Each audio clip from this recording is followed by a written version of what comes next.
Obey heaven's decree and bless all living beings. Xiang Chunyu tossed and turned beneath his quilt, utterly unable to fall asleep. Bless all living beings. Yeah, right. Better bless myself first. There are far too many living beings that can wait a little longer. Once I ascend to martial immortal ahead of everyone else, I'll lead you all to ascend together. Wouldn't that be glorious? Ding. The wall clock chimed. Its crisp sound cut through the silent night with unusual clarity. Midnight. The time of awakening had arrived.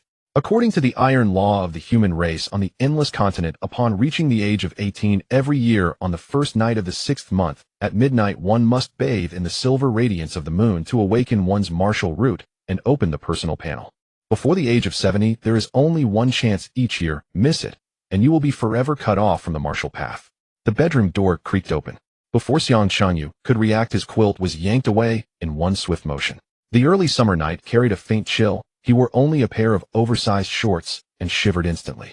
Looking up, he saw his elder sister Yuan standing by the bed, her cheeks flushing scarlet in a heartbeat, even the tips of her ears tinged pink as her gaze drifted, clearly refusing to look downward. Hey, what are you doing? Xiang Chunyu fumbled to cover his lower body, almost rolling off the bed. Sis, could you at least knock before coming in next time? Men and women should keep a proper distance, don't you know that? Stop babbling. Yuan forced down the wild fluttering of her heart and grabbed his arm. It's time for awakening. Get to the rooftop. The silver moon mother goddess's gift could be missed with a single second's delay. Pants. I need to put on my pants first. Forget the pants, you can put them on once you're up there. Anyway, from childhood to now, there's nothing about you I haven't seen. Yuan said, walking straight out without even turning her head. Xiang Chunyu fell silent. So I'm the one getting the short end of the stick here, huh? In a frantic hurry, he threw on a t-shirt and shorts, then followed Yuan up to the rooftop. The instant his eyes took in the scene, Xiang Chunyu gasped. Across the entire Fondo Garden residential complex, the rooftops of dozens of buildings were packed, crowded with people. Beams of flashlights swept to and fro like fireflies darting through a summer night. Freshly 18 youths stood beside white-haired elders and old women. Even mothers cradling infants had joined them, each person tilting their head back, gazing devoutly at the silver moon above. Stop gawking everywhere. Yuan slapped his back lightly. Stand in the center where the moonlight is strongest. Still your mind, calm your breath, and feel the pull of the silver moon's power. Xiang Chunyu nodded, drew a deep breath, and closed his eyes. The next moment, a cool, refreshing energy poured in from the crown of his head, flowing down along his spine until it reached his dantian.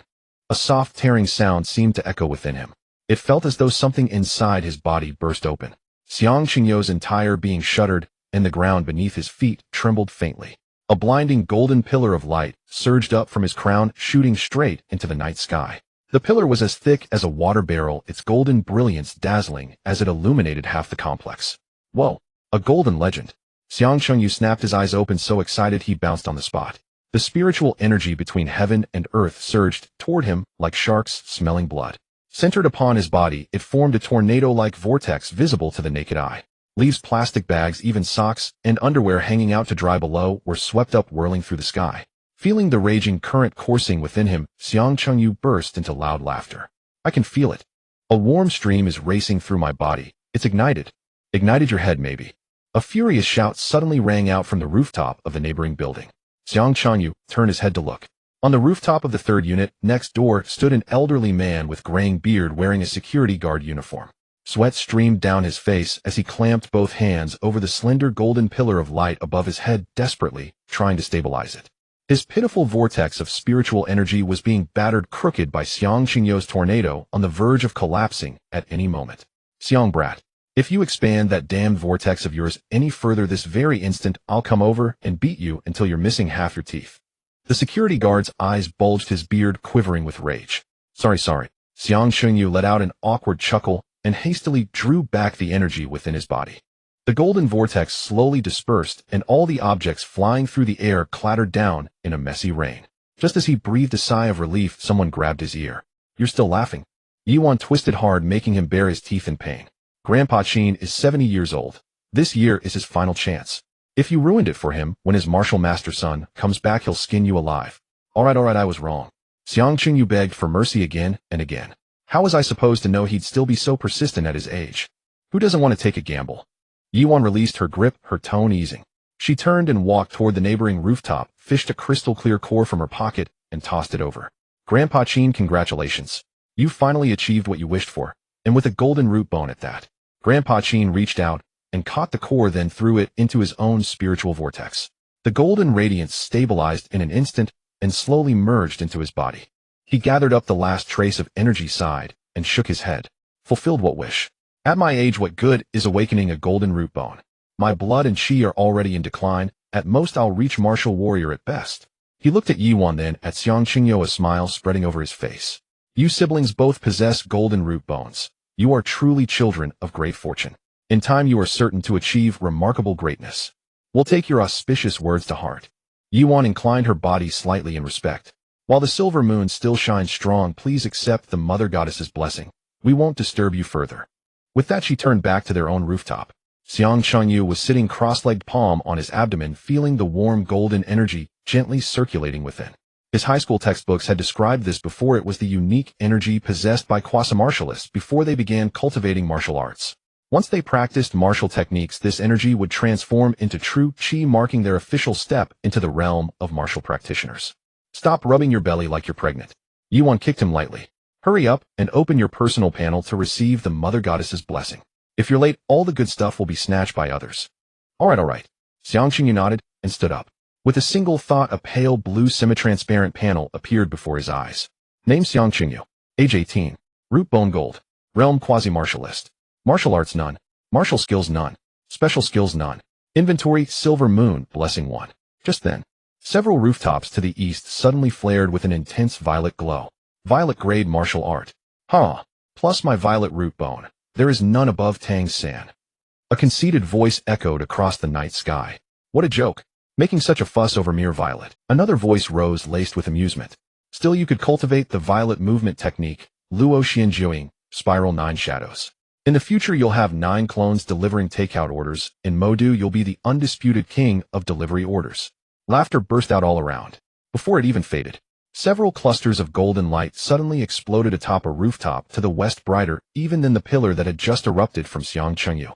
Golden martial art. Golden root bone. Double gold. I, Wang Lin, am destined to sweep aside every enemy under heaven. Damn, I'm double gold too. Wait, I also have a special skill. If heaven did not give birth to Li Feiyu, the martial path would be shrouded in eternal night. A special skill? Are you serious? My god, that luck is outrageous. I'm dying of envy. I only have a blue root bone, and they gave me a white grade fist technique called broadcast gymnastics. Watching the golden pillars and golden clusters rising one after another around him, Xiang Qingyu broke out in a cold sweat. Damn.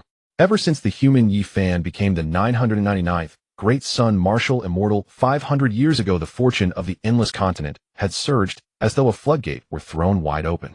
Prodigies of every race emerged one after another, each more heaven-defying than the last.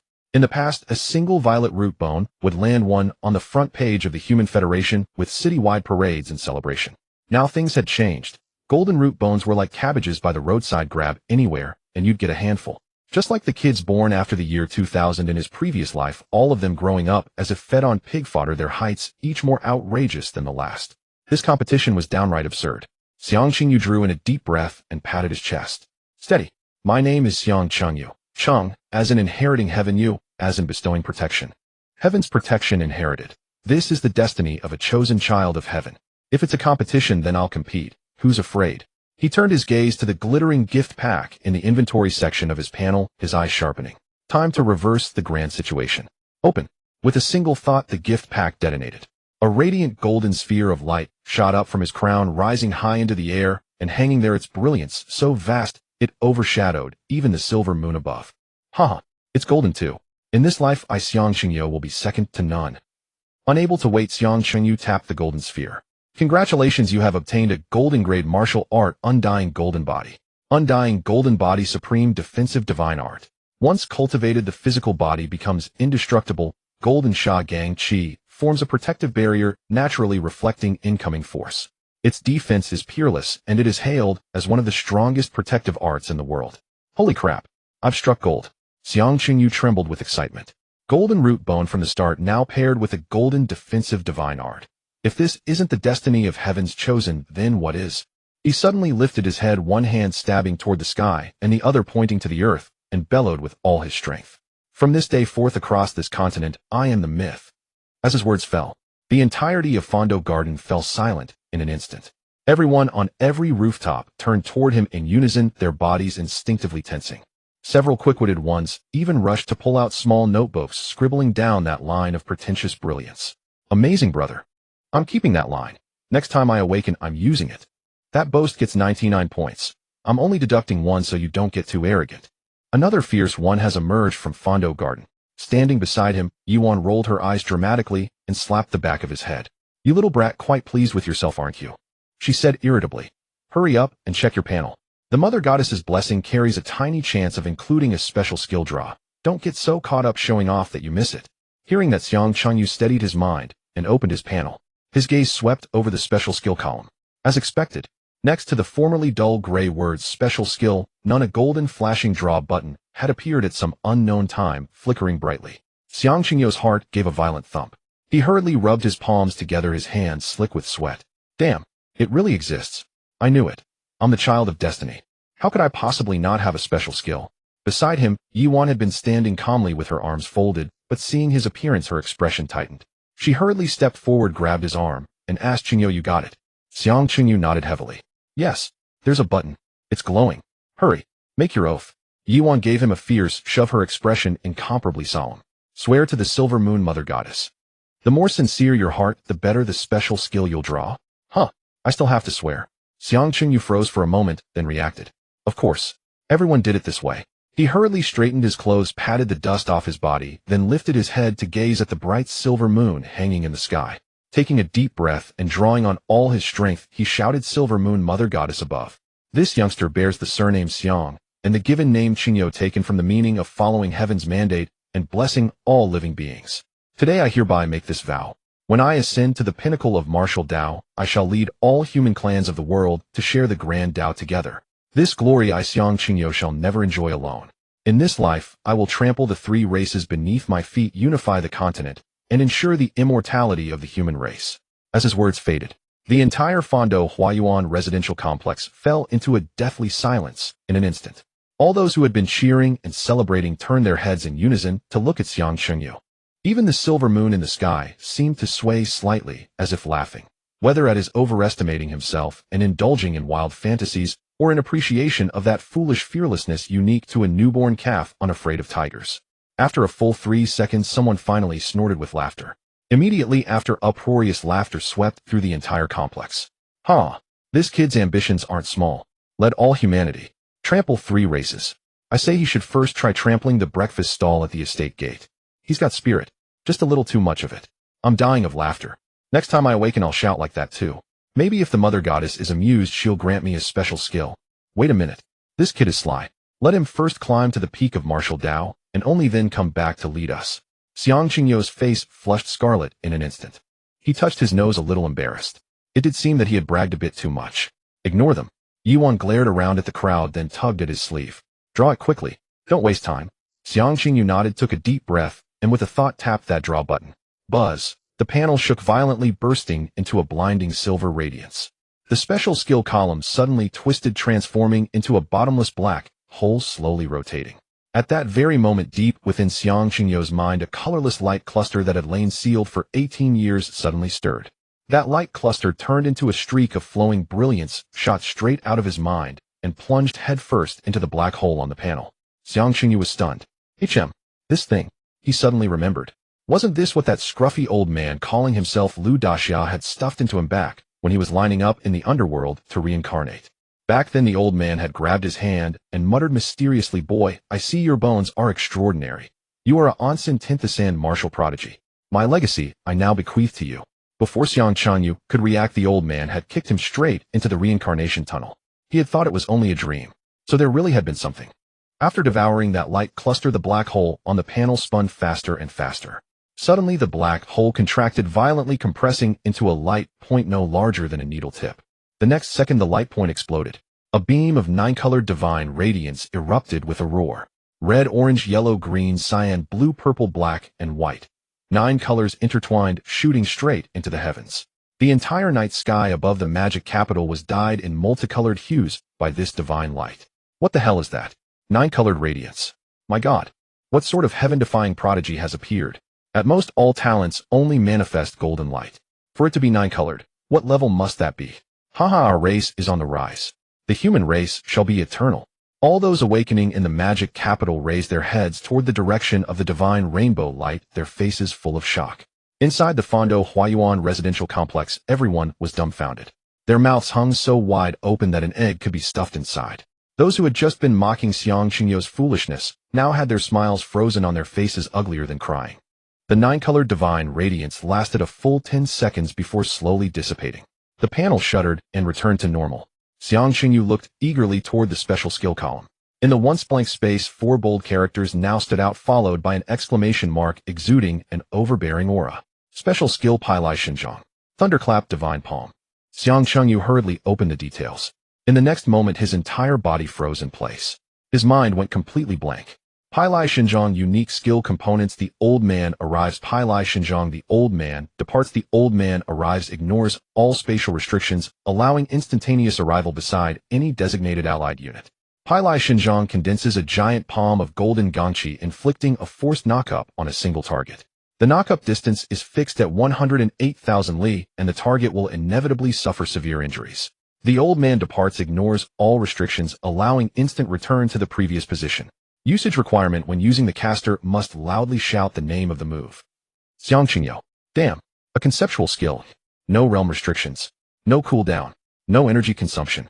Isn't this basically invincible? In the future, whoever offends me, I'll simply designate him as an allied unit. Use the old man arrives to teleport to his side, slap him flying, then use the old man departs to return. Not even the hem of my clothes will get dirty. Whether you're a martial saint or a martial immortal, one slap sends you flying 108,000 li away to recuperate. Xiang Qingyu trembled all over with excitement, barely suppressing the urge to burst out laughing. No, I have to stay calm. A man is not guilty, but carrying a jade invites his doom. With such a heaven-defying special skill, if others found out, he would definitely be dragged away and dissected. Just then the people around finally snapped out of their daze. In a rush, they all crowded over surrounding him. They squeezed along the rooftop's edge, craning their necks, faces brimming with curiosity. Brother Xiang. Awesome. 9-colored divine light. What special skill is it? Little Qingyu. Come on, tell us. Let your uncles and aunties broaden their horizons. Yeah. With that commotion just now, the entire magic capital saw it. It has to be a god-tier special. Brother you, a delicate, sweet voice sounded. On the neighboring rooftop, a little girl in a Lolita dress pressed her palms together, blinking her big eyes at him. What skill did you awaken? Can you tell me? I'll buy you milk to drink. Xiang Qingyu took a deep breath. He had to stay low-key. He put on a simple and honest smile, scratched his head, and chuckled. It's nothing, just an ordinary defensive special skill called Indestructible Golden Body. Just makes me a bit tougher to beat up. Oh ho, Indestructible Golden Body. And you call that ordinary? Not bad, kid. That name sounds impressive just hearing it. Defensive skills are the most sought after. We'll be relying on you to tank monsters when we go down into the dungeons. Congratulations.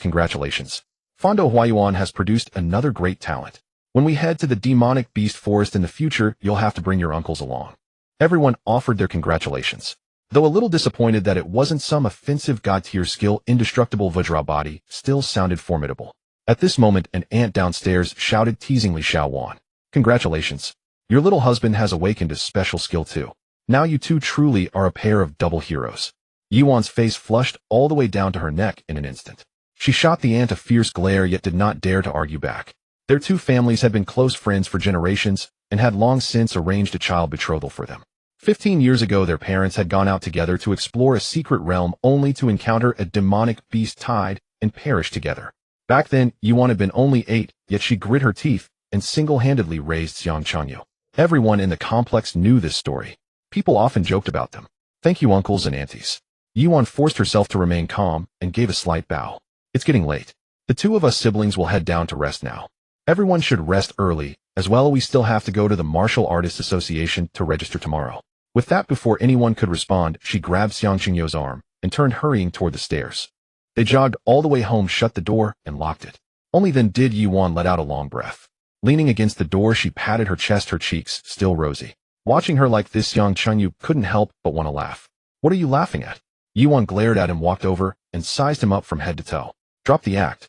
There's no way that 9-colored divine radiance just now was something like Indestructible Golden Body. Be honest, what special skill is it really? Xiang Qingyu let the smile fade from his face. He looked at Yuan. Ever since he had been 3 years old, it was she who had taken care of him, coaxing him to sleep, cooking for him, washing his clothes, walking him to school. For 15 years they had depended on each other for survival. If in the future she ever betrayed him, then it would never be her fault. It could only mean that he had failed too badly. Xiang Chengyu did not hesitate in the slightest. He took her hand and shared his panel with her. Sis, just see for yourself. Yuan looked at the panel in puzzlement. When she saw the details of Pai Lai Xinjiang, her entire body went rigid on the spot. Her eyes widened, her mouth fell slightly open, and she was unable to utter a single word. A whole minute passed. Yuan still maintained the same posture, motionless. Xiang Chengyu waved his hand in front of her eyes, raised his brows proudly, and said, Sis, you're dumbfounded, right? Hurry up and pay your respects to your future martial immortal, won't you? Yuan slowly came back to her senses. She lifted her head and gave Xiang Chengyu a look that was half smile, half not. Then she bent her knees slightly and bowed. This humble woman, Yuan, greets immortal Xiang. Hey, you mustn't. Xiang Chengyu was startled, quickly reaching out to pull her up. Sis, I was joking. I can't bear it. Seeing his fluster, Yuan couldn't help but burst into laughter. She reached out and ruffled Xiang Chengyu's hair. Silly boy, you've done very well. Remember, aside from me, you must not reveal this to anyone. Yuan's expression turned serious. Even though the current human alliance atmosphere is good, one must never be without caution toward others.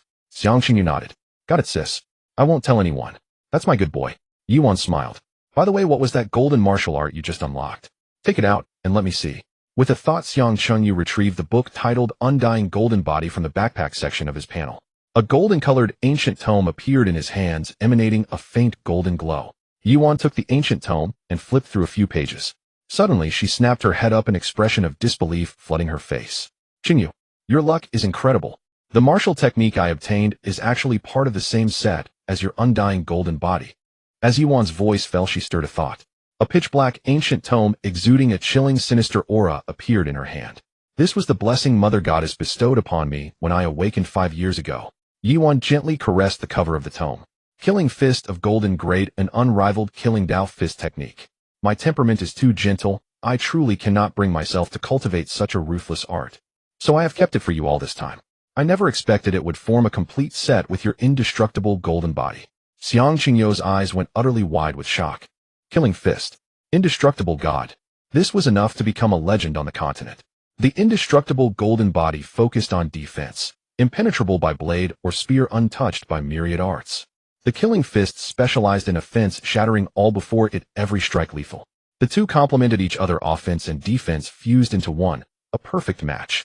With such an invincible beginning, who else could compare? Xiang Chengyu rubbed his hands in excitement. Suddenly something occurred to him. He lifted his head to look at Yuan, and the smile on his face instantly faded. Sis, then what cultivation art are you practicing? His tone carried a trace of worry. You've given the Killing Fist to me. What will you use yourself? Seeing how nervous he was, Yuan couldn't help but let out a soft laugh. She reached out, lightly pinched Xiang Chengyu's cheek, her gaze tender. You fool. With you around in the future, will I ever need to make a move myself? Besides, she paused, the corner of her lips hooking into a sly smile. Won't you be properly filial to Mom from now on? Do I still need to worry about resources?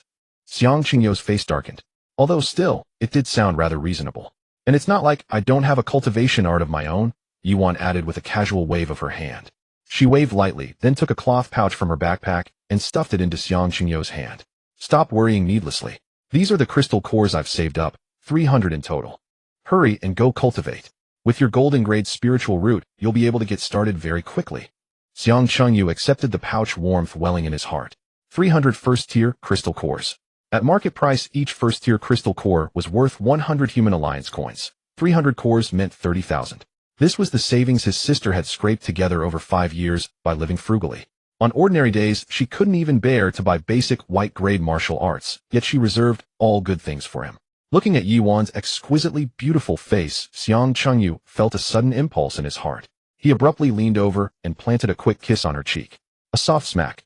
Thanks, sis. Yuan froze completely. Before the naked eye, the flush on her face spread from the base of her ears down to her neck. Even her forehead turned rosy. You little brat. She shoved Xiang Chengyu away, both shy and angry, stomped her foot, and turned to run toward her own room. At the doorway, her hand on the knob, she called out without looking back, remember to sleep early. At 7 tomorrow morning, you're coming with me to the Martial Association to register your information. If you dare sleep, and I'll break your legs. With that, the door slammed shut with a bang. Xiang Chengyu touched his lips and let out a foolish chuckle. So sweet. He stood there grinning like an idiot for quite a while, before finally gathering up the crystal cores and the 2 ancient tomes and returning to his own room. He closed the door and locked it. Xiang Qingyu tossed his things onto the bed, then sat down cross-legged. He first picked up the tome titled Indestructible Golden Body and opened to the first page. A domineering aura surged forth to meet him. Indestructible Golden Body. Grade Golden. Layers 9. First layer Qi guided into Gang. Second layer Golden Skin Jade Bones. Third layer Initial formation of the Golden Body. Ninth layer Undying through myriad tribulations. It was actually different from what was written in the high school textbooks. Ordinary cultivation arts gathered Qi in the Dantian, circulated it through the meridians, and finally released true Qi outward. This indestructible golden body, however, completely reversed that process. For entry into the first layer, Qi guided into Gang, one had to cultivate the reverse blood returning to origin method. 70% of the energy in the Dantian must be forced to the surface of the body, driven into 365 acupoints. Then, using one's own vital blood as a guide, one must draw in the utmost yin and icy golden sha qi between heaven and earth, condensing it outside the body into a ganqi armor. Put simply, it was self-torment. Using the golden sha qi to repeatedly temper flesh and skin, the mortal body would be forged into an indestructible Vajra physique. Interesting, Xiang Qingyu murmured, licking his lips. The more difficult a cultivation, the more formidable it must be. He drew in a deep breath and, following the mental formula, began to circulate that strand of golden energy within his body. Reverse blood returning to origin. With a low shout, the energy in his Dantian suddenly surged violently. A powerful suction emanated from all his acupoints. 70% of the energy, like a flood breaking through a dam, rushed along his meridians, crazily pouring toward the surface.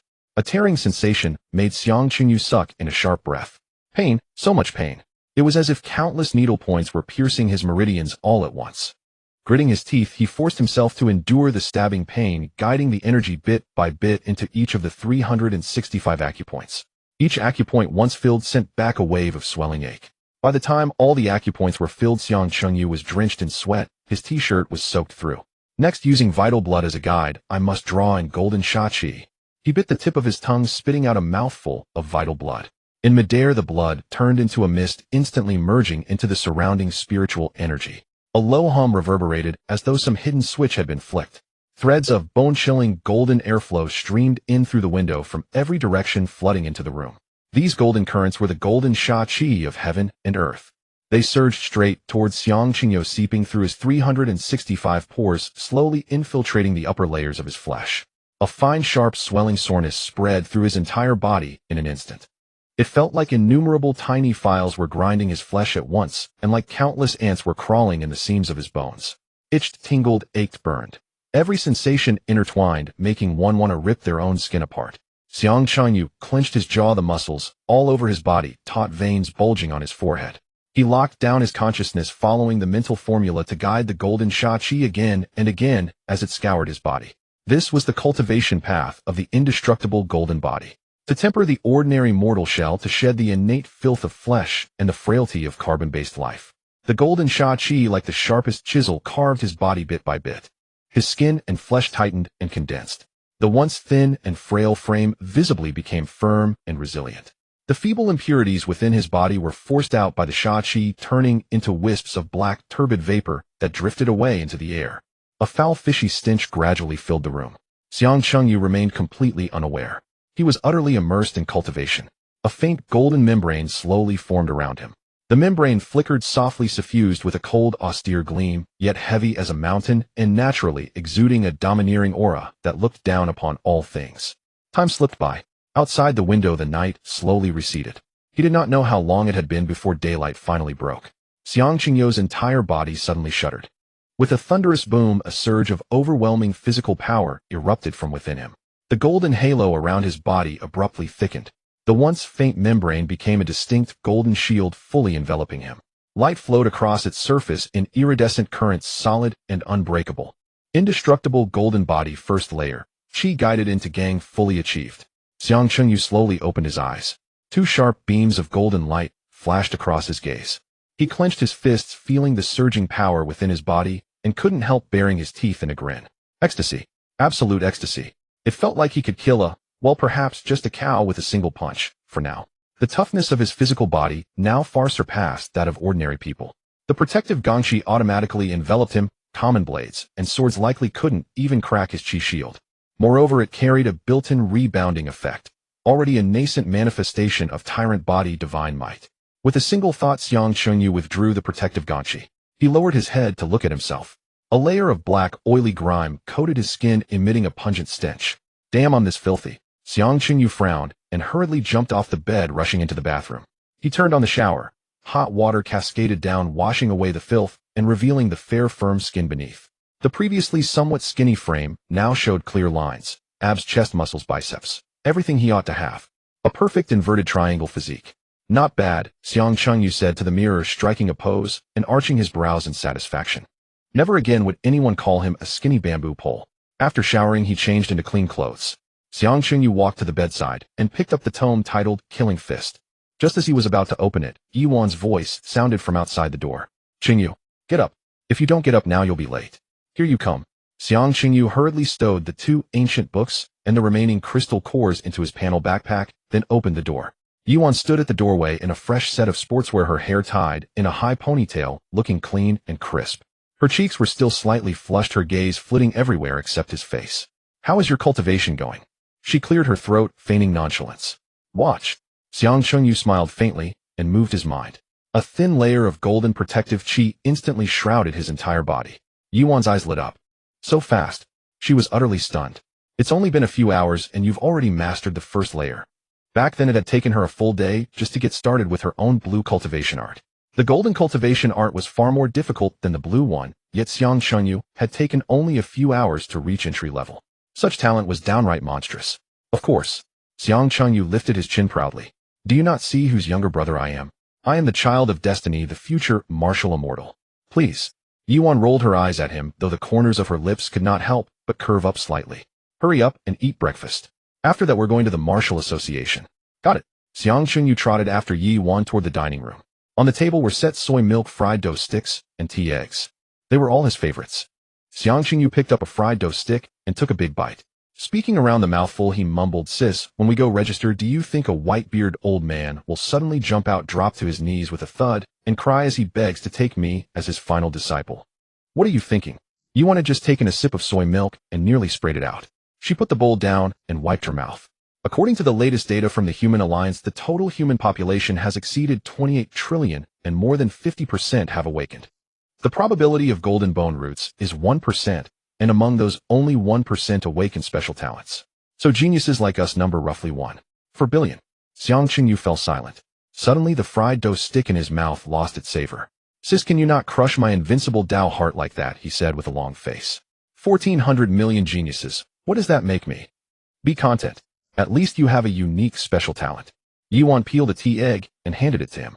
After we finish registration at the Martial Association, they'll issue you a warrior's ID. Then you can log in to the Martial Association app. Martial arts of every grade are for sale there, complete with free tutorials. Foolproof one-click cultivation to perfection. That outrageous. What did you think?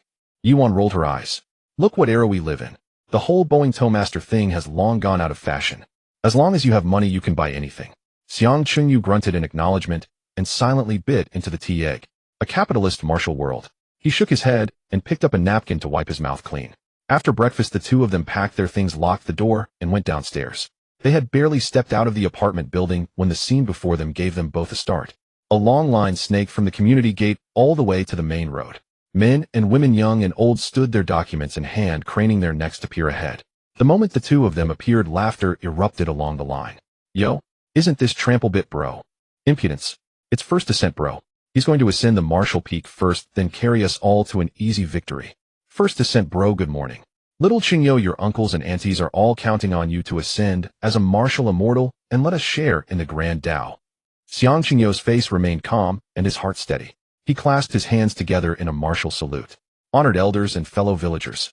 Once I become a martial immortal, I guarantee crystal cores for everyone and martial arts for each and every one of you. You'll become martial saints just by lying flat. A burst of laughter rippled through the crowd. Yuan wished she could find a crack in the ground to crawl into. She reached over and gave his waist a fierce twist. Will it kill you to say a little less? She hissed, her voice squeezed through clenched teeth. Ow, ow. It hurts. Xiang Qingyu grimaced and begged for mercy. All right, stop making fun of the boy. Security guard Grandpa Qin walked over with a small loudspeaker in hand, smiling as he tried to smooth things over. Qingyo, Xiaowan, come queue over here. Comrades from the Human Alliance are here for a census. Everyone needs to cooperate. The siblings hurried to the front of the line. Several Human Alliance staff members in black uniforms were handing out black pills to those queuing. Whoever received one had to swallow it on the spot. Grandpa Chin, what are they giving out? Xiang Chunyu asked curiously. Grandpa Chin shook his head. No idea. They said it's something arranged uniformly from above. Just then a staff member looked up, saw the two of them, and waved. You two don't need to take it. Just move along. Xiang Chunyu and Yuan exchanged a glance, both puzzled. They did not press the issue, simply offered their thanks and walked out of the community. Since the Martial Association was not far, they decided to go on foot. On the way, Yuan walked with furrowed brows, deep in thought. I figured it out, she suddenly said, stopping in her tracks. That must be a restriction pill. Restriction pill, eh? Yuan nodded. Commonly known as a secrecy pill. It can lock away the secrets in a living being's heart, so they cannot be probed, nor can the person speak of them. Xiang Qingyo's heart gave a jolt. So that pill was distributed to protect me. If they did not have the two of them take it, did that not mean they already knew it was him? At that moment, emergency broadcast. Emergency broadcast. Up ahead in the square, the enormous screen, tall as dozens of stories, suddenly switched its display. The commercials that had been playing vanished, replaced by a formally dressed female host with a grave expression. Yesterday, 9-colored divine radiance appeared over the skies of the magic capital. According to incomplete statistics, more than 100 billion people in the surrounding regions simultaneously witnessed this historic moment. As of now, 1,700 human martial immortals have publicly spoken out regarding this event. The screen cut to a burly man with a face full of fierce lines, bare-chested, a mountain-splitting axe strapped. Martial Immortal Han states, whoever dares so much as touch a single hair on that 9-colored genius's head, I will chop them into mince and feed them to demonic beasts. The screen shifted again to a woman in flowing white robes, fairy-like and ethereal. Martial Immortal Lin decrees no organization or individual is permitted to privately investigate information related to the divine radiance. Anyone found in violation will be judged guilty of crimes against the human race. Next, a middle-aged man with righteous bearing appeared on the screen. Martial Immortal E appeals, do not be overly selfish. You cannot only think of yourself. A genius belongs to the entirety of humanity. Broaden your horizons, think more for the collective. Protecting geniuses begins with you. At this, Yuan could not help but laugh. This Martial Immortal E is the most pitiful according to the rumors. They say that after he awakened, someone forced him to recognize a foster father who insisted he support him in his old age, and he got pestered for over 100 years. Just then the host's tone suddenly sped up. We now interrupt with breaking news. Qin Yu of the Martial Association has just signed a president's decree revising the Special Genius Protection Act. New clause: any high-realm martial artist is forbidden from making a move against low-realm newcomers. Violators will be charged with endangering Human Alliance security with a minimum sentence of 100 years. Here I solemnly advise everyone, fishing in low-level waters may feel good for a moment, but a century in prison brings endless regret. All high-realm martial artists must strictly restrain their behavior. As her words fell, the entire square fell silent. Everyone raised their heads to stare at the colossal screen, dumbstruck. After a full 3 seconds. Holy crap, 100 years. Are they insane? A simple fight means a century behind bars. This isn't a Genius Protection Act. It's an Ancestor Protection Act. Who would dare bully newcomers after this? My fun is gone. Xiang Qingyu was stunned as well. He swallowed hard. Sis, this is real. Yuan looked dazed too, but nodded. It should be real. President Qin Yu's word is law. No one dares defy a decree he signs. Was this not tailored specifically for him? It was absurdly over the top, utterly different from the novels of his previous life. The humans of this world were far too united. Even though he had thunderclapped divine palm and already stood in an invincible position, an extra layer of protection was always welcome. The two of them crossed the plaza, walking for about 10 minutes before finally arriving at the headquarters of the Moto Warriors Association. Before their eyes rose a 100-story skyscraper, its entire facade clad in black glass, imposing and magnificent. At the entrance of the building hung a huge plaque with four gilded characters, Warriors Association. Crowds streamed in and out of the doors in an unending flow. Inside the lobby, it was even more boisterous, almost like a bustling marketplace. Newly awakened teenagers chirped excitedly, while middle-aged warriors in combat uniforms hurried past with blades and swords slung over their shoulders. In one corner, several old men were squatting, calculators rattling in their hands as they calculated crystal core prices. Let's get a number first. Yuan pulled him toward a self-service machine and swiped her identification card. With a click, a small ticket was spat out. Number 91. Not bad, we came early, it's not too crowded. Yuan glanced around the hall, found an empty spot to sit, and said, we'll probably have to wait about half an hour before it's our turn. Xiang Qingyu nodded and sat beside her, looking around curiously. Not far away, a young man was gesturing at empty air, muttering under his breath, Lesson 1 Stretching Exercises. 1 2 3 4. 2 2 3 4. His friend beside him covered his face. Stop practicing already. It's just a white-grade cultivation art, aren't you embarrassed? What's embarrassing about it? Cultivation is about perseverance. As long as I work hard, I'll climb to the peak of the martial path sooner or later. Xiang Qingyo's shoulders shook as he stifled his laughter. Sure enough, with so many people, every kind of oddball could be found. After they had waited a full half hour, the broadcast in the hall finally sounded. Number 91, Mr. Xiang, please proceed to counter 7 for service. It's my turn.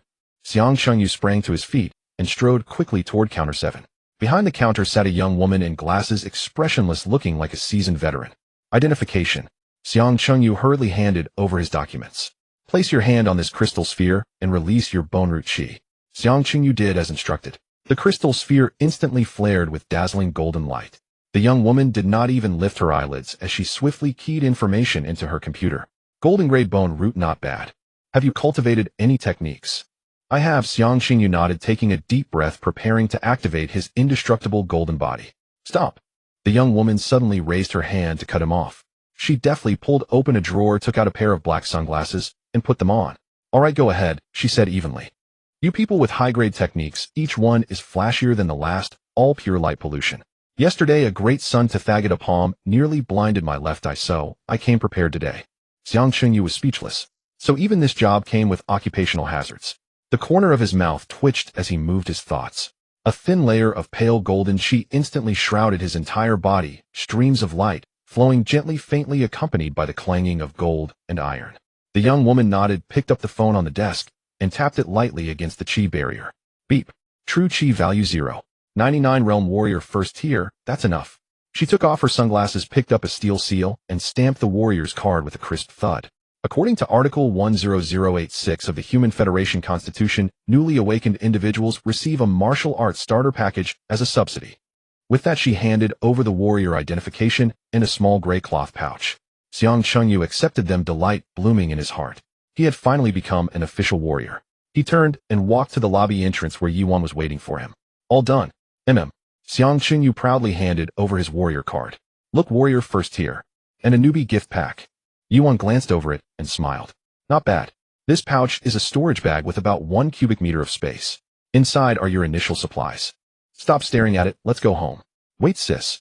Xiang Qingyu grabbed her, rubbing his hands together as a fawning smile spread across his face.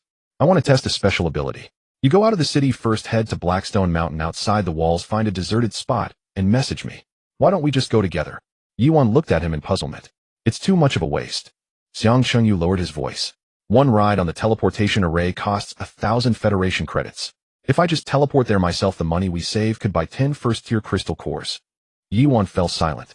She looked at his stingy little expression, both angry and amused, with a faint trace of sadness. She blamed herself for not being capable enough for raising Chengyu into such a penny pincher. Sis. Xiang Chengyu shook her arm, whining softly. All right. Yuan sighed helplessly and reached out to ruffle his hair. Then you go home first by yourself, and be careful. I'll call you when I arrive. Thanks, sis. You're the best.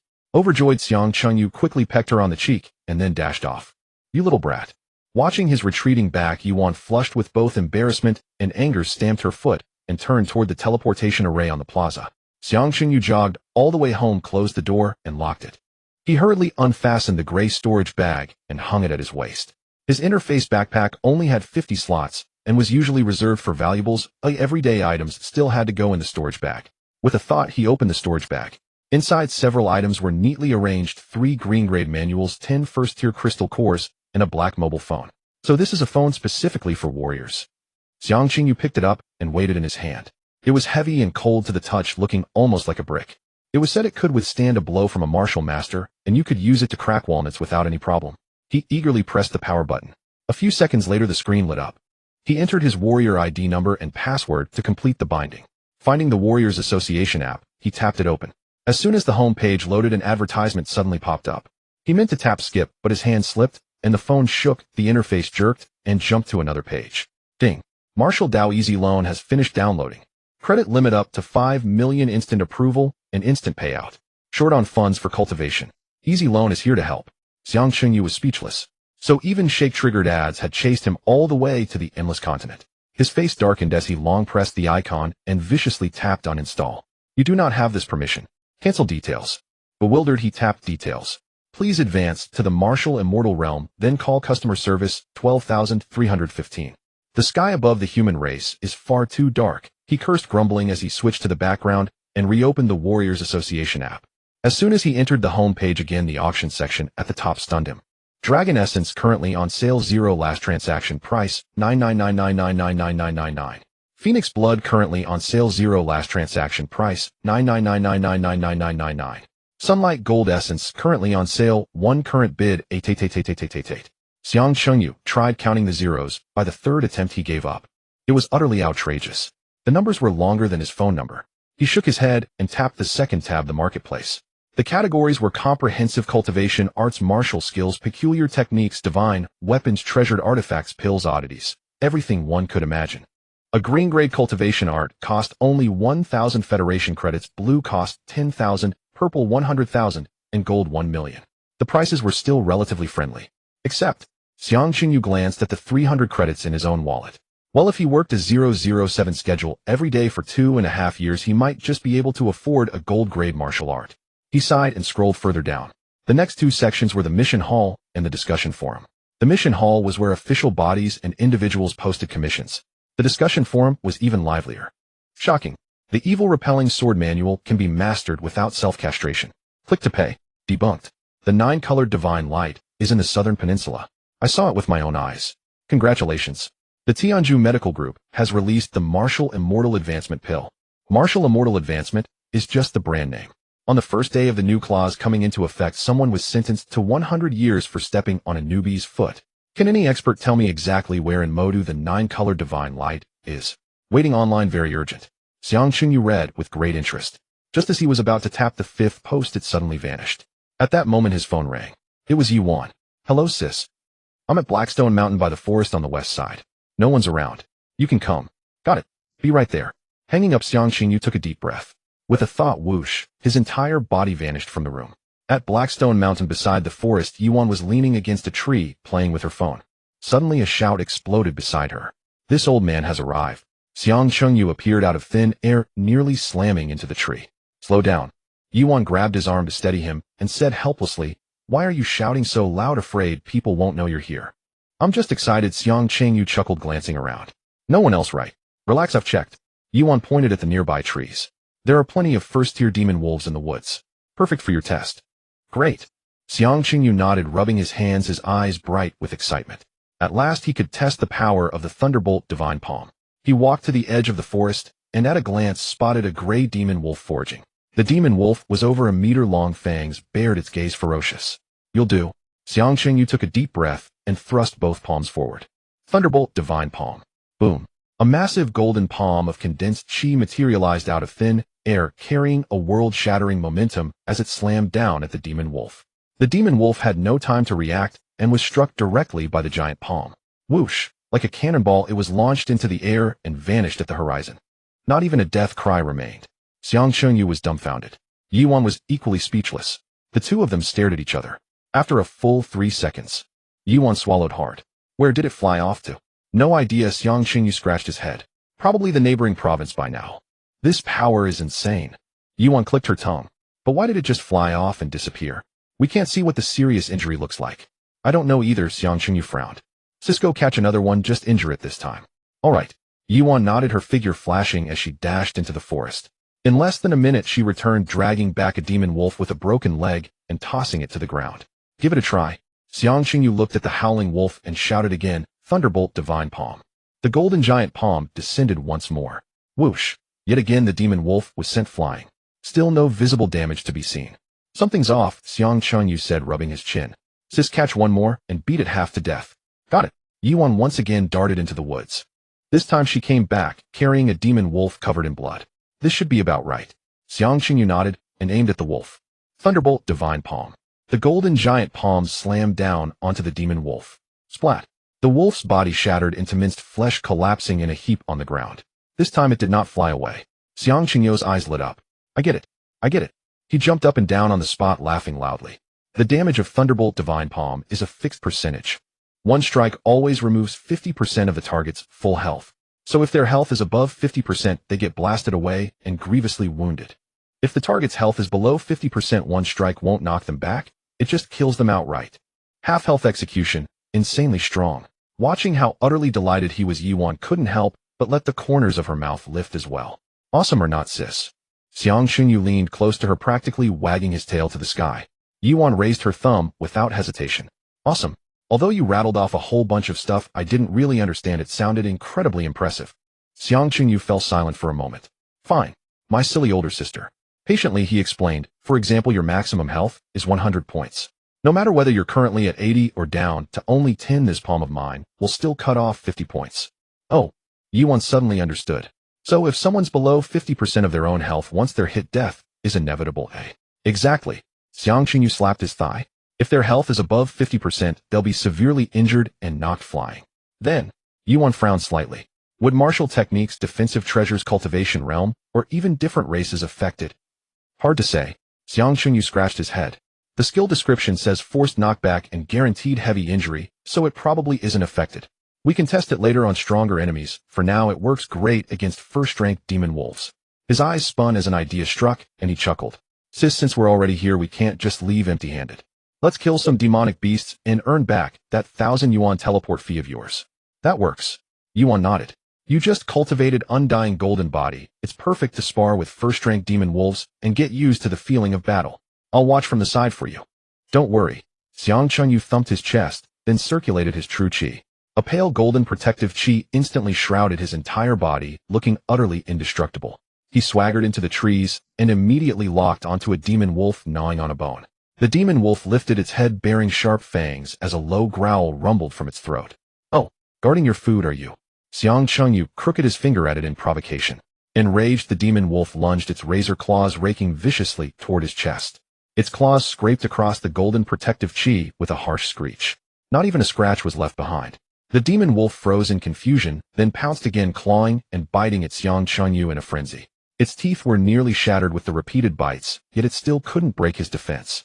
Xiang Chunyu folded his arms, standing in place, and letting it flail against him. Come on, harder. Didn't you eat? With this little strength. It's not even as painful as Liang Jichao's grandma's cat scratching. Keep going.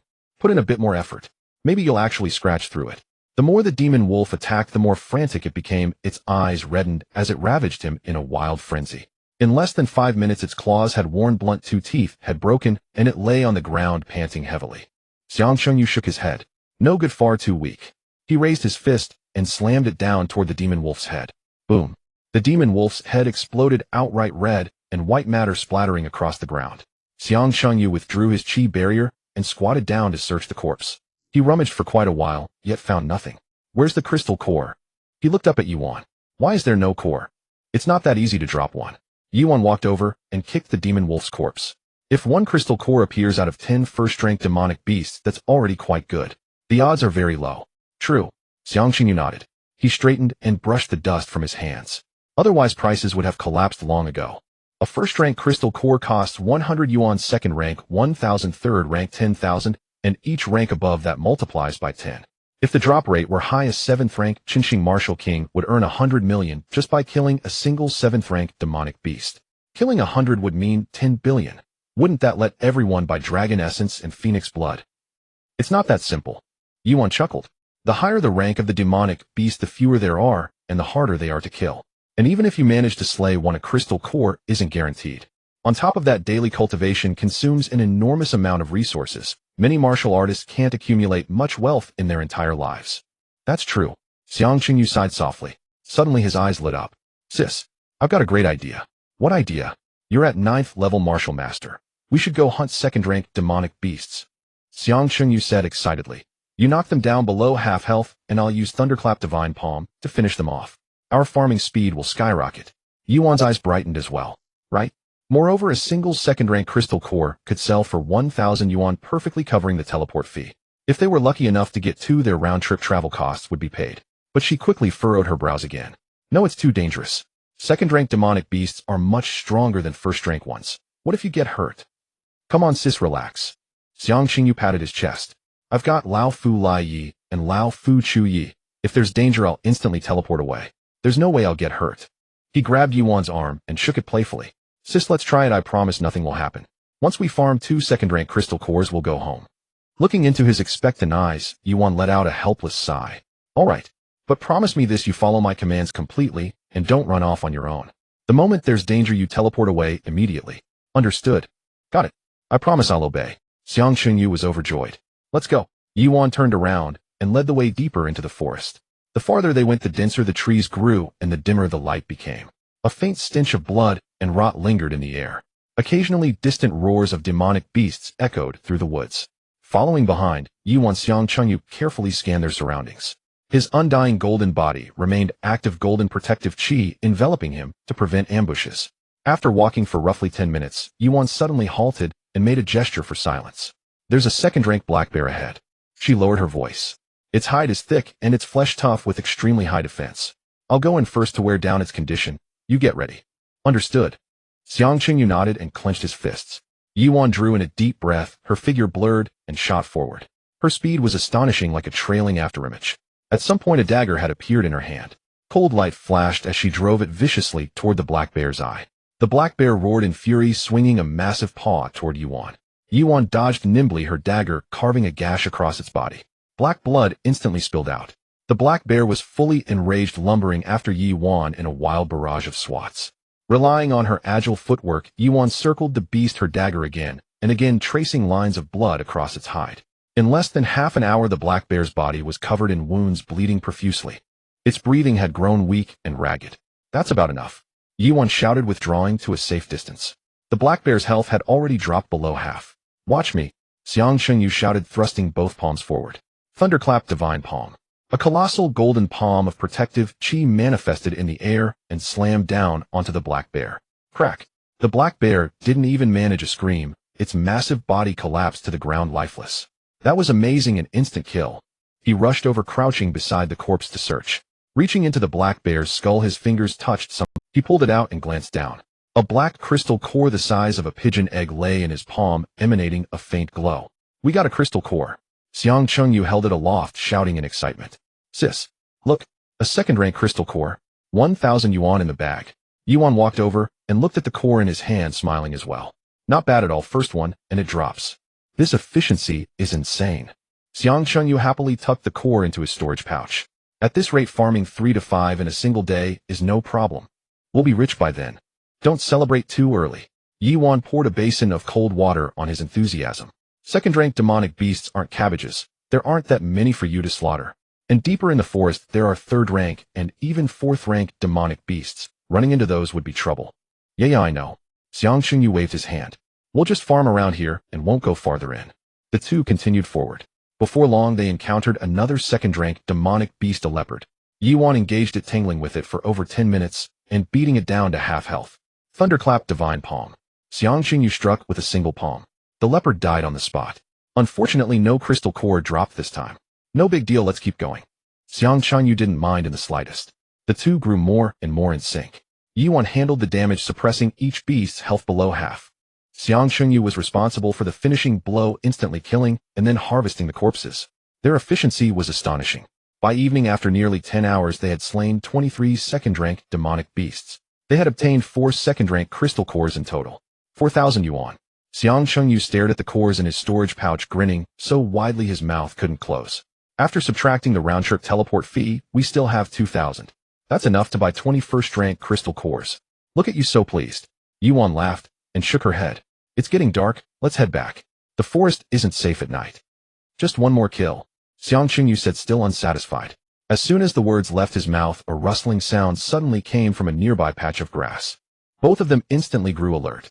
Yuan pulled Xiang Chunyu behind her and tightened her grip on the dagger. The grass parted. A young man in black combat gear stepped out. A knife scar crossed his face, and his gaze was cold and sinister as he sized the two of them up. When his eyes fell upon the corpses of the second-rank demonic beasts on the ground, they suddenly lit up. The man in black with the scar licked his lips, his greedy gaze sweeping over the storage bags at the waists of the two. Hand over the crystal cores. His voice was cold, carrying an undeniable brutality. Xiang Chunyu and Yuan stood their ground unmoved. Don't make me take action. The scarred man placed his hand on the long knife at his waist, saying, getting beaten up first before losing things is not worth it. Yuan coldly snorted, gripping the dagger tightly in her hand. We are both martial masters. Are you afraid of me? Xiang Changyu circulated the true qi within his dantian, a faint golden aura instantly enveloping his body, the sound of metal clashing faintly heard. He shoved his hands into his pockets, tilting his head, and said dismissively, "Who knows who will beat whom?" The scarred man scoffed, "You are overestimating yourself. Today I will show you that there is a gap, even among martial masters." He suddenly drew out his long knife, the blade reflecting the sunset's afterglow, radiating a murderous intent. "I will take on both of you, and let you know that experience matters." The scarred man suddenly frowned. He scanned Xiang Qing's golden aura, his face filled with confusion. "Wait a moment." He sheathed his long knife, took out his phone, and quickly walked up to Xiang Qingyo, slapping the phone against the golden aura, without waiting for the two to react. Beep. True Qi value 0. 99 Realm Martial Artist Level 1. The announcement sounded, and the scarred man's face instantly darkened. "Go to hell. Are you a newbie?" He stepped back abruptly, pointing at Xiang Qingyo, trembling with anger. "What is a level 1 martial artist doing in the territory of second-tier magical beasts?" Xiang Qingyu smiled sinisterly, turning to Yi Wan. "Sister, I wonder if insulting a newbie would lead to a sentence." The scarred man shivered in fear, hurriedly looking down at his phone, mumbling to himself. Insulting newbies. Insulting newbies. After scrolling for a full half-minute, he let out a long sigh and returned the phone to his pocket, coldly snorting, "There is no rule against insulting newbies. Do you think you are T0? Want to ascend?" After saying that, he turned to leave. Just a few steps away, he suddenly stopped. He spun around, his eyes wide with fury as he stomped back. Xiang Changyu and Yi Wan tensed up, gripping their weapons tightly. Before they could speak, the scarred man pointed at their noses, shouting, "Do you know that you have broken the law? The Human Alliance has repeatedly emphasized, no assisting in training. No assisting in training. Newbies must fend for themselves. You dare to commit a crime in defiance of the law. Do you have no regard for the law? The human race is constantly suppressed by the other 3 races because of lazy worms like you." He grew more agitated as he spoke, and with a loud spit he spat in front of the two. "Just wait. I'm going to report you to the Martial Association." Xiang Changyu and Yi Wan exchanged glances, stunned. After 3 seconds, Yi Wan quietly said, "It seems there is such a regulation. For the first 3 months, newbies cannot have high-level martial artists assist in hunting magical beasts of the same level and above." Xiang Qingyo, "There is actually such a ridiculous rule. The school didn't teach us." As the scarred man was about to pull out his phone to make the call, Xiang Qingyu hurriedly rushed forward and grabbed his arm. No, big brother. It's a misunderstanding. It's all a misunderstanding." "What misunderstanding?" The scarred man shook off his hand, glaring at him. "I saw it with my own eyes. She is a level 9 martial master, and you are a level 1 martial artist. She incapacitated you and finished you off. What else could it be but assisting in training?" No. Xiang Chengyu smiled ingratiatingly, pulling out a second-tier crystal core from the storage bag and stuffing it into his hand. "Big brother, please be lenient. You can take this crystal core to buy cigarettes. Just pretend you didn't see anything, all right?"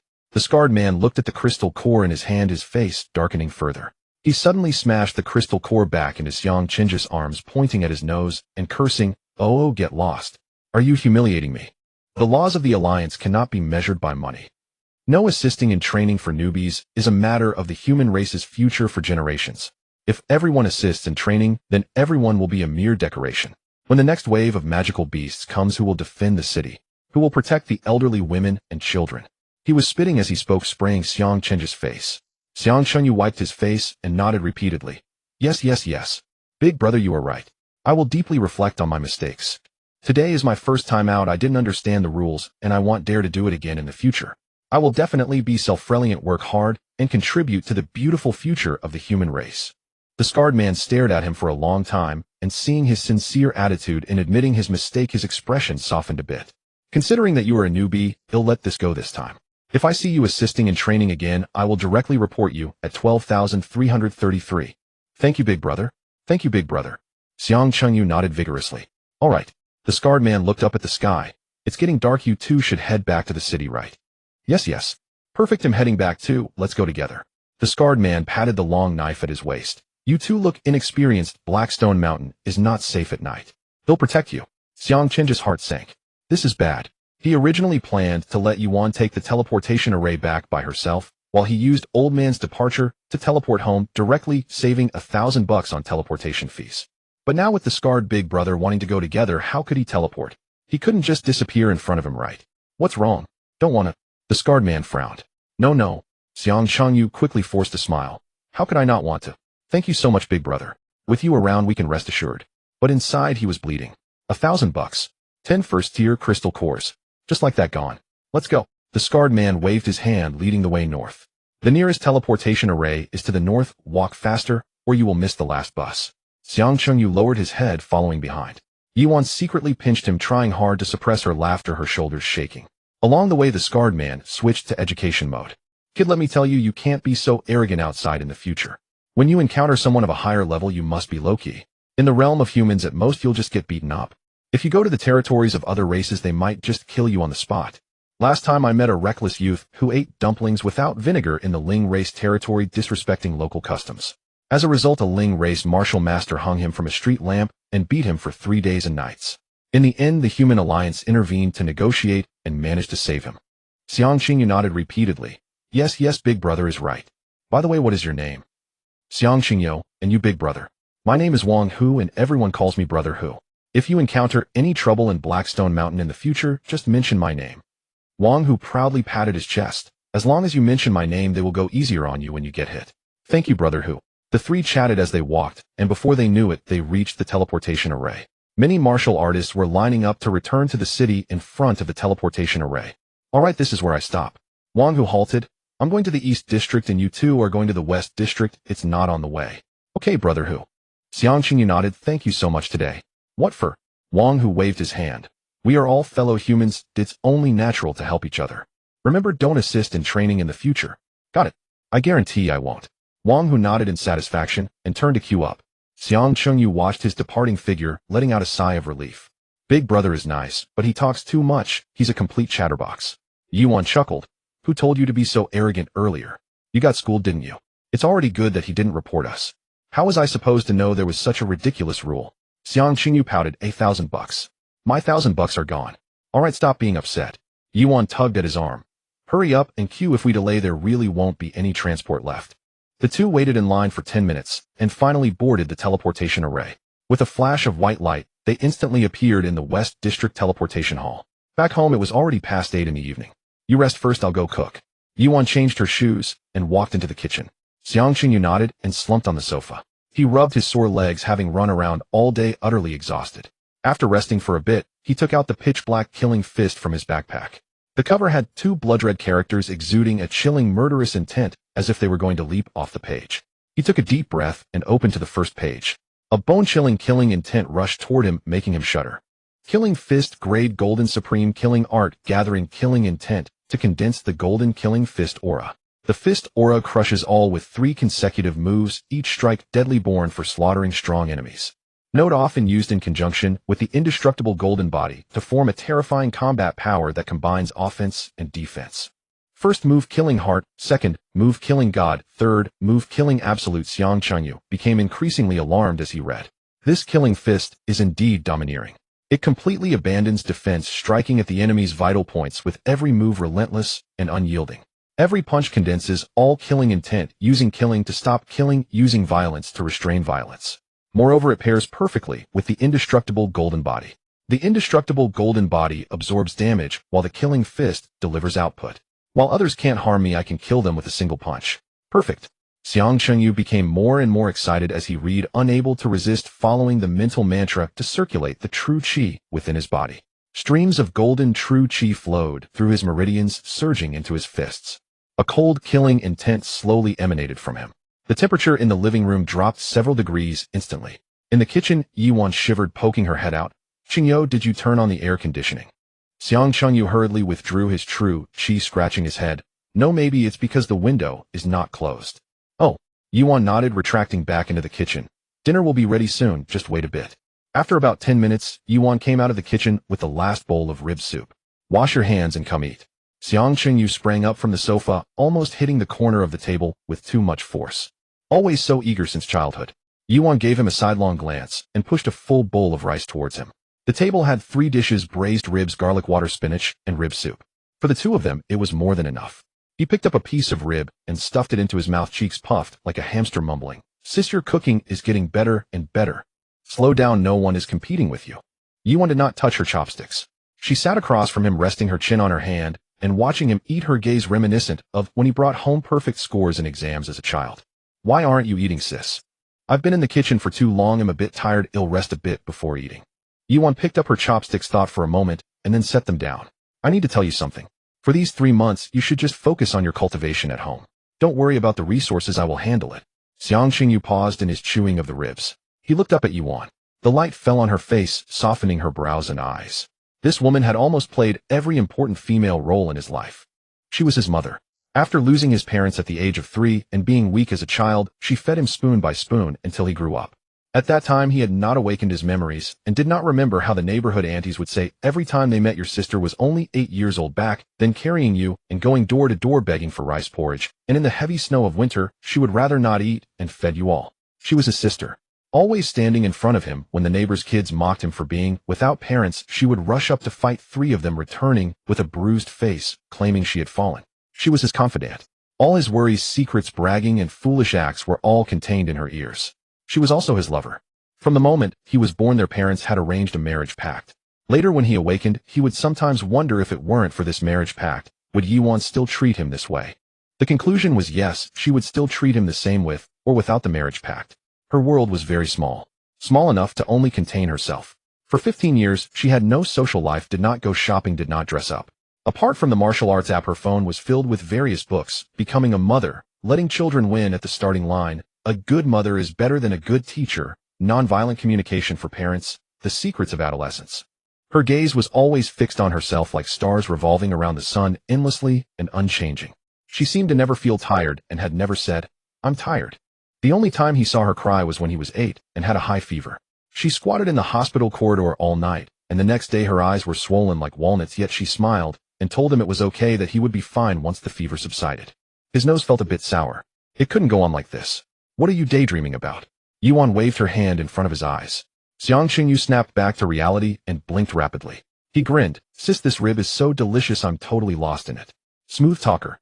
Yuan picked up her chopsticks and tapped him on the head. Did you hear what I said? Got it, sis. He lowered his head and shoveled rice into his mouth. After finishing the meal, Yuan got up to clear the dishes. Xiang Qingyu reached out to help her carry the plates, but was slapped away by her. How many times have I told you? A gentleman stays away from the kitchen, you are not allowed to touch these. Sis, the Book of Rights says that a gentleman avoids the kitchen because he can't bear to see killing, not that men are forbidden from it. I said you can't, so you can't. Yuan carried the bowl towards the kitchen without looking back. Xiang Qingyu dared not defy her and could only obediently sit back on the sofa. Watching her busy figure in the kitchen, he sighed. He needed to speed up his development. He could no longer be a parasite on his sister. Currently, he was at the first level of martial arts, just beginning with the immortal body, and he hadn't even started practicing the killing fist. If he wanted to improve quickly, he must absorb a large amount of crystal cores for cultivation. Roughly estimating, he would need at least 10 crystal cores a day, 300 a month, and 900 in 3 months. 900 first-level crystal cores meant 90,000. And to improve his realm, he must first break through his cultivation method. The immortal body required a massive amount of golden evil chi. Relying solely on absorbing the sparse golden evil chi from heaven and earth, how many years would it take to reach the 9th layer? Before dinner, he had checked the information. In high-level dungeons, there existed a type of stone condensed from golden evil chi priced at 1 million in the market. All of this required money. Crystal cores equal money. Therefore, if he wanted to be fast, he must obtain a large number of crystal cores. But where could he find so many crystal cores? Should he go to Blackstone Mountain to hunt second-level magical beasts? Even if he took the risk, the most he could get was 5 cores a day, equating to a mere 15,000 human alliance coins a month. Too slow. Xiang Qingyu irritably ran his fingers through his hair. He picked up the remote and turned on the TV, randomly flipping through channels. Housing prices in Magic City have reached new highs, with the average price in the Western District exceeding 100,000 human alliance coins per square meter. Experts say prices still have room to rise. Shocking. A certain martial lord has been listed as untrustworthy due to an inability to repay martial arts loans and is banned from using teleportation arrays for life. Xiang Qingyu. Change the channel. The Southern faction announces that the 9 divine lights originated from soul evidence is currently being collected. You don't even have evidence and already come to a conclusion. So annoying. He slammed the button to change the channel. On the screen, a female host appeared, her expression. The 91st outpost of the East Sea has been suddenly attacked by a 6th-level magical beast, the Tier C whale. The battle on site is intense. Please watch the live report from our correspondent on the scene. The screen switched to a shaky live broadcast. The waves were crashing fiercely. On a bare little island, several simple structures were being crushed by a gigantic shadow. The screen switched to a shaky live broadcast. The waves were crashing fiercely. On a bare little island, several simple structures were being crushed. It opened its mouth and roared, and visible sound waves spread out, causing water columns to erupt several meters high from the sea. A dozen figures on the island were struggling to hold on. Some wielded swords to unleash sword waves, some raised giant shields, and others formed seals with both hands to release martial techniques. The colorful lights struck the tier C whale, leaving only shallow scratches. Currently, the Deduku police station in the East District of Magic City has dispatched 10 auxiliary police officers to the scene for support. The camera focused on a muscular man flying toward the island. He skimmed low over the sea, bursting forth with a series of conical Mach rings behind him, the sonic booms tearing through the air around him. 9 others followed, all in black combat uniforms with Human Alliance Auxiliary Police printed on their chests. The situation on site is extremely critical. The host's voice was urgent. The 10 auxiliary police officers are all extraordinary martial lords, and they are simply unable to contend with the 6th-level tier C whale. We have sent a distress signal to higher authorities, but the nearest martial lord will take half an hour to arrive. We hope they can hold on. In the footage, the battle had reached a fever pitch. The auxiliary police captain at the forefront held a mountain axe with both hands, leaping high to strike at the forehead of the tier C whale. Clang! Sparks flew. Several cracks formed on its scales, causing the tier C whale to howl in pain, violently shaking its head and sweeping its bone spines. Bang! The captain was sent flying, crashing through a wall, with debris scattering everywhere. The remaining 9 quickly moved to fill the gaps. Some threw chains to entangle the bone spines, some shot arrows from the side to interfere, and others slammed their hands on the ground to raise earth walls to block the magical beast's path. They worked in perfect coordination, but the gap was still too wide. The tier C whale was also injured, clearly enraged, opening its mouth to gather power, a blinding blue light glowing deep in its throat. That was a water attribute energy ball. If this shot were to go off, not to mention 10 auxiliary police officers, the entire island would be wiped out. Xiang Chunyu suddenly sprang up from the sofa. Auxiliary police. They are all human. In the same camp. Doesn't that mean they are friendly units? Yes. His eyes lit up. 6th level magical beast. 6th level crystal core. 10 million. It's just, I don't know if friendly units I haven't interacted with will work. What are you staring at? So engrossed. Yuan finished her work in the kitchen, holding a change of clothes, preparing to take a shower. There's no time to explain, sis. Xiang Qingyu rushed over, snatched the clothes from her hands, and threw them over his face. I'm coming. Whoosh. He instantly vanished from the living room. Hey, you took the wrong one. That's mine. It was too late, he had already disappeared. Yuan looked at the empty living room, then at the inner garments left in her hand. Her face instantly turned beet red. You little brat. When you come back, I will deal with you. On a small island in the East China Sea, rubble flew and dust filled the air. Han Yong, the auxiliary police captain, crawled out from the debris, wiped the blood from the corner of his mouth, his mind still ringing. He looked up at the rift whale. That blinding blue orb of light had already swelled to the size of a car, its terrifying energy fluctuations pressing down on them, making it hard to breathe. He let out a bitter laugh. 110 years of arduous cultivation, reaching the 8th level of the martial venerate realm.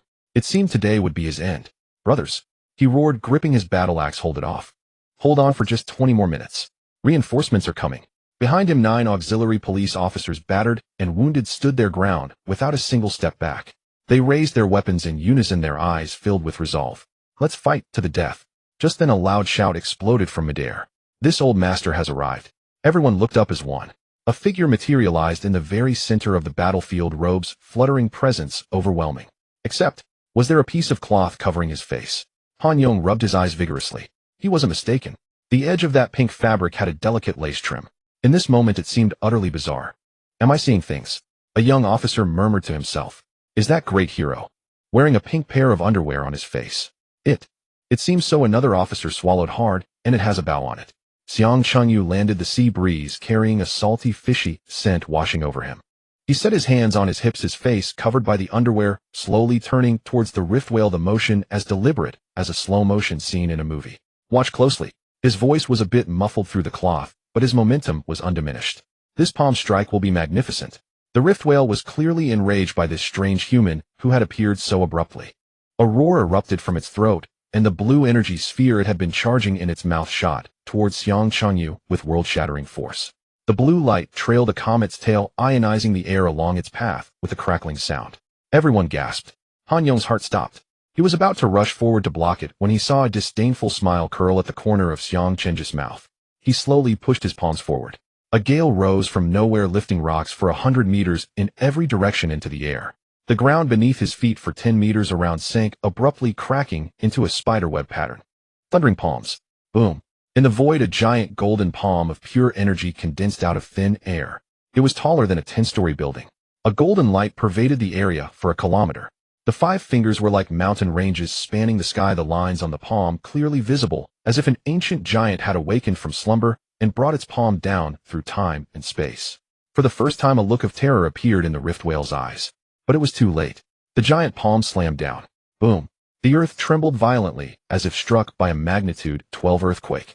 The shockwave exploded in a ring, flinging rubble everywhere and forcing everyone to shield their eyes. When the dust cleared, everyone was dumbfounded.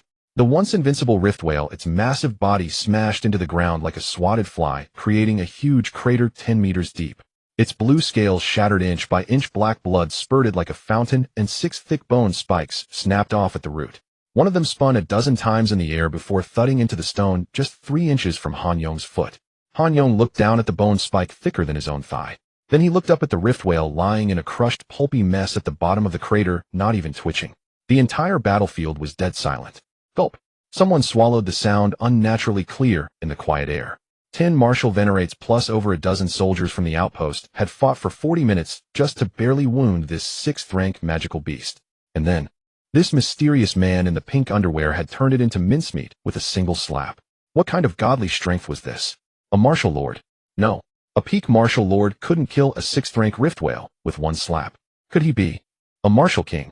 Xiang Chengyu withdrew his hands and placed them behind his back. He didn't turn around. His silhouette was aloof, like a peerless expert who had performed a great deed without seeking fame. He walked step by step to the pile of gore, crouched down, and began to rummage through it with his hand. On the surface, he was as steady as an old dog. But inside, he was a nervous wreck. Drop it. It has to drop. 10 million. My 10 million. If it didn't drop, a core he'd be in huge trouble today. Not only would the trip be a waste, but he'd also risk exposure. 3 seconds later, his fingers touched something hard and cold. Got it. Xiang Chengyu flipped his wrist and pulled out a fist-sized, deep blue crystal core. It was perfectly transparent, with thick energy flowing inside, gleaming with a captivating luster under the moonlight. 10 million. In the bag. Suppressing his excitement, Xiang Chengyu stuffed the core into his storage pouch. He stood up slowly, turned his head towards the stunned auxiliary police officers, and gave a brilliant smile. Though no one could see it through the underwear. Just a small favor, no need to thank me. With that, he took a deep breath. This old master takes his leave. Whoosh. He vanished instantly from the spot, leaving behind only a mess of gore and over a dozen martial venerates standing bewildered in the wind. After a full half-minute, Han Yong finally managed to pick his jaw up off the floor, his lips trembling. You. Which unit are you from? Give us your name, big brother. The only reply was the howling sea breeze. Captain, a young officer said cautiously. He wasn't wearing a combat suit. He was in casual clothes. And pink lace underwear, another officer added. Han Yong. Magic City Flip Garden. Xiang Qingyu materialized in the living room. He had just pulled the cloth from his face, ready to boast of his glorious achievement, when his smile froze. The living room light was on. Yuan was standing in front of the TV, her face like ice, holding a slipper in her hand. A chilling, murderous aura filled the air. He hurriedly looked down.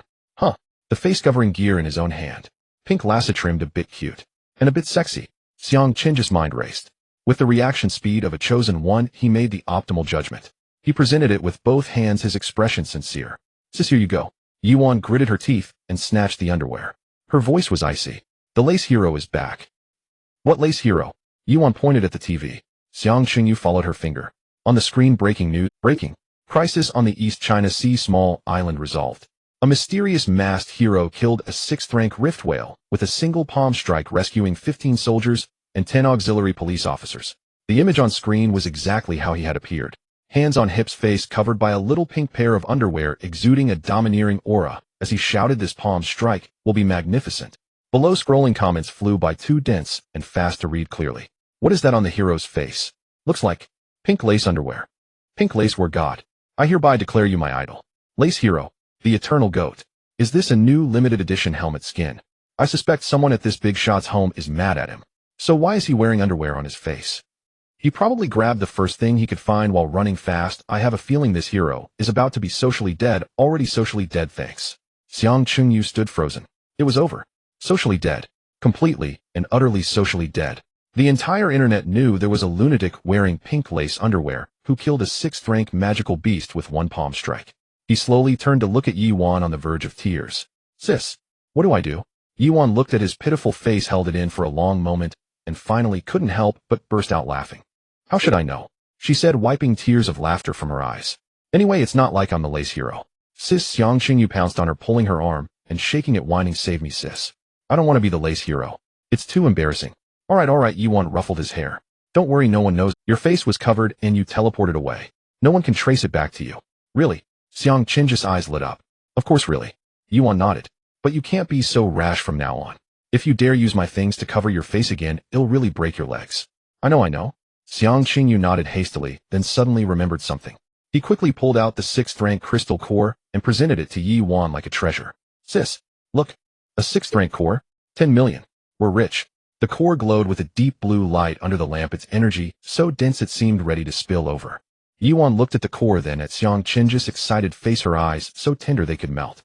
Our little Chengyu is so capable. She reached out and patted his head. Of course. Xiang Chengyu raised his chin proudly. Tomorrow I'll buy you a gold-grade cultivation art. Gold-grade martial skills. The best pills. So you can break through faster too. Yuan didn't refuse, just smiled and nodded. Okay, but have you thought about how to sell it? If you list it on the Martial Artist Association app, the delivery person has to pick it up. There's a risk of exposure. I've thought about it. Xiang Qingyu said tomorrow I'll take the teleportation array to Suzhou. They'll find a big shop and sell it anonymously. The plan was simple and crude, but it would work.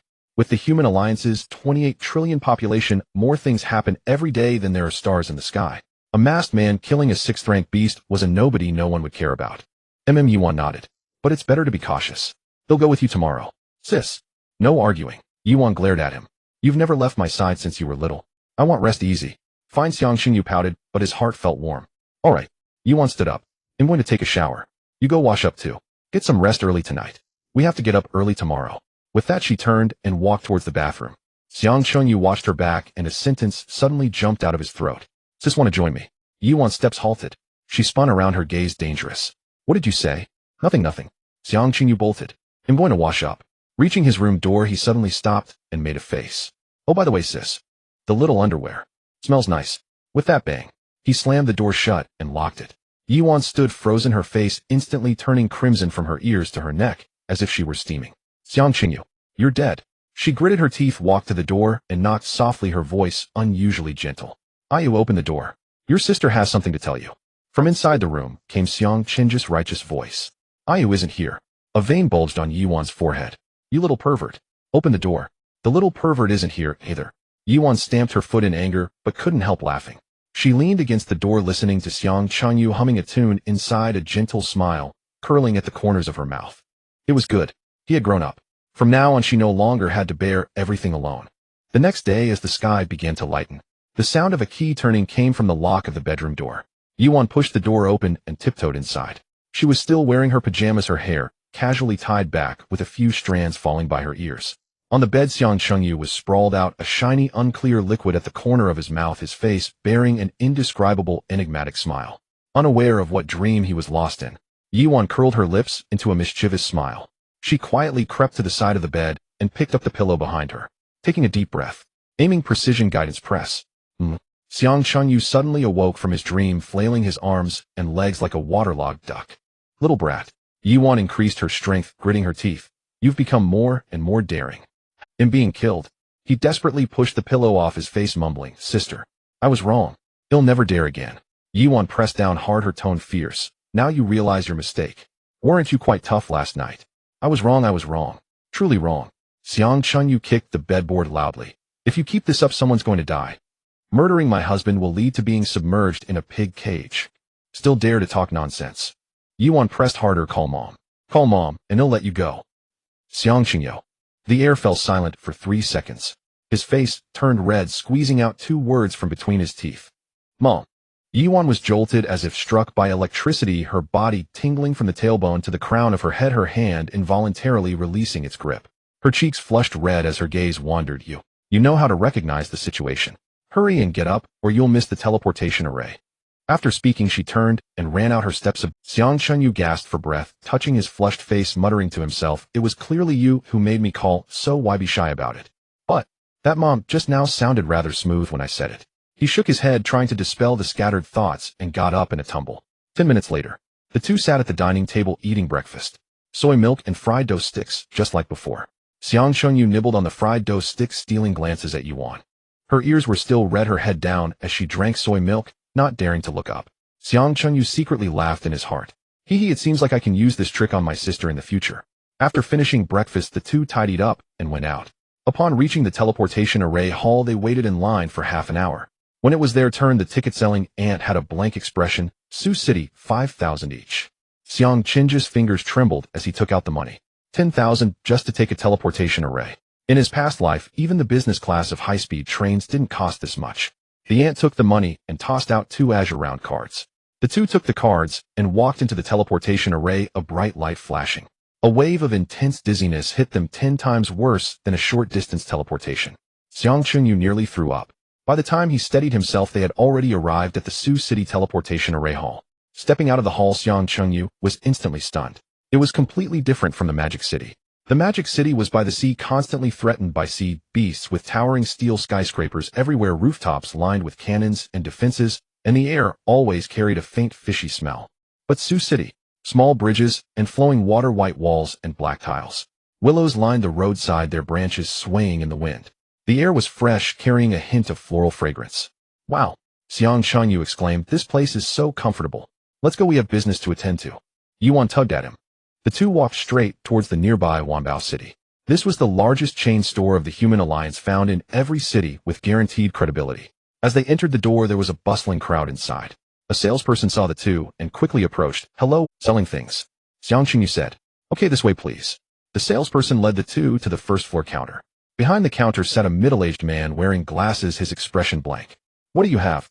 Xiang Chunyu looked around, confirming no one was paying attention, and took out the 6th-tier crystal core from his storage bag, placing it gently on the counter.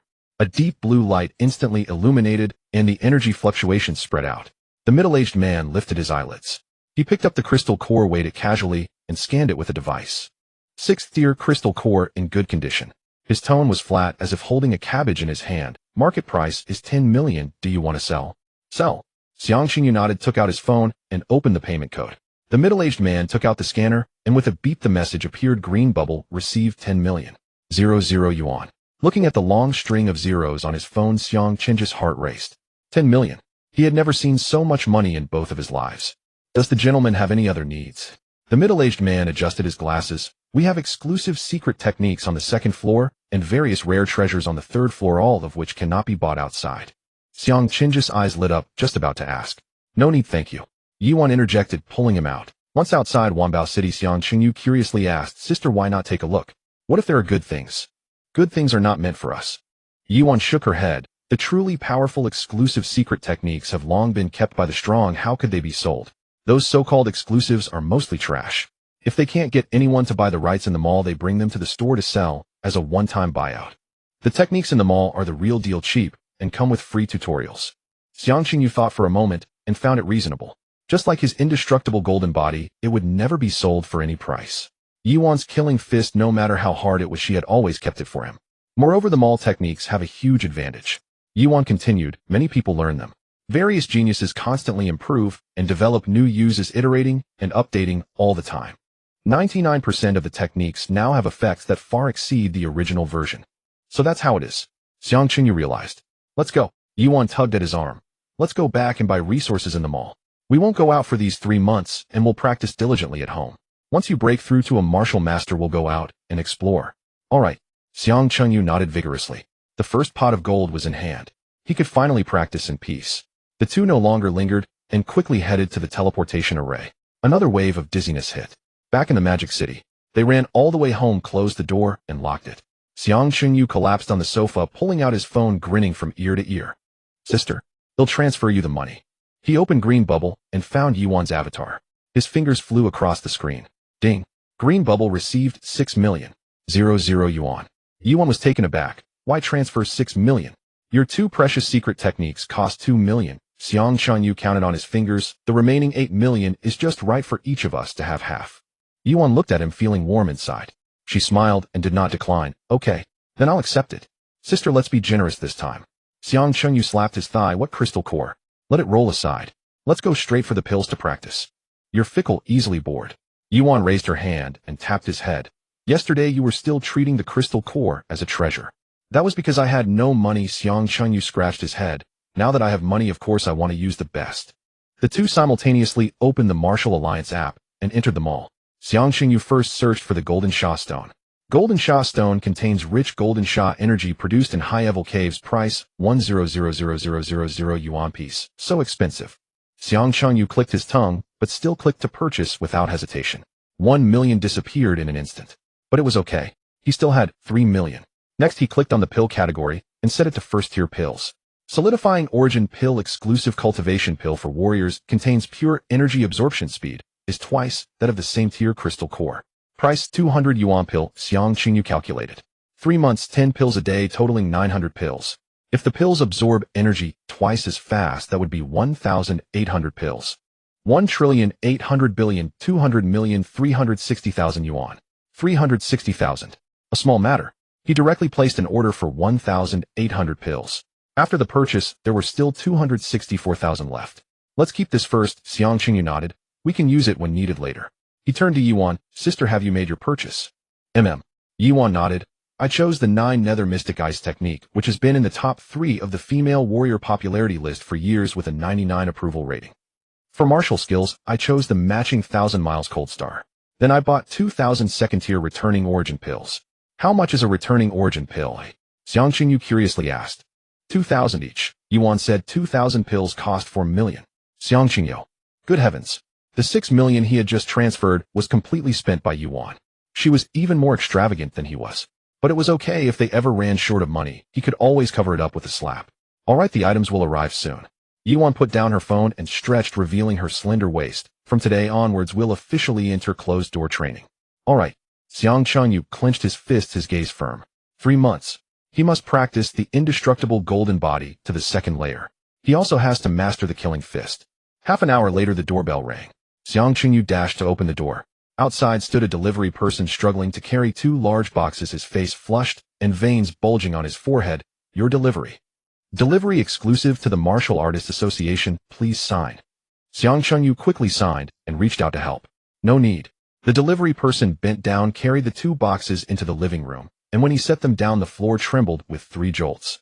Wiping sweat, he sized up Xiang Chengyu, saying, Bro, did you empty out a pill shop? In 3 years of delivering, it's my first time seeing someone buy thousands of pills all at once. Xiang Chengyu chuckled, big appetite, big appetite. The delivery person shook his head and turned to leave, muttering, today's youth really can consume a lot. Closing the door, the two squatted on the floor to unpack the boxes. Inside Yuan's box were 2 ancient golden books and a pile of white jade medicine bottles. Xiang Chengyu's box, on the other hand, was half filled with tightly packed bottles of solidifying essence pills, while the other half held a block of golden devil stone the size of a human head, glowing a rich golden hue and emanating a strong aura of gold devil energy, feeling icy to the touch. Everything's here, Yuan said, picking up her box. I'm heading back to my room. If you need anything, call me. Don't push yourself too hard while cultivating. Remember to eat. Got it, sis. Xiang Chengyu nodded vigorously, holding his box as he rushed into his room, slamming the door shut and locking it. Finally, he could cultivate in peace. He placed the golden devil stone on his lap, sat cross-legged, took a deep breath, and opened the immortal golden body technique, reading it from beginning to end once more. The first layer involves guiding chi into a vortex. While it's easy to start, the challenge lies in the subsequent refinement. He needed to convert all ordinary true chi in his dantian into golden devil true chi. Then he would gradually force the transformed golden devil true chi into the 365 acupoints throughout his body, condensing them into seeds of vortex chi. Finally, he would repeatedly refine the seeds of vortex chi, merging them with his physical body. Once perfected, each acupoint in his body would become a dantian. True chi is endless without limit. 365 dantian. Is he still human? He suppressed his excitement and swallowed a solidifying essence pill. As the pill entered his stomach, a warm energy spread from his abdomen, flowing through his meridians towards his dantian. He then closed his eyes and operated his mind technique. The golden devil energy floated out from the stone, seeping into his body through his pores. That familiar pain returned. It felt as though countless fine needles were piercing his meridians and like numerous small files grinding his bones. Xiang Chengyu gritted his teeth, his t-shirt soaked within minutes. But he wouldn't stop. A real man never shrinks back. Days passed. His meridians and acupoints were becoming increasingly resilient under the tempering of the golden devil energy. The pain gradually faded away. In its place was a warm and comfortable sensation. With each operation of his mind technique, he could feel the true chi becoming denser and purer. Each acupoint filled with golden devil true chi sent waves of tingling pleasure through him. Hiss. Huh. He involuntarily shivered, followed by a wave of clarity washing over him. Wonderful. Xiang Qingyu became addicted. He even stopped eating. Whenever he felt hungry, he would swallow 2 solidifying essence pills. When tired, he'd sit on the floor and doze off, waking up to continue cultivating. He fell into a frenzied state. Days turned into weeks. The empty pill bottles in the room multiplied, from just a few at the beginning to dozens, and then to hundreds.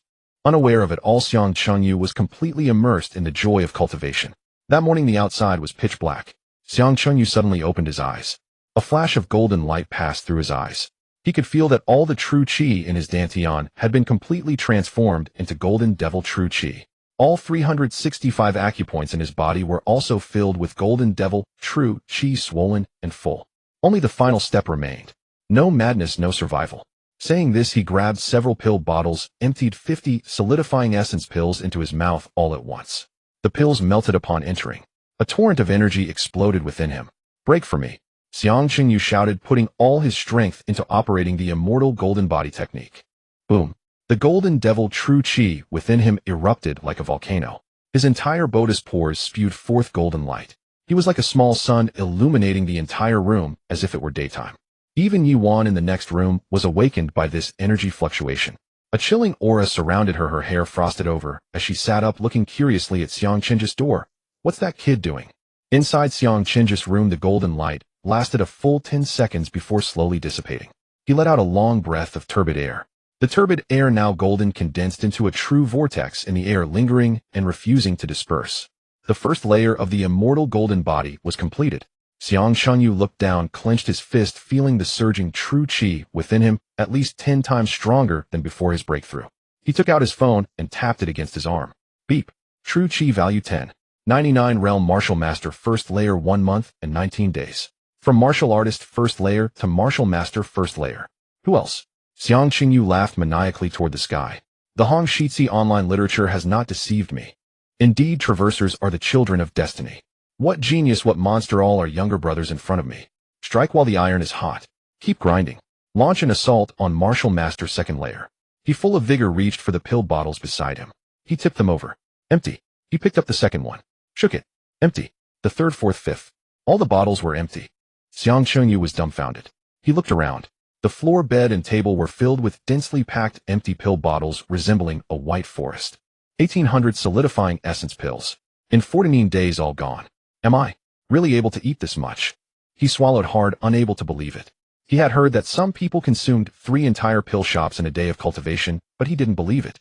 Now he did. Turns out he's also a bottomless pit. Forget it, he comforted himself. First-tier pills really don't have much effect on me now.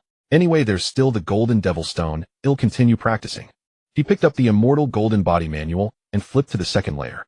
Golden skin and jade bone repeatedly temper the body with Golden Devil energy until the Golden Devil body is formed. When the physical body, Dantian acupoints, and external vortex, Qi, all resonate in a cycle, one can challenge the third layer of the Golden Body initial stage. I see now. Xiang Qingyu nodded. The third layer of the Golden Body initial stage is when the Immortal Golden Body truly demonstrates its power. At that time, it would be invulnerable to blades and fire. No one with a higher realm can break through the defense. He picked up the half-human-sized Golden Devil Stone and pressed it against his chest. Operating the second layer of the technique, he began to absorb the Golden Devil energy. This time the sensation was entirely different from the first layer. The Golden Devil energy hammered at every inch of his bones and skin like countless small hammers from the inside out. The vibrations spread deep into his marrow, making him buzz.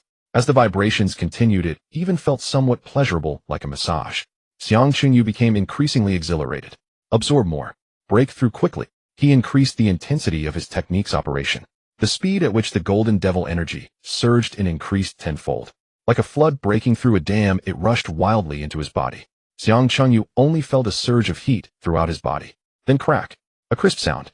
His entire body stiffened. Maintaining the posture of sitting cross-legged with his hands hugging the stone, he became completely still. His skin, hair, and nails, even his eyelashes, turned a brilliant golden color. He transformed into a lifelike golden statue. Only his eyeballs could move. Xiang Qingyu, I'm stuck.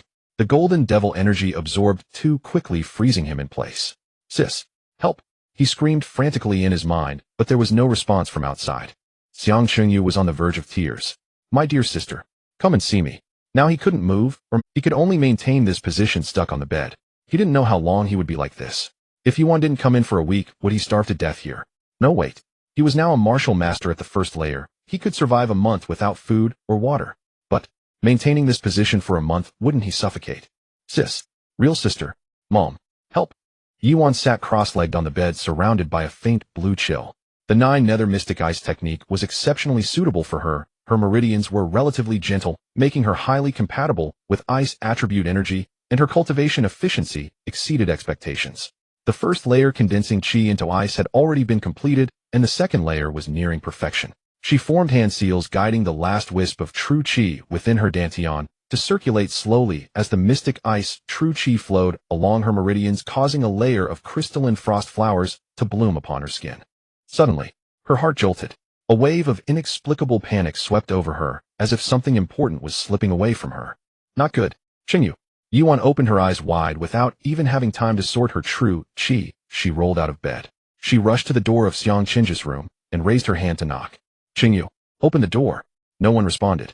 There was complete silence inside. Yuan's expression changed and she hesitated no longer. Gathering all her true qi, she slapped the door. Bang! The solid wooden door was smashed to pieces, splintering everywhere. She rushed in and immediately spotted the golden statue on the bed. Yuan's pupils constricted, her heart skipping a beat.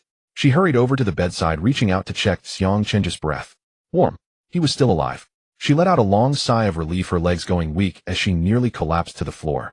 You scared me to death. She patted her chest, then immediately felt anger rising again. You little brat, what are you doing? Xiang Qingyu saw Yuan and was on the brink of tears. The savior had finally arrived. He desperately rolled his eyes, looking up and down, trying to express his predicament. Seeing him only able to roll his eyes, Yuan felt both angry and amused. Don't panic, let me see what's going on. She extended her hand, ready to channel her true qi into him for examination. As her hand was raised, suddenly she slapped her forehead. I really got too anxious.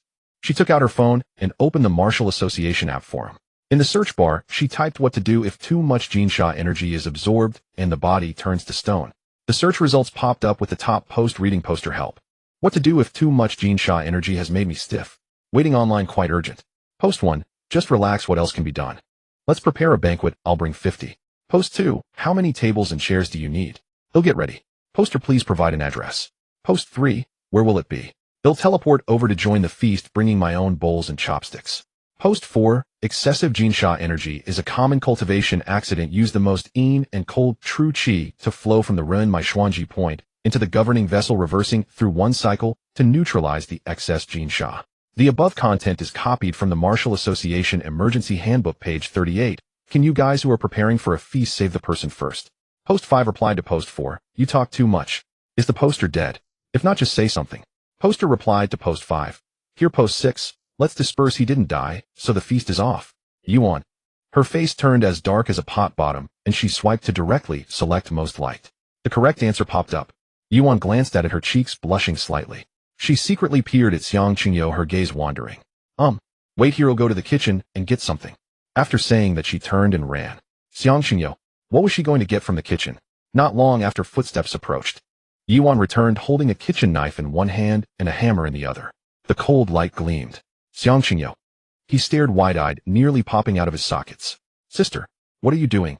Yuan approached expressionlessly, step by step. Her eyes were vacant, as if possessed. She muttered, they say the little golden figure is very valuable. If you break it, you can sell it for gold essence. Such a large one, at least worth 10 billion. With money, my brother and I can buy the best techniques, use the best pills, and in the future, we can be a pair of immortal lovers. Hee hee. After laughing, she raised the kitchen knife. The cold light reflected on Xiang Qingju's face. His soul nearly left his body. Calm down. I am your own brother. Not some Jinsha gold essence. Help. Sister has gone mad. He spun his eyes desperately, tears welling up. The kitchen knife sliced through the air and came down hard. Xiang Qingyu shut his eyes in fright. The expected pain did not come. The knife halted just an inch from his scalp. You little brat, are you scared? Her voice carried a hint of amusement. Xiang Qingyu suddenly opened his eyes. He saw Yuan bending down, head tilted, looking at him with a smile that was not quite a smile. There was no longer a trace of the previous madness. It turned out she was just pretending. Xiang Qingyu sighed in relief, his whole body going limp. That scared me to death. He looked at Yuan with a resentful gaze. Was there anyone who scares people like this? Yuan couldn't help but laugh at his expression. Who told you not to take care of yourself? You dared to cultivate recklessly and almost got yourself killed. While speaking, she moved a chair, propped up her leg, and sat at the bedside. She casually took out her phone, opened the camera, and pointed it at the little golden figure's face. Now let's do a little survey. The rules are simple. Left eye turns for A, right eye turns for B. If you answer incorrectly, it'll really smash you and sell you. Xiangqingyo, are you a devil? First question. Yuan cleared her throat and said earnestly, in your heart is your sister beautiful? Super beautiful.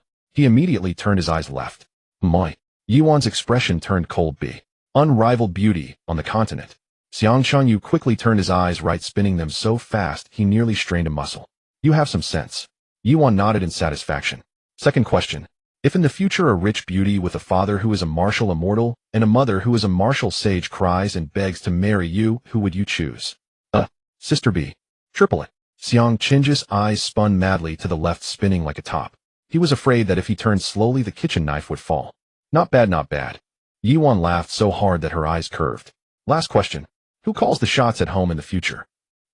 Sister B. Yuan. Xiangqingyo. Is there a difference? He rolled his eyes dramatically. Yuan glared, raising the kitchen knife and shaking it. Xiangqingyu immediately cowered, obediently turning his eyes left. Very good. Yuan put away her phone and shook it. I've saved the video. Don't forget what you said tonight. Xiangqingyo, you are ruthless. Yuan took a deep breath, her cheeks turning red again. She bit her lip as if making some determination. Leaning slightly forward, she closed her eyes and kissed Xiangqing's lips. Xiangqingyo. His eyes widened in shock. What's going on? A refreshing chill of mystic ice energy flowed from her lips into his body. Where it passed, the raging Jinsha energy was instantly neutralized. His stiff muscles gradually regained sensation. Crack, crack. The golden shell on his body began to shatter piece by piece. After a full 5 minutes, Yuan finally lifted her head, her face as red as a ripe apple, not daring to meet Xiangqing's eyes. All right. It should be fine now. As soon as she finished speaking, the golden shell on Xiangqing's body shattered with a loud crash, turning to powder. He took a deep breath. I'm alive. I'm finally alive. He moved his arms and legs, feeling as sore as if he had been trampled by 10 elephants. Sister, your conscience is greatly bad. Xiangqingyu rubbed his arm, looking accusatory. You actually took advantage of me when I was in danger. Humph. Yuan snorted, raising her chin. I'm not some virtuous gentleman. Besides, she glanced at Xiangqingyu. Didn't you enjoy it quite a bit? Xiangqing's face turned red. Who enjoyed it? I couldn't move. Really? Yuan raised an eyebrow. Then who was it that secretly stuck out their tongue just now? Xiangqingyu. I didn't. You're talking nonsense. He quickly changed the subject. By the way, sister, how did you know that mystic ice energy could resolve this? I searched it on the forum. Yuan replied. Jinsha energy is extremely yin and cold, but all things turn away from yin and embrace yang. When yin reaches its extreme, yang is born, and when cold reaches its extreme, it becomes solid. My mystic ice energy belongs to the yin category, perfectly neutralizing it. Oh, Xiangqingyu nodded, then looked pitiful. Sister, you really were ruthless in scaring me. Who told you not to listen? Yuan said matter-of-factly, if I don't teach you a lesson, you'll dare to do it again. As expected of a real sister. By the way, how did you end up like this? Yuan asked curiously. Don't mention it, Xiangqingyu sighed. I was refining my body with Jinsha energy, and who knew it felt more and more comfortable, like a massage. Before I knew it, I absorbed too much. Comfortable. Yuan looked at him with surprise, examining him up and down. You're not a masochist, are you? Xiangqingyu. Let's not talk about this. He quickly changed the subject, proudly puffing out his chest. Sister, what level do you think I am now? Yuan focused and sensed for a moment. Martial master. She exclaimed, how long has it been? You've gone from martial artist level 1 to martial master level 1. Impressive, right? Xiangqingyu beamed. I told you I'm the chosen one. That's too exaggerated. Yuan shook her head, incredulous. Others take at least half a year to break through to martial master. You completed it in just over a month. That's simply unbelievable. Is she praising me or mocking me? Xiangqingyu rolled his eyes. Sister, once I master the killing fist, let's go out and adventure together. Sure. Yuan nodded vigorously. My 9 nether mystic ice technique is almost fully transitioned as well. But, she looked at Xiangqingyu seriously. You must not rush for progress in the future. What if something really happens? What will I do? Got it. Xiangqingyu nodded hurriedly. Next time I will definitely be careful. Yuan nodded in satisfaction. Then you can rest well. I'll go back to my room to cultivate. After saying that, she turned to leave, also taking the broken door frame with her. Xiang Chunyu sat cross-legged on the bed, pulling out a pitch-black ancient tome from his storage bag.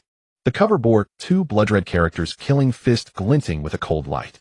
As his fingers brushed the pages, a bone-chilling cold crept up from his fingertips, as if he were gripping a piece of ancient ice. He opened to the first page. First style killing intent, a beginner's killing move that condenses one's own killing intent, integrates the essence of gold killing chi, transforming into an indestructible gold killing fist aura. The fist aura directly attacked the heart meridian, capable of shattering internal organs with a single blow, extinguishing life. Once the killing intent stirred, death would follow. The text was permeated with a bloody scent. Xiang Qin's eyes lit up. Domineering. He loved such simple and brutal techniques. No need for flashy tricks, just a single punch to end it. He cleared his mind, emptied his thoughts, and took a deep breath. He began to circulate the gold-killing chi according to the fist manual's mental method. The chi flowed along the meridians into his right arm, stopping 3 inches from his fist, beginning to rotate and compress.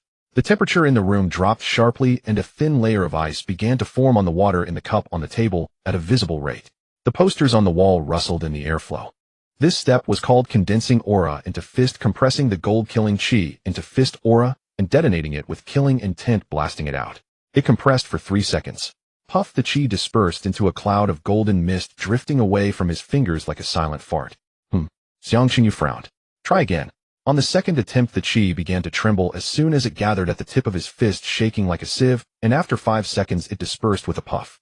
On the third attempt, he gritted his teeth and pressed hard, the veins on his forehead bulging as the fist aura barely took shape, suddenly cracking open a fissure on the surface before dispersing again. What is going on? He scratched his head, puzzled. The mental method was correct. The chi was also correct. Why couldn't he condense the killing intent? Slap. He raised his hand and slapped himself. So stupid. What era is this? Can't I search for answers? He grabbed his phone and opened the martial arts forum. Input: what should I do if I can't condense killing intent while cultivating a killing technique? Click search. Post 1. I suggest you perish on the spot and be reborn as a murderer in your next life, automatically gaining a killing intent buff. Post 2. Go to Blackstone Mountain and chop 100 first-level magic beasts until you vomit. Once you see a living creature, you'll naturally have it. Post 3. The previous posters are weak. Last time I practiced this type of martial art, I placed a photo of my ex-girlfriend and her current boyfriend in front of me, and the killing intent exploded. Ooh, I entered the first stage that day. Post 4. Is it possible that you are naturally a saint, trembling even at the thought of killing a chicken? What martial arts can you practice? Xiang Qinyu. Not a single serious person in this group. He swiped his finger and went straight to the most liked post. Because you are not angry enough. Killing intent comes from rage. The greater the fire of anger, the stronger the killing intent.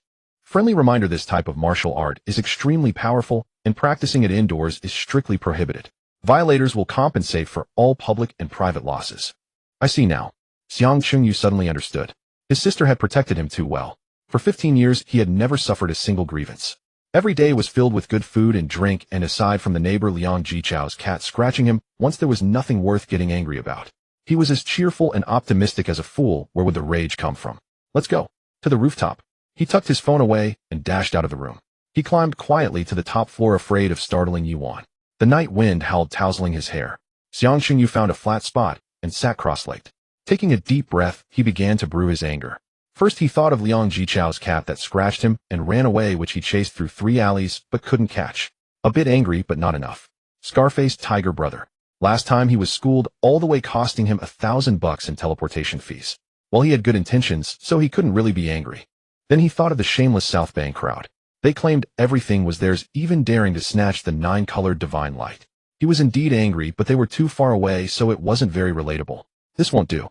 Xiang Chunyu scratched his head. What was going on? Usually it was easy for him to get angry, but why was he faltering at such a crucial moment? He closed his eyes and emptied his mind. Suddenly an image flashed in his mind. Yuan was squatting on the ground, crying, her shoulders shaking. Boom. A surge of unnamed fury surged from his heart. It burned him all over. His fist instantly clenched tight. The gold-killing chi surged wildly into his right arm, spinning rapidly at the tip of his fist. The icy killing intent erupted from him. The killing intent was successfully condensed. The dark golden fist aura rapidly took shape on his right fist.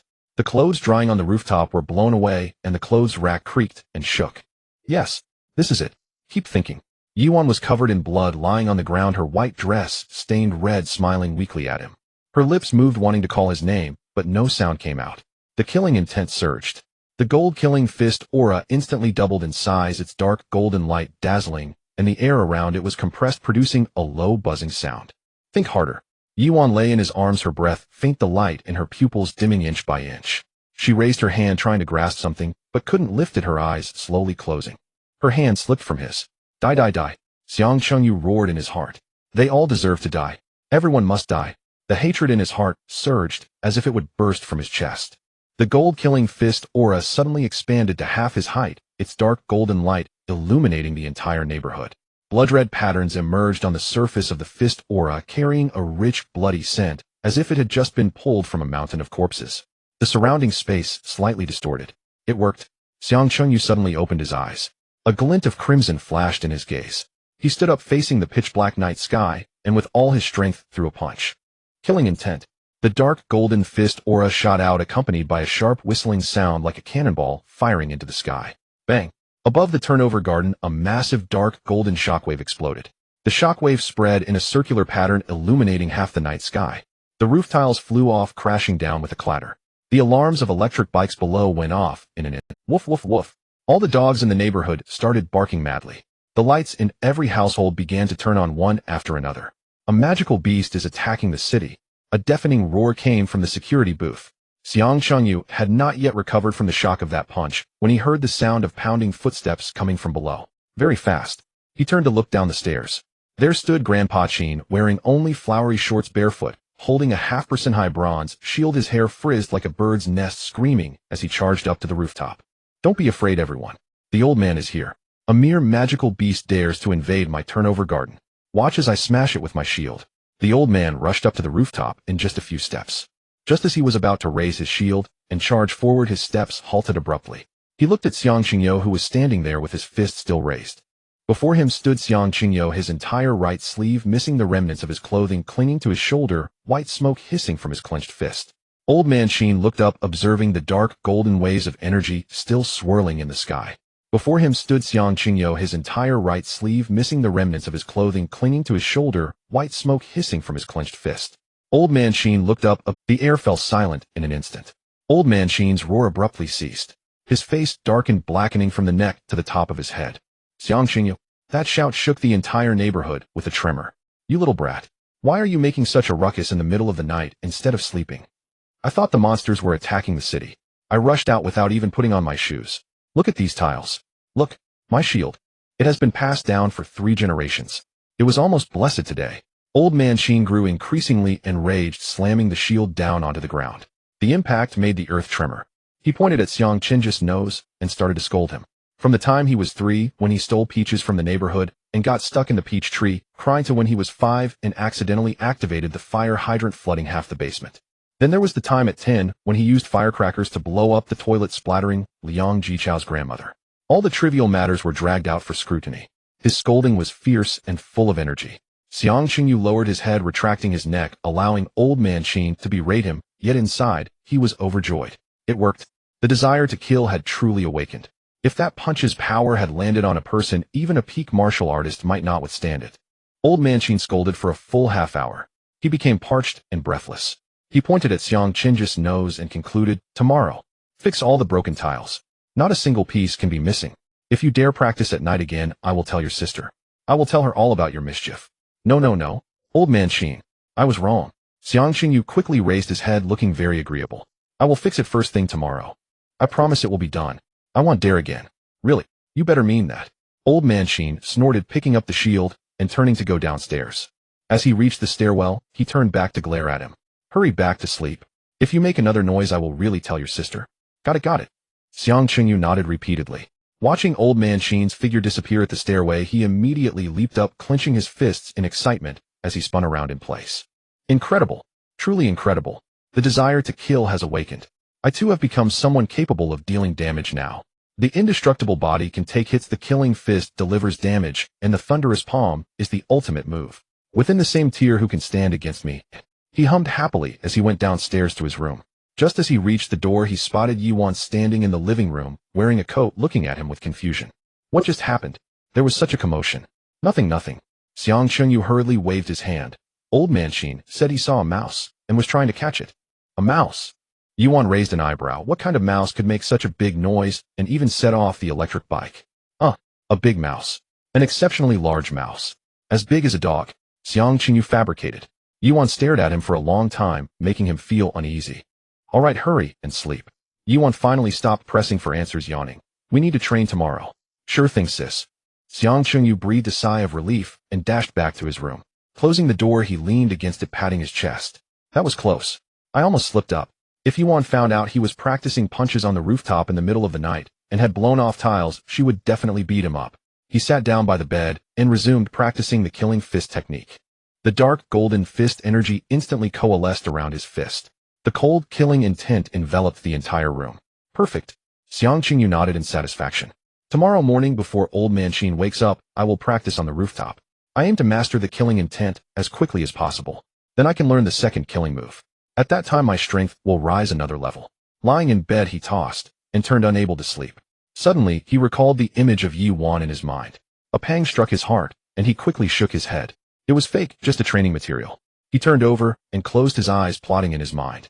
Once I have practiced the killing fist to a certain degree, I will go out with Yuan to explore. First we'll go to Blackstone Mountain to farm some second and third tier crystal cores. Then we will venture to even farther places.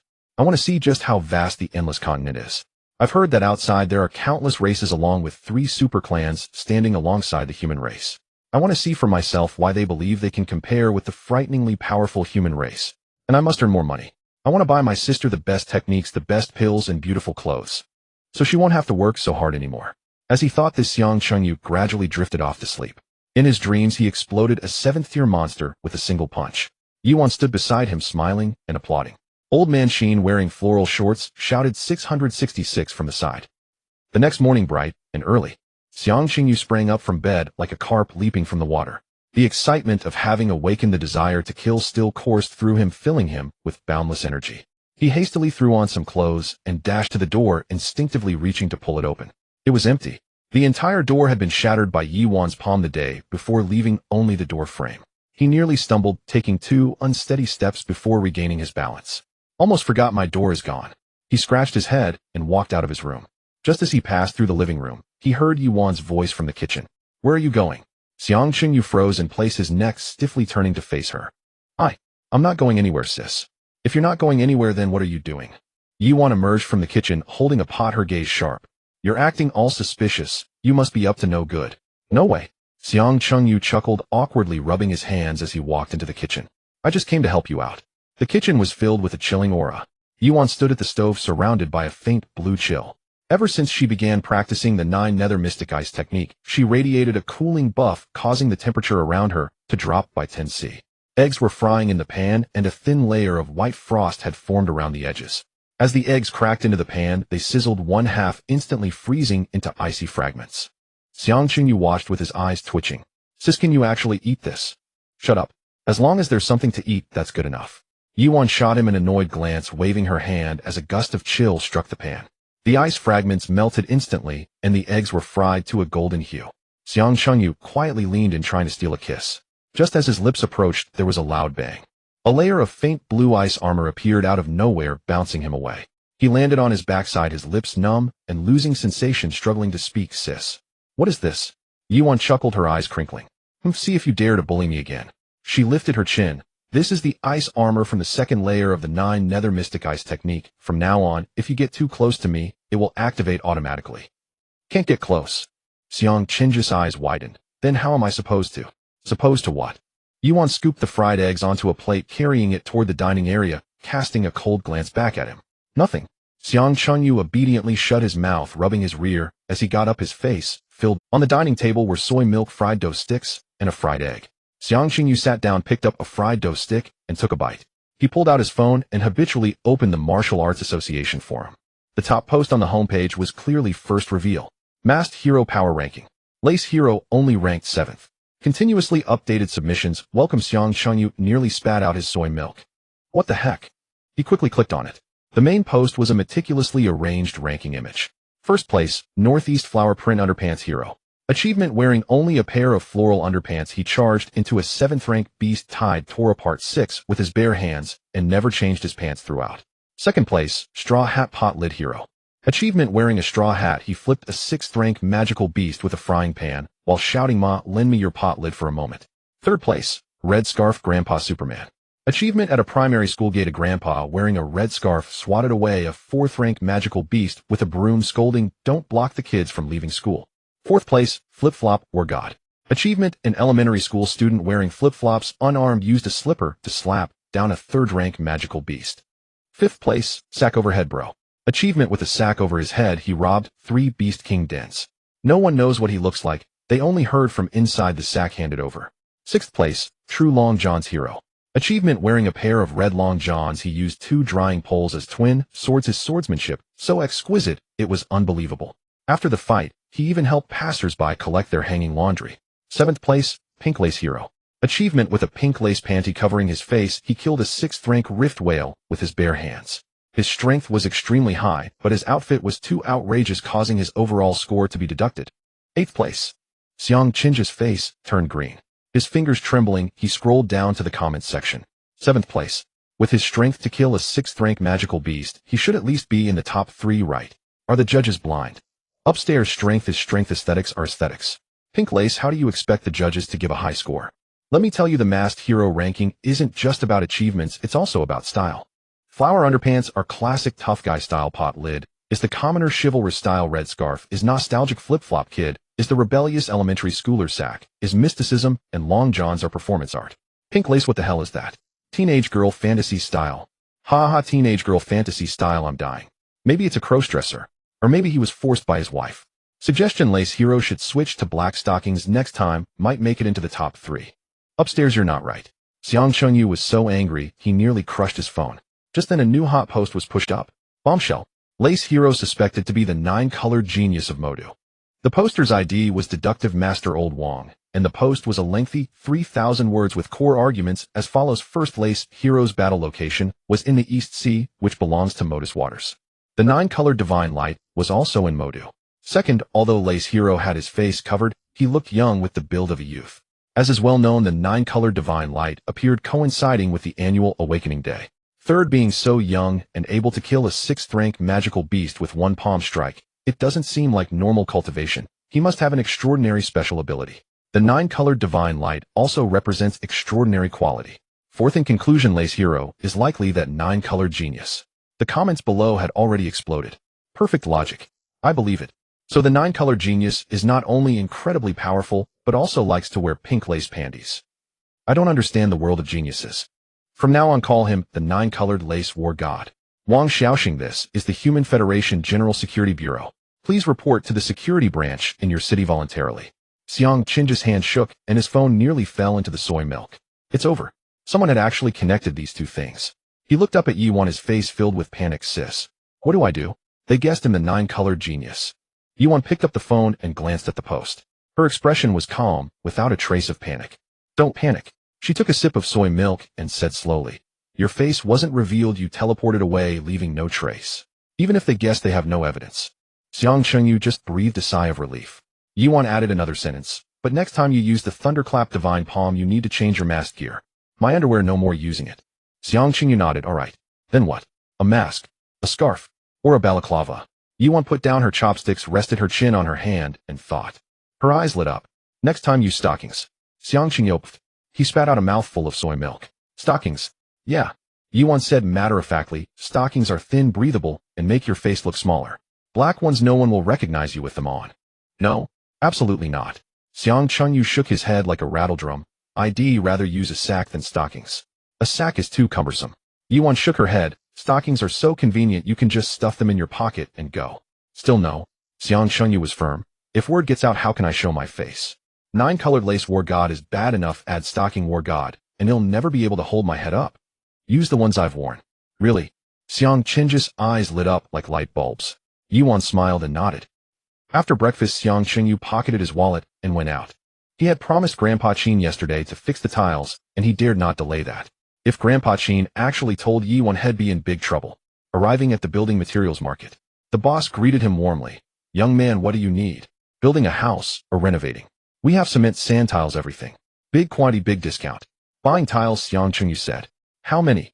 The boss pulled out a calculator. Tell me how many, you'll give you a 10. 18 tiles. The boss. The smile on his face instantly vanished. 18. He looked Xiang Chunyu up and down. Are you kidding me? 18 tiles, go get them from the corner, yourself, no charge. Really? Xiang Chinji's eyes lit up. Really?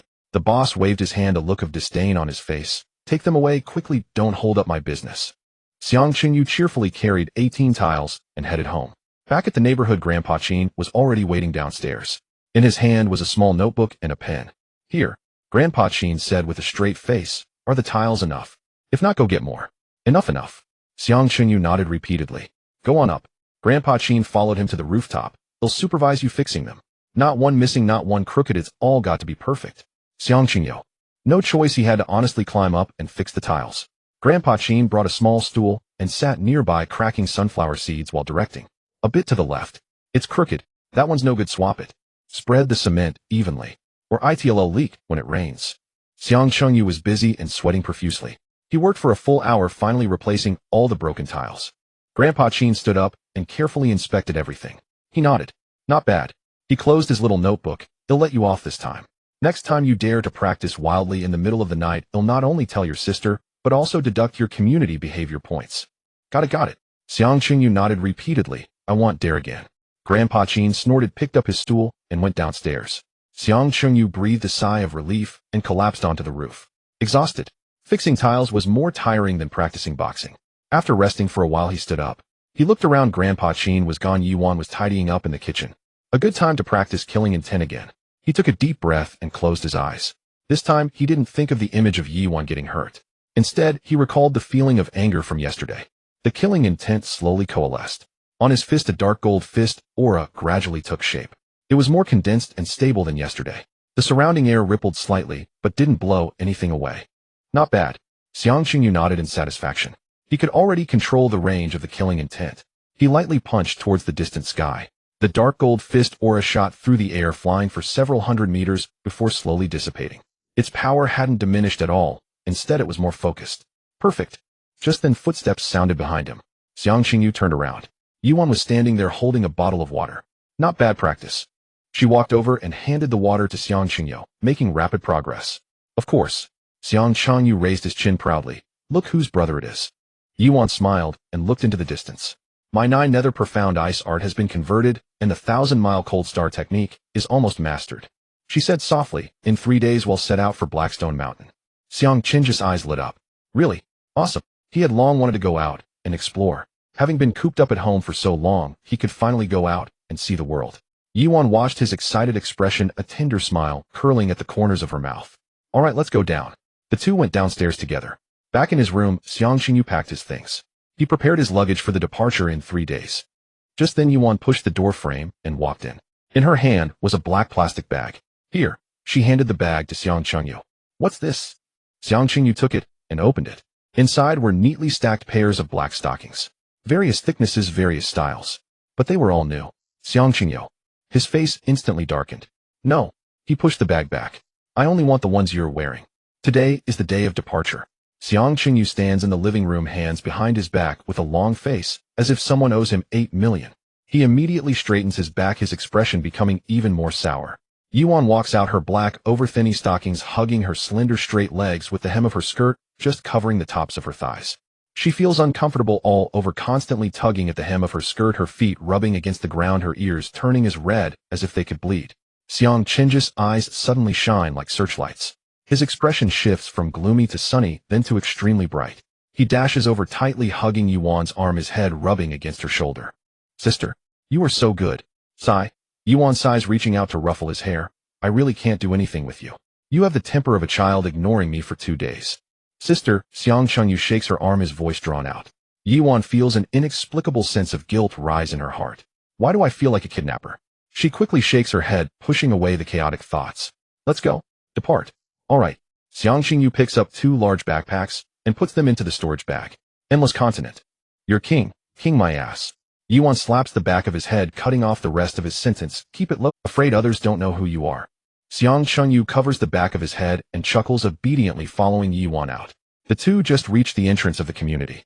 A group of middle-aged women sitting in the shade cracking sunflower seeds all lift their heads in unison. Yo, Xiaowen, you look really beautiful today. Where are the young couple going? We're going to beat up Liang Ji Chao. You little brat. Liang Jichao's grandmother immediately exploded, throwing the sunflower seed shells on the ground. Do you need to remember for 10 years? And you think Mimi can scratch you if you don't pick my family's peaches? Hee Grandma Liang, just kidding, just kidding. Xiang Chengyu quickly smiles apologetically. We're going out for some training. So embarrassing. Yuan pulls him up, running away without looking back. Watching the two run off, the middle-aged women immediately huddle together. I told you they were up to something. No kidding. They grew up together, childhood sweethearts, a match made in heaven. Xiao Wan is still capable, her husband is raised by her, so it's reassuring to feed him. Let me tell you, last time that rascal Changyu. At this moment, a middle-aged woman in a floral shirt quietly steps aside, lowering her head and speaking in a very low voice into her collar. Base 1, Base 1, please respond, over. Base 1 received, please speak, over. Target is going out for, understood, over. Just as the words fell, there was a commotion at the entrance of the community. The pancake vendor was brushing sauce for a customer when suddenly he stopped. He put down the brush, pulled off his apron, and waved to the customers in line. Go, go, go, not selling today, closing up. What? I've been waiting for 10 minutes. The customer holding up his phone looked confused. Gas leak. Dangerous. The vendor pushed his tricycle and ran off, disappearing around the corner. Next door, the fruit vendor was weighing apples for a customer when he suddenly pulled back the scale and turned off the loudspeaker, closing up. I have an urgent matter at home. What urgent matter? My wife is giving birth. Didn't you say your wife gave birth last week? She gave birth again. Twins. The whole street was like a row of dominoes falling one after another, closing up. Xiang Chengyu and Yi Yuan remained oblivious. Chatting and laughing all the way they walked into the teleportation hall. It's still the same ticket-selling aunt. With a blank expression, she said, Haishi Mountain 1,000 per person. Xiang Chengyu took out money and handed over 2,000. The aunt tossed out 2 green coins. The two took them and stepped into the teleportation array. White light shone. Capital of the Human Federation, Zhongjing. At the headquarters of the Martial Arts Association, in an enormous circular auditorium that can accommodate tens of thousands of people, over 1,000 figures sat in attendance, each radiating a terrifying aura capable of destroying the world. All of them are martial immortals. Comrade President. In the front row, a stern-looking middle-aged man stood up, his voice loud. There were supposed to be 2,009, but only 1,287 are present. Duty Officer Yi Zhongxian. On the podium, President Qin nodded. We won't wait for those who aren't here. The meeting will now commence. He picked up a document from the table and opened it. Xiang Qingyo, male, 18 years old, orphaned with only one older sister, a wife, and a mother. Upon reaching this point, Qin Yu suddenly stopped. He frowned, pulling the document a little further away to read it again. Moi. He slammed the table suddenly. Bang. The entire auditorium shook 3 times. Who wrote this? Qin Yu was furious, his eyes bulging. How many times have I said it? The system must remain pure. Who is the bastard who let a second-generation heir in here? Can't even write a proper draft. The Secretary-General of the Martial Arts Association beside him hurriedly stood up, just about to speak. Do you still have the face to explain? Qin Yu pointed at his nose. You just want me to lose face in front of everyone, right? His gaze swept across the entire hall. He happened to see Yi Zhongxian turning his head, his shoulders shaking. Yi Zhongxian. Qin Yu was instantly enraged. You are the duty officer of this session. You tell me, do you have any responsibility?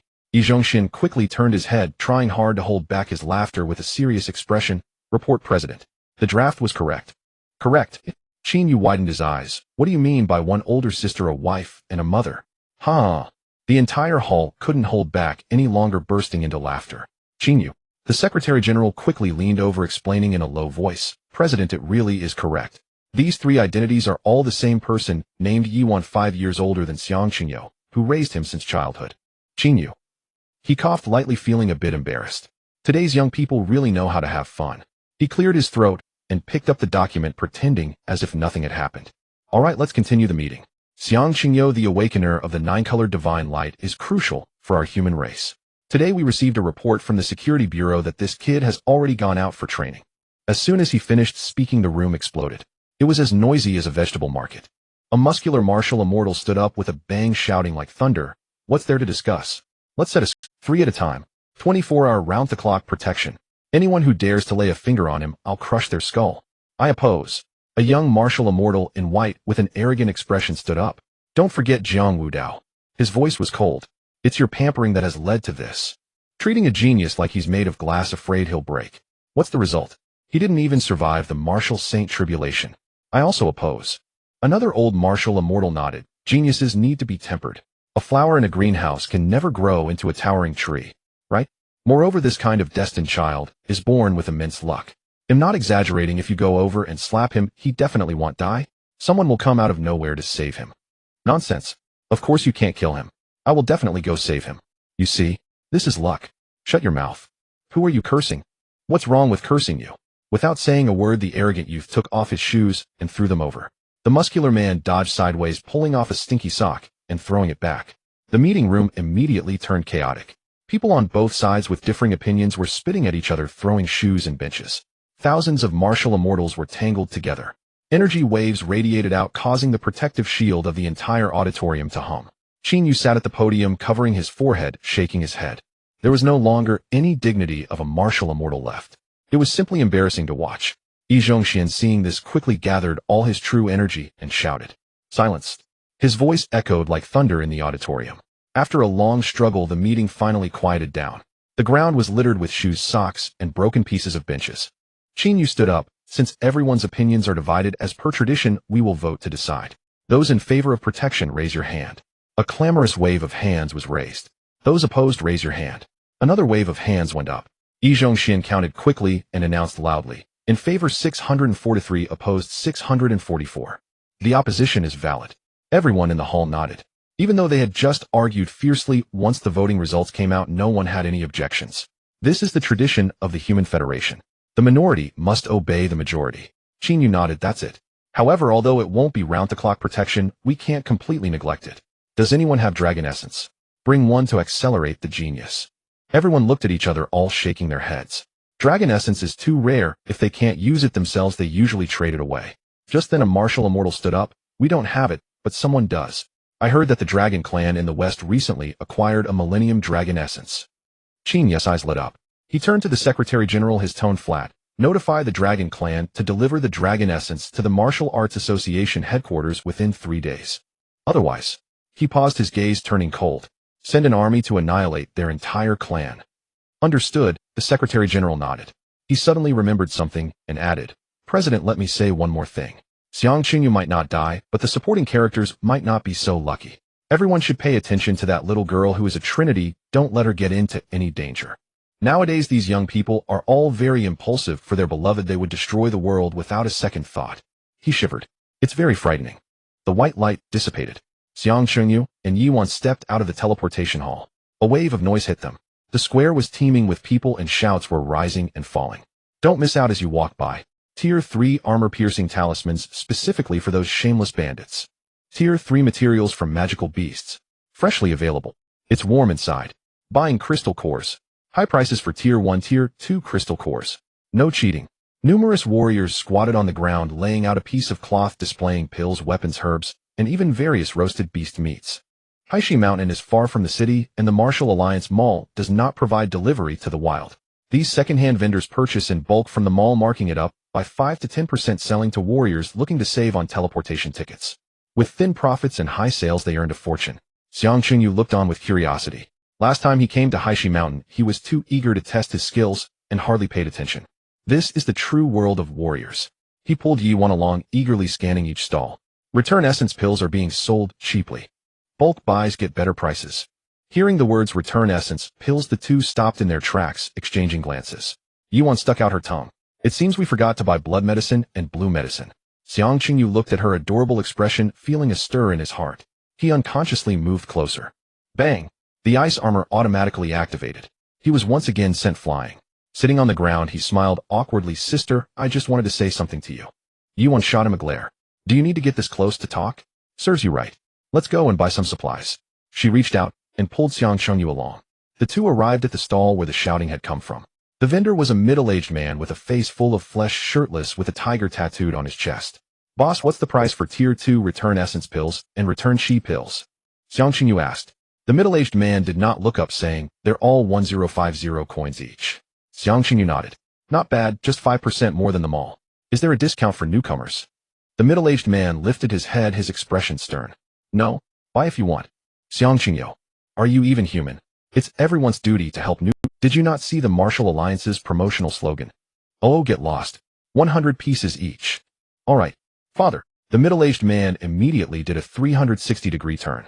Father, 1010 coins each, how about that? You'll save a trip back to the city, and I can earn a little money too. As he spoke, he gestured with his thumb and forefinger, a fawning expression on his face. Xiang Qingyu nodded in satisfaction. Good son, open the payment code. All right. The middle-aged man quickly pulled out the payment code. Xiang Qingyu scanned it with his phone. Ding. Green bubble received 202000 coins. The middle-aged man took out 200 white jade medicine bottles from his storage bag and handed them over. Father, take care. Come back next time. Xiang Qingyu took the medicine bottles and shared half with Yuan. Just as they exited the market area, suddenly, buzz, buzz, an ear-piercing alarm sounded. Damn, a beast tide. Haishi Mountain can have a beast tide. I've never seen this before. The entire Haishi Mountain teleportation square was thrown into chaos. A vendor selling herbs quickly packed up his stall, pulling out an axe from under the table. Stop talking. Brothers, grab your weapons. An opportunity to get rich is here. Everyone drew their weapons, excitement written all over their faces as they rushed out. Xiang Qingyu's eyes lit up. He grabbed Yuan's arm. Sister, did you see? This is the treatment of a protagonist. Wherever one goes, disaster follows. Yuan rolled her eyes. You seem quite pleased, huh?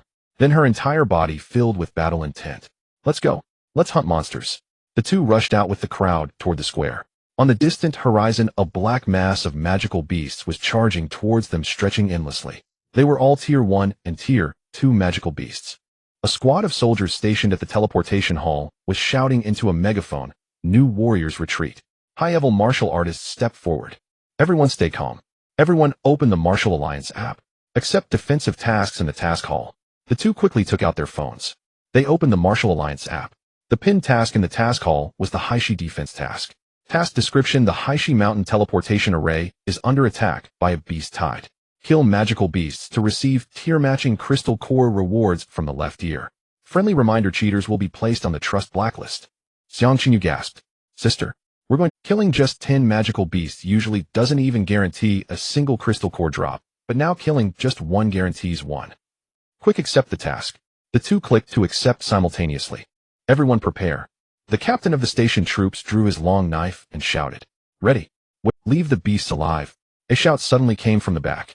A large crowd was rushing in from the direction of the teleportation array. Endless like a tide. Damn, everyone's coming to grab rewards. What a sight. Damn it. There are more people than beasts. How are we supposed to fight? Forget it. Brothers, charge. First come, first serve. The originally orderly formation instantly broke apart. Everyone rushed forward in a frenzy, completely disregarding formations and coordination. Fearing they would be late and not even get a single beast hair. Everyone get out of the way. Xiang Qingyu shouted. He activated the unbreakable golden body. The golden protective chi enveloped him instantly. He charged forward like a human bulldozer, knocking everyone in front of him aside. Damn, where did this madman come from? Be gentler. My bones are breaking. Crazy. Is there really a need to snatch beasts like this? Xiang Qingyu ignored them. He pulled Yuan along, running wildly. He carved a bloody path through the crowd rushing to the front. Just in time, he collided with the stampede of beasts. Sister, follow me, Xiang Qingyu shouted. He leaped into the air. In midair, his right hand quickly gathered fist chi. The dark golden light was blinding. The cold, killing intent spread like a tangible force. The first few Tier 1 magical wolves at the front sensed this intent and instinctively halted, but the beasts behind did not care and continued to surge forward. Killing intent. The golden killing fist chi shot forth like a cannonball, trailing a blood-red streak, and slammed into the center of the beast horde. Boom. A massive explosion sounded. The fist chi detonated within the beast horde. The dark golden shockwave spread out in a circular fashion. All magical beasts within a 10-meter radius were blown away. Tier 1 and Tier 2 beasts were directly reduced to meat chunks, and even Tier 3 magical beasts were knocked back, bleeding from their mouths and noses, crashing heavily into their kin behind. Sister, you handle the ears, dig out the crystal cores. They'll handle the output. Xiang Qingyu landed and shouted back to Yuan. All right. Yuan nodded. A faint blue cold air surged around her, and the ice armor appeared. She took out a short knife from her storage bag. Her movements were as quick as lightning. Each strike accurately severed the left ear of the magical beast. Then she dug out the crystal core and tossed it into her storage bag. Her actions flowed like water. Xiang Qingyu turned and charged into the beast horde. A golden energy shield enveloped him, protecting him from all angles. First and second tier magical beasts lunged at him, their teeth clashing against the energy shield, sparking without leaving a trace. He was like a bulldozer rampaging through. Wherever he passed, bones and flesh flew and magical beasts fell in droves. Bloodlust. Dark golden fist energy erupted instantly, turning 7 or 8 first-tier magical beasts to mush. Bloodlust. Another punch sent over a dozen second-tier magical beasts flying crashing down in a heap. Bloodlust 10 Bloodlust 100 Bloodlust 10086. The punches rose and fell dark golden light exploding like fireworks among the horde. A third-tier magical tiger, seizing an opening, leaped up suddenly, its massive mouth aiming for his neck. Xiang Qingyu did not dodge, but took the bite heat in. Crack! Two of the tiger's teeth shattered, causing it to jump in pain and howl. Xiang Qingyu grinned, revealing his white teeth. Is that all the strength you have? Haven't you eaten? Die for me. A punch was thrown. Bang! The tiger's head exploded like a watermelon, black and white matter splattering everywhere. His true energy was running low. Xiang Qingyu casually took out a recovery pill, pouring some into his mouth and crunching it. A surge of immense true energy instantly coursed through his body. Refreshing. He wiped the blood from his face and charged back in. Yuan followed closely behind, shaking her head. So brutal. Stupid kid. Don't blast their heads. There aren't even any ears left. How can I collect anything? Just now over a dozen second-tier magical beasts were pulverized by him with a single punch, not even a complete ear to be found. Yuan formed hand seals. Dozens of ice needles materialized in front of her. Each was as long as a finger, thin as a hair, yet glimmering with cold light. Go! The ice needles shot out, piercing accurately into the eyes and joints of the magical beasts. The beasts froze instantly, letting out agonized howls. Before they could react, Xiang Qingju's fist energy was already upon them. One punch per beast aimed directly at their chests. Their ears remained intact. The two worked in perfect harmony like a precise harvesting machine. The surrounding warriors were dumbfounded. Holy crap! Is this guy a martial master? I think he's a martial sect master. One punch to a third-tier magical tiger. This defense is harder than a turtle shell. Popping pills like they're candy. Chugging recovery pills. What a tycoon. Stop dawdling. Quickly kill. If you wait too long, there won't be any soup left. The crowd reacted and rushed madly towards the remaining beasts. Xiang Qingyu was in the midst of a killing spree. Suddenly someone patted him on the shoulder. He turned around. A young man in white stood behind him, grinning obsequiously. Big brother. Take me along. I can be your little brother. Collecting items, polishing shoes, anything. No salary needed. Just feed me. Xiang Qingyu. Get lost. Hey, don't be so ruthless. I'm quick at picking things up.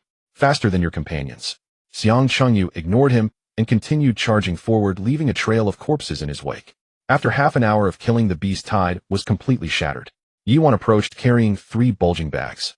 Qingyu, I can't carry any more. The storage bags are all full. Xiang Qingyu smashed the last second-tier magical wolf with a punch and came to a stop. He wiped the blood from his face, panting heavily. Looking back, the ground was littered with magical beast corpses and the remaining beasts scattered in all directions. The human martial warriors were in hot pursuit, each one ferociously ruthless. Xiang Qingyu twitched the corner of his mouth. The rumors are indeed true. Among the countless races of the endless continent, the human race is the most terrifying. Yuan nodded in agreement. Just now a great martial master swung a mop covered in feces everywhere to snatch the kill, and people were dodging it in droves, many getting hit. Converted into human union currency, it was nearly 1 million. All this in less than an hour. Xiang Qingyu gasped. This is faster than robbing a bank. Ears. Converted into human union currency, it was nearly 1 million. All this in less than an hour. Xiang Qingyu gasped. This is faster than robbing a bank. Just then the young man in white approached again, holding a chilled bottle of mineral water, unscrewing the cap. Drink some water. It's cold. Quench your thirst. Xiang Qingyu took the water and was about to drink when he suddenly stopped. He squinted, sizing up the young man. You wouldn't have poisoned it, would you? The young man's face turned pale, and he shook his head repeatedly. Big brother. How could I dare? You are my idol. Oomph. Xiang Qingyu snorted, coldly grabbing him by the neck. Tell me, who sent you here?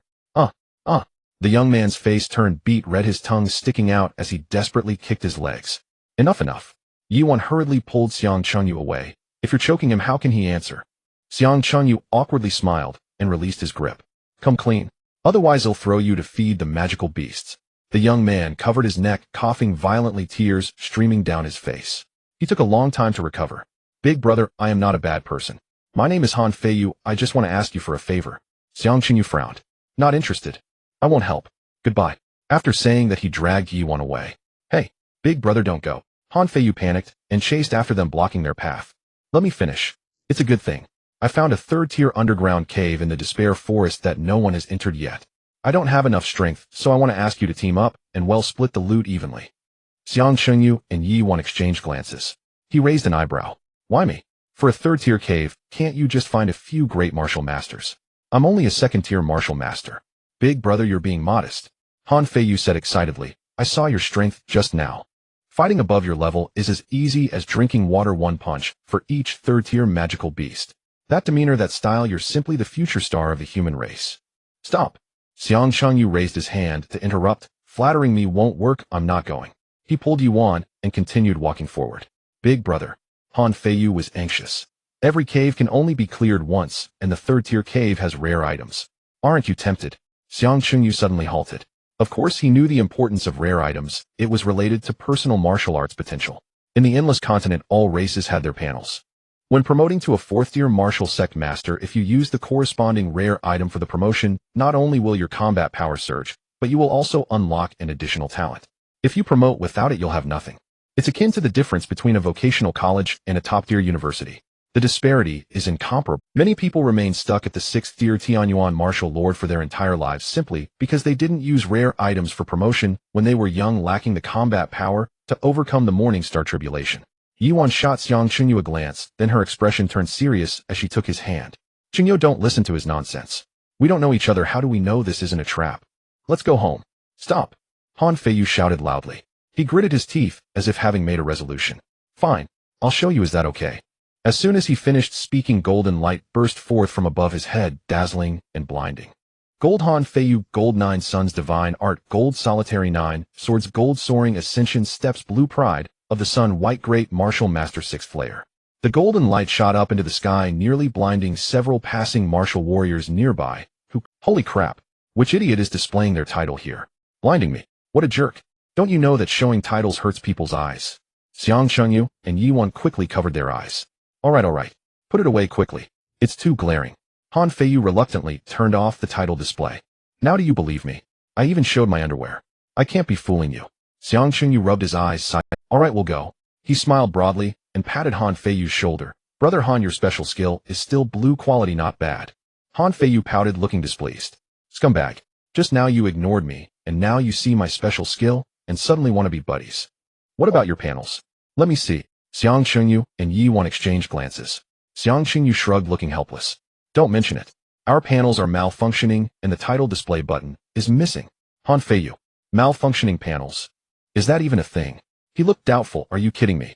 Who has malfunctioning panels?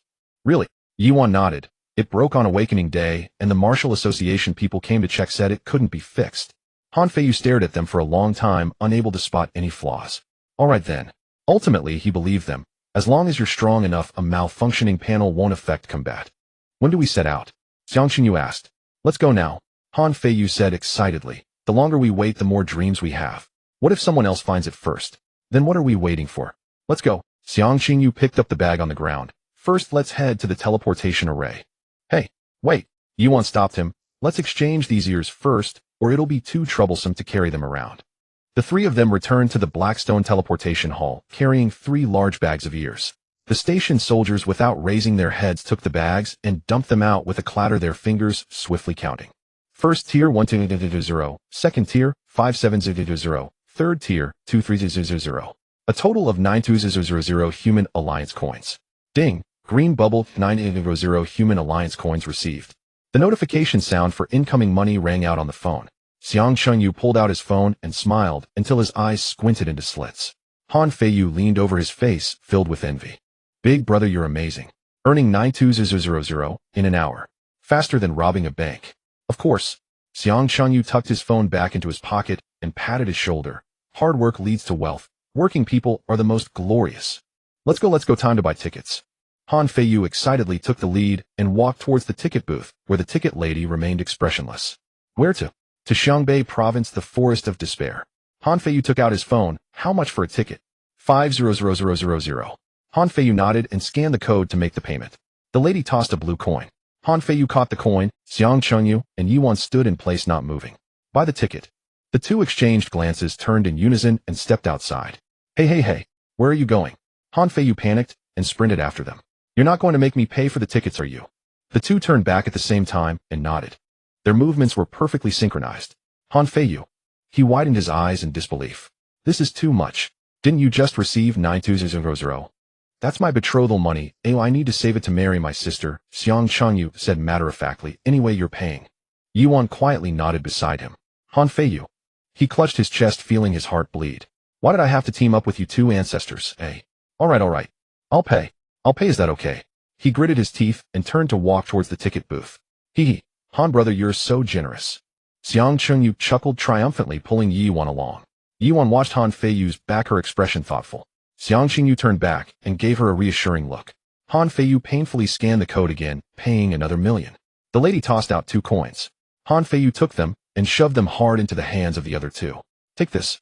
If you make me pay next time, our friendship ends here. Got it, Xiang Chunyu said as he pocketed the coins. Next time I'll still make you pay. Han Feiyu. The 3 of them stepped into the teleportation array.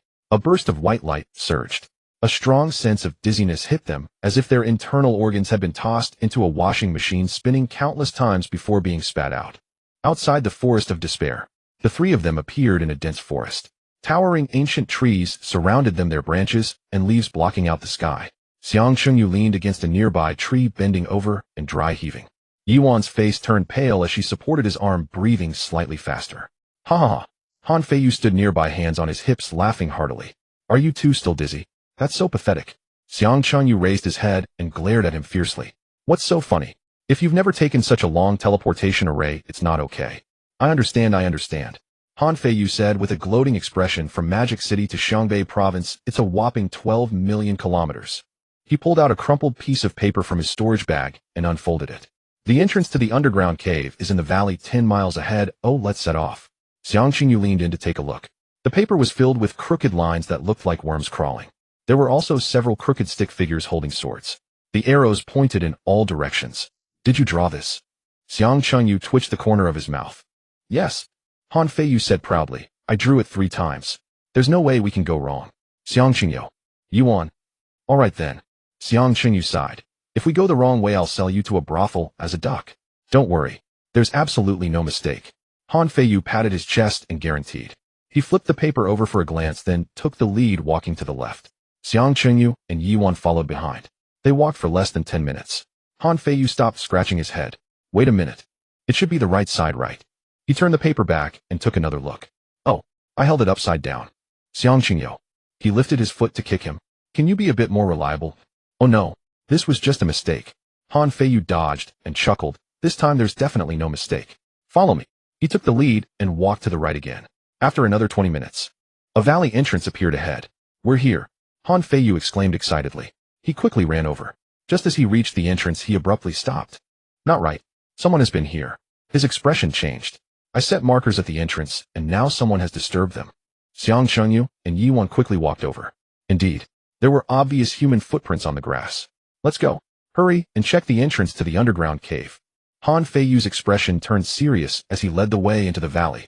The 3 of them rushed into the valley. In the depths of the valley, a black spatial rift floated in the air. The edges of the rift twisted with dark green light, resembling a vertically torn wound in space. It was about 2 meters high, and inside one could vaguely see writhing dark shadows. There were several fresh footprints on the ground surrounding it. Thank goodness. Han Feiyu breathed a sigh of relief. He reached out and touched the rift, closing his eyes to sense it. Only 5 people have entered. 5 more can still get in. Let's go. Without further ado, he leaped into the rift. His figure vanished instantly. Xiang Chunyu stepped forward and touched the rift. A cold sensation came over him. In his mind, a panel automatically popped up with a notification. Detected underground cave entrance, Wansher Nest 3rd tier, current number of entrants 610, danger level high. Xiang Chenji's eyes brightened. A high danger level can yield golden treasures. Sister, let's go in. He grabbed Yuan's hand. The 2 leaped forward. They jumped into the black rift. A strong pulling sensation surged through them. Everything went dark before their eyes. When they opened their eyes again, Han Feiyu stood not far ahead, examining a half-broken dagger closely. Xiang Chunyu stepped forward and reached out to take the broken blade. Webs hanging from the ceiling. Han Feiyu stood not far ahead, examining a half-broken dagger closely. Xiang Chunyu stepped forward and reached out to take the broken blade. The blade was coated in dark green slime, corroded into pockmarks, hissing and emitting white smoke. Fresh traces. He dropped the dagger and looked up at the deep passage ahead. At least one of the 5 who entered first has been injured. Before he could finish his sentence, a short, sharp scream echoed from the depths of the passage. Immediately after, a cacophony of insect cries rang out. The 3 of them moved at the same time. Han Feiyu activated his footwork, a golden lotus phantom flickering as he swiftly darted forward for several meters. Xiang Chunyu unleashed his golden chi, fully pulling Yi-Wan closely behind him. The three quickly traversed the narrow passage. Before them, an underground plaza as large as a football field emerged. At its center stood a dark green egg towering 3 stories high. Its surface was covered in blood-red patterns pulsating rhythmically like a gigantic heart. Surrounding the egg was a dense swarm of darkness. Fist-sized hard-shelled beetles, half-human-length venomous centipedes, palm-sized moths, and slugs spewing green acid. They surged en masse, moving towards the same direction. At the end of the swarm, a bare-chested, muscular man swung a giant axe. Each strike sent forth a rain of blood. The axe blade cleaved through the shells of the insects, splattering green goo all over his face. But there were too many insects. After killing one batch, another surged forward. Behind him lay 4 individuals, all severely injured and gasping for breath. Help! Upon seeing the 3 enter, his eyes instantly brightened. 3 great sirs, save us. We will give you everything in this cave. I am Tai Shan at the peak of the great martial master. I will serve you like a cow or horse. I can fetch tea, pour water, even warm your bed. Just as he finished speaking, a slug accurately spat into his mouth. Pooh pooh pooh. Tai Shan's face turned green as he smashed the slug with his axe, nearly retching. The 3 exchanged glances and nodded in unison. Let's do it. Xiangqing shouted. The golden murderous chi surged instantly. The golden light shield expanded half a meter, and the insects crashing into it shattered like hitting a steel plate. Kill. The golden fist chi blasted out, creating a 10-meter wide pit in the swarm. Green goo splattered like rain. Clear a path. Han Feiyu drew his long sword and performed a flourish. The 9 solitary swords. Armor breaking style, bottom breaking style, specifically targeting the backside. The sword light danced, flashing a silver arc. Dozens of hard-shelled beetles were instantly cleaved in half. He stepped onto the ascending immortal steps, his figure flickering as he weaved through the swarm. The sword flowers danced, and the insects fell in masses. Yiwan followed behind her, expression emotionless. She formed hand seals. Ice needles rain. Dozens of ice needles coalesced out of thin air, pouring down like a torrential rain. Each needle struck precisely into the eyes of the insects. They instantly froze, collapsing stiffly to the ground. The 3 formed a triangular formation, forcing their way through the sea of insects. Quick! Follow me! Xiang Qingyu dashed to Tai Shan's side and hoisted the wounded individual with a severed arm. The wounded man cried out in pain, nearly fainting. Han, carry 2. Sister, you assist with the lightest one. Why should I carry 2? Han Feiyu shouted back. Why don't you carry 3? Because you are skilled and handsome, Xiang Qingyu said before turning to run. The golden murderous chi shielded him, and the insects that bit him had their teeth shattered. Damn it! You are betraying me. Han Feiyu cursed, each hand lifting one person as if carrying small chickens. Although his sword technique was fast, carrying 2 individuals slowed him down noticeably. A large moth accurately hit him in the forehead, leaving a lump of yellowish feces. Ah, my face! Han Feiyu screamed like a cat whose tail had been stepped on. He swung his sword backward, turning the moth to ashes. The 4 of them sprinted to the stone platform at the edge of the cave. The platform was high above the ground, and the insects could not climb up, providing temporary safety. Huff! Huff! Tai Shan sat down heavily on the ground, gasping for breath. Thank you 3 for saving our lives. He knelt down in front of them with a thud. I won't forget this great favor. From now on, Tai Shan will be your dog. Whoever you want me to bite, I will bite. All right, get up now. Xiang Qingyu waved his hand.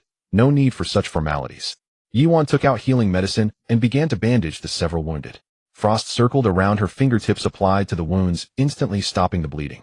The individual with the severed arm, racked with pain, did not utter a sound, as if he had nearly passed out. What happened?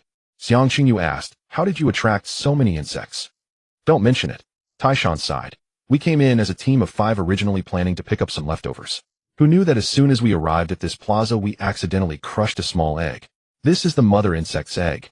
Once hatched, thousands of tier 3 larvae will swarm out. At that time, no one will be able to escape. We tried attacking the egg. Tai Shan raised the giant axe in his hand where the blade had a large notch. With all my strength, I could only leave a white mark on it. The shell was too hard, as tough as black iron. We speculate that the mother insect uses most of its power to maintain the swarm. As long as we clear out these guarding insects, the mother insect's strength will be depleted, and the shell's defense will naturally decrease. Xiang Qingyu nodded. The logic made sense. All right. So what are we waiting for? He stood up, stretching his wrists. Let's clear out the insects. Count me in. Tai Shan also stood up, lifting his giant axe. I can still fight. The 4 of them jumped off the stone platform and charged back into the swarm. 9 Yang Divine Art. Han Feiyu shouted. His entire body ignited with golden flames, resembling a little fire person. The true Yang energy burst forth. The surrounding insects ignited upon contact with the golden flames, emitting black smoke. A savory aroma of roasted meat wafted through the air. Damn, you're impressive. Xiang Chunyu looked at him in surprise, secretly on guard. This guy was hiding deep. The nine-yang divine art was definitely not this exaggerated. It had to be the effect of a special technique. Of course, Han Feiyu replied proudly. This nine-yang divine art specializes in dealing with these evil creatures. He waved his hands, and 2 columns of golden fire shot out, blazing a burning path through the swarm. Roasting insects. 5 coins each.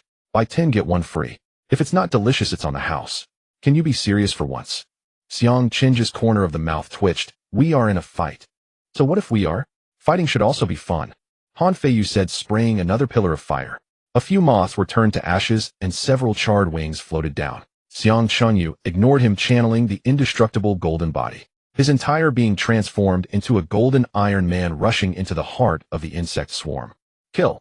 Kill! Kill! The fist chi erupted in a continuous barrage, resonating like a Gatling gun. Dark golden light surged and receded. Insects exploded in masses. Green goo splattered all over him. He didn't care, as the protective chi shield kept his clothes clean. Yi Wan closely followed behind Xiang Chunyu. The 9 nether profound ice technique operated at full power. A faint blue chill spread out, creating a 10-meter radius of icy domain. Any insect that entered the domain slowed down instantly. A thin layer of ice formed on them, turning them into ice sculptures. Xiang Chunyu ran past, crushing them underfoot. It made a crackling sound like stepping on potato chips. Crispy. Chicken flavor. Taishan swung his giant axe, specifically targeting the larger hard-shelled beetles. 1 strike for each, clean and efficient. I chop. I chop. I chop chop chop. Die, insects. Let's see you bite me. Let's see you spit on me. The 4 worked in perfect harmony, visibly reducing the number of insects. The ground was piled high with insect corpses. Green goo flowed everywhere, making it slippery underfoot. Han Feiyu became increasingly excited, the golden flames burning brighter. The entire plaza was illuminated in golden firelight. The smell of roasted insects became more intense. I can't take it anymore. I can't take it anymore. Han Feiyu suddenly stumbled. The flames on him extinguished instantly. His face turned pale, and he gasped for breath. I've exhausted my true energy. He retreated 2 steps, leaning against the stone wall. You all keep fighting. I'll take a break. Xiang Qingyu thought little of it. The special technique was powerful, but it also consumed a lot of energy. He accelerated his output. The fist chi blasted out like cannonballs. Kill. The last insect was blown to bits. The plaza fell silent in an instant. Only the sound of the 4 catching their breath remained, along with the rhythmic pulsation of the central egg. Huff. Finally cleared them out. Xiang Qingyu panted heavily. After continuously releasing murderous intent, his true energy was depleted. He took out a recovery pill, poured a handful into his mouth, and chewed it to bits. A surge of magnificent true energy instantly coursed through his body. The 4 approached the egg. Up close, the egg appeared even larger. The blood vessel patterns on its surface pulsated faster. Dong dong dong. Dong dong dong. Like the beating of a drum. The eggshell cracked with numerous fine lines. Dark green light seeped through the cracks. Not good. Taishan's face changed dramatically. The mother insect is about to hatch early. Xiang Chunyu calmly nodded. Taking a deep breath, he frantically envisioned images of Yi Wan getting hurt. All of his true energy converged into his right fist. A dark golden fist chi took shape, more condensed than ever before. Boundless killing intent locked onto the egg. He prepared to deliver his strongest killing blow the moment the mother insect broke free from the egg. Yi Wan formed hand seals, conjuring several 1-meter-long ice spears out of thin air. Taishan also lifted his giant axe, assuming a charging stance. Only Han Feiyu stood at the back, not making any move. He lowered his head, a few strands of hair hanging down to cover his eyes. At that moment, crack. A loud sound echoed. The egg exploded violently. At the moment the insect eggs burst open, dark green juice splattered everywhere, and a foul odor surged into the air. Ugh! Taishan dry heaved on the spot. Xiang Chunyu squinted his eyes, staring intently at the burst insect eggs. The green mist slowly dissipated. A mother insect towering a story high lazily crawled out of its shell. Its entire body was a pale green color, covered in translucent scales. Through the scales, countless larvae could be vaguely seen, wriggling in sync with the mother insect's breathing. 6 slender insect legs supported its bloated belly, and on its head were a pair of compound eyes. But damn Sigmyog! Xiang Chunyu raised his left hand to cover his mouth. It's more disgusting than the pickled vegetables made by Liang Jichao's grandma. Chop it! Taishan was the first to charge forward. Swinging his giant axe in a wide arc, he brought it down heavily on the mother insect's head with a whistling sound. Clang! A crisp sound echoed. The giant axe bounced off. On the mother insect's head only a faint white mark remained. Taishan! Go! Yuan launched 3 1-meter-long ice spears imbued with chilling energy shooting forth. Bang bang bang. The ice spears collided with the scales, shattering instantly. Not even a scratch was left behind. Yuan, killing intent. Xiang Qingyu shouted loudly. His right fist swung fiercely forward. The force of the golden Sha fist pierced through the air with a sharp sound. Bang!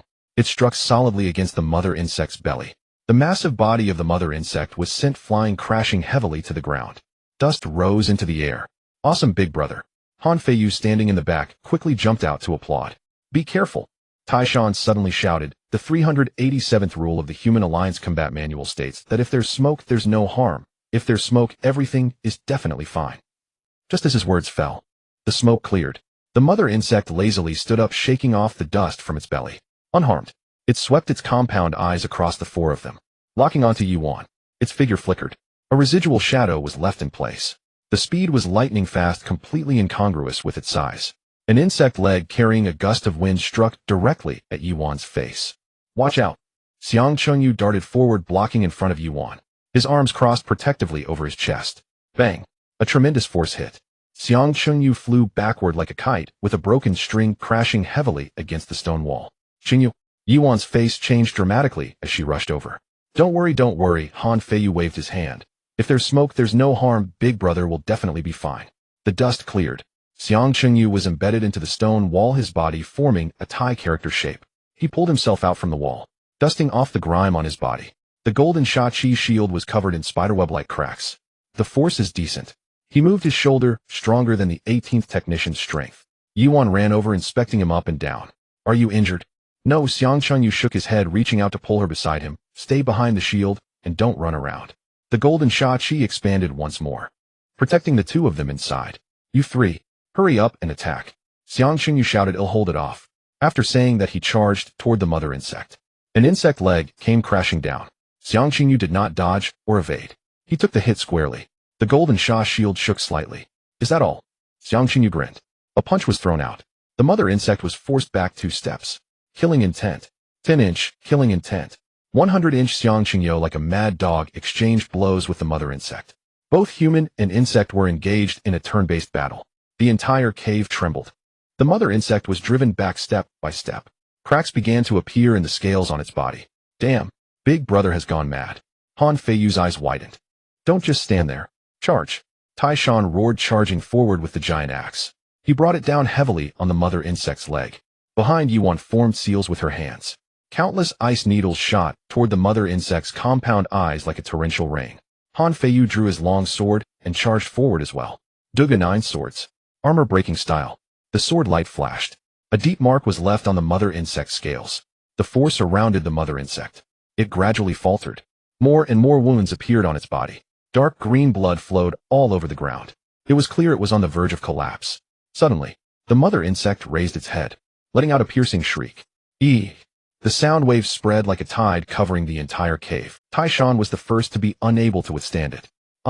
He hugged his head and knelt on the ground, his body convulsing. He began to babble incoherently. Uncle Wang, stop hitting. I want peek at Aunt Wang bathing anymore. Yuan's face turned pale. The Jiu Yuxian Bingju operated at full power. A faint blue chill enveloped her body.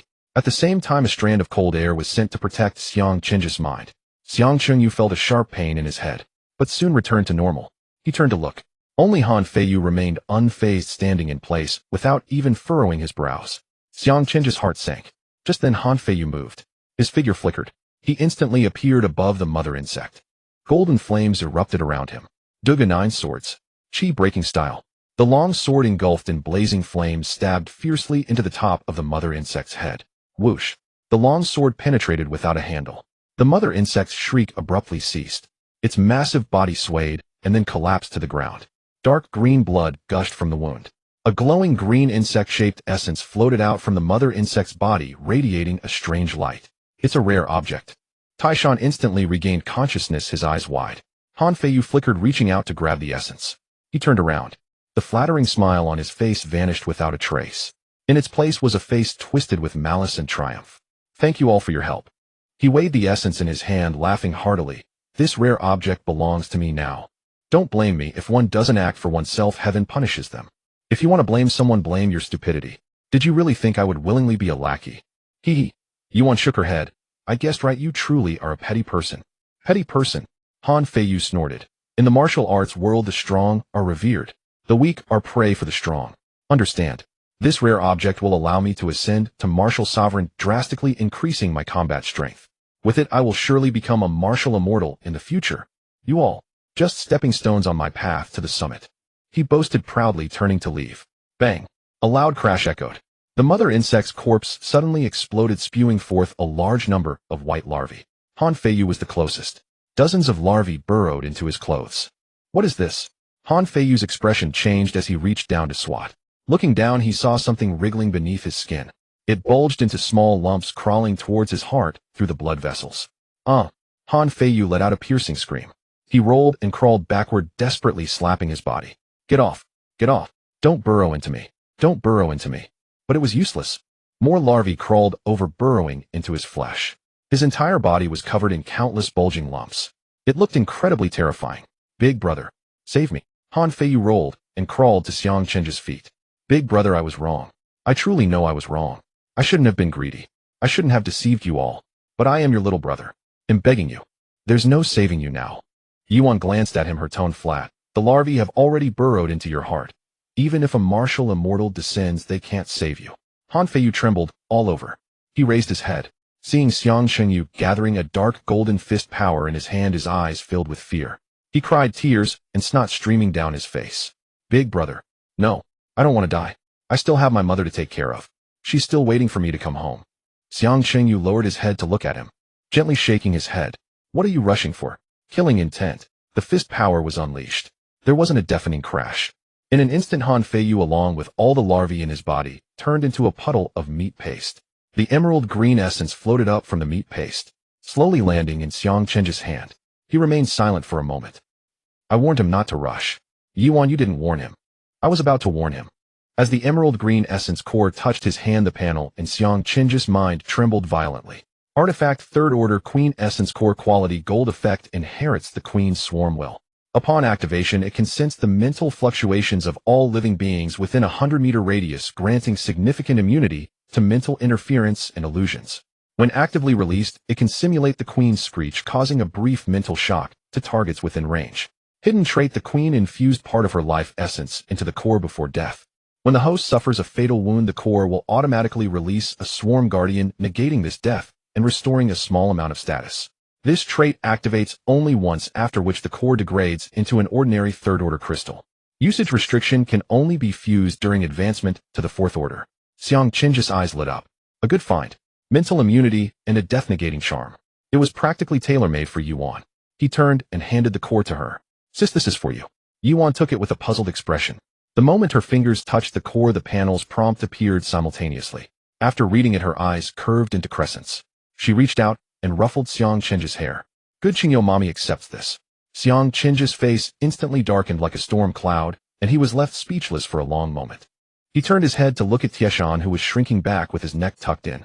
Taizhan shuddered all over and quickly waved his hands, shaking his head like a rattledrum. Boss, it's all yours. I don't want anything. I'm your dog. With that, he actually dropped to the ground and barked twice like a dog. Woof, woof. Xiang Qingyo, Yuan, help, help me. From the stone platform, 4 severely injured people let out weak groans. Among them, the one with a severed arm was already breathing his last. Only then did Taizhan remember his teammates. He scrambled to his feet and ran over. Feeling the pulse of the man with the severed arm, his face drastically changed. Boss, do you have any medicine on you? My teammate is dying. Xiang Qingyu nodded. He walked over quickly, reached into his storage pouch, and pulled out a few bottles of rejuvenation pills. They're only second order. Before he could finish, a flash of murderous intent flickered in Taizhan's eyes. He spun around abruptly, his shoulder smashing violently into Xiang Chenji's chest. Iron Mountain Ram. Bang. Xiang Chenyu didn't even have time to activate his protective aura. His entire body flew backward like a cannonball, crashing heavily to the ground and sliding 3 meters. No smoke. Qingyu. Yuan's face turned deathly pale. She let out a sharp scream, formed hand seals, and cried 1,000 miles of ice. Several ice spears materialized out of thin air, shooting forth with bone-chilling cold. Clang. Taizhan raised his giant axe to block. The ice spears shattered on impact with the axe head. The cold spread, freezing him into an ice sculpture. Yuan ignored him entirely, rushing over like a madwoman. She knelt down and cradled Xiang Chenyu in her arms. Tears instantly streamed down her face. Qingyu, don't scare me. Qingyu, woo-woo, it's all my fault. I was too careless. Cough cough. Xiang Qingyu spat out a mouthful of bloody froth and opened his eyes. He looked at the face so close to his, feeling the soft touch against his chest. He swallowed hard. Sis. Cough. I'm fine. But if you hold me any tighter, it'll suffocate in your chest. Yiwan let out a snicker. Her tears turned into laughter. She reached up to wipe the blood from the corner of his mouth and gave him a light punch. Even like this you still crack jokes. Just then, a crisp cracking sound echoed. Dense cracks spread across the ice, encasing Taizhan. With a bang the ice exploded and Taizhan broke free. Steam rose from his body, his hair and eyebrows crusted with frost. He looked at the embracing pair and let out a sinister laugh. Hee hee. You two are about to die, yet you're still all lovey-dovey. Hit by my special technique, the Iron Mountain Ram, your internal organs are shattered. You're as good as dead. The artifact is mine, ha ha ha. Laugh at your mother. Xiang Chengyu pushed Yiwan away, sprang up with a carp-like flip, dusted himself off, and rolled his neck. It cracked with a series of pops. You damn extras talk too much. Time to exit. Go collect your lunchbox. He thrust both palms forward. Thunder. Clap. Divine. Palm. A brilliant golden light burst forth and a 10-meter-wide golden giant palm materialized in the air. A pressure wave swept through the cavern, and the palm descended upon Taizhan with overwhelming force. Taizhan's face twisted in terror, his eyes filled with fear. No. Impossible. You were hit by my Iron Mountain Ram. How can you be fine? He raised his giant axe to shield himself. Clang. A thunderous crash. The giant axe shattered instantly. The golden palm continued undiminished. Splat. Taizhan was like a fly caught in a swatter, crushed into a pulp. He didn't even have time to scream. Xiang Chengyu withdrew his palms and curled his lip. Half health, and you still dare to act tough. You have no idea what death is. As he spoke, his body swayed, stumbling half a step, nearly falling. Qingyu. Yiwan rushed over and steadied him firmly. She turned her gaze to the four wounded on the stone platform. Her eyes turned icy cold. If you don't root out the weeds, they'll grow back with the spring breeze. These four cannot be spared. Xiang Qingyu nodded. The four on the stone platform turned pale with terror, pleading endlessly. Don't kill us. We saw nothing. We won't say a word. Please. Spare our lives. One of them, a tall, thin man, suddenly pulled out a phone. He raised it, pointing it at the two. Stay back. You're young. Don't go down the path of crime. If I send this video to the Martial Arts Association, you're finished. Yiwan shook her head and walked toward them step by step. Fool. This is an underground cavern. There's no signal. The tall man froze. He looked down at his phone. In the top left corner, the signal bars were empty. His face turned ashen in an instant. No. Impossible. Yiwan raised her hand, condensing 4 ice needles at her fingertips. Swish, swish, swish, swish. 4 streaks of cold light flashed. The ice needles struck precisely into the centers of their foreheads. Their bodies stiffened and fell straight down, their eyes wide open. Yiwan withdrew her hand and quickly returned to Xiang Qingju's side. She reached out to support him and channeled her true energy into his body. After a moment, her brows knitted tightly. Your true energy is in chaos and your internal organs are damaged. Qingyu, heal yourself quickly. He'll stand guard. Xiang Qingyu nodded, didn't argue, and immediately sat cross-legged. He took out the second-order rejuvenation pills, poured a handful into his mouth, and began circulating his technique. A pale golden aura slowly enveloped his body. The chaotic true energy gradually settled, and the suffocating pain in his chest faded. Under the support of his indestructible golden body, his injuries began to recover rapidly. About half an hour later, Xiang Qingyu opened his eyes, his aura slowly retracting, and his wounds were mostly healed. He stood up, stretched his limbs, and his joints crackled as strength surged back. Sis, I'm fine. He swept a glance at the carnage, his gaze falling on several corpses, and he suddenly slapped his forehead. Almost forgot. Sis, we forgot to loot the bodies. Xiang Chengyu slapped his forehead and dashed toward the pile of flesh that was Taishan. He rummaged through it and pulled out a bloodstained storage pouch. He turned it upside down and shook it. Over 30 third-tier spirit cores tumbled out, along with several bottles of third-tier rejuvenation pills and chi restoration pills, plus a heap of scrap metal. Cheapskate. Xiang Chengyu curled his lip, pocketed the spirit cores and pills into his own storage pouch, and tossed the empty pouch aside. He then turned toward the pile of flesh that was Han Feiyu. Pinching his nose, he fished out a black storage pouch from the green sludge. It felt heavy in his hand. His eyes lit up, and he turned it over, giving it a vigorous shake. Clatter. Bottles and jars piled up into a small mountain. Each bore the gilded inscription, for Grand Martial Master use. All third-tier pill containers. Sis, we're rich. Xiang Qingju's eyes went wide. Yiwan walked over, picked up a bottle, uncorked it, and tipped out a single milky white pill. She brought it close to her nose and sniffed. There was a faint scent of sandalwood. It's a true essence pill used by third-tier Grand Martial Masters for cultivation. 20,000 each. How much? Xiang Chengyu quickly crouched down to count. 1, 2, 3. 110 bottles. 10 pills per bottle. 1,100 pills. 22 million. He let out a howl and hugged the pile of pill bottles tightly. Where did he get so much money? Yuan frowned. An ordinary Grand Martial Master couldn't earn this much in a lifetime. Xiang Chengyu paused. Makes sense. He crouched down and sifted through the remaining clutter, pulling out 2 crumpled sheets of paper. The first was a map. Lines were scrawled haphazardly across the paper along with a few stick figures missing limbs. It was even more abstract than the one Han Feiyu had drawn earlier, utterly indecipherable. The first was a map.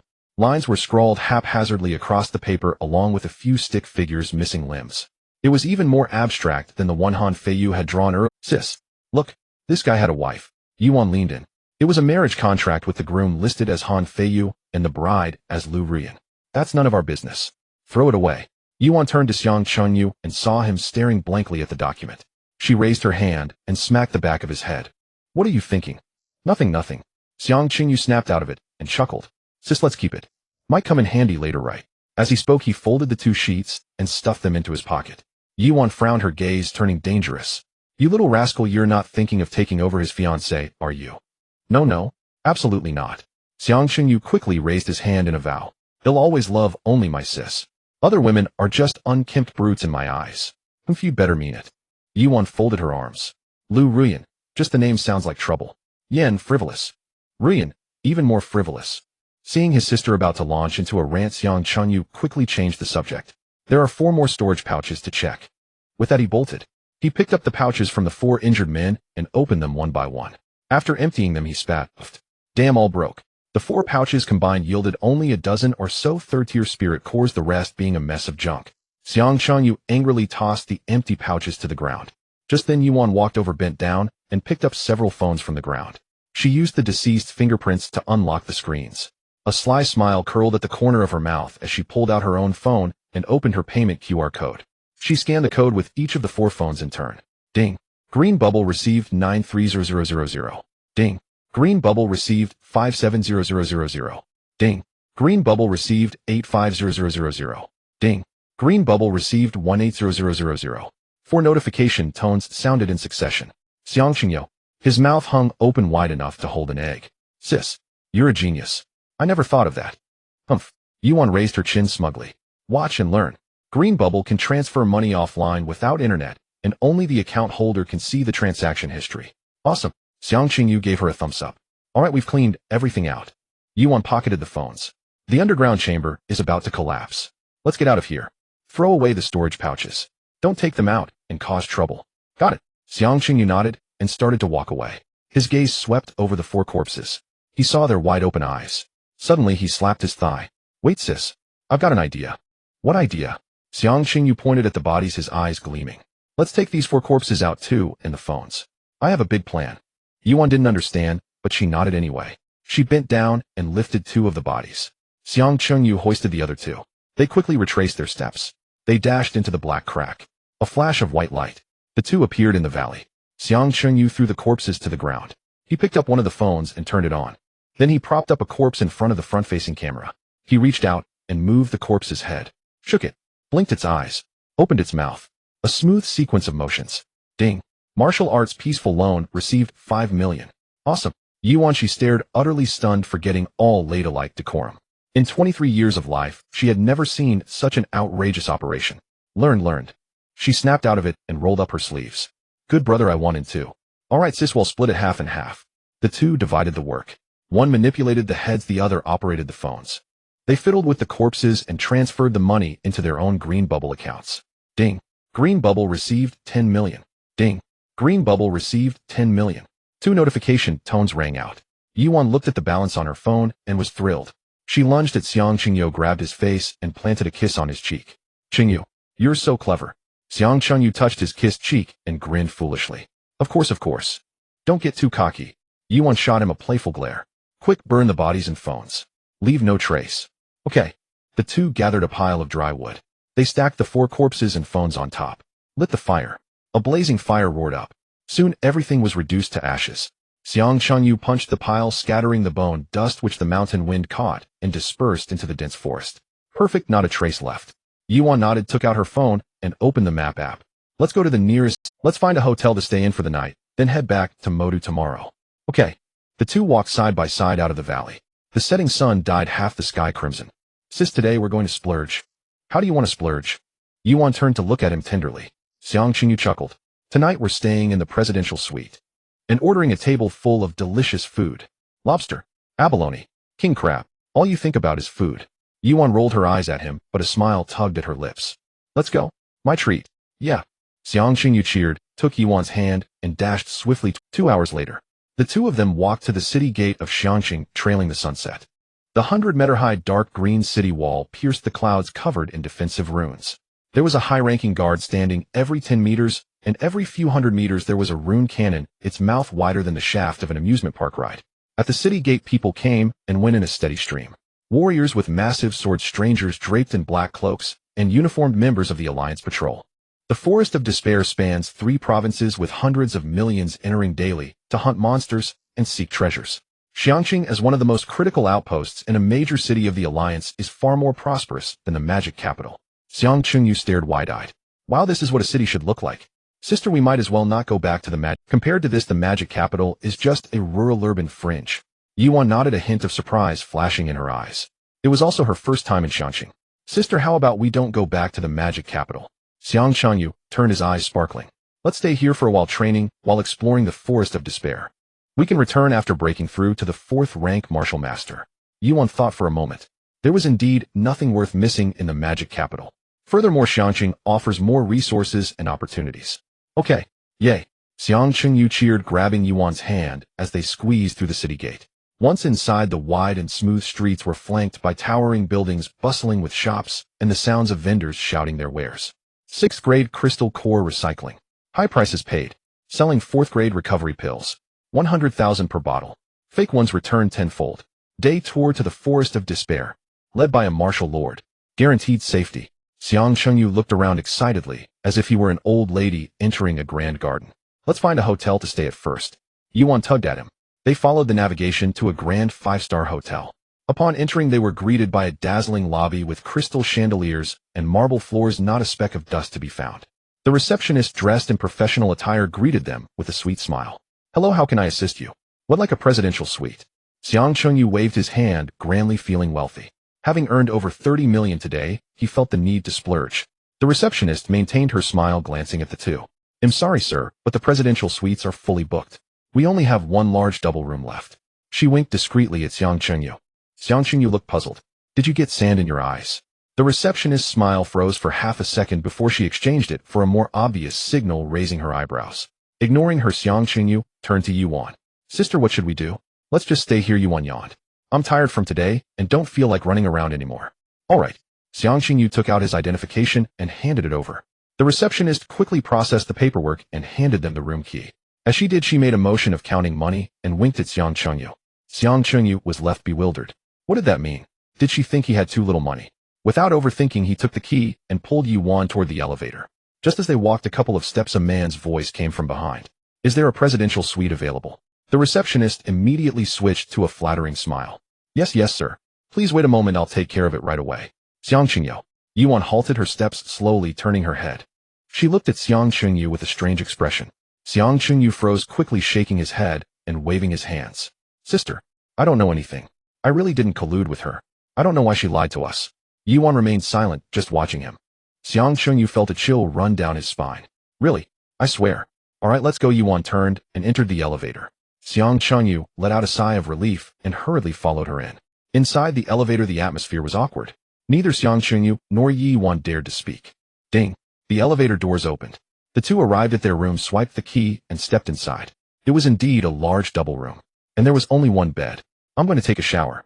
Yuan took off her shoes and walked into the bathroom. The sound of rushing water filled the air. Xiang Chunyu sat on the bed, feeling helpless. He was truly innocent. That receptionist was definitely doing it on purpose. 10 minutes later, Yuan emerged from the bathroom, wrapped in a towel, her hair, wet droplets cascading down her neck and disappearing into the towel. Xiang Chunyu quickly turned his head, his face a bit flushed. You go wash up. Oh. He dashed into the bathroom, as if fleeing. After finishing his shower, Yuan was already sitting on the bed playing on her phone. There were 2 pillows on the bed separated by an invisible boundary. Xiang Chengyu let out a sigh of relief and carefully climbed onto his side of the bed. I'm hungry, Yuan said. I'll order some food. Xiang Chengyu immediately picked up his phone and opened the hotel ordering app. Lobster, abalone, king crab, 2 of each, and 2 bottles of 1982 Pepsi. Yuan, do you want to stuff yourself to death? I made a lot of money today, so I have to indulge. The waiter pushed in a cart filled with a feast of delicacies.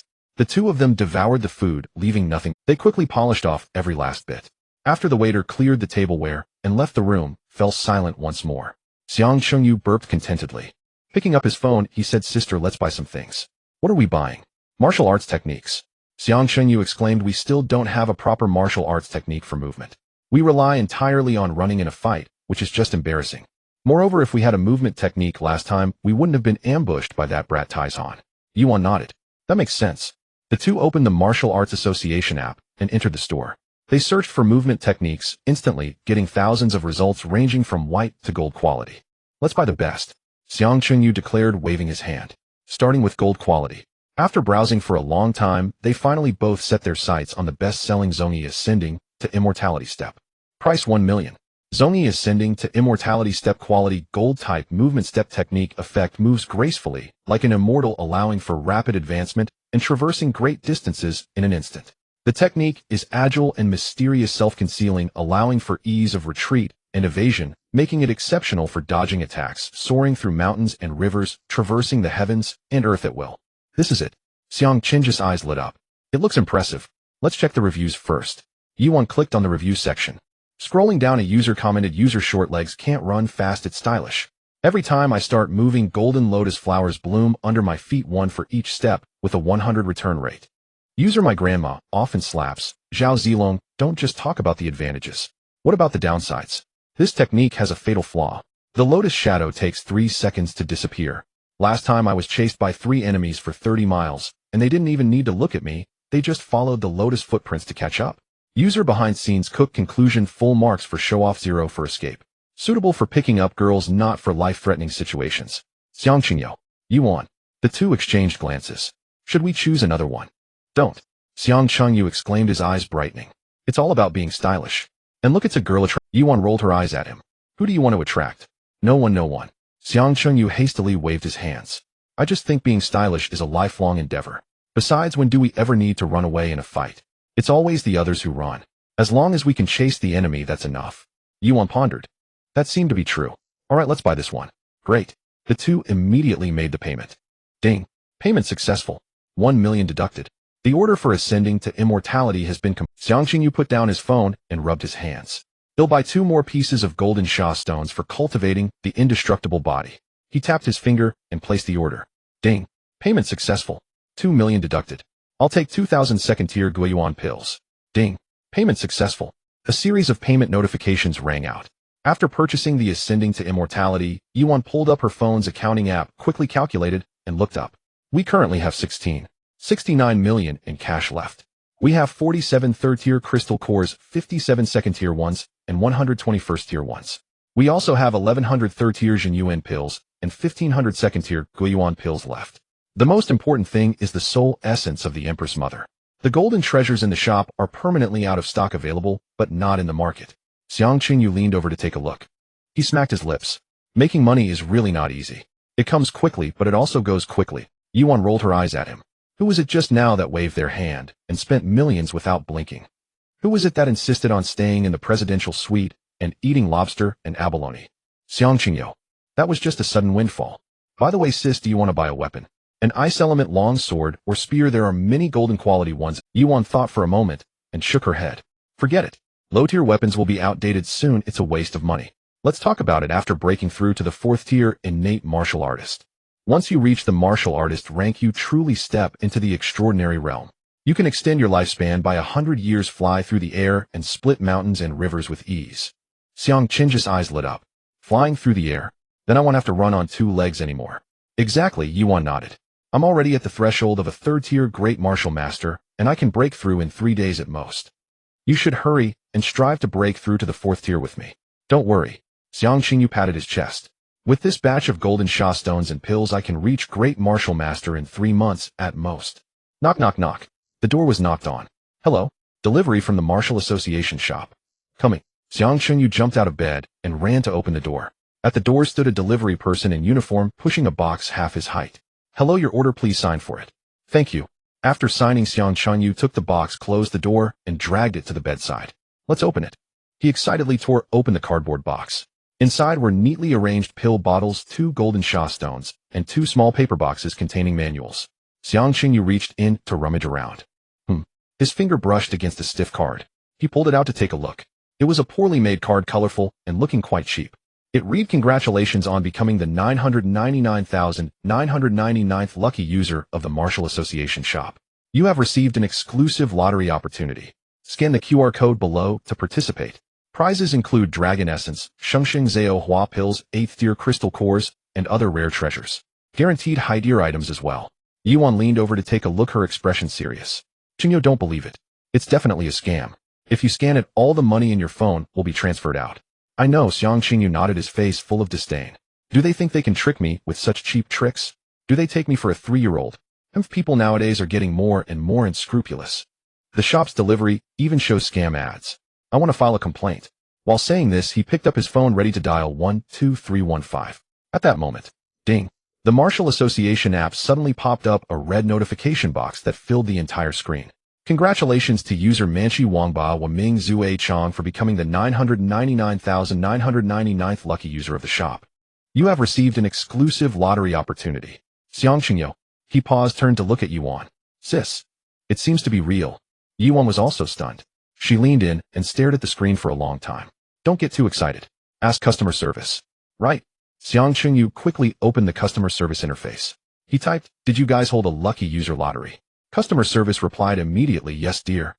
Congratulations on becoming the 999,999th lucky user of the shop. You have received a lottery opportunity.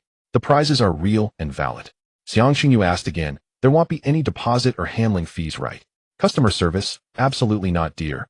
The lottery is completely free and prizes will be shipped to your home." Wow, really? Xiang Qingyu suddenly jumped up. He almost hit the ceiling. I'm rich. I'm rich. He grabbed the card, his hands shaking.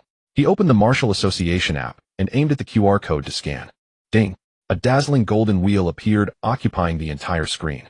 There were 10 segments on it, reading in order: Millennium Dragon Essence, Shengsheng Zao Hua pills, 8th tier crystal cores, 9 heavens, Thunder Pearl body technique scroll, Snow Lotus pills, lifetime membership of Martial Association, random golden martial skill storage ring, golden essence, black iron.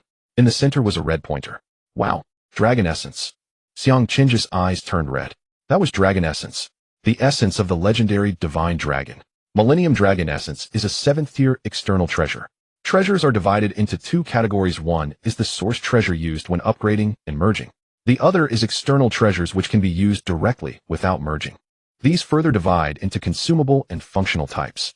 Dragon Essence belongs to the consumable type among external treasures. Although Millennium Dragon Essence is only 7th tier, consuming and refining it can greatly enhance one's cultivation, transforming the body into that of a true dragon, allowing for rebirth from severed limbs, immunity to hundreds of poisons, and extending lifespan by hundreds of years. Even an 8th tier Haiyue martial saint would fight for this treasure. Don't get too excited, don't get too excited. Yuan pressed down on his shoulder, her own voice trembling. Draw slowly. Okay. Xiang Qingyu took a deep breath. His finger trembled as he tapped the start drawing button. Buzz. The red pointer instantly began to spin. It spun faster and faster, becoming a blur. Both of them held their breath, their eyes glued to the screen. After more than 10 seconds, the pointer gradually slowed down. It slowly passed over the 9 heavens Thunder Pearl. It passed over the 8th tier crystal core. It passed over the Shengsheng Zao Hua pills. It slid towards the Dragon Essence. Dragon Essence. Dragon Essence. Dragon Essence. Both of them couldn't help but shout. Xiang Qingyu clenched his fists tightly, his nails almost digging into his flesh. The pointer slowed even more, crawling towards the segment with the Dragon Essence. Just a tiny bit more. Just a tiny bit more. Their hearts were in their throats. However, the pointer lazily passed over the Dragon Essence and stopped at the last segment, Golden Essence, black iron. The air instantly froze. Xiang Qingyu. Yuan. They exchanged glances. They saw despair in each other's eyes. Damn. Xiang Qingyu shouted, nearly crushing his phone. He slammed his hand on the bed. What kind of terrible luck is this? Just a bit. Just a bit. Golden Essence Black Iron. The worst prize. Martial Association, are you messing with me? He was so angry he trembled all over. He grabbed a pillow and smashed it on the floor. Calm down, calm down. Yuan quickly grabbed him. Golden Essence Black Iron isn't bad, it can be used to forge weapons. Not bad, my foot. Xiang Chengyu roared. That thing costs several $100,000 per pound. Compared to Dragon Essence, it's worthless. I refuse to accept this. I want to draw again. No, there's only one chance. I don't care. I want to call 12315 to file a complaint. Just as he was throwing a tantrum, Yuan suddenly pointed at the screen, her voice changing pitch. Qingyu, look quickly. What? Xiang Qingyu quickly looked down. He saw on the screen. The pointer that had originally stopped at Golden Essence Black Iron was now slowly retracting one segment back. Precisely. It stopped at the segment for Dragon Essence. Xiang Qingyu. He rubbed his eyes thinking he was mistaken. He looked again. No mistake. The pointer was steadily pointing at Dragon Essence. Four big words popped up on the screen. Congratulations on winning. Prize Dragon Essence 1. Wow. Xiang Qingyu jumped 3 meters high on the spot. He bumped his head on the ceiling with a thud.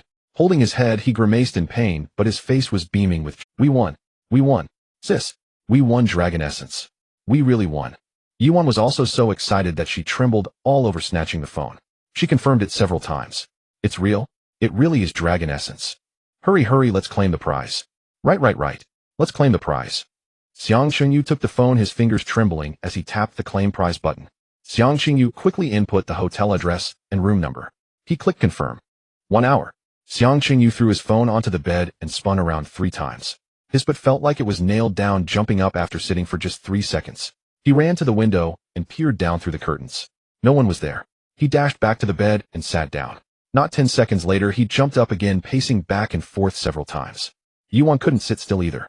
Her fingertips twirled an ice needle rapidly. She occasionally glanced at the door. The 60 minutes that usually flew by felt longer than 60 years today. Why haven't they arrived yet? Xiang Qingyu wailed, rolling on the bed. What if someone intercepted it? What if the delivery person fell? What if the Long Yuan grew wings and flew away? Shut up. Yuan shot him an annoyed glance. You jinx. Keep talking, and ill so your mouth shut. Xiang Qingyu immediately shut up and lay flat obediently. However, his eyes were glued to the ceiling.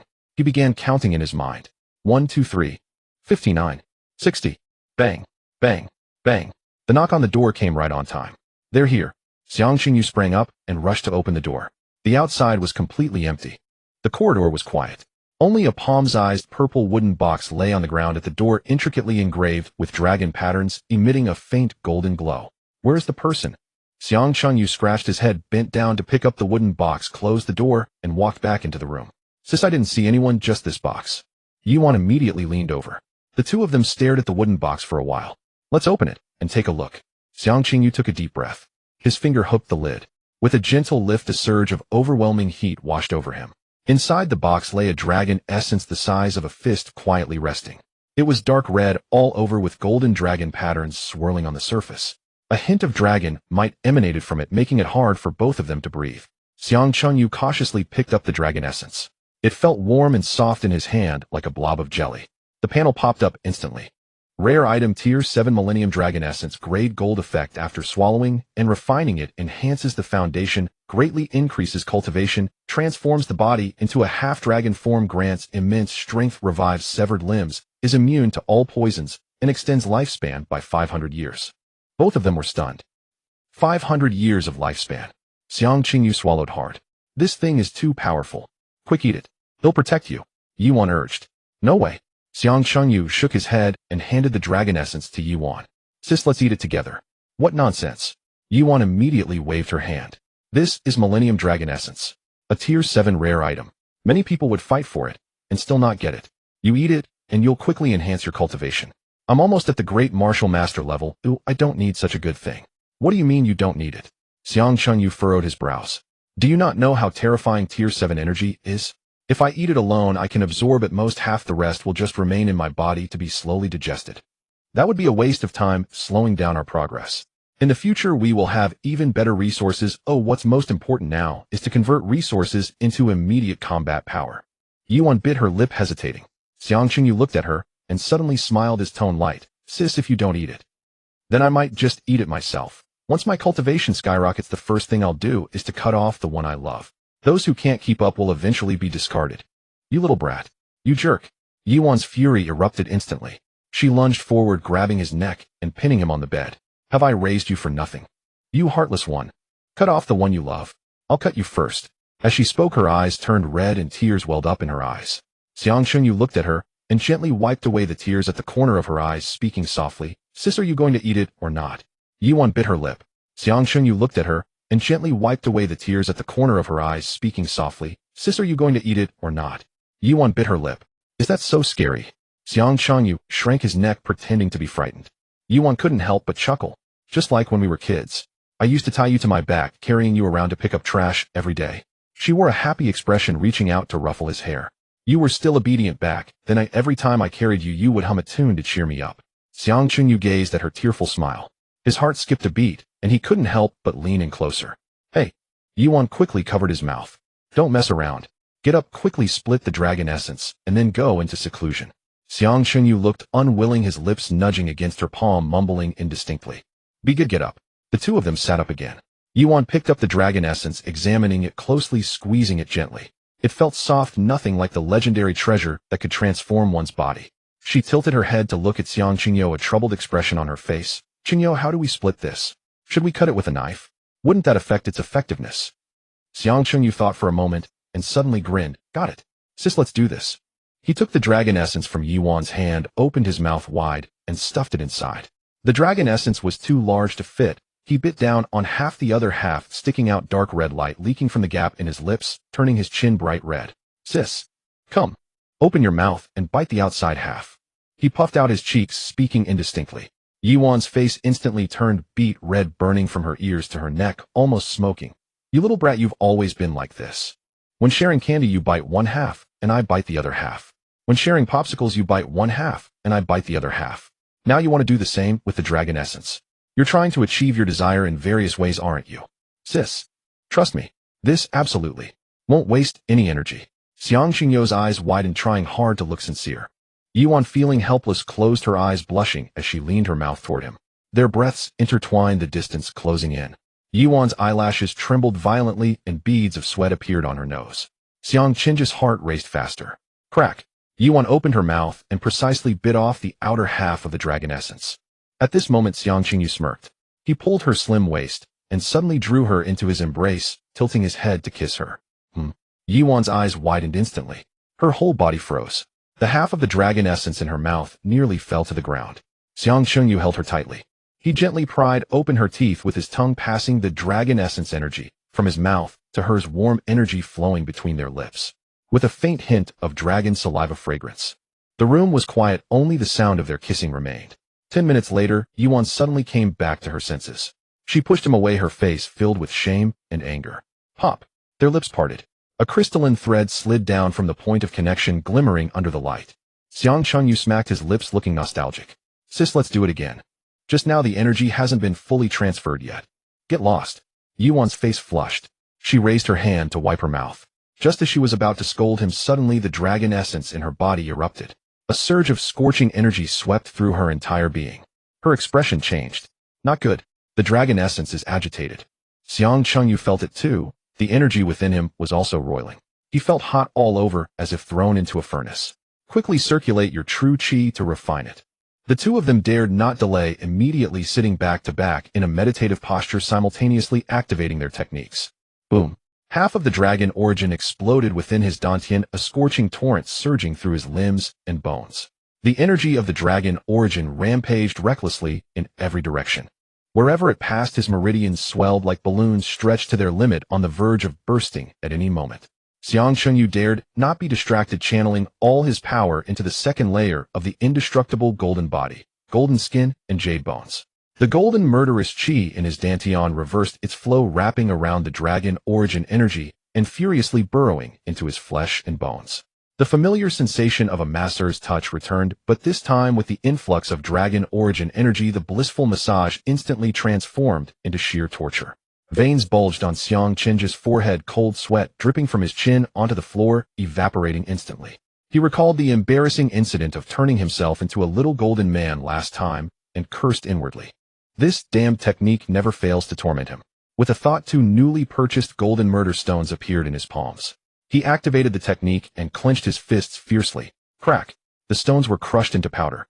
The pure golden murderous chi surged into his palms, through his skin intertwining with the dragon origin energy. Two streams of light, one gold, one red, rampaged wildly within his body. His originally pristine white bones gradually tinged with a golden red hue. Every inch of bone, every layer of skin and membrane was repeatedly hammered, tempered, and reshaped.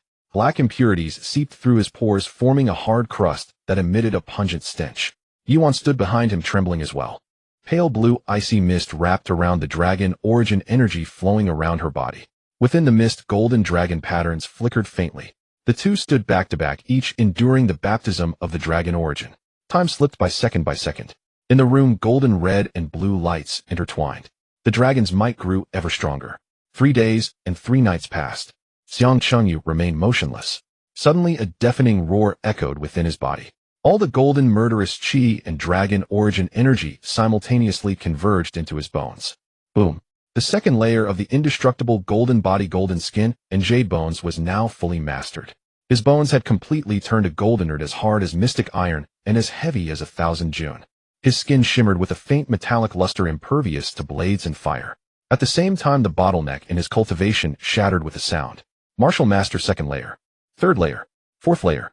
He surged forward relentlessly, reaching the peak of the 9th layer of Martial Master. Xiang Chengyu took a deep breath, feeling explosive power hidden within every bone. He threw a punch. The air erupted with a sonic boom, forming a visible shockwave. Awesome, he growled, not daring to pause. He immediately activated the 3rd layer of the Indestructible Golden Body, Initial Golden Body. This layer was the true threshold of the technique. It required the flesh Dantian acupoints and external protective chi to form a perfect circulating resonance. For ordinary martial artists, without the aid of heavenly treasures, it would take at least 5 years of arduous training to even begin. But he had the dragon origin, and half of a 7th-rank dragon origin that remained unrefined. Xiang Chengyu guided the remaining dragon origin energy within him, slowly channeling it to his body's surface. Golden protective chi burst from his pores, forming a thick light shield around him. The dragon origin energy merged into the shield, gradually solidifying it into a pale golden membrane that clung to his skin. On the membrane, intricate patterns slowly emerged. Half were the Vajra patterns of the indestructible golden body, and half were the dragon patterns brought by the dragon origin. The two patterns intertwined, exuding a majestic pressure. He began attempting to guide the cycle. True chi generated in the Dantian flowed into acupoints, nourished the flesh, condensed into protective chi, and returned to the Dantian. First attempt. Failure. The true chi got stuck in the acupoints, nearly causing a chi deviation. Second attempt. Failure. The protective chi surged back, too violently, shaking his blood and chi. Third attempt. Still a failure. Xiang Chengyu gritted his teeth, pulled out a handful of second-rank returning origin pills, and stuffed them into his mouth, crunching them to pieces. A surge of vast true chi instantly flooded his entire body. Again, he sank his mind, guiding the cycle over and over. Failure. Try again. Another failure. Try again. After an unknown amount of time, the moment the first wisp of protective chi perfectly followed the cycle route and returned to the Dantian. Bang! The entire room shook violently. The cycle was established.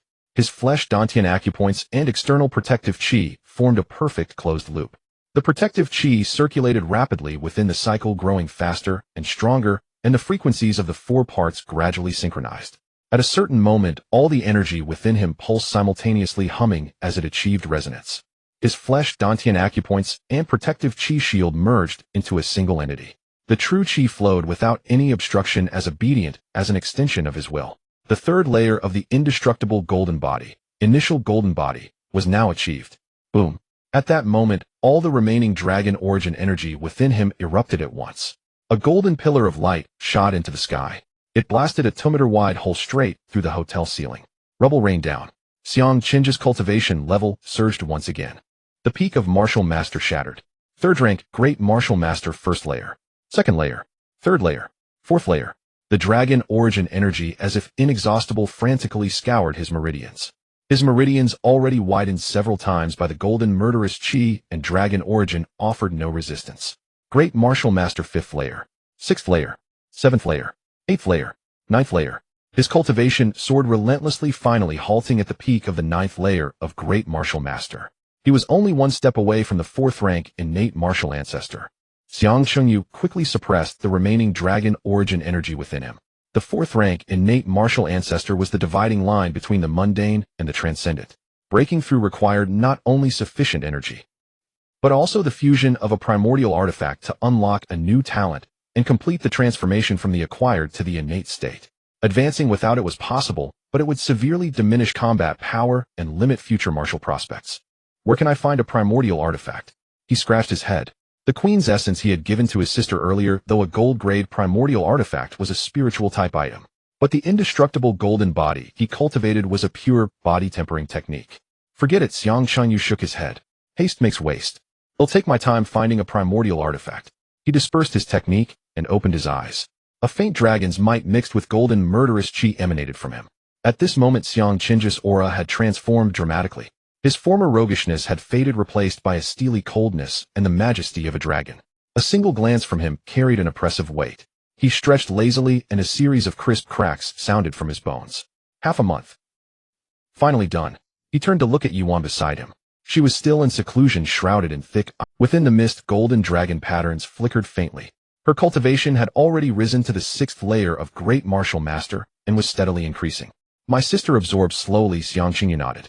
The 9 nether profound ice art isn't like my indestructible golden body, which is a bottomless pit. He dared not disturb Yuan. He stood up gently. The moment he lifted his foot, crack. The marble floor beneath him shattered into a spiderweb of cracks. Xiang Qingyu. I didn't control my strength. He quickly lightened his steps, walked to the window, and pulled open the curtain. Outside the sunlight was blinding. After half a month without seeing the sun, it was still dazzling. He took a deep breath, then nearly gagged on his own stench. Damn, what's that smell? He looked down and saw a thick layer of shiny black crust covering his body. It was the impurities expelled during body tempering. The stench was enough to knock someone out. Time for a shower. Xiang Qingyu rushed into the bathroom. He stripped off his clothes and turned on the shower head. Hot water cascaded down, and the black crust fell off in chunks, revealing fair, taut skin beneath. On the surface of his skin, pale golden patterns flickered briefly. His muscles were perfectly sculpted without an ounce of excess fat. Every muscle fiber brimmed with explosive power. TSK tisk. Xiang Qingyu posed narcissistically in front of the mirror. With a body like this, it's a shame I'm not a gigolo. I'd have those high-ranking rich ladies completely spellbound. Xiang Qingyu wrapped a bath towel around his lower body, shaking his dripping hair as he stepped out of the bathroom. He quickly held his stomach as a tumultuous wave began to surge within. After half a month without food or drink, relying solely on long yuan and medicinal pills, the moment his cultivation method dissipated, an overwhelming hunger surged like a tide, causing golden stars to dance before his eyes. I can't take it anymore. If I don't eat soon, he'll chew on the bed. Xiang Qingyu lunged for the bedside table and grabbed the phone. The moment the call connected, he spoke at lightning speed. Room 1808. Quickly bring me food. The more the better. 10 pounds of oil-braised prawns. 3 pieces of tomahawk steak. 2 whole roasted lamb legs. And 5 servings of fried rice. Hurry. Without waiting for a response, he hung up with a snap and slumped onto the sofa, his eyes fixed on the door. 5 minutes later, a knock sounded at the door. So soon. Even if it's pre-prepared food, it should take at least 10 minutes to heat up, Xiang Changyu exclaimed as he jumped up and opened the door. At the door stood a uniformed waiter pushing a cart full of food. The waiter glanced over his shoulder and surveyed the 2-meter-wide hole in the ceiling. Sir, your meal.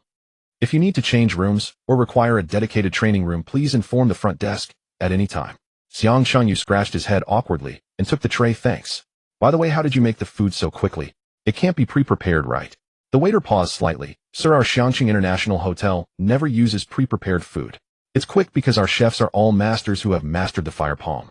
They can flip the wok without using their hands and cook without fire. For your table, 3 chefs worked simultaneously to finish it in 2 minutes. With that, the waiter turned the empty cart around and left, leaving Xiang Chengyu alone in a state of confusion. He looked at the steaming oil-braised prawns on the table, and the corners of his mouth twitched.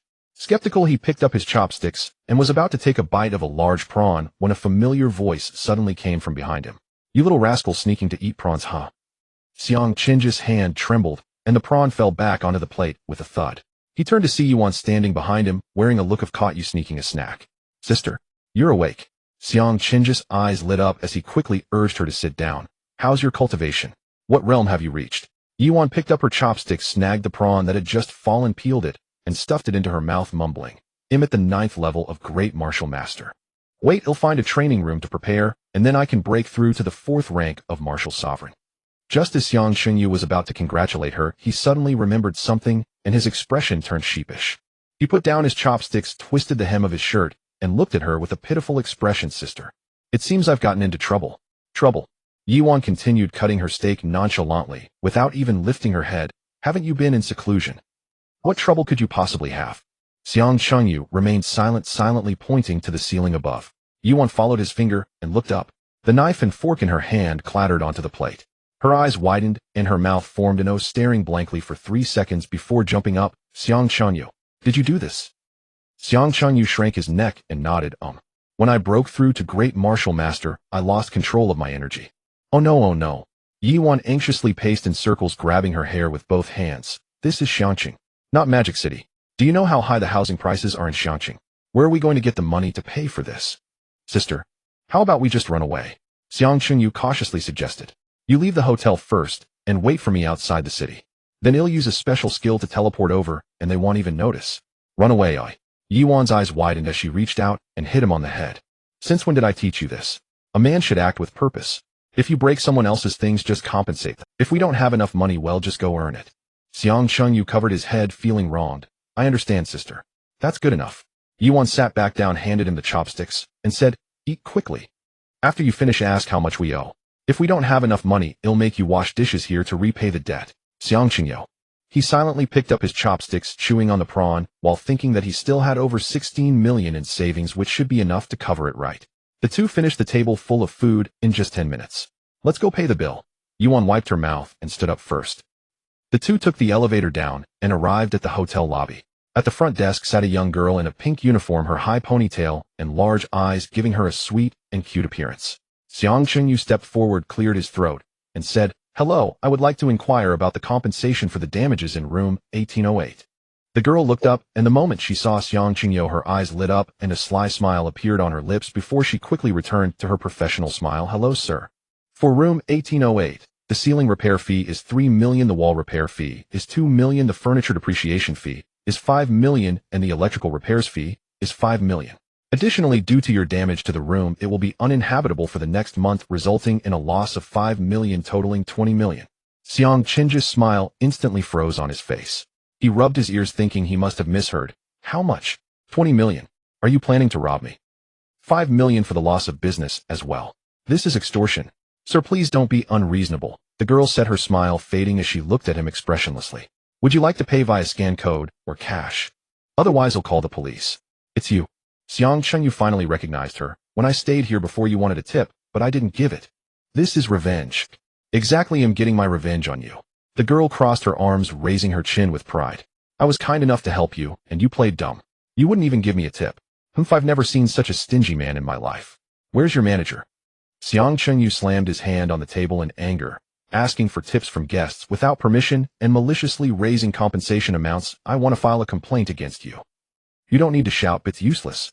The girl scoffed and lazily leaned back in her chair. Let me tell you, my name is Xiao Qing, and my father is the owner of this place. Got it. She raised an eyebrow, looking at Xiang Chengyu, who was dumbfounded, laughing triumphantly. Kid, you're done for. Get ready to sell yourself to pay the debt. You. Xiang Chengyu trembled with anger, his fists cracking as he nearly punched her on the spot.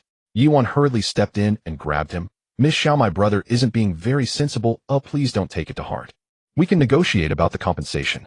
Xiao Qing'er sized up Yiwan with a hint of appreciation in her gaze, then pouted. This sister is indeed beautiful, but it's a pity her eyesight is poor. How could she possibly fall for such a stingy and useless man? Yiwan frowned, her expression darkening. How my brother is none of your business. We will find a way to... With that, she pulled Xiang Chengyu and tried to leave. Wait. Xiao Qing'er quickly ran out from behind the front desk, reaching out to block them. She circled around them, a teasing look on her face. Oh, what a loving brother-sister duo. Tisk, so enviable. Don't talk nonsense. Yiwan's face turned red. This is my biological brother. Biological brother. Xiao Qing'er blinked and laughed even harder. I get it, it's trendy to call it that now. Xiang Chengyu stepped forward, blocking Yiwan, his eyes vigilantly fixed on Xiao Qing. What do you want? Be straight. Xiao Qing'er chuckled, leaning closer to Xiang Chengyu, her breath fragrant. Little brother, you wouldn't want your sister to face difficulty over this 20 million, would you? Xiang Chengyu stiffened, goosebumps all over his body. He took a step back, coldly asking, what do you want? Just say it. That's more like it. Xiao Qing'er placed her hands on her hips, looking at him triumphantly. How about this? I'm only a few years older than you, so it's not bullying you. Let's have a match. If you win, I'll give you a half-off deal, and you only need to compensate me 10 million, and this matter will be settled. But if you lose... She dragged out the last word, a cunning glint in her eyes. You'll owe me 10 years of running errands to repay the debt. Serving tea, washing clothes, cooking meals, being at my beck and call. How about it? Do you dare? Xiang Chunyu looked at her smug expression, nearly bursting into laughter. Is that all? He raised the corner of his mouth, revealing a mischievous smile. What's there to be afraid of? It's a deal. Where do we fight? You're done for. Xiao Qing'er clapped her hands excitedly, her eyes narrowing into slits as she laughed. Get ready to run errands for me for 10 years. I am the recognized #1 genius of Hanjiang Street, at the peak of the first level of Great Martial Master first level, and the pinnacle of first level. Xiang Qing's lips twitched. A Great Martial Master at the 9th level with an indestructible golden body at the 3rd level of perfection, a half-dragon physique, could he truly defeat her? He scrutinized Xiao Qing'er from head to toe, as if examining a bouncing little kitten. Are you sure? Xiang Chunyu raised an eyebrow. What are you afraid? Xiao Qing'er lifted her chin, her chest puffed out high. If you're afraid, just admit defeat. They'll be merciful and only let you run for 5 years. Free food and accommodation and red envelopes during festivals. Afraid? Xiang Chunyu nodded seriously. Afraid that'll make you cry and your father will come to me for medical expenses. Then he'll extort 2 million from me. Ooh, I can't afford that. You. Xiao Qing'er stomped her foot in anger. You think you're tough? Wait until I make you kneel and call me mama. Follow me. She turned and strode towards the elevator, her ponytail swinging like a drum. Xiang Chunyu and Yiwan exchanged glances and followed helplessly. The three of them took the elevator straight to the top floor. The rooftop was very spacious, surrounded by a light blue protective shield with golden runes slowly flowing on it, clearly worth a fortune. In the corner stood a row of alloy training dummies, evidently prepared for the hotel's distinguished guests. This hotel is indeed impressive. Xiang Qingyu looked around with bright eyes. Sister, when we buy a house in the future, we should get a rooftop training room like this. We could even set up a barbecue grill, and after practicing we could have skewers right away. Perfect. First pay off the 2 million before anything else. Yuan deadpan doused the excitement. Xiang Chunyu instantly deflated. Xiao Qing'er walked to the center of the rooftop and turned to face Xiang Chunyu. She drew a slender sword from her storage bag, the blade completely silver, emanating a faint cold light, clearly not an ordinary item. With a flick of her wrist, she assumed a stance, the sword tip pointing toward the ground, infusing her true energy into the sword, which emitted a crisp humming sound. Kid, it's not too late to admit defeat now. Xiao Qing'er's gaze was sharp. If my sword strikes you, don't blame me for not being careful. Xiang Chunyu shrugged, standing there empty-handed. Even his golden killing aura was not activated. Where's your weapon? Xiao Qing'er frowned. No need. Xiang Chunyu smiled slightly. Let's begin. Arrogant. Xiao Qing'er bit her silver teeth, suddenly pushing off the ground, her figure turning into a blur as she lunged forward. The sword tip sliced through the air with a sharp whistle aimed directly at Xiang Qing's heart. This strike was fast and angled in a tricky way, undoubtedly top tier among her peers. Yet in Xiang Qing's eyes it was as slow as a turtle stroll. He slightly tilted his body, the sword tip grazed his chest, without even brushing the hem of his clothing. Is that it? After Xiao Qing'er missed her strike, she continued without pause, shifting the sword's momentum from a thrust to a slash, aiming horizontally at his waist. Xiang Qingyu jumped back a step, the blade passing just a centimeter from his abdomen. If you're capable, don't dodge. Xiao Qing'er exclaimed in frustration, launching a series of over 10 strikes, yet she couldn't even touch the edges of Xiang Chunyu. I'm not dodging. Xiang Chunyu stood his ground, a layer of golden aura enveloping him. Let you strike 3 times. If you can't move me, then you lose. You said that. Xiao Qing'er's eyes brightened, taking a deep breath, pouring all her true energy into the sword. The silver-white sword light surged 3 feet, and she leaped into the air, spinning halfway around the sword, coming down with force. Clang! The sword blade struck firmly against the protective aura above Xiang Qing's head. Then, it bounced off. Xiao Qing'er exclaimed in surprise, her palms tingling, the sword slipping from her grip, spinning in the air before embedding into the floor tiles with a thud, the blade still trembling. She staggered back 3 steps, looking down to see her palm cracked, blood dripping down her fingers. Then she looked at Xiang Qingyu, who stood completely still, his protective aura not even wavering. You? Xiao Qing'er widened her eyes. What realm are you in? Great Martial Master 9th level. Xiang Qingyu paused, deliberately emphasizing the pinnacle of the 9th level. Xiao Qing'er froze in place. The expression on her face shifted from shame and anger to shock, then to disbelief, finally settling into complete bewilderment. She gritted her teeth, her eyes slightly reddening. How old are you? 18. Xiang Qingyu shrugged. Impossible. Xiao Qing'er shook her head vigorously. I have golden roots, practicing the top-tier golden scriptures, 2 years older than you, and I just reached Great Martial Master 1st level. How could you possibly be a Great Martial Master at 18? You must have taken forbidden drugs exhausting your future potential. If you don't believe me, there's nothing I can do about it. Xiang Qingyu shrugged. By the way, the previous bet still counts, right? Xiao Qing bit her lip, struggling for a moment. Finally, she stomped her foot and said firmly, of course it counts. But I haven't lost yet. Let's fight again. As long as you don't cheat, Xiang Qingyu nodded. But are you sure? Doesn't your hand hurt from that last hit? Of course. Xiao Qing'er glared at him, her eyes filled with stubbornness. I want you to really fight me. I need to know just how big the gap is between me and top-tier geniuses. Fine. Xiang Qingyu rolled his shoulders, the bones cracking in a series of crisp sounds. He'll only throw one punch. If you can catch it, then you win. Before his words could finish, his right hand slowly raised, dark golden energy gathering around his fist. A pressure began to emanate outward. Xiao Qing'er's expression changed, instinctively taking a step back, her body tense, as if facing a great enemy. Xiang Qingyu casually waved his hand forward. A condensed dark golden fist energy shot out. So fast that it was almost instantaneous. It shot from the center of the rooftop to the protective shield 100 meters away. Boom! With a tremendous sound, the entire rooftop trembled violently. The light blue protective shield suddenly caved in a large section, the runes on it flashing frantically, emitting a piercing buzzing sound. On the rooftop floor, a deep shockwave trench remained, extending from beneath Xiang Qing's feet to the edge of the shield, measuring 100 meters. Xiao Qing'er stood frozen in place, her body stiff, cold sweat instantly soaking her back. She glanced at the shaking shield 100 meters away, and then at Xiang Qing's casually lowered hand, her mind blank. If that punch had hit her, she wouldn't have left a trace. What martial technique is that? Xiang Qingyu replied indifferently. Never heard of it. Xiao Qing'er shook her head, looking at him with a complex expression. Is it your unique martial technique? Xiang Qingyu nodded. Do you surrender? I surrender. Xiao Qing'er lowered her head, her voice muffled like a deflated balloon. She pulled out her phone, opened the payment code, and handed it to Xiang Qingyu. I'm a woman of my word. You just need to transfer 10 million to me. Xiang Qingyu was momentarily stunned. You want me to transfer directly to your personal account? Yes. A trace of guilt flashed across Xiao Qing'er's face. Just transfer it to me privately. Don't worry, the hotel won't bother you again. Xiang Qingyu and Yi Wan exchanged glances, both taking out their phones, preparing to scan and transfer money. Wait. Xiao Qing'er suddenly pulled back her phone, her eyes darting. I just remembered something. As long as you help me with it, not only will I not take a single penny, but I will also give you a large sum of money. Xiang Qingyu raised an eyebrow, glancing at Yi Wan. Yi Wan slightly nodded. What is it? Xiang Qingyu asked. Help me compete in a tournament. Xiao Qing'er leaned forward a step, revealing a sly smile. As long as you can win the championship and give me the prize, I'll pay you 1 billion. 8 billion. Xiang Qing's eyes lit up instantly, his breathing quickening. What tournament has a prize that valuable? Xiangqing Cup. Xiao Qing'er enunciated slowly. The highest standard youth martial arts competition in the entire Xiangqing. The championship prize is a golden origin rare item. A primordial wonder. Xiang Qingyu and Yi Wan's expressions shifted. This was exactly what they needed most right now. Xiao Qing'er nodded. Xiangqing holds a youth martial artist competition every 2 years, and this year's prize pool is exceptionally generous.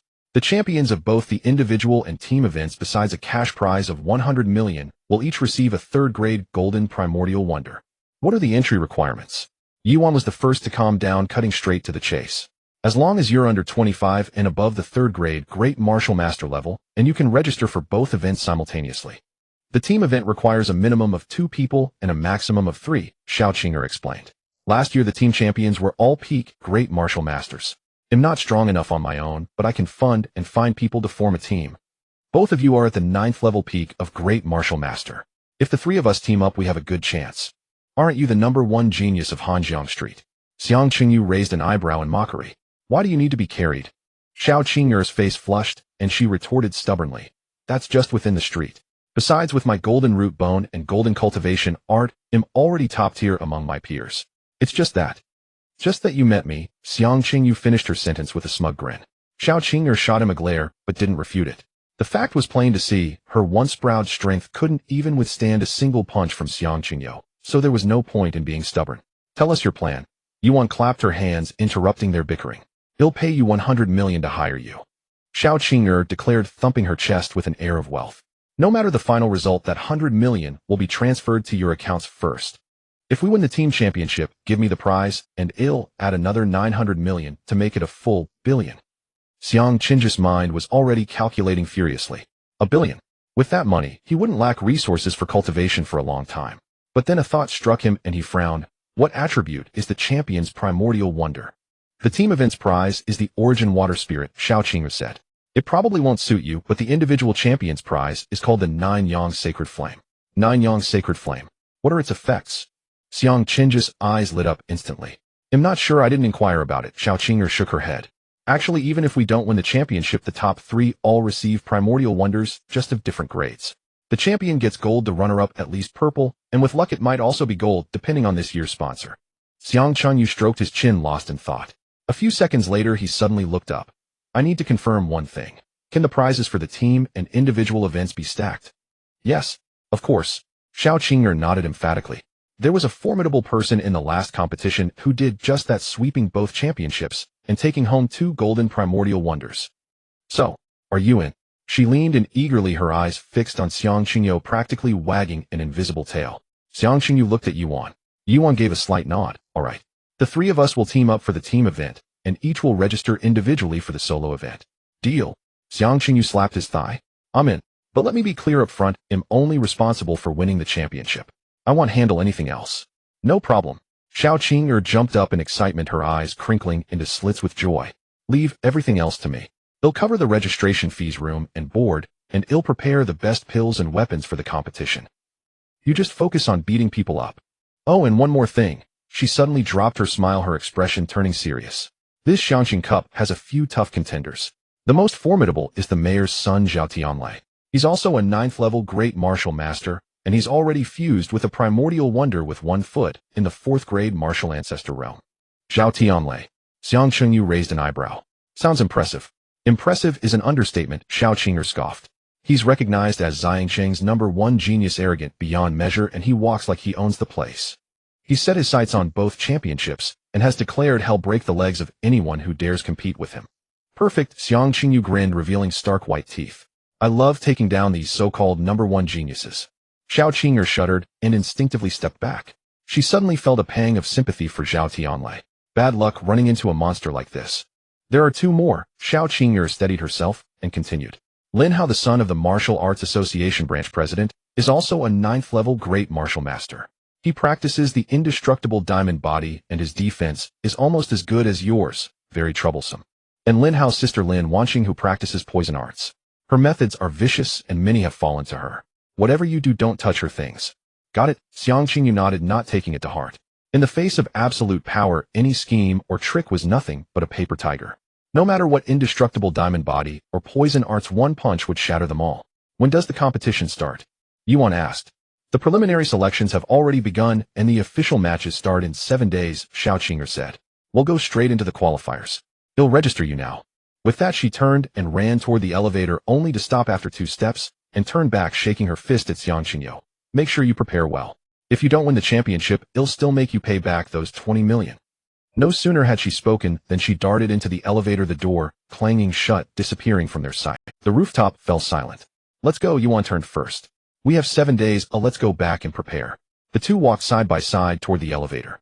As they walked, Xiang Chunyu said, Sis, you should use these 7 days to fuse the Mother Queen's essence and break through to martial ancestor. Yuan nodded. I can complete the fusion and break through within 3 days at most. Then we're set, Xiang Qingyu grinned. With a martial ancestor on our side, both championships are in the bag. Arriving at room 1808, 2 hotel staff members were waiting at the door. The leader bowed slightly as they approached. Honored guests, our mistress has arranged new rooms for you. Please. Xiang Qingyu and Yuan exchanged a glance. That girl sure was efficient. The staff led them via a private elevator to the top floor, where they were assigned the hotel's finest luxury presidential suite, complete with a 300 square meter private training room. Yuan looked around and nodded. Nice environment, perfect for seclusion. She stopped at the training room door and turned back to advise, I'm going into seclusion for 3 days. Don't let anyone disturb me, and don't go out looking for trouble. Don't worry, sis. Xiang Chengyu made an okay gesture and patted his chest in assurance. He'll handle anything that comes up. Yuan rolled her eyes at him. Just don't blow the roof off this suite. With that, she pushed open the door and went inside. Xiang Qingyu sat down on the sofa, taking out the 2 manuals for Killing Fist and Carefree Immortal Step from his storage pouch. After a moment's thought, he decided to master the movement technique first for better agility in the competition, leaving the second form of Killing Fist for later. Just as he opened Carefree Immortal Step, his phone dinged. It was a message from Xiao Qing'er. Got the qualifier spots sorted. I've sent you the schedule. Oh, and Zhao Tianlei found out we registered. He just said he'll break your legs in the arena and show you what a real G. Xiang Chunyu put away the killing fist manual and quickly typed back, "Oh, we'll be waiting." In the presidential suite's living room, Xiang Chunyu was greedily devouring a whole roasted lamb, his mouth smeared with grease. Meanwhile, Yuan sat opposite him, leisurely peeling a lobster with a mountain of shells piled in front of her. After 6 days of seclusion, the two had focused solely on training and eating with hotel staff, making 8 trips a day, nearly exhausting the elevator. Knock, knock, knock. The sound of a knock echoed. Xiang Qingyo, with a lamb leg in his mouth, walked over to open the door. At the doorway stood Xiao Qinger, dressed in a pink tracksuit and sporting a high ponytail. Upon seeing him like this, her mouth twitched slightly. "Did you two just come out of a disaster?" "Come in and sit down," Xiang Chunyu mumbled, stepping aside to let her enter. "Has the audition finished?" "It's done." Xiao Qinger plopped down. "How are you two prepared?" "Don't worry," Xiang Chunyu tossed aside a lamb bone and patted his chest. "Everything is ready. Don't mention Zhao Tianlei. Even if 10 martial sect masters came, I could still defeat them with 1 punch." "Keep bragging." Xiao Qinger rolled her eyes at him, then pulled a bank card from her storage bag and tossed it over. "There's 100 million in the card. The password is 6/8. By the way, here are the gear I prepared for you." She then produced 2 sets of combat suits, 1 black and 1 white, and handed over a silver-white spear along with a pair of dark golden gauntlets. "The competition restricts the use of Tier 4 equipment. This is the latest Tier 4 protective suit from the Human Alliance. The ice flame gun is for your sister, and you'll use the Tiger Soul gauntlets. This cost me 30 million of my private funds." She winced at the thought of the cost. Xiang Chunyu took the gauntlets and put them on. They fit perfectly. He swung his fist, and the wind whooshed with a roar of a tiger. "Not bad." His eyes lit up. "Thanks. Just wait to claim the spirit of original water." "Don't thank me too." Xiao Qinger clasped her hands together and bowed to the two. "This is a qualifying spot for the top 100 competition that my dad managed to get by lowering his status. If we get eliminated in the first round, my dad will definitely kill me. Please, please, we must win."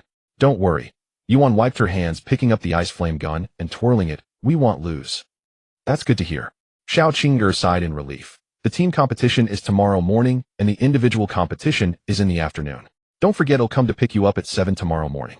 After saying that, she stood up and left, fearing that staying any longer would result in Xiang Chunyu mooching off her food and drink. When the door closed, the living room returned to silence. "Qingyo, how are you preparing?" Yuan asked. "Don't worry, sis." Xiang Chunyu rolled his shoulders, bones cracking loudly.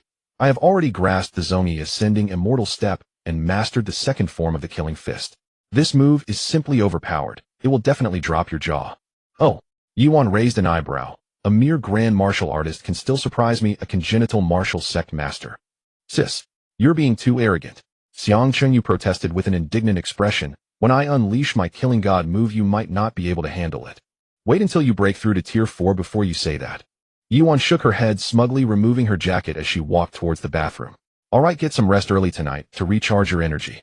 Xiang Chunyu watched her retreating figure, shaking his fist angrily as he silently muttered, "So great, the martial sect master, huh?" Whoosh! A slipper flew through the air. Whack! It hit him squarely on the forehead. Ouch! Xiang Chunyu jumped up, holding his head. "Sis, what are you doing? Did you forget about the Tier 4 awakening of mental strengths?" Yuan's voice came from the bathroom door.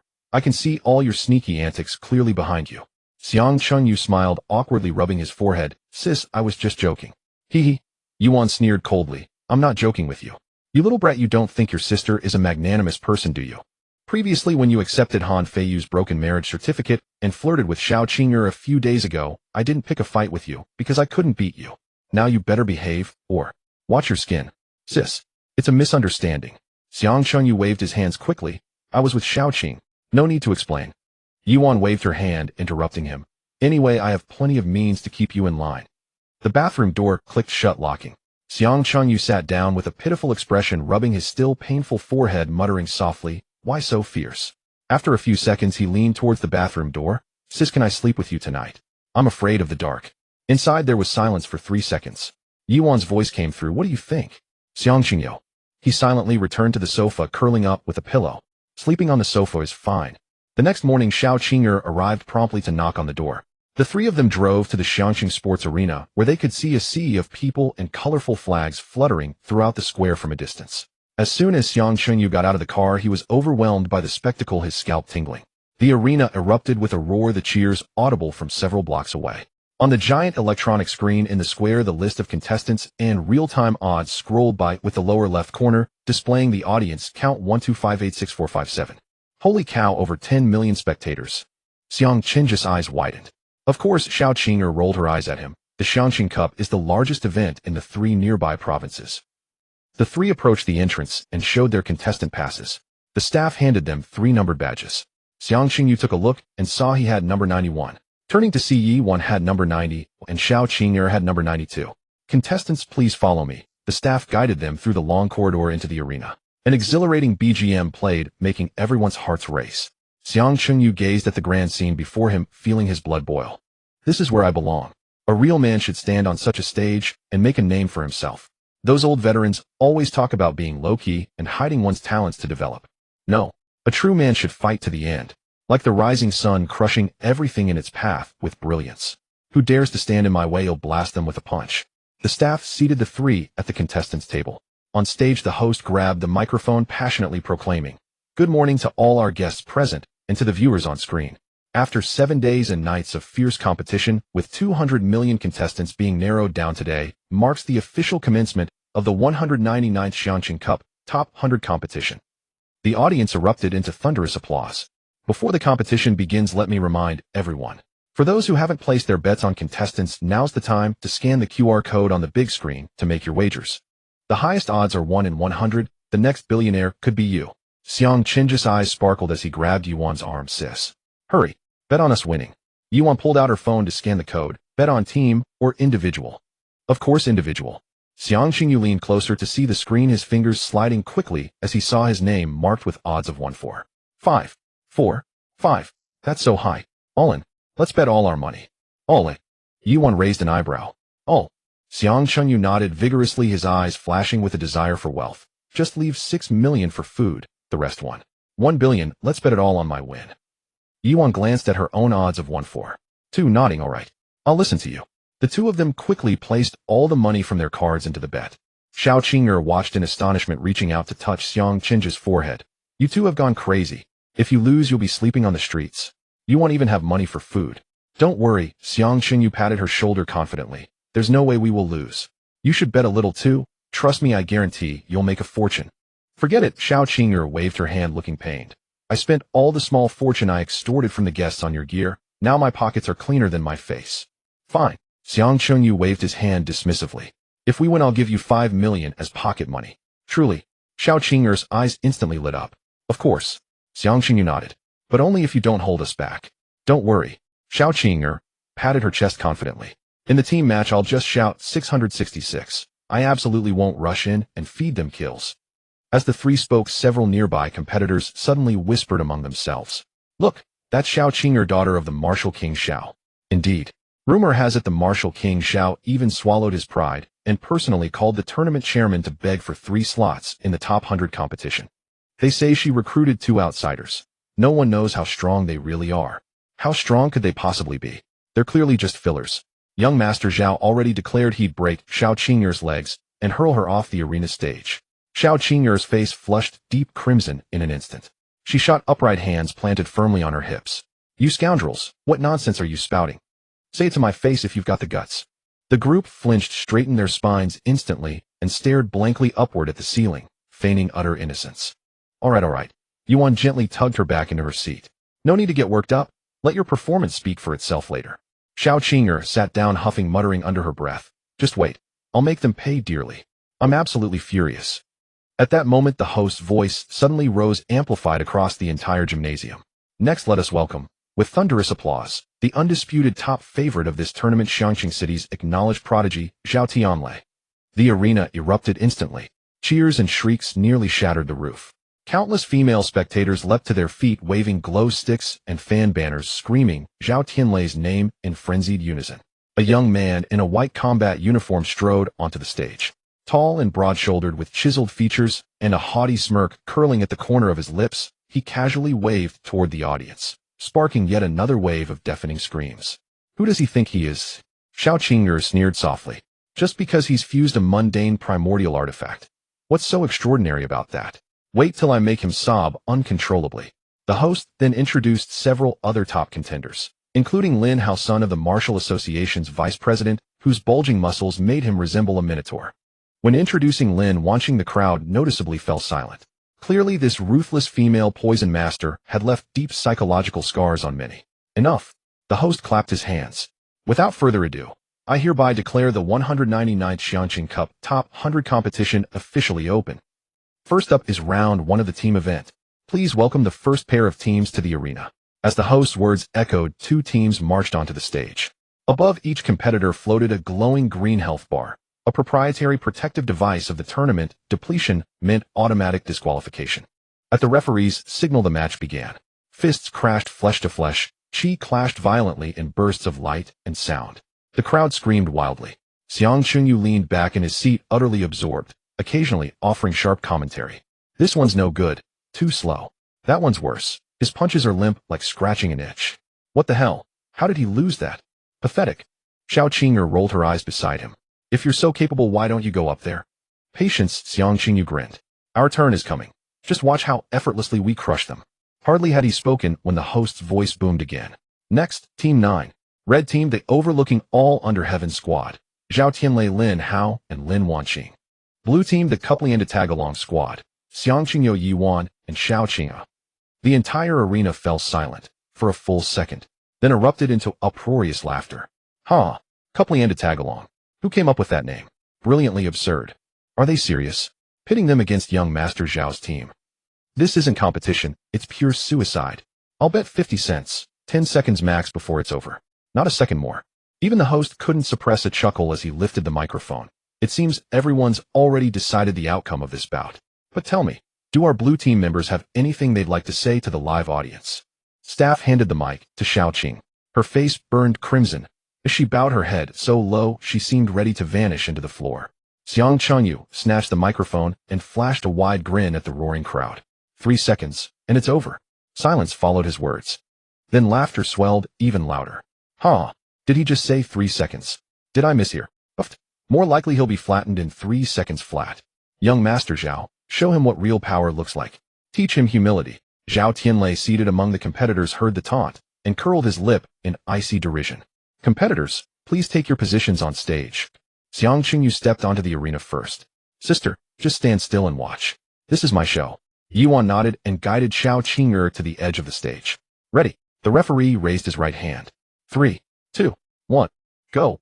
Zhao Tianlei advanced a step, wearing a self-assured smile as his gaze settled upon Xiao Qing. You needn't fear. I'll go easy, won't hurt you. Enough. Minor character, shut your mouth. Xiang Qingyu cut him off coldly. Zhao Tianlei's smile froze mid-expression. He hadn't expected anyone in Xiangqing City to dare address him so brazenly. You're courting death. Zhao Tianlei's expression darkened. He lunged forward. Just then Xiang Chunyu slowly raised his right hand. Converged. A low hum vibrated through the air. The arena trembled. Countless golden crimson martial energies surged inward from every direction, spiraling violently around him. An overwhelming aura of slaughter coalesced, manifesting as serpentine dragons of blood-red chi writhing and roaring above the stage. The air thickened heavy and still. The once deafening gymnasium plunged into absolute silence. Every eye widened in disbelief, fixed upon the lone figure standing at the center of the arena. Zhao Tianlei and his teammates stiffened, every hair on their bodies bristling, a bone-deep chill surging up their spines. A true expert. Lin Hao's face paled. He roared Zhao Tianlei. Stop licking his boots, move. He clasped his palms together, his muscles swelled grotesquely, his skin hardening into dull gold. Diamond body unbreakable. Zhao Tianlei snapped back to focus, no longer underestimating his opponent. His inner chi surged, coalescing into a pale blue barrier shimmering around his body. Boy, you've truly enraged me. Xiang Chunyu ignored them entirely. His right fist slowly clenched. Draw. The arena shuddered violently. A terrifying suction force erupted from his palm, forming a vortex of golden crimson energy. CRRRR. The protective dome surrounding the stage groaned, its surface warping under unbearable strain. Danger. All 3 fighters braced themselves, feet digging deep, every sinew straining against the pull. But resistance was futile. Grooves carved deep into the arena floor beneath their soles. Slowly, inch by agonizing inch, they were dragged toward the vortex's heart, their health bars plummeting in frantic descent. Impossible. Zhao Tianlei bellowed. You're merely a grand martial artist. How can your strength be this overwhelming? Xiang Chunyu grinned, a flash of gleaming white teeth. His fist slammed shut. The suction intensified explosively. Whoosh. In an instant, all 3 were yanked to within striking distance. Locked midair by golden crimson, chi utterly immobile. Xiang Chengyu gazed upon the trio suspended before him, his smile widening sharper colder. He raised his fist. A dragon-infused martial aura blazed crimson gold at his knuckles, blood serpent coils writhing along its surface. Not a whisper stirred in the entire gymnasium. Every breath held, every gaze locked, unblinking, on the arena. A flash of glacial light flickered in Xiang Chengyu's eyes. Kill. Divine. The golden crimson fist detonated. A shockwave like a tidal surge slammed into the protective dome. Cracks spiderwebbing across its surface, the entire platform sinking 3 inches into the ground. As the light faded, fissures webbed across the arena floor. Zhao Tianlei, Lin Hao and Lin Wanqing lay splayed like stars against the diagonal corners of the dome. Health bars emptied, 3 crimson XS blazing above their heads. Silence. A deathly silence. Over 10 million people in the entire stadium were completely quiet. Everyone's eyes were wide open, staring intently at the figure on the stage, glowing with a golden red light, their mouths agape in disbelief. After a full half-minute, the host trembled and the microphone clattered to the ground. He hurriedly picked it up and stammered, "The blue team wins." As soon as those words were spoken, 4 medical personnel rushed onto the stage with a stretcher, struggling mightily to detach the 3 people stuck in the protective shield, akin to peeling off a bandage. Lin Hao was thrown onto the stretcher, grimacing in pain and about to curse. Beside him, Zhao Tianlei quickly grabbed his arm and squeezed tightly, whispering, "Don't say a word. Close your eyes. Pretend to faint." Lin Hao was momentarily stunned, but quickly understood. Yes, if he woke up now, it would be too embarrassing. He immediately shut his eyes, tilted his head, and stuck out his tongue, feigning unconsciousness more convincingly than if he were truly fainted. Lin Wanqing, who initially wanted to struggle, also quickly closed her eyes and remained motionless upon seeing the two pretending to be faint. The medical staff expressionlessly carried the 3 down from the stage without saying a word. They had seen plenty of instances where people feigned unconsciousness after losing. The host cleared his throat, forcing a smile in an attempt to lighten the atmosphere. That match was truly spectacular. Let's give a warm round of applause to congratulate the blue team on their victory. Sparse applause broke out. Everyone was still in shock from the earlier event. The host approached Xiang Chenyu, cautiously asking, "Mr. Xiang, according to our information, you are from Magic City and 18 years old this year." Xiang Chenyu nodded. 18 years old. The host instantly raised his voice, "Dear audience, did you hear that? 18 years old. My goodness. A newcomer who just awakened this year." Boom. This statement detonated like a thunderclap among the crowd. The entire venue erupted.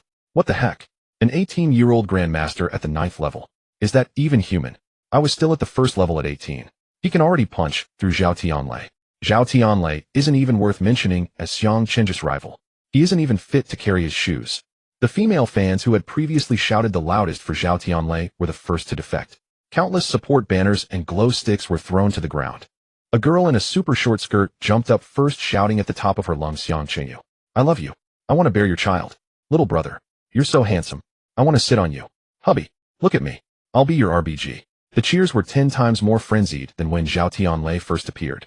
Xiang Chenyu walked down the stage with Yuan and Xiao Qing'er, listening to the deafening cheers, his spirits soaring. He leaned closer to Yuan, beaming with pride. "Sis, was that punch cool?" "Super cool." Yuan nodded vigorously, her eyes filled with joy. "Special effects, full marks damage, full marks movements, even more so." Hee. Xiang Chenyu scratched his head, his face slightly flushed. "I feel a bit embarrassed." He turned to Xiao Qing'er beside him, waving his hand in front of her eyes. "Hey, what are you thinking? You seem out of it." Xiao Qing'er snapped back to her senses, seeing Xiang Chenju's face so close her cheeks flushed instantly. She hurriedly turned her head away, stammering, I wasn't thinking about anything. Just eating. Let's go, I'm hungry." After saying that, she turned and left, her steps a bit unsteady as she nearly bumped into a nearby pillar. Yuan watched this scene and shot Xiang Chenyu a fierce glare. 3 of them found a nearby barbecue restaurant and sat down in a private room.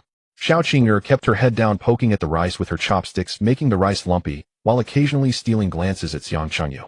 Xiang Chenyu picked up a roasted leg of lamb, chewing with grease dripping down, and said indistinctly, "Hey Xiao Qing, if you keep poking, the rice will turn into mud.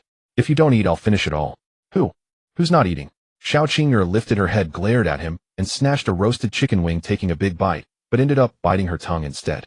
In pain, she grimaced, nearly in tears. Yuan frowned at the sight and handed her a cup of water. "Eat slowly, no one's competing with you." Xiao Qing'er took the water, took a sip, and glanced nervously at Yuan. After finishing their meal, the 3 found a hotel and booked a room for a short rest. At 1:30 p.m., the 3 arrived at the competition venue on time. As soon as they entered the contestant passage, they were surrounded by a swarm of reporters. "Mr. Xiang, how did you reach Grandmaster 9th level at 18? What kind of feed did you consume to grow up? Mr. Xiang, your neighbors in the community say you're always helpful. Is it true that you help with the community's fruit trees? Mr. Xiang, what is your relationship with Ms. Yi? Are you still a virgin? The reporters were clamoring, shoving microphones right in Xiang Qing's face. Xiang Qingyu was overwhelmed by the noise, pulling Yi Wan and Xiao Qing'er as they squeezed through the crowd and sprinted to the contestant seats. Just as they sat down, the host's voice rang out, "Dear audience, the afternoon matches are about to begin. First up is the first round of the individual competition. Please send the first group of contestants to the stage. The individual competition uses a knockout system. I lose a match and you're out." The matches proceeded swiftly. After all, those who made it to the top 100 were no weaklings. They unleashed their full power right from the start, and a few rounds decided the victor. Next, please welcome the 36th group of contestants. Red Team Wang Dachui, Blue Team Xiang Qingyu. Upon hearing Xiang Qing's name, the crowd erupted into thunderous cheers. Numerous female spectators stood up, waving their newly bought support signs, shouting Xiang Qing's name. Xiang Qingyu stood up, stretched lazily, and walked leisurely onto the stage. His opponent Wang Dachui was a 2-meter-tall muscular man with a Grandmaster 5th level cultivation, looking formidable with bulging muscles. Seeing Xiang Qingyu step onto the stage, Wang Dachui immediately raised his hands and shouted, "I surrender. I admit defeat." After saying that, he turned and dashed off the stage. The referee was momentarily taken aback, then announced, "Blue Team Xiang Qingyu wins." The crowd erupted in cheers once more. Xiang Qingyu shrugged and walked off the stage. Just as he returned to the contestant seats, the host called out, "Next, please welcome the 37th group of contestants." Yuan stood up, adjusted her clothes, and walked onto the stage. Her opponent was a female swordsman at the Grandmaster 6th level, looking quite heroic. Upon seeing Yuan, the swordswoman's expression turned serious, gripping her sword tightly. "Begin." As soon as the referee's voice fell, the female swordsman instantly drew her sword, transforming into a flickering shadow as she lunged toward Yuan's heart. Yuan remained expressionless, gently waving her hand. Crack! An ice spike appeared out of nowhere, accurately striking the swordswoman's blade, instantly freezing it to the ground. Before the swordswoman could react, a wall of ice shot up, trapping her securely inside. The ice wall grew thicker, exuding an intense chill. The swordswoman struggled a couple of times, but couldn't move at all. She sighed helplessly, raising her hand, "I admit defeat." Blue Team, Yuan wins. The entire process took less than 3 seconds. The crowd erupted once again. What the heck? This couple is a pair of monsters, right? One can punch through Zhao Tianlei, the other can take down a Grandmaster 6th level in 3 seconds. Yuan walked off the stage and returned to the contestant seats. Xiang Qingyu gave her a thumbs up. "Sis, you're amazing. Faster than me." "Just average," Yuan replied casually, though the corners of her mouth lifted slightly. At that moment, the host's voice sounded, "Next, please welcome the 38th group of contestants. Red Team Zhang Ming, Blue Team Xiao Qing'er." Upon hearing her name, Xiao Qing'er shivered, nearly falling from her chair. She took a deep breath, boosting her confidence, and reluctantly walked onto the stage. Her opponent Zhang Ming was a tall and thin individual at the Grandmaster 3rd level, looking quite shifty. Upon seeing Xiao Qing'er, Zhang Ming's eyes lit up, revealing a lecherous smile. "Miss Xiao, you're not my match. How about I surrender for $1 million right now?" Xiao Qing'er frowned. "You won't know until you fight. Begin." The referee's voice just fell. Zhang Ming immediately drew a dagger, turning into a flickering shadow as he lunged at Xiao Qing'er. Xiao Qing'er quickly drew her silver sword and began to defend herself. Clang clang. The sound of weapons clashing filled the air.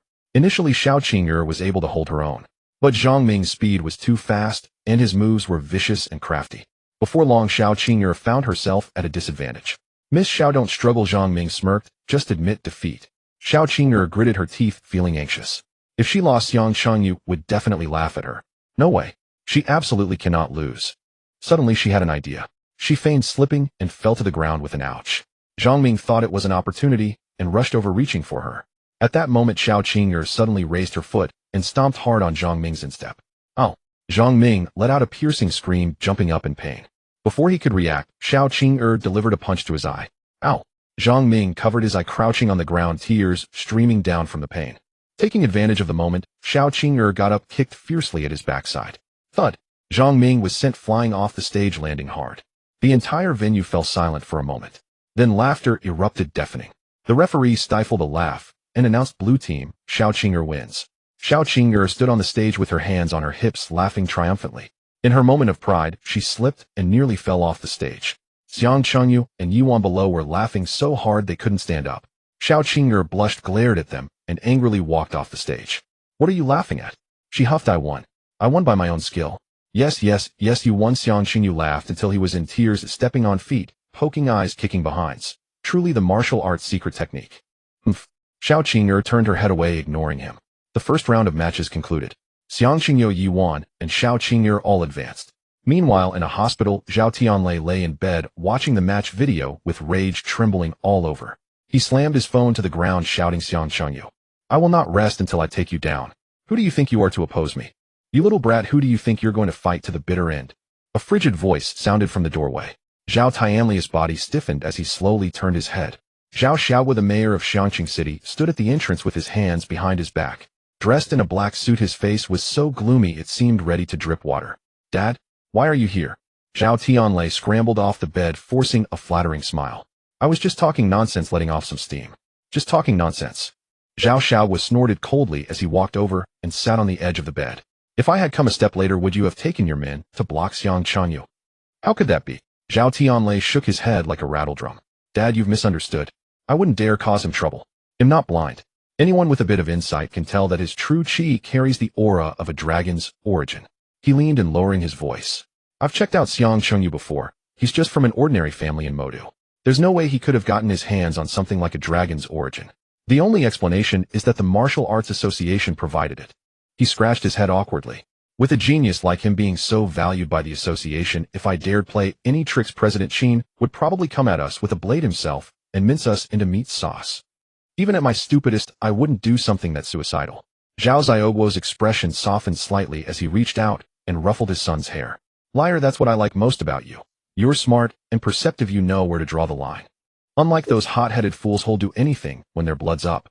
He rose and walked to the window, gazing at the bustling traffic outside. His tone grew grave. Do you know why among the myriad races we humans, inferior in physique to the demon race, lacking the talent of the spirit race, outlived by the demon race, and far behind in many other aspects, can still rank as one of the 4 overlords of the continent? 2 words: unity. Zhao Xiaohua turned around, his eyes sharp. In ancient times, we humans were nothing more than livestock for the myriad races, living in constant peril, on the brink of extinction at any moment. Ever since the reforms of the first Pantheon leader, countless martyrs stepped forward one after another, building a great wall with their flesh and blood, buying time for those behind to reproduce and thrive. Through generation after generation of passing the torch, relying on our numerical advantage, our ancestors fought shoulder to shoulder, defeating one powerful enemy after another until we finally secured a foothold on the continent. In the ancient era, the 1999th leader Chu Qingtian initiated the second reform, establishing the Martial Arts Association and enacting the Genius Protection Law. From then on the battlefield, our kind fought with utter disregard for death, willing to sacrifice themselves to buy time for the younger geniuses to grow. He paused, his voice brimming with fervor. We fought fiercely for a full 1,000,000 years. To this day, our human race boasts a population of 28 trillion, and what's more, we have 2099 martial immortals who strike fear into all other races. Our race's reputation as bullies. Ahem. Zhao Xiaohua suddenly coughed, his face reddening as he quickly corrected himself. It's the reputation for unity and valor. It has spread across the boundless continent. At a single command from the human alliance, all races bow their heads in submission. Whoever dares to bare their fangs gets their nest utterly destroyed. Zhao Tianlei. He kept his head down, his shoulders trembling slightly as he struggled to suppress his laughter, nearly hurting himself. Zhao Xiaohua pretended not to notice and continued, Look at the other races. Their lands are torn by war, their people live in misery. Only our human realm enjoys peace and prosperity, with songs and dances filling the air. All of this is thanks to the geniuses who have already grown, shielding us from the storms ahead. Don't resent a genius like Xiang Qingyu. He is the future pillar of humanity, the very foundation that allows you and me to live in peace. In time, he has his own mission to fulfill. That I know. Zhao Tianlei waved his hand impatiently. I've read all this in textbooks since I was a kid. The teachers have said it 10,000 times. Let those with talent go first, then lead the rest forward together. I can recite it by heart. He sighed, his head drooping. But I guess in this life, I'll never beat him. That punch of his. Even if I trained for 3 more years, I couldn't withstand it. Silly child. Zhao Xiaohua smiled and patted his shoulder. The world isn't just about protagonists. Supporting characters can live just as brilliantly. Look at your old man. I'm no genius, but didn't I still become the mayor of Xiangqing, respected by thousands? Besides, if you can't beat him, join him. Zhao Xiaohua winked. After the competition, go and get on Xiang Qing's good side. More friends mean more paths. If he becomes a martial immortal in the future, we father and son can bask in his glory too. Zhao Tianli's eyes lit up. Right? Why didn't I think of that? If I can't beat him, he'll just cling to his coattails. That's the spirit. Zhao Xiaowen nodded with satisfaction. Come on, Dad, we'll take you to watch the matches.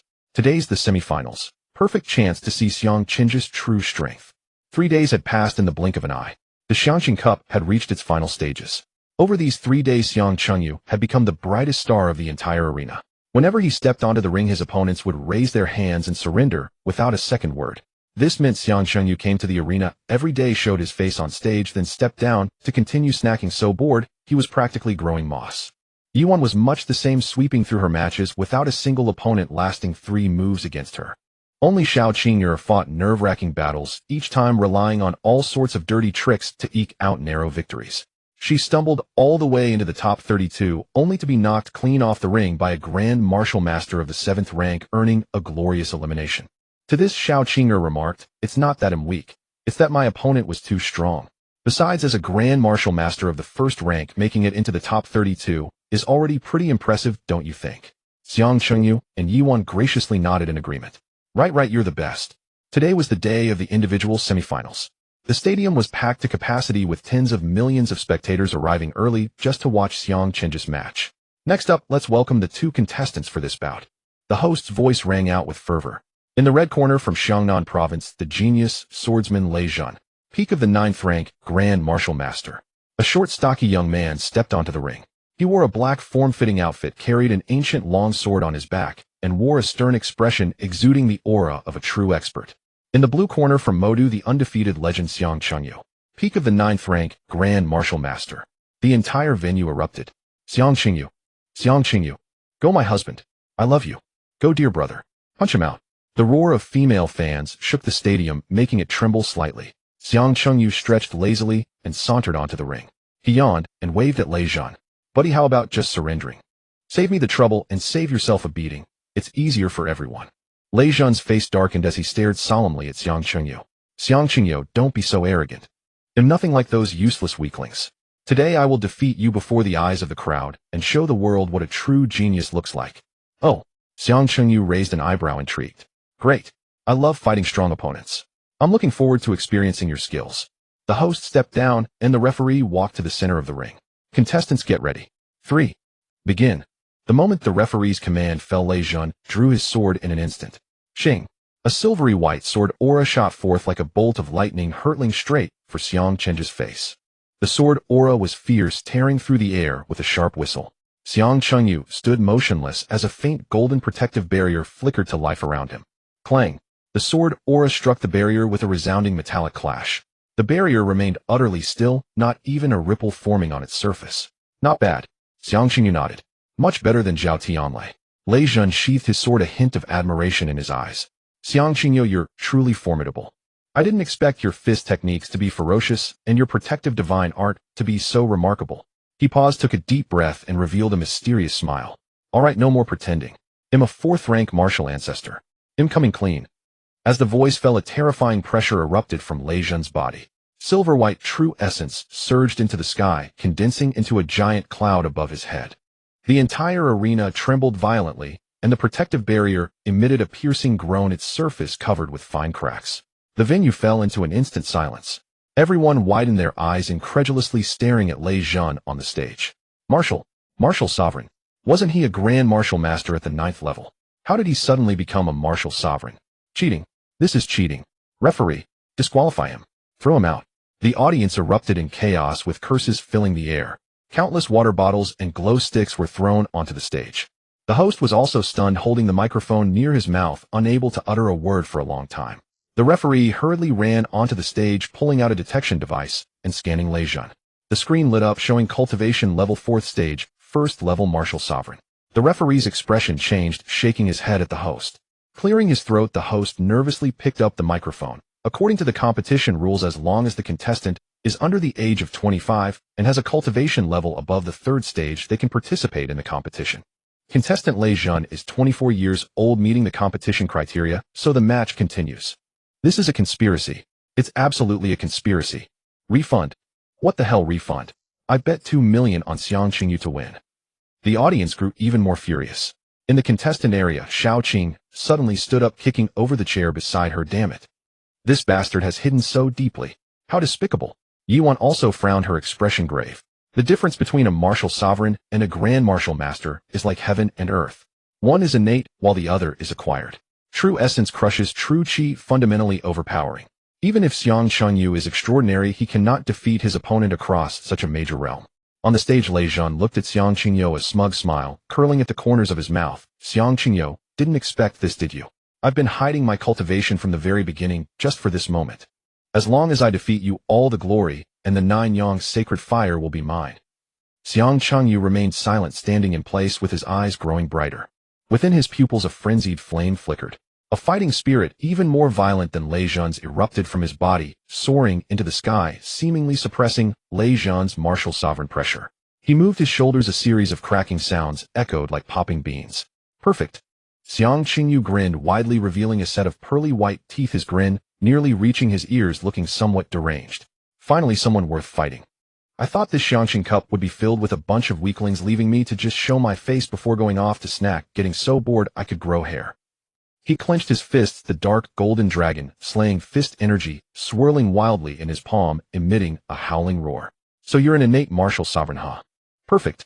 Let me see just how great the gap is between the innate and acquired. Lei Zhan's smile instantly froze. Crazy. This guy not only isn't afraid, but seems excited. Seeking humiliation. Lei Zhan snorted coldly, pointing his sword. Since you want to humiliate yourself, I'll grant your wish. We'll see if you can still laugh after this. The referee, seeing the tension between the two, quickly retreated to the edge of the stage. The match continues. As soon as the words fell, Lei Zhan moved. His figure flashed, transforming into a black shadow, instantly appearing before Xiang Chengyu. The long sword was drawn, bringing with it a glimmer of cold light. Slash. A sword chi 10 times thicker than before howled out, tearing the air and producing a sharp explosion. This sword contained the terrifying power of martial sovereign level true essence. Xiang Chengyu had no time to evade, crossing his arms to protect his chest, the golden barrier instantly unfolding. Clang! The sword chi struck fiercely against the barrier. A deafening roar echoed. The barrier shook violently, cracks spreading like a spider web across its surface. Xiang Chengyu was pushed back 2 meters by the impact, his shoes carving deep grooves on the stage. Damn! Lei Zhan's eyes bulged, almost throwing away the sword in his hand. That blow, even among martial sovereigns of the same level, would force them to evade. Yet it failed to break through a grand martial master's protective barrier. What kind of martial art is this? Lei Zhan screamed in disbelief. How could a grand martial master's barrier possibly withstand my true essence, sword chi? Is that all? Xiang Chengyu rubbed his chin, looking disappointed. I thought martial sovereigns were impressive, yet you can't even break my barrier. Too weak. You're seeking death. Lei Zhan's face turned green with anger. He held the sword tightly, his true essence pouring wildly into the blade. The long sword emitted a dazzling light, intricate runes appearing on the blade. All swords return to their origin. He shouted, swinging the sword. Countless small sword chi surged from the sword, shooting towards Xiang Chengyu like raindrops. Dense and overwhelming, blocking out the sky. Bring it on. Xiang Qingyu's eyes lit up. Not only did he not evade, but he charged forward. He spread his arms wide, as if embracing an old friend, welcoming the storm of sword chi. Bang, bang, bang, bang, bang. Countless sword chi struck against the barrier, producing a series of dense explosions. The cracks on the barrier multiplied and deepened. Crack. A crisp sound. The barrier finally couldn't hold on anymore and shattered with a loud bang. The residual sword chi rained down on Xiang Chengyu. Qingyu. Xiao Qinger let out a sharp scream, covering her eyes in fear. Yuan also stood up abruptly, ice spreading beneath her feet, preparing to rush onto the stage. However, in the next second, as the dust settled, Xiang Chengyu stood in place unscathed. His combat suit was torn by the sword chi, revealing his fair skin. On his skin, only shallow white marks remained, disappearing in the blink of an eye.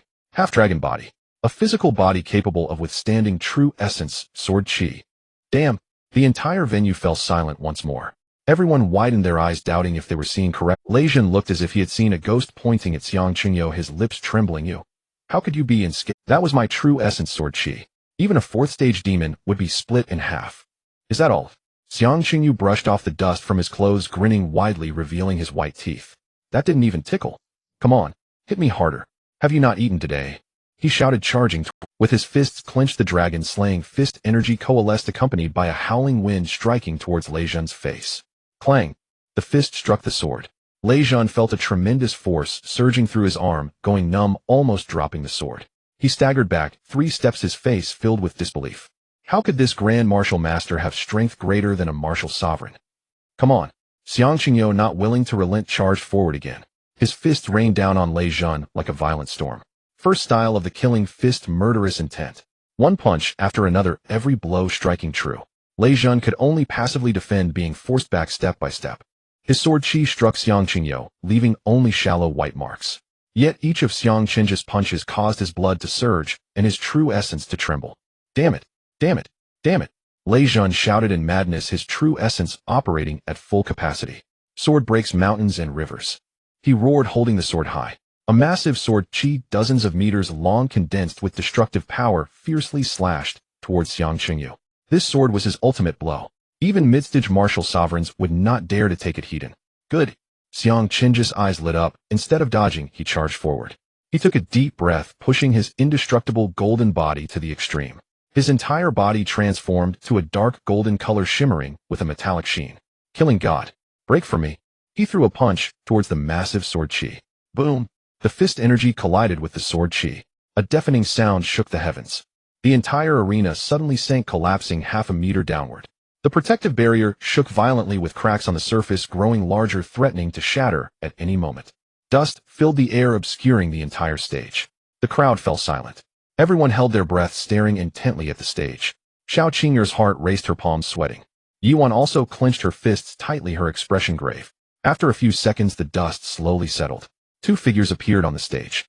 Xiang Qingyu stood in place, a trickle of blood at the corner of his mouth, a deep wound visible down to the bone on his chest, healing at a visibly rapid pace.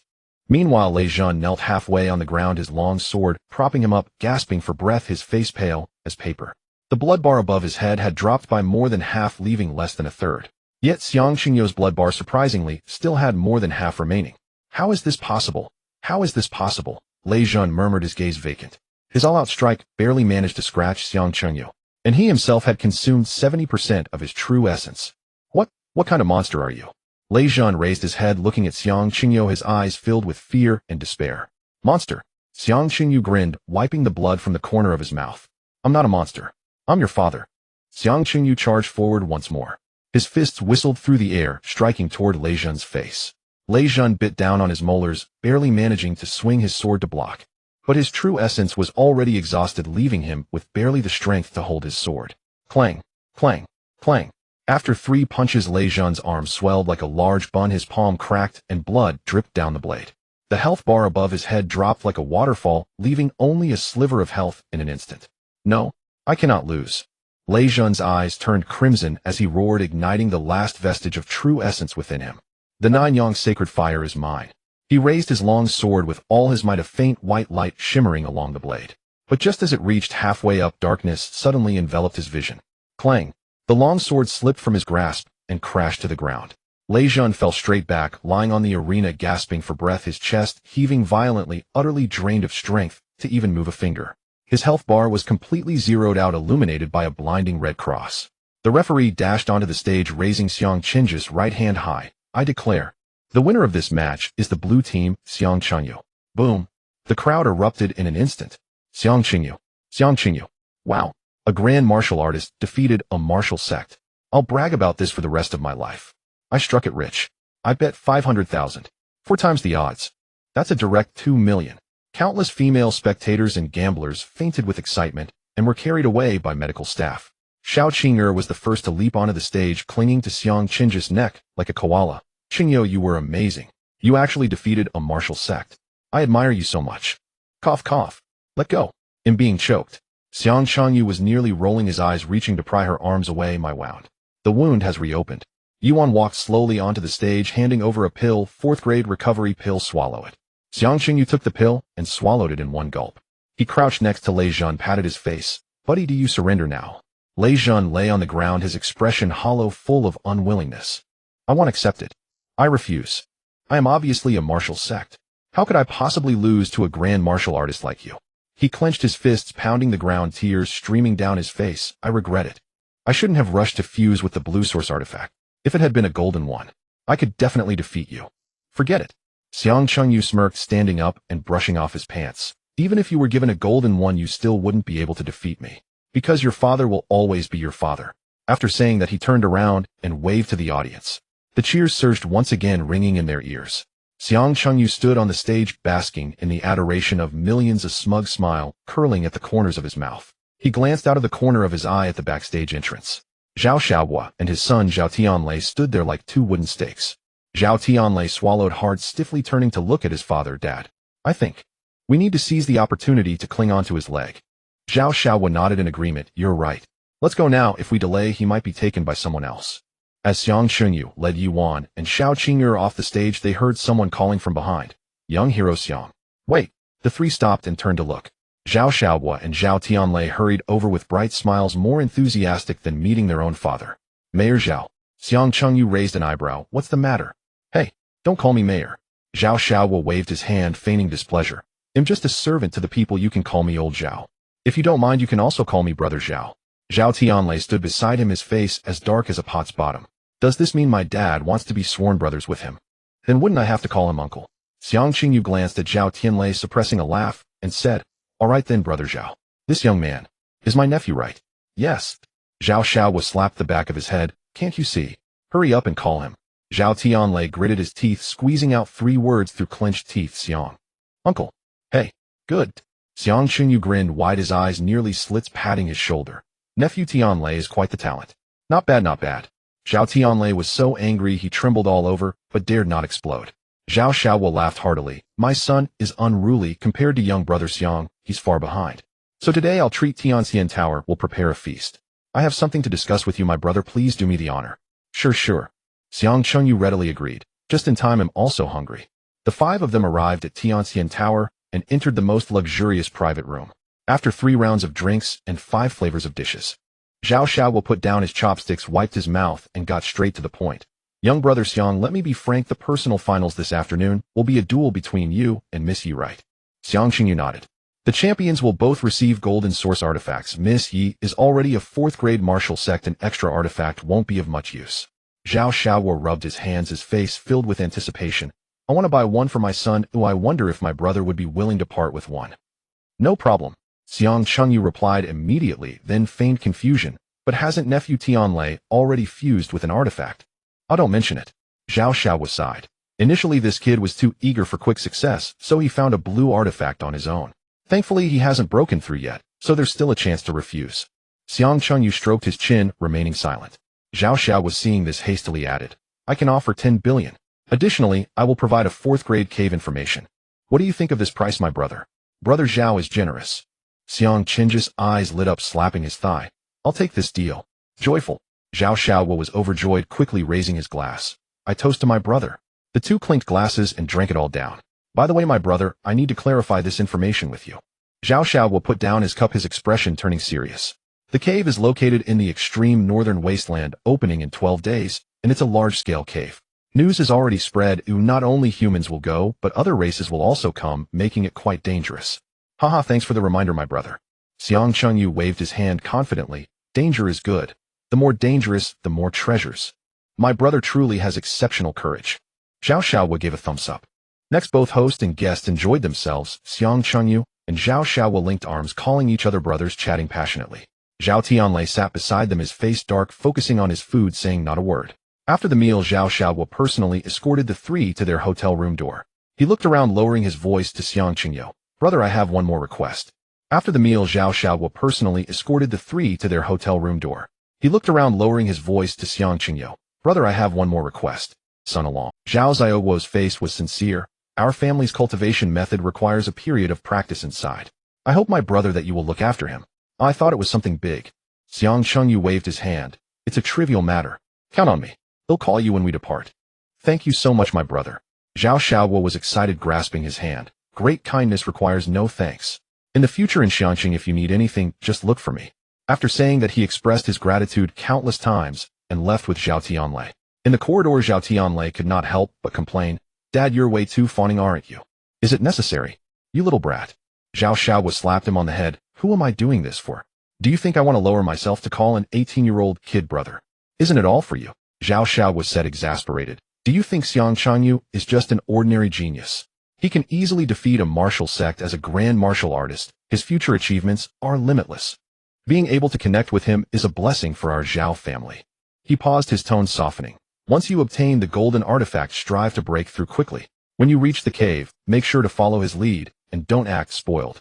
Xiang Chengyu is a good person, straightforward. If you treat him sincerely, he won't mistreat you. If you earn his favor, your life will be secure from then on. Zhao Tianlei pouted, saying nothing. But in his heart he had to admit that his father was right. That wild and crazy guy is indeed ridiculously strong. In the room, Xiao Qing'er lounged on the sofa with her legs crossed, saying, I didn't expect Mayor Zhao to be so sycophantic towards you. Xiang Qingyu leaned against the window, arms crossed, and remarked, if it weren't for Zhao Tianlei seeking that golden artifact, would he lower himself to call me his brother? Yuan was polishing her ice flame gun, not looking up as she warned, the extreme north caverns are fraught with danger. Young masters from all clans will be there, so don't be careless.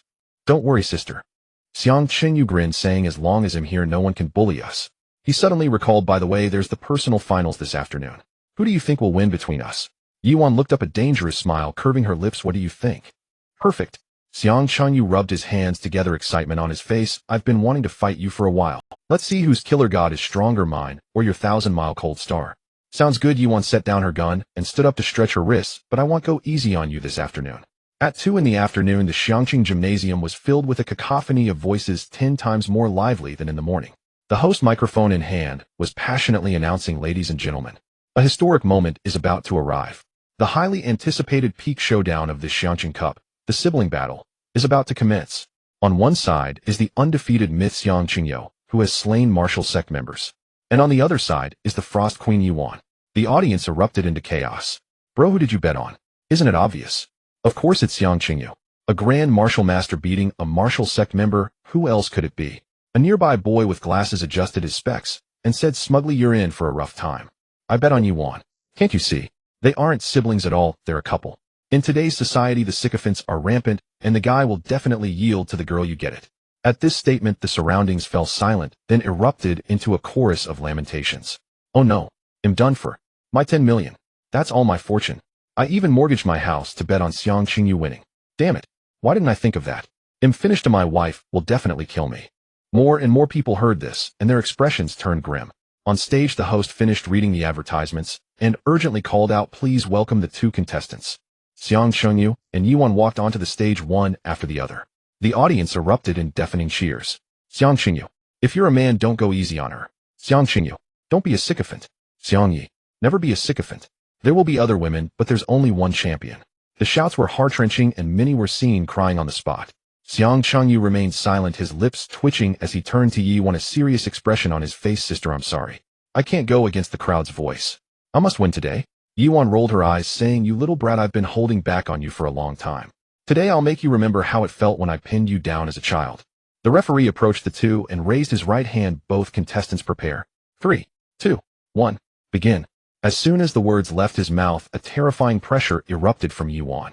Deep blue true essence shot up into the sky, and the entire stage was instantly enveloped in cold air, the ground forming a thick layer of ice. 4th tier martial sect. The audience fell silent in an instant, all eyes wide open. Martial sect. Yuan is also a martial sect member. What the hell? Are these siblings monsters? We're really done for.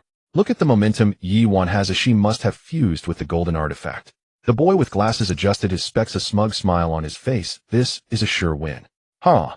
The cries from the audience grew louder. On the stage, Xiang Qingyu looked at Yuan, his face filled with excitement. Flames of madness danced in his pupils.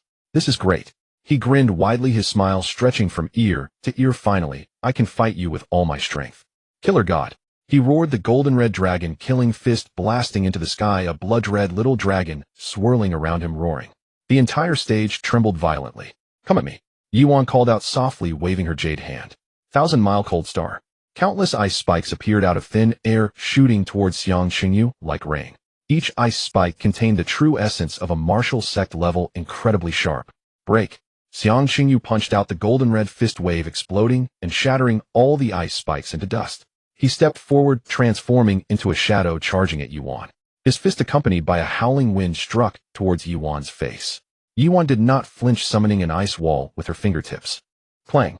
The fist struck the ice wall, causing it to tremble violently, cracking like a spider web. Not bad, Yuan smirked, more powerful than I expected. Of course.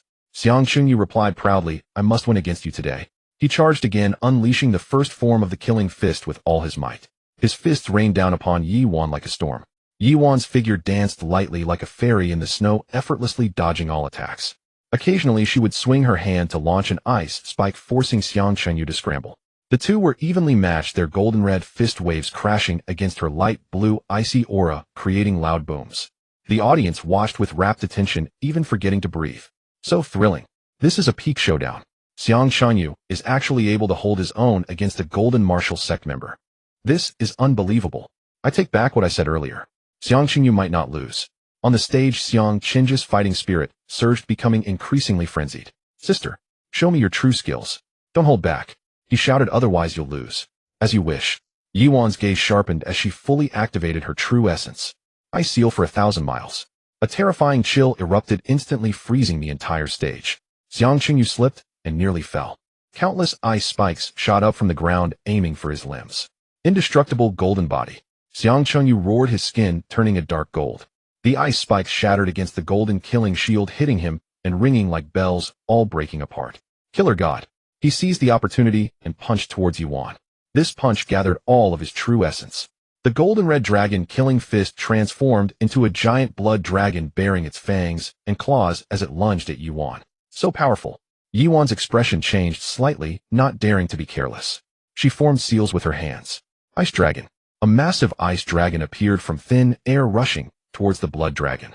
Boom. The two giant dragons collided with a thunderous roar. The entire stage suddenly sank, collapsing by a meter. The protective shield shook violently, its surface covered with countless cracks. Dust filled the air. After a few seconds, the dust settled. Xiang Chenyu knelt on the ground, gasping for air, blood trickling from the corner of his mouth. Yiwan stood still, unmoved, her hair slightly disheveled. The outcome was clear. Xiang Chenyu lifted his head, wiped the blood from his mouth, and grinned. Sister, you really are amazing. Give up, Yiwan said calmly. You can't beat me. I want. Xiang Chenyu sprang to his feet and charged again. He knew he was no match for her, but he simply would not concede defeat. Even if beaten to a pulp, he would continue to fight. Yiwan could only continue to defend. Each of her attacks was perfectly timed enough to repel Xiang Chenyu without harming him. After more than 10 minutes, Xiang Chenju's true essence was nearly exhausted. Breathing heavily, he looked at Yiwan, his eyes showing no sign of surrender. Suddenly, he slipped, falling to the ground with an ouch. Yiwan instinctively walked over, wanting to help him. Just then, Xiang Chenyu suddenly looked up, a crafty glint in his eyes. He sprang up, suddenly throwing a punch at Yiwan's abdomen. Sneak attack. The audience erupted in an uproar. Yiwan was already on guard, sidestepping to evade, then grasping his wrist and twisting it gently. Oh, that hurts. Xiang Chenyu grimaced. Sister, I was wrong. Let go. Let go. Yiwan released him, looking at him with a half smile. You little brat, trying to play dirty with me. You're still too inexperienced. Xiang Chenyu rubbed his wrist, looking aggrieved. Yiwan approached him, bent down, and whispered in his ear with a mischievous smile, you little brat, you wouldn't want to lose the match in front of everyone and lose your dignity as a man, would you? Just call me mom, and I'll let you win. Xiang Chenyu. He looked up at Yiwan, disbelief written all over his face. Yiwan raised an eyebrow, her eyes filled with threat. Xiang Chenyu hesitated for 3 seconds. Then, taking a deep breath, he opened his mouth and called out decisively, Mom. The voice was not loud, but it clearly echoed throughout the gymnasium. Everyone's eyes widened in shock, mouths agape in disbelief. 3 full seconds passed. Uffed. Someone couldn't hold it in and burst out laughing. Then the entire venue erupted in laughter. Huh. Did I hear that right? He called Yiwan Mom. What the hell? He doesn't even care about his pride for the championship. The brother who bet 10 million slumped onto the ground. My 10 million. Woe is me. Ha ha ha, it turned into 40 million. Xiao Qing'er fell from the contestant seats, face down, her muffled voice coming from the floor. Are you serious? Yiwan was also taken aback, not expecting him to actually call her that. She paused for a moment, then burst into laughter, her shoulders shaking. She cleared her throat and said to the referee, I concede. The referee. His lips twitched as he raised Xiang Chenju's hand. I declare. The winner of this match is Blue Team Xiang Chenyu, the champion of this Xiangqing Cup personal competition. The audience erupted in cheers and curses simultaneously. Xiao Qing'er got up from the ground, her lips trembling for a long time. So you two were fighting, and one called Mom, while the other conceded. What is this? A family drama? The awards ceremony quickly began. The host struggled to suppress his laughter as he read out the winners. Third place, Leijun. He receives a cash prize of 50 million, as well as a purple primal artifact. Leijun walked onto the stage, expressionlessly accepting the trophy and prize. All he wanted was to find a hole to hide in.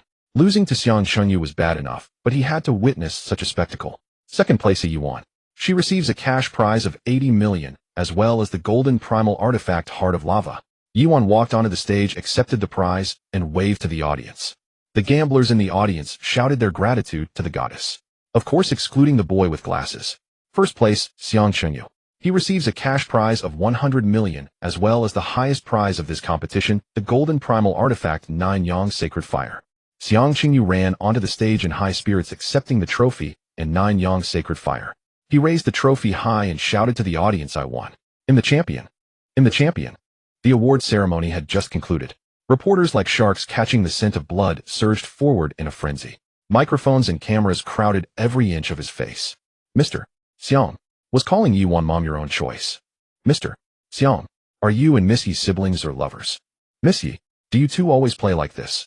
Xiang Qing's scalp tingled. He grabbed Yuan and Xiao Qing'er by the wrists and pushed off the ground with his feet. "Run!" The three of them turned into afterimages, darting out of the stadium. Behind them, the reporters gave relentless chase, their shouts rising and falling. They sprinted all the way back to the hotel and locked the door behind them. The three leaned against the door, gasping for air. Xiao Qing'er patted her chest, still shaken. "These reporters are insane. They nearly tore my clothes off." "All right." She suddenly remembered something. "Tomorrow at 9 in the morning, the team finals. Don't forget the time." With that, she waved her hand, opened the door, and slipped out. In the presidential suite, only Xiang Chengyu and Yuan remained. Xiang Chengyu snatched the prize box and opened it eagerly. A flickering golden flame lay quietly within the box. The flame's temperature was blistering, yet the wooden box showed no signs of being ignited. Ding! Artifact Tier 39 Yang Holy Flame Quality Gold Effect 1 Golden Flame Resonance. Upon fusion, it resonates with the inner true Qi, infusing all techniques with a golden flame burning effect. Effect 2 Golden Flame Awakening. Upon fusion, you gain the transformation state, Great Sun True Body. In this state, you enter the Sun persona with combat power doubled. Each time you devour a different flame or a fire-attributed celestial treasure, it evolves, with the multiplier stacking. Duration depends on your own true essence reserves. Usage restriction only fusible when advancing to Tier 4 Xiantian Martial Ancestor. Xiang Chengyu stroked his chin, lost in thought. Burning Armor. Transformation. He muttered, gold tier artifacts really do have dual effects. But the 9 Yang Holy Flame is pure Yang and fierce, while my Dragon Fiend True Qi is pure Yin and cold. Won't fusing them just make me explode? It won't explode. Yuan walked over and leaned against the table. The dragon origin is Yang. You've had a Yang foundation in your body for a long time. Yin and Yang complement each other. It will only make you stronger. Xiang Chengyu looked up at her, a mischievous grin curling at the corner of his mouth. "Oh really? If I succeed in fusing, does that mean I can beat you?" Yuan shot him a glare and flicked his forehead. "You little brat, what are you implying? Trying to get back at your mom?" "How would I dare?" Xiang Chengyu covered his head, chuckling slyly. "I wouldn't dare get back at sis." That's more like it." Yuan snorted coldly. "I didn't even use my ice flame spear earlier. I was going easy on you."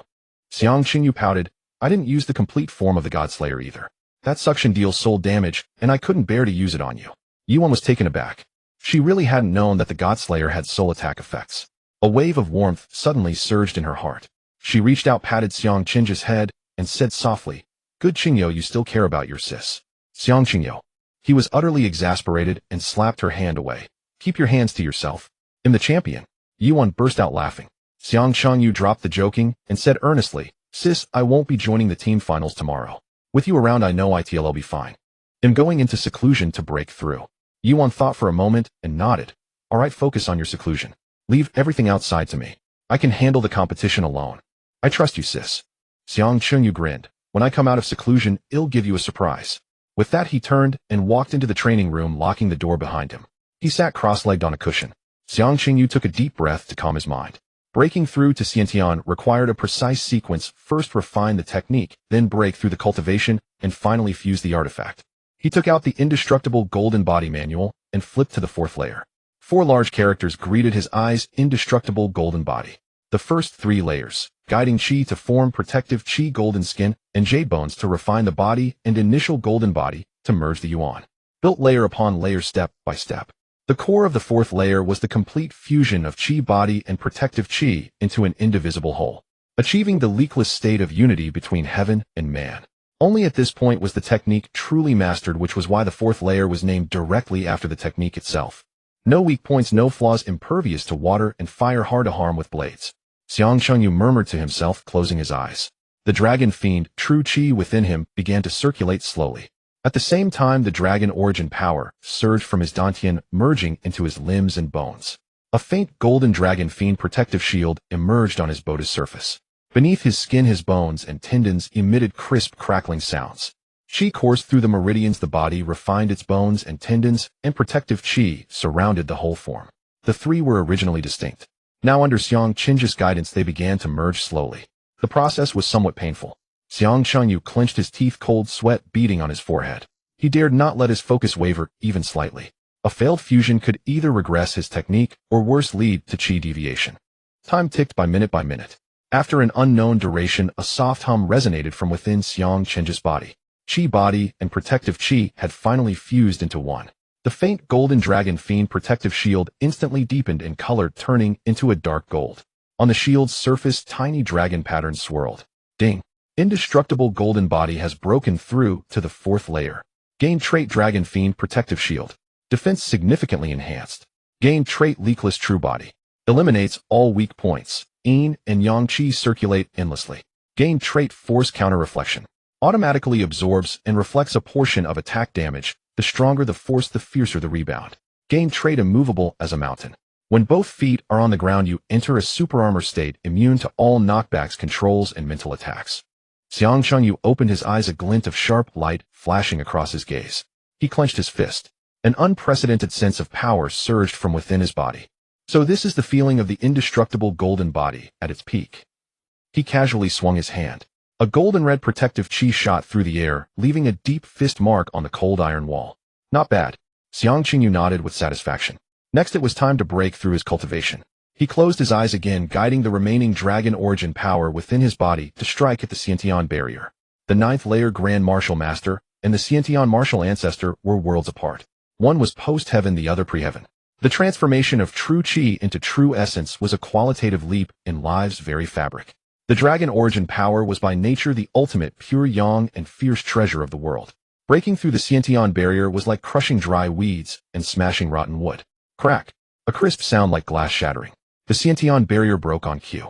The spiritual energy of heaven and earth converged madly into the training room, forming a massive vortex of spiritual energy. Xiang Qinji's dantian began to expand wildly. The dragon fiend, true qi within his body, continuously compressed and refined. Finally, it condensed into a single crystalline drop of true essence. The drop of true essence fell into his dantian, instantly surging like a mighty river. Ding! Cultivation has broken through to Tier 4, Xiantian Martial Ancestor, first layer. Xiang Chengyu snapped his eyes open. A terrifying pressure burst forth from his body. The entire training room trembled slightly. He could clearly see the waiter in the corridor 100 meters away. He could smell the fragrance of roses from the garden downstairs. His perception had multiplied dozens of times over. So this is the Xiantian Martial Ancestor. Xiang Chengyu clenched his fist, feeling the surging true essence within him. It was more than 10 times stronger than the true qi from before. Xiang Chengyu looked at the series of prompts flashing in his mind. Indeed, only by breaking through to the fourth level and becoming a congenital being would he truly gain the recognition of the Mother Goddess. This broken interface finally unlocked all its functions, no longer the half-finished product that could only display cultivation and aptitude. He reached out and picked up the Zhuyang's sacred fire from the wooden box. The golden flames danced gently in his palm, warm, yet not burning. Come on. Xiang Chengyu took a deep breath and pressed the flames against his forehead. Buzz! The Zhuyang's sacred fire transformed into a beam of golden light, instantly entering his body. Boom! The terrifying heat enveloped him, as if he had been thrown into the alchemy furnace of Taishang Laojun. His skin burned with a piercing pain, and his meridians felt as if they were being scorched by fierce flames. Xiang Chengyu gritted his teeth and operated the indestructible golden body. The dark golden dragon Sha shield unfolded instantly, enveloping his entire body. At the same time, the true essence surging in his dantian poured out, guiding the golden flames to flow slowly through his meridians. The golden flames collided violently with the dragon Sha true energy. One yang, one yin, a one hot, one cold. The two forces clashed like two raging bulls rampaging within him, tearing at each other and devouring one another. Xiang Qinji's body instantly became bizarre, the left side covered in white frost, while the right side blazed with golden flames. The pain of the clash between ice and fire nearly caused him to faint. Steady! Xiang Chengyu growled, mobilizing the remaining Dragon Yuan power within him. The pure energy of Dragon Yuan acted like a lubricant, flowing into the space between the two forces. The once opposing golden flames and Dragon Sha true energy suddenly quieted down. Under the harmonization of Dragon Yuan, they began to slowly penetrate and merge with each other. Time passed minute by minute. He did not know how long it had been. Ding! The fusion of Juyang's sacred fire is successful. Golden flame resonance activated. Acquired the characteristic golden flame scorching acquired transformation feature, true body of the sun. Xiang Chengyu suddenly opened his eyes, two streams of golden flames shooting out from them. Instinctively, he activated the true body of the sun. Boom! The blazing white golden flame shot up into the sky, enveloping him entirely. His hair stood on end, transforming into burning flames. His pupils turned into golden vertical slits flashing with an eerie light. A vast pressure like that of the sun instantly spread out. The air in the entire training room crackled with flames. Ha! Xiang Chengyu threw his head back and laughed, his voice reverberating. This is the power of the sun. So exhilarating. Feel the warmth of the sun, you ants. The sun never sets. Darkness shall dissipate. Under the glory of the sun, all evil shall turn to ashes. He became more and more excited, unable to resist throwing a punch. Bang! The Dragon Sha fist burst through the air, creating a large hole in the cold iron wall. At the edge of the hole, the golden flames burned, melting even the cold iron. Xiang Chengyu felt the speed at which his true essence was being consumed, nodding in satisfaction. Not bad. With my current true essence reserves, the transformation state can last about an hour.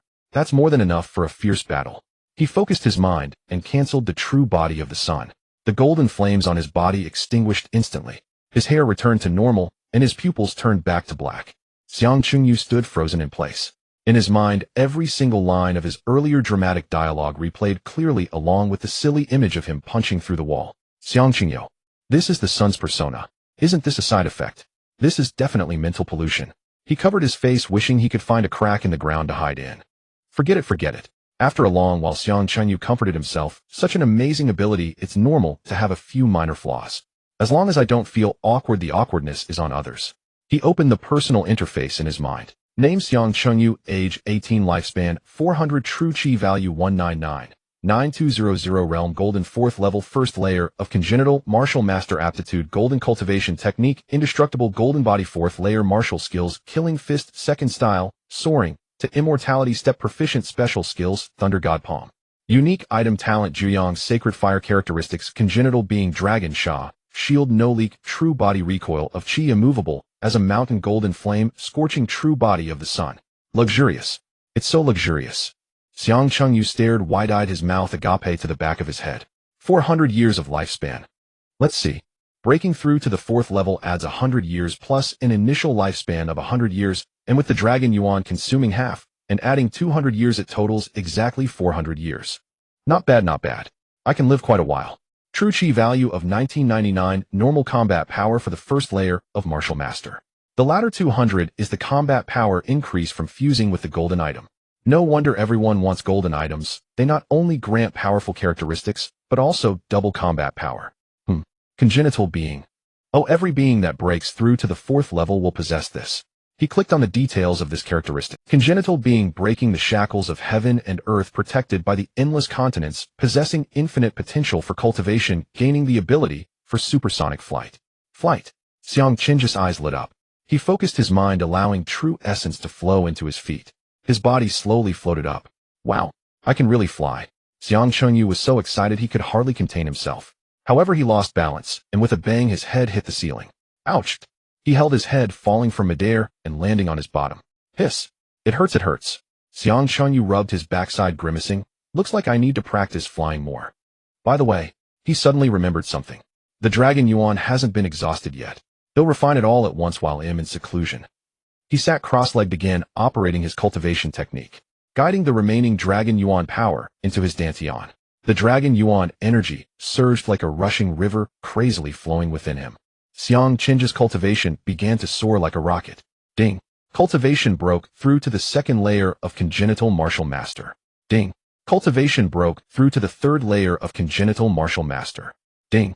Cultivation broke through to the 4th layer of congenital martial master. Ding! Cultivation broke through to the 5th layer of congenital martial master. Ding! Cultivation broke through to the 6th layer of congenital martial master. Buzz! A more powerful pressure erupted from Xiang Chengju's body. The Dragon Yuan power within him was finally completely exhausted. He opened his eyes and clenched his fist. Feeling the true essence in his body was several times stronger than before. He couldn't help but laugh heartily. Sixth layer of martial master. Dragon Yuan is truly a treasure. Half of a millennium-old Dragon Yuan had such astonishing effects. He opened the panel again. The true chi value had changed to 6999200. Xiang Chunyu stood up with satisfaction, stretched lazily, and a series of crackling sounds echoed from his bones. All right, it's time to come out of seclusion. He picked up the phone placed beside him and glanced at the time. It had been a full 10 days since the day of the championship. Xiang Chunyu pulled open the door of the training room. At the entrance, Yuan and Xiao Qing'er stood side by side, each holding a claw hammer aloft, poised to strike the lock, brimming with eager anticipation. Seeing Xiang Chunyu emerge, both froze simultaneously, their hammers clattering to the ground. Xiao Qing'er let out a long sigh of relief, patting her chest. You're finally out. We thought you died from chi deviation inside. We were about to break the door down. Yuan bent down to pick up the hammer, crossed her arms, and leaned against the wall, watching him with a half smile. How does it feel after 10 days of seclusion? Is the sun's radiance still warm? Xiang Qing's face flushed crimson. You heard all that. Heard it. Yuan pointed at the gaping hole in the wall. You nearly burned down the entire room. She leisurely pulled out her phone and tapped the screen. The next second, Xiang Qing's voice, laced with reverb and cringe, rang out. Feel the warmth of the sun, you ants. The sun never sets. Darkness shall be vanquished. Xiang Qingyo. He wished he could find a crack in the ground to crawl into. Delete it. Delete it right now. With a roar, Xiang Chunyu lunged to snatch the phone. Yuan, anticipating this, sidestepped and tucked the phone into her pocket. He'll delete it, but on one condition: from now on, when I say east, you go east. When I say catch chickens, you don't chase dogs. Otherwise, he'll post this recording on the Martial Arts Association forum and let all of humanity hear the famous words of the Xiangqing Cup champion. Xiang Qingyu ground his teeth. You win. By the way, Xiang Chunyu quickly changed the subject. How did the team competition go? With Sister One around, need you ask? Xiao Qing'er rolled her eyes dramatically. The opponents were frozen into 3 popsicles and hung on the arena for half an hour as a public spectacle. She waved her hand. All right, I won't disturb your family reunion. Remember to call me when you leave tomorrow. Bye. With that, she sprinted off and vanished in an instant. Xiang Chunyu turned to Yuan, rubbing his hands together with a sly grin. Sis, come here. I have a big surprise for you. Yuan raised an eyebrow and walked over. What surprise? What trick are you trying to pull this time? Before she could finish, Xiang Chunyu wrapped his arm around her waist, pulled her close, and kissed her. His tongue pried open her lips, plundering her breath wantonly. Yuan's body stiffened, and the hammer in her hand clattered to the floor. Instinctively, she tried to push him away, but he only held her tighter. 5 minutes later, Yuan pushed him away forcefully, her face as red as a ripe apple, panting as she glared at him. This is your so-called surprise. Xiang Chunyu licked his lips. Sis, why is your body burning up? Burning my foot. Yuan snapped, blushing with a mix of shame and anger, and smacked the back of his head. Stop fooling around. Get to the point. She smoothed her disheveled hair, took out her phone, and opened the app. I collected the winnings from our bet. It's a total of 4.95 billion. After a 20 tax, we're left with 3.96 billion. The team competition prize is 100 million.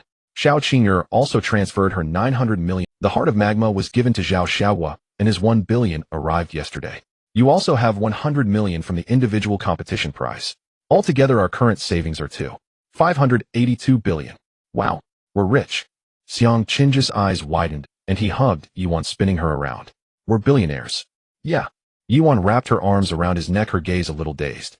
Thinking back to scrape together a few thousand for living expenses, wed wash dishes in restaurants, everyday work, construction at night, and even I discarded cardboard boxes on the street to sell for cash.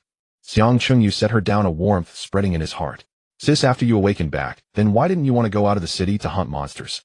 Lots of people started raking in cash as soon as they awakened. I'm afraid of dying. Yuan rolled her eyes and pinched his cheek. I was afraid that if I died, someone would grow up without a mother and end up being pitifully bullied. Sis. Xiang Qing's nose tingled with emotion, and he leaned in for another kiss. I'm so moved, let me kiss you again. Kiss my foot. Yuan covered his mouth with her hand. Stop that. Hurry up and go to the mall to buy some Tier 4 resources. I've been waiting for you for 2 days. Sis, did you go into seclusion too? Xiang Chunyu was taken aback. Of course. Yuan lifted her chin, looking immensely proud. I went into seclusion right after the competition and completely refined the remaining dragon origin energy. Your big sister here is now at the 7th layer of martial ancestor. Xiang Qingyo, how is that fair? He instantly bristled. We split the dragon origin equally. I only reached the 6th layer. How are you at the 7th? You have the nerve to ask. Yuan glared at him in exasperation. Remember how we divided the dragon origin? Every time we kissed, You kept spitting saliva into my mouth. All the dragon origin energy ended up in my stomach. You need to break this bad habit. If you ever do it again, don't even think about touching me.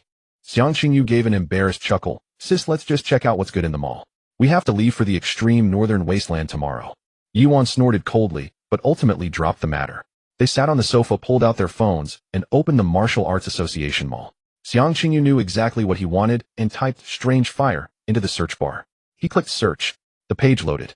Xiang Qingyu leaned in to look and nearly threw his phone across the room. Holy crap, this expensive. There were only 3 strange fires for sale in the mall. The cheapest was priced at $1.99 billion, named the Earth Core Poison Flame. Sis. Xiang Qingyu held his phone up to Yuan, looking embarrassed. Can I buy this? Yuan leaned in to look and nearly fainted. $1.99 billion. What do you need a strange fire for? Cooking. No. Xiang Qingyu quickly took her hand and shared his status panel. My 9-yang sacred flame has a special property. It evolves by devouring strange fires. Yuan opened the details page of the Great Sun True Body. A few seconds later she looked up, her eyes gleaming. Buy it. Buy it now. This property is ridiculously overpowered. Even if it cost $2.99 billion, would have to get it. Xiang Qingyu grinned and clicked purchase. Ding. Payment successful. $1.99. Yuan wasn't idle either, frantically placing orders in the mall. 500 bottles of Tier 4 Rejuvenate. 500 bottles of Tier 4 Qi Restoration Pills. 1,000 bottles of Tier 4 Cultivation Pills, Spirit Essence Pills, and various antidote and healing pills, filling an entire shopping cart. Alright. Yuan clicked to pay, deducting over 300 million. This should last us a long time. By the way, Xiang Qingyu tilted his head to look at Yuan. Sis, now that we're here, who's in charge? You fine. Yuan pouted, turning her head away, her voice muffled. I can't beat you anymore anyway. Sis, can you drop the act? Xiang Qingyu rolled his eyes. You've overused that trick. You little brat. Yuan couldn't hold back anymore and reached out to pinch his waist. Think you're so smart. She sighed, a hint of envy in her voice. I wish I had a transformation ability like that too. Don't worry. Xiang Qingyu puffed out, his chest brimming with bravado. Sis, he'll definitely find you a Tier 4 marvel that can transform, preferably ice attributed. Then he'll be the sun and you'll be the moon. The sun and moon will traverse the heavens, eternal and unchanging. Yuan looked at him, a tender smile curling at the corners of her lips. Just then a knock came at the door. Knock, knock, knock. A voice called from outside. Hello. Martial Arts Association Mall delivery. Xiang Qingyu pulled open the door. Outside stood 2 delivery men in black uniforms with boxes stacked half a man's height behind them. Hello, special express delivery from the Martial Arts Association Mall. Please sign for it. Xiang Qingyu signed the receipt and carried the boxes inside. Yuan walked over and casually opened the largest cardboard box. Inside, neatly arranged bottles of various pills glimmered with a faint spiritual light. She divided the pills into 2 piles and pushed half towards Xiang Qingyu.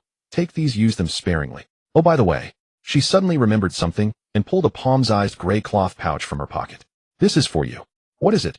Xiang Qingyu took it, feeling a chill in his hand. A storage pouch. Yuan leaned back on the sofa. On the day the competition ended, Xiao Qingyu's father came by to give it to us, saying it was thanks for looking after his daughter.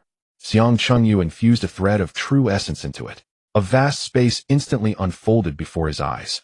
Holy shit. His eyes shot wide open. 8,000 cubic meters. Yuan nodded. A high-capacity storage pouch like this costs at least 50 million on the market. The Xiao family's wealth is indeed substantial.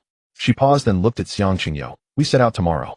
Are you planning to take Xiao Qingyu to the extreme northern wasteland? Why would I take her? Xiang Qingyu frowned instantly. We're going to fight for our lives, not go on a trip. She's just a high-ranked martial artist. She'd only hold us back. Yuan nodded with satisfaction, a faint smile curling at the corner of her lips. Remember what you just said. Don't worry. Xiang Qingyu thumped his chest, his face full of earnest conviction. I, Xiang Qingyu, mean what I say. He'll never let her tag along and be a burden. With that, he picked up the black wooden box on the table. Inside, a ball of dark green flame pulsed silently, emitting a pungent smell of sulfur. Ding. Detected an alien flame, earthly venom flame, quality gold effect, contains deadly poison and high temperature. The 9-yang sacred flame within his body instantly stirred, humming with craving. You're going to devour it now. Yuan leaned in, a hint of worry in her voice. Is there enough time? We have to leave first thing tomorrow. Don't worry, it'll be quick. Xiang Qingyu grinned, then sat cross-legged on the floor. He picked up the earthly venom flame and pressed it against his forehead without hesitation. The dark green flame transformed into a stream of light and instantly burrowed into his body. Within his dantian, the 9-yang sacred flame lunged forward like a starving wolf, swallowing the earthly venom flame whole in one gulp. The venomous flame struggled for a moment within the sacred flame before going still. In just a few seconds, the 9-yang sacred flame had consumed it completely and retracted into the dantian with satisfaction, its golden hue shifting from blazing white to a slightly greener tint. Ding! 9-yang sacred flame successfully devoured the earthly venom flame. Great solar true body evolved. Combat power amplification increased to 300. Golden flame scorch upgraded now with venom effect. Xiang Chunyu opened his eyes and suddenly belched a puff of green smoke drifting from his mouth and forming a small ring in the air. How is it? Yuan quickly leaned in her face, full of anticipation. Did it evolve? It worked. Xiang Chunyu stood up, punching the air excitedly. The great solar true body now has triple the combat power. And the golden flame now has a venom effect. That's great. Yuan smiled, too, reaching out to pat him on the shoulder. That 9 billion was totally worth it. Come on, let's go to bed. Xiang Qingyu grabbed her hand. We have to get up early to hit the road tomorrow. Yuan's face flushed, and she tried to pull away gently, but couldn't break free. Go wash up first. She pushed Xiang Qingyu. You haven't bathed in 10 days, you stink. Yes, ma'am. Xiang Qingyu saluted and dashed into the bathroom with gusto. 10 minutes later, he came out wrapped in a towel, his hair still dripping wet. In the bedroom, Yuan was already lying in bed, the covers pulled over her head, only a hint of her jet black hair visible. Sis, I'm coming. Xiang Chunyu let out a whoop and pounced onto the bed, diving under the covers and wrapping his arms tightly around Yuan's waist. Yuan shuddered, her voice muffled. Turn off the light first. Got it. Xiang Chunyu waved his hand, and the light went out. In the darkness, their breathing was clearly audible. Sis, it's been so long since we slept together. Xiang Chunyu buried his face in the nape of her neck, inhaling deeply. No kidding. Yuan chided playfully. You're this old now, and you still want to sleep with me? Shameless. Xiang Chunyu said, nothing, gently turning her body toward him. In the dark, he could see Yuan's bright, glistening eyes. He buried his head in her chest, nuzzling against her, still the same scent as before. Yuan's body stiffened, and she raised a hand to cover her face, her voice trembling. Let's just sleep. We have to get up early tomorrow. No. Xiang Qing's head kept burrowing into her, his voice muffled. Sis, I'm an adult now. Shouldn't we? Shouldn't what? Yuan suddenly reached out and grabbed his ear. What are you trying to commit incest? Ow. That hurts. Xiang Chunyu clutched his ear, looking aggrieved. Sis, aren't you overacting a bit? Yuan couldn't help but laugh, letting go. All right, stop messing around. She gently patted Xiang Qing's back, her voice soft. Another time. We have important business tomorrow. If I wear you out, and your legs go weak when you're fighting, it'll be a disaster. Legs weak. Xiang Chunyu bristled instantly. I'm in top shape. Shut up. Yuan reached up and covered his mouth. I said your legs will be weak, so they'll be weak. Go to sleep now. If you keep messing around, I'll kick you off the bed. Xiang Qingyu. He let out a muffled grunt, then hugged Yuan tightly. Before long, his breathing evened out into a steady rhythm. Yuan opened her eyes and gazed at the sleeping young man in her arms, a tender smile curving at the corners of her lips. She gently pressed a kiss to his forehead. Good night, my little son. The next morning, the two packed their things and checked out of the hotel. At the hotel entrance, Zhao Xiaohua and Zhao Tianlei were already waiting with a black car parked nearby. Brother Zhao. Xiang Qingyu waved and walked over. Brother Xiang. Miss you. Zhao Xiaohua smiled and stepped forward to greet them, but his expression suddenly, he looked Xiang Qingyu up and down, his eyes filled with shock. Brother. Your cultivation had just left. Xiang Qingyu scratched his head, feigning modesty. A prodigy. A true prodigy. Zhao Xiaohua shook his head and sighed in admiration. He pulled a slightly yellowed sheepskin map from his pocket and handed it to Xiang Qingyu. This is the route map to the extreme northern underground cavern. I've marked a few human supply points along the way. My son, I entrust him to your care. Don't worry, Brother Zhao. Xiang Qingyu took the map and tucked it into his storage pouch. With me watching over nephew Tianlei, I guarantee not a single hair on his head will be harmed. Good, good. Zhao Xiaohua sighed in relief, then turned to Zhao Tianlei, his face darkening. You brat. Once you're in the cavern, you must listen to your Uncle Xiang. No throwing a spoiled tantrum. You hear me? I know, Dad. Zhao Tianlei nodded obediently, his eyes filled with admiration as he looked at Xiang Chengyu. All right, I won't see you off any further. Zhao Xiaohua waved his hand. Stay safe on the road and call me if anything comes up. The three bid farewell to Zhao Xiaohua and walked toward the car. Xiang Chengyu was about to open the car door when a clear voice rang out from behind him. Chengyu, wait for me. His expression stiffened as he slowly turned around. Xiao Qing'er was dashing toward them, festooned with storage pouches of all sizes. Her ponytail was disheveled by the wind, and tear tracks were still visible on her face. What are you doing here? Xiang Qingyu frowned. Xiao Qing'er ran up to him, panting heavily, forcing a smile onto her face. I'm coming with you to the extreme northern wasteland, of course. I've packed everything. No, you can't come. Xiang Chunyu refused without hesitation. Why not? Xiao Qingyu's smile vanished instantly, her eyes reddening. I can help too. I can cook. I can do laundry. And I can heal you. No need. Xiang Chunyu shook his head. Your cultivation is too low. The extreme northern underground cavern is filled with fourth-rank demon beasts and experts from other races. If you come along, you'll only hold us back, maybe even get us killed. Xiao Qingyu's tears welled up instantly. She bit her lip and looked at Xiang Qingyu, whispering softly, Chunyu. Without a fourth-rank cultivation, can I really not follow you? Xiang Qingyu nodded, saying nothing. Then, Xiao Qingyu sniffled, asking timidly, will you still come back for me? Xiang Qingyu was silent. Xiao Qingyu's heart sank bit by bit. Qingyu, have you ever liked me? Even just a... she asked, clinging to her last shred of hope. Xiang Qingyu was silent for a moment, then slowly raised his head to meet her eyes. Never. My heart belongs only to my sister. Xiao Qingyu stood, frozen, tears silently streaming down her face, dripping onto the combat suit she had carefully chosen the day before. She helplessly crouched down, burying her face in her knees. Xiang Chunyu felt a pang of pity seeing her heartbroken, but he knew that a short pain was better than a long one. He shook his head, turned, walked to the car, opened the door, and sat down in the back seat. Yuan watched him return, nodded with satisfaction, and reached over to ruffle his hair. Good job. The car started. Yuan leaned across Xiang Chunyu and rolled down the window. She looked at Xiao Qingyu, who was crouched on the ground sobbing, and a smile curled at the corner of her lips as she gave a slight wave. Xiao Qingyu looked up and saw it all. Trembling with rage, she shot to her feet and was about to chase after them when a hand suddenly grabbed her arm. Xiao Qingyu turned to look. It was her father. All right, Qing, let's go back. Xiao's father sighed, his eyes full of helplessness. Dad. Xiao Qingyu threw herself into his arms, sobbing heart-wrenchingly. Why? Why doesn't he like me? What's wrong with me? There's nothing wrong with you. Xiao's father gently patted her back. It's just that you two aren't meant to walk the same path. The gap between you is too great. Even if you forced it, you'd end up parting ways eventually. I don't believe it. Xiao Qingyu lifted her head, her eyes swollen and red. I won't give up. He'll train hard. He'll break through to the 4th rank. And the 5th rank. One day you'll stand before him and make him see me. Xiao's father looked at his daughter's stubborn face, his lips moving, but in the end he said nothing. He put his arm around his daughter's shoulders and slowly led her back to the hotel. The three of them got out of the car and walked into the teleportation array hall. Zhao Tianlei took out 3 green coins from his pocket and handed them to Xiang Qingyu, saying, Uncle Xiang, we need to first transfer to Heishengdan City. I've already bought the tickets. Xiang Qingyu nodded, his gaze sweeping across the window. It was still the familiar auntie munching on sunflower seeds. Hurry up. Don't dawdle. There's a long line behind us. The ant spat out a seed shell, reached out to grab the coins, and shouted, hold steady. I won't be responsible if you fall. The 3 of them stepped into the circular teleportation array. The runes beneath their feet lit up. Buzz. A blinding white light instantly engulfed everything. Heishengdan City at the city gate. The cold wind swept in with icy shards stinging their faces. Yuan's complexion turned pale, one hand was propped against the city wall, while the other pressed against her temple. Sister, are you still feeling unwell? Xiang Qingyu asked with concern.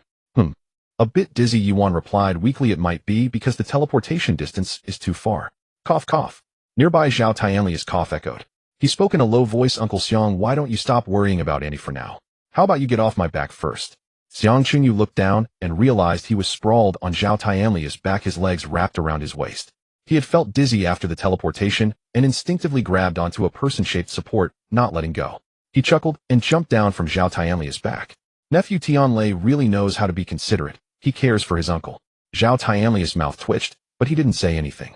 Xiang Qingyu pulled out a sheepskin map from his storage bag and unfolded it for a closer look. Once we exit the city gate, we'll reach the extreme north wilderness. The cave is located at the main peak of the Baifeng mountain range. He put away the map and pointed north. Let's go, time is tight. We'll head straight to the last human stronghold. Saying this, he soared into the sky, channeling his true essence into his feet, lifting himself off the ground and hovering in midair. He took a deep breath and suddenly accelerated. Boom.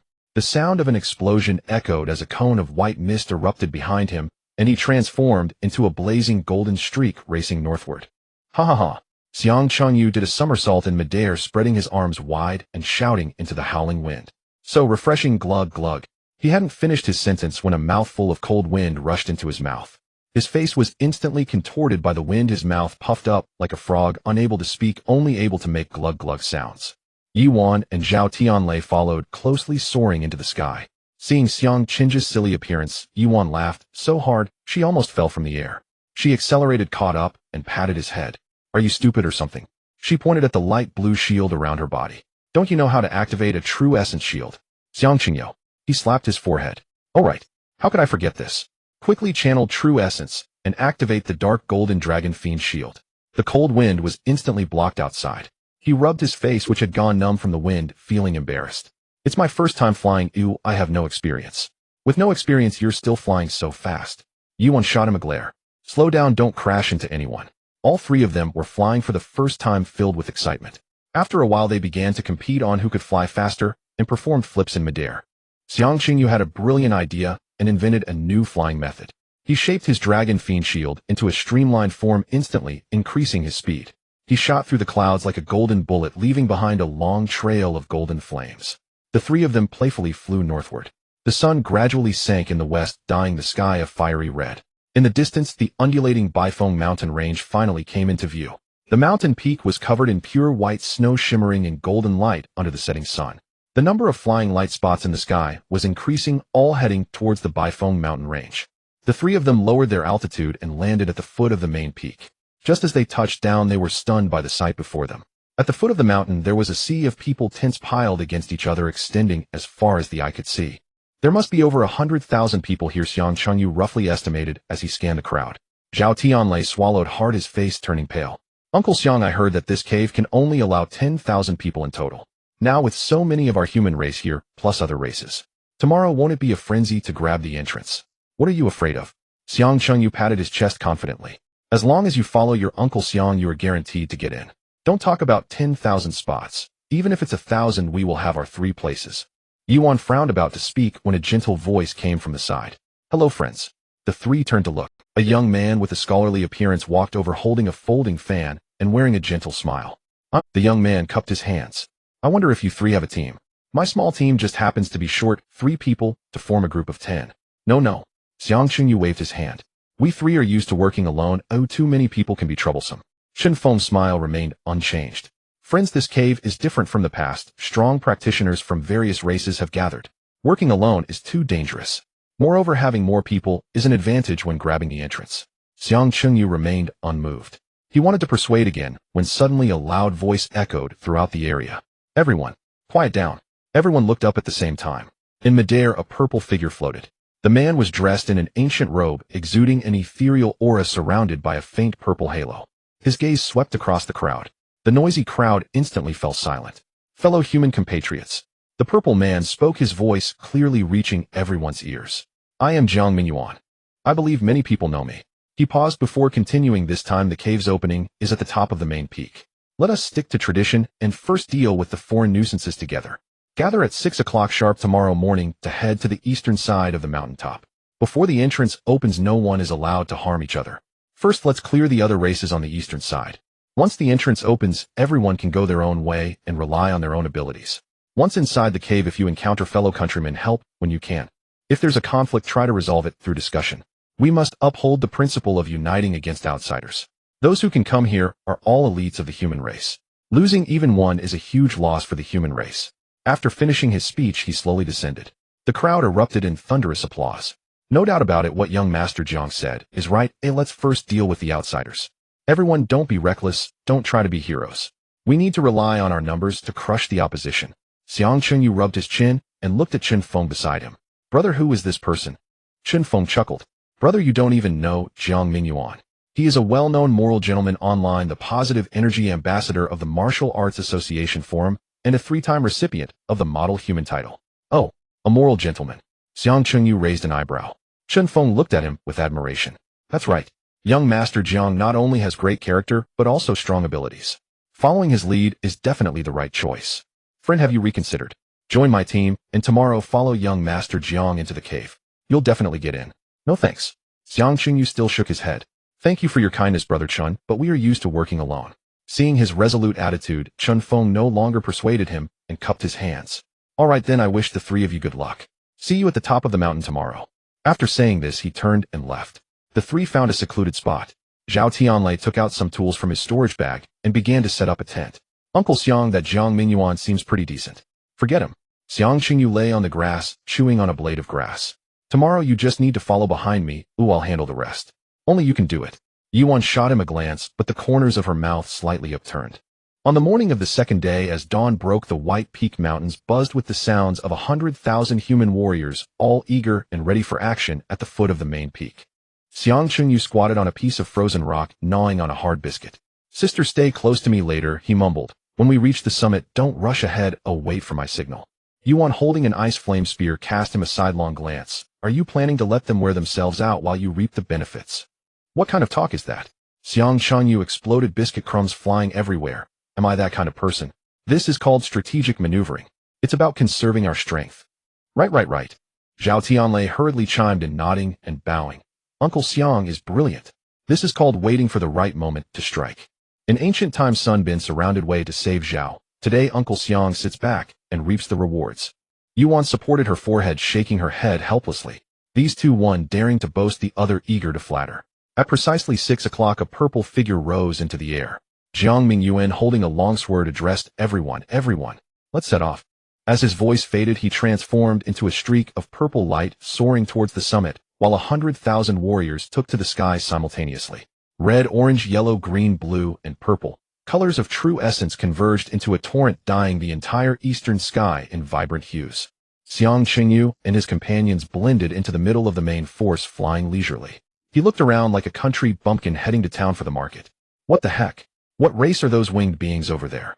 "They're the eagle people from the demon race. They're fast and have sharp claws," Yuan replied without looking back. "Oh, they look like roasted chickens come to life."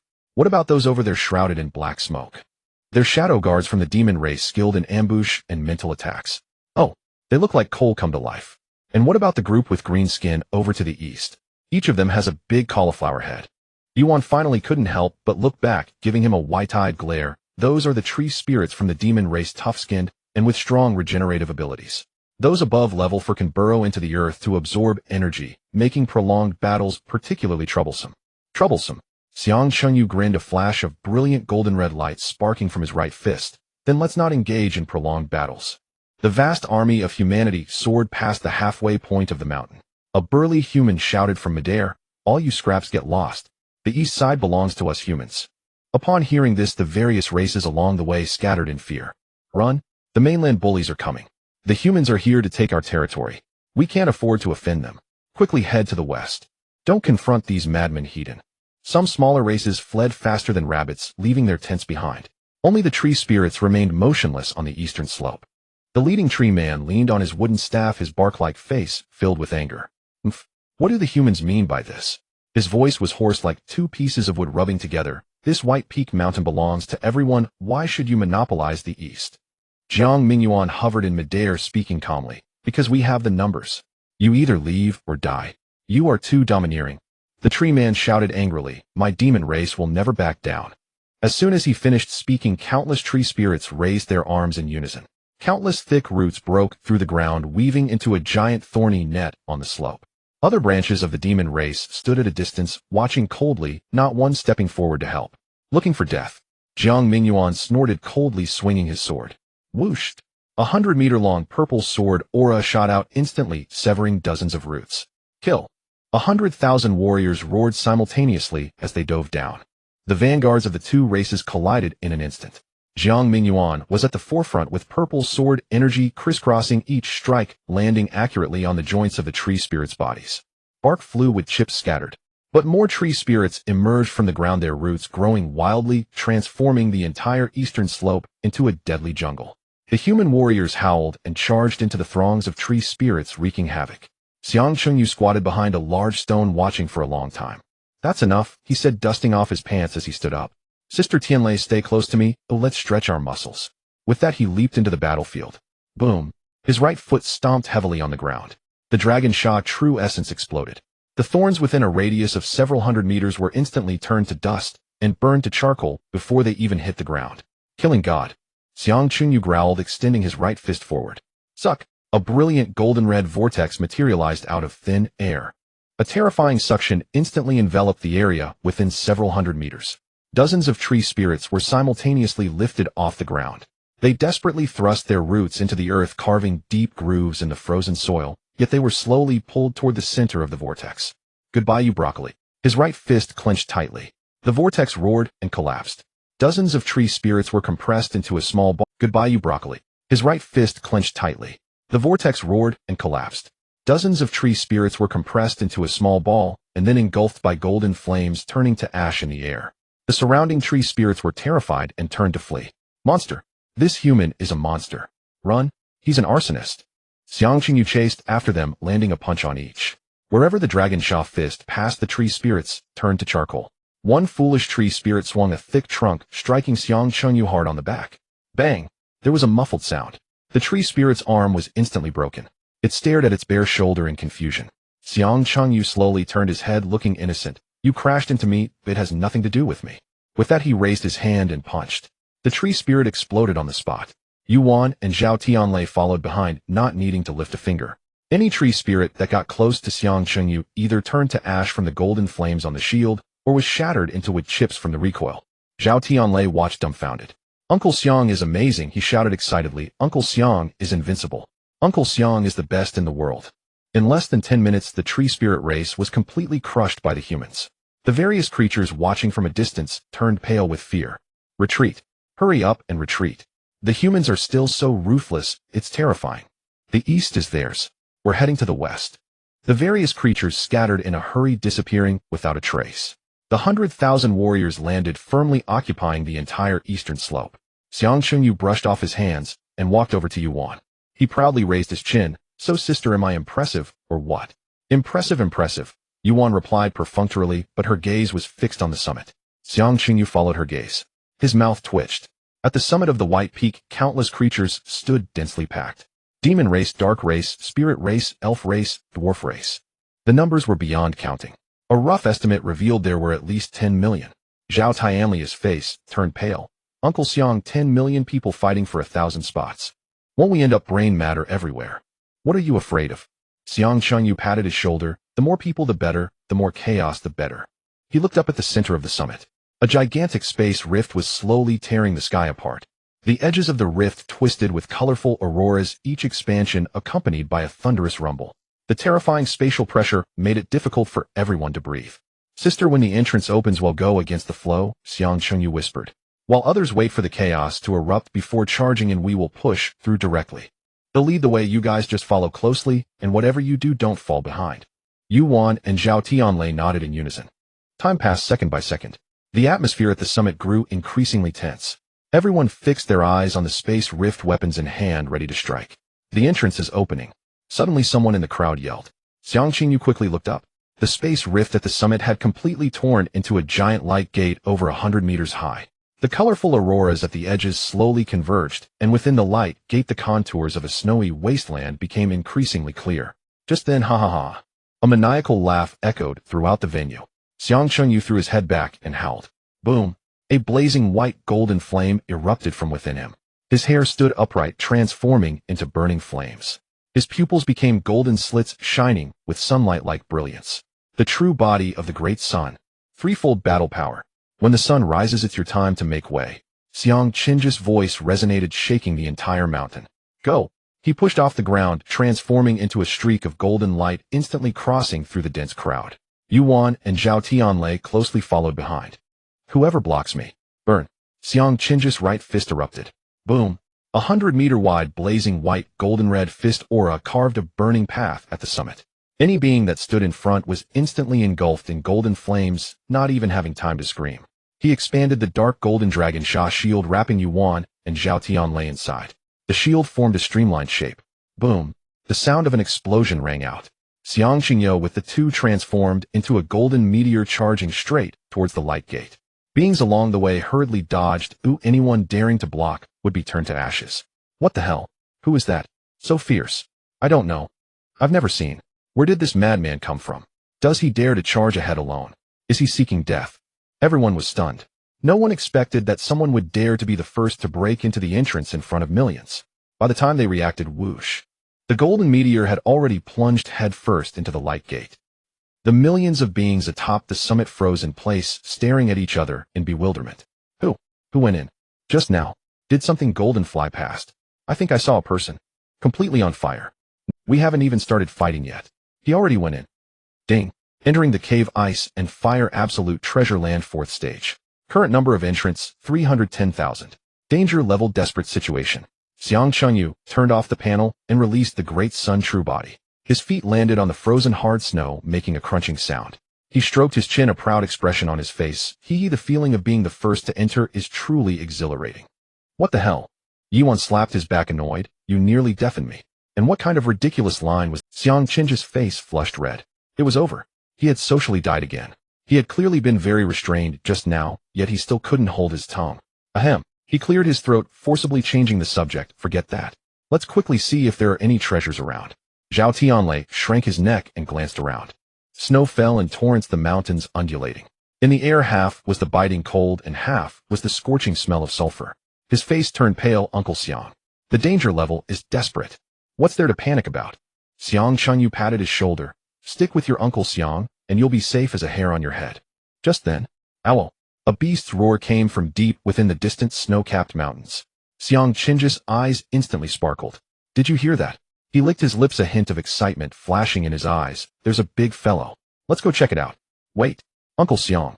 Zhao Tianlei grabbed him, shaking his head like a rattle drum. I want go. I came here to enter seclusion, and cultivate. Going would only hold you back. All right then, Xiang Qingyu nodded. Just be careful yourself. Don't worry, Uncle Xiang. Zhao Tianlei grinned, pulling out a military shovel from his storage bag. They'll just dig a pit here and bury myself. No one will find me. When you come out, just remember to dig me up. Xiang Qingyu gave a thumbs up. Smart. Don't worry, it'll definitely come. Zhao Tianlei. He twitched his mouth, pulling out 2 palm-sized puppets from his storage bag and handing one over. By the way, Uncle Xiang, this is for you. Zhao Tianlei. He twitched his mouth, pulling out 2 palm-sized puppets from his storage bag and handing one over. Zhao Tianlei nodded. But it's quite useless. After it dies, the original person will be severely injured and faint on the spot, essentially allowing the enemy to kill twice. Xiang Qing's face darkened. Then it's better not to use it. It still has its uses in specific situations. Yuan stuffed the puppet into the storage bag and pulled out a yellow talisman, handing it to Zhao Tianlei. Tear the talisman when you encounter danger, and your Uncle Xiang will rush over immediately. Okay, thank you, Annie. Zhao Tianlei took the talisman and clenched it in his hand. Then he swung the military shovel and started digging a pit. In less than 5 minutes, he had dug a 10-meter deep pit. He jumped in and covered himself with snow. All right, Uncle Xiang, you guys can go. Don't worry about me. A muffled voice came from the snow pile. Xiang Qingyu nodded, pulling Yuan into the air. The two transformed into 2 streaks of light and flew toward the direction of the beast's roar. Not long after flying, Yuan suddenly exclaimed, Huh? What's wrong? Xiang Qingyu turned to ask. Look below. Xiang Qingyu looked down. He saw a huge crack opening in the snow below. Inside the crack, red-hot magma surged. Above the magma, crystal-like snowflakes floated. The snowflakes landed on the magma, instantly evaporating into white mist. Half ice, half fire. Eerie yet magnificent. Is this the ice and fire absolute treasure land? Xiang Chunyu smacked his lips. Interesting. As soon as he finished speaking, the ice surface beneath his feet suddenly cracked. An ice spike shot up violently, aiming directly at the sole of his foot. Holy crap. Xiang Chunyu quickly dodged to the side. The ice spike grazed the bottom of his shoe and exploded in midair. Shattered ice splattered against his dragon shell shield, making a clattering sound. Does this place have automatic attacks? Xiang Chunyu was dumbfounded. Yuan shot him a glare. I told you it was a desperate cave. Be careful, don't be careless. Got it. Xiang Chunyu rolled his eyes. He deliberately stomped hard on the ground as he landed. Boom. The ice surface beneath him instantly shattered and countless ice spikes shot out. Xiang Chunyu activated his energy to rebound. Bang, bang, bang, bang. All the ice spikes exploded simultaneously, sending shattered ice everywhere. Is that it? Xiang Chunyu raised his chin proudly. Not much to it, huh? Just as he finished speaking, the ground beneath his feet gave way, and he fell straight down. Ah, Yuan. She held her forehead, letting out a helpless sigh. Then she jumped down after him. After falling for more than 10 meters, Xiang Chunyu landed steadily. He patted the snow off himself, a look of embarrassment on his face. Ahem, it was an accident, purely an accident. Yuan was about to say something. Ow! A beast's roar rang out right next to them. The two turned their heads simultaneously. Not far away, a massive rhinoceros was staring intently at them. The rhinoceros was covered in thick ice armor, yet flames burned fiercely on its back. Its entire horn was half ice blue and half bright red. It was the ice armor fire rhinoceros. The ice armor fire rhinoceros snorted loudly, white smoke billowing from its nostrils. It lowered its head and scraped the ground with its hooves. Taking a charging stance, Xiang Qing's eyes lit up. Good heavens! Ice armor fire rhinoceros. This is a great find. The rhinoceros horn can be made into a 4th-stage weapon, the crystal core can be cultivated, and the ice armor can be made into armor. It's a treasure all over. He moved his wrists and twisted his neck, making a series of crackling sounds. Sister, sit aside and watch me deal with it. With that, he charged toward the ice armor fire rhinoceros. The ice armor fire rhinoceros roared angrily and charged at Xiang Chunyu as well. The heavy hooves stomped on the ground, causing the ground to tremble slightly. One person and one rhinoceros collided instantly. Boom! A loud sound. The ice armor fire rhinoceros was sent flying as if struck by a truck. It crashed heavily to the ground, sliding several meters away, plowing a deep trench in the ground. The ice armor fire rhinoceros was dazed. It shook its head and got back up. It looked at Xiang Chunyu in disbelief. It was a peak 4th stage magical beast. Tough-skinned and strong. How could it be sent flying by a human with a single punch? Xiang Chunyu shook his fist, a look of disdain on his face. Is that all the strength you've got? Haven't you eaten? The ice armor fire rhinoceros instantly became furious. It let out a furious roar, the flames on its back surging. A pillar of fire shot from its horn, aimed directly at Xiang Chunyu.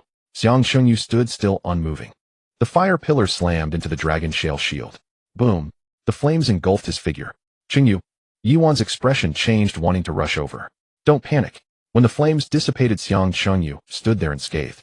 Not even his clothes were burned. He was even, this temperature. It's not even as hot as my home water heater. Xiang Chunyu dug at his ear. Can you bring something stronger? The ice armor fire rhinoceros was trembling with rage. It lowered its head again. This time a stream of ice blue cold air shot from its horn. Frost spread wherever the cold air passed. Xiang Chunyu still stood in place. The cold air hit him. Instantly a thick layer of ice formed on him, freezing him into an ice sculpture.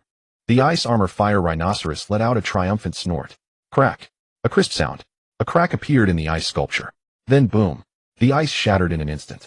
Xiang Chunyu walked out from inside, shaking off the ice shards from his body. I told you, can you do better? Xiang Chunyu looked impatient. After fighting for so long, not even getting my clothes dirty. Alright, I won't play with you anymore. He exerted force beneath his feet and charged in front of the ice armor fire rhinoceros in an instant. He jumped up and smashed his fist onto its head. Boom. The ice armor fire rhinoceros head was smashed deep into the ground, leaving only its rear end exposed. Xiang Chunyu landed on its back and stepped on it. Are you convinced? The ice armor fire rhinoceros struggled desperately, trying to get up, but it couldn't move at all. Not convinced, huh? Xiang Chunyu grinned. A cluster of brilliant white flames ignited at his fingertips. Then let's burn your butt. After finishing his words, he pressed the golden flame against the rear of the ice-armored fire rhinoceros. Ow! A cry so tragic it nearly broke sounds shook the surrounding rock walls, causing debris to tumble down.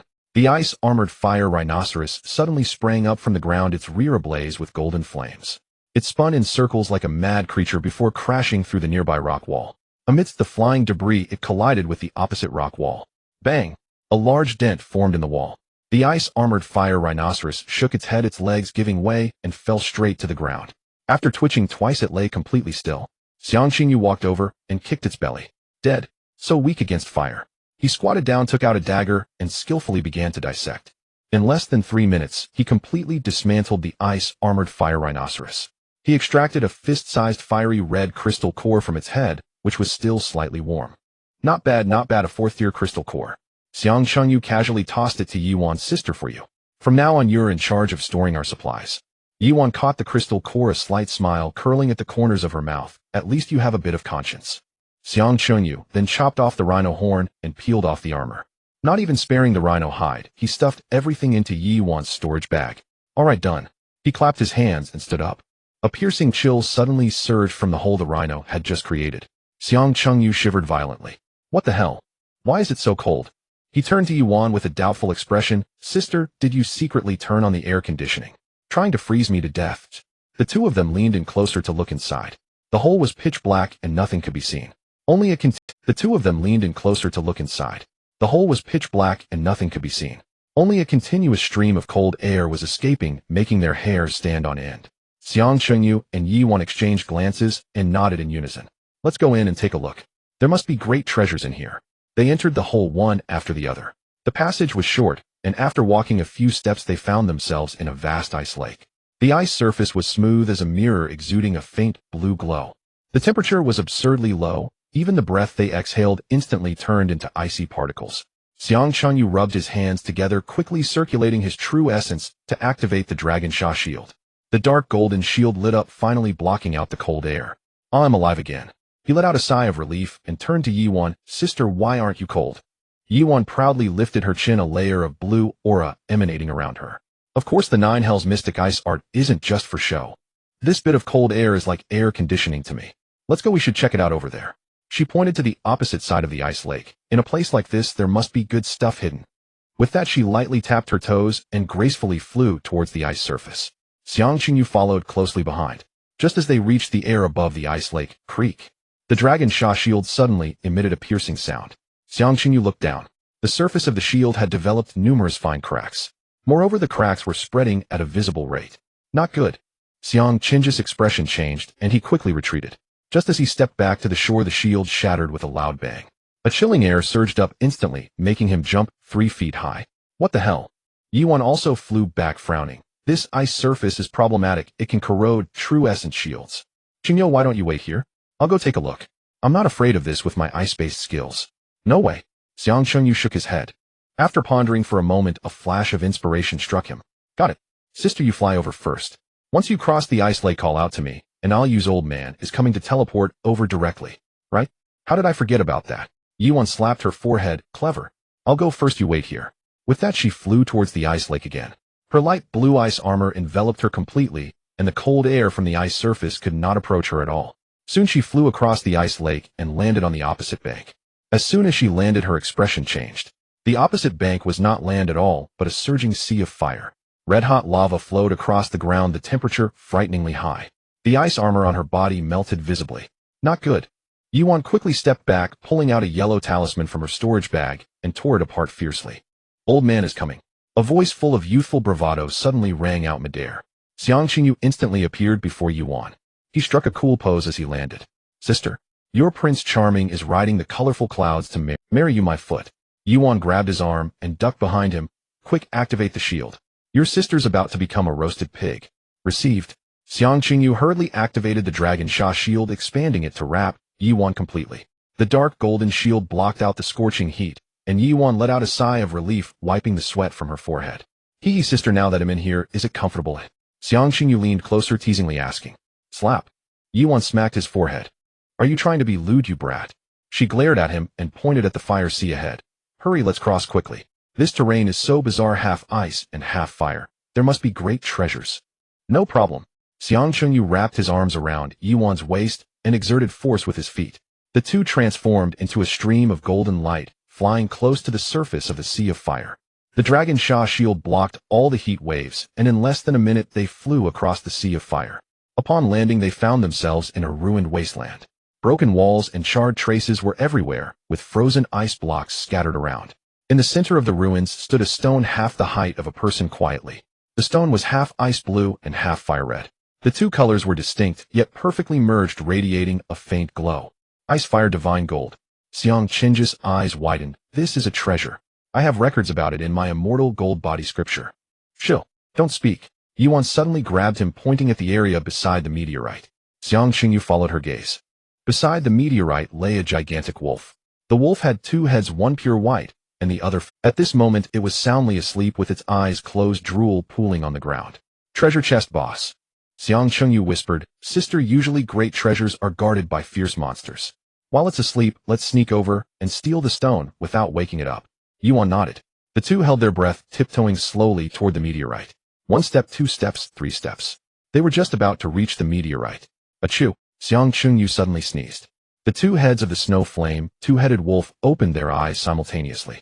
4 eyes stared at them in unison. The air froze instantly. Xiang Qingyu. Yuan. Sorry to disturb your sleep. Xiang Qingyu scratched his head, looking awkward. We'll leave right away, right away. With that, he grabbed Yuan and attempted to flee. Owl. The snow flame, 2-headed wolf roared angrily, suddenly standing up. The white head opened its mouth and released a stream of icy blue air.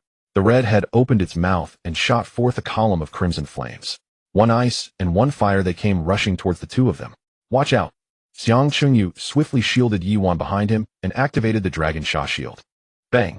A red and white beam of light struck simultaneously against the Dragon Shaman shield. The ground around exploded violently, with debris flying everywhere. The area within 100 meters beneath Xiang Qingju's feet collapsed several meters in an instant.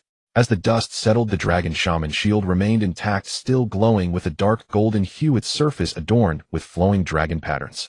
The red and white beams continued to strike, furiously hissing as they did. With his feet firmly planted as if nailed to the ground, Xiang Chanyu remained completely motionless. The snow flame two-headed wolf stared in disbelief with its two sets of wide eyes. It let out a furious roar, and 4 nostrils simultaneously expelled white smoke, significantly increasing its output. The red and white beams surged threefold in an instant, as thick as barrels. Inside the shield, Xiang Chanyu scoffed disdainfully.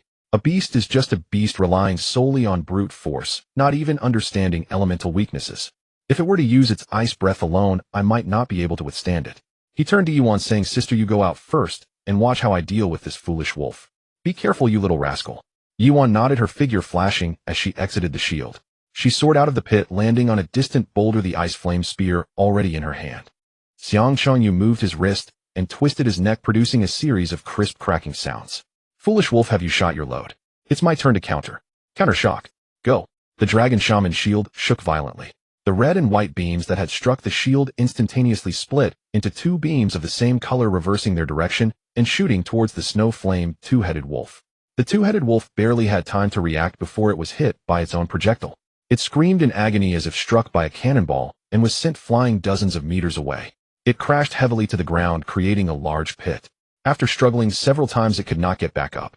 Xiang Chanyu clapped his hands and leisurely flew over. He grinned, revealing a set of white teeth.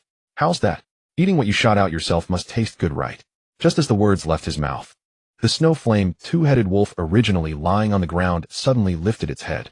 Both heads opened their mouths simultaneously. 2 beams of condensed light shot, like lightning, towards Xiang Chenji's chest. Holy crap! Xiang Chenji's face changed drastically with no time to dodge. Bang! The ice and fire beams struck him simultaneously. The tremendous force blasted him away, slamming him heavily onto the distant icy lake. The bone-chilling cold rapidly eroded the dragon shaman shield. The surface of the shield developed a myriad of cracks at a visible rate. Creak, creak, the cracks grew. Xiang Chanyu quickly circulated his true energy, flying out of the icy lake's range. He looked down at the shield on him, twitching the corners of his mouth. "You with your thick brows and big eyes, two-headed wolf. You actually want to play tricks with me, right?" The snow flame two-headed wolf stood up leisurely. It shook its head, looking at Xiang Chenji's shield covered in cracks.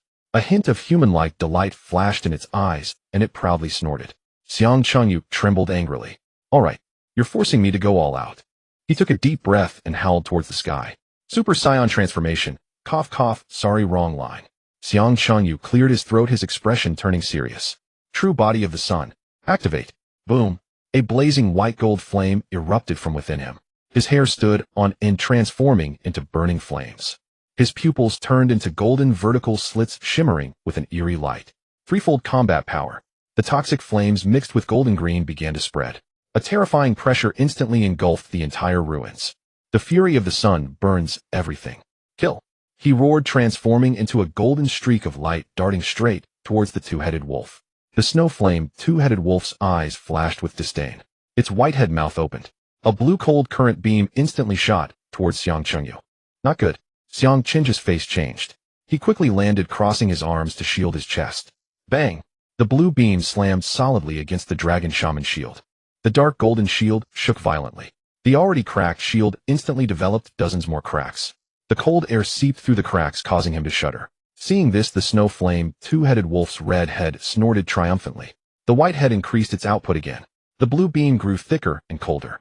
The cracks on the shield had spread across its entire surface. It could shatter at any moment. Holy crap! Why is this wolf suddenly so smart? Xiang Chanyu gritted his teeth, desperately circulating his true energy to maintain the shield.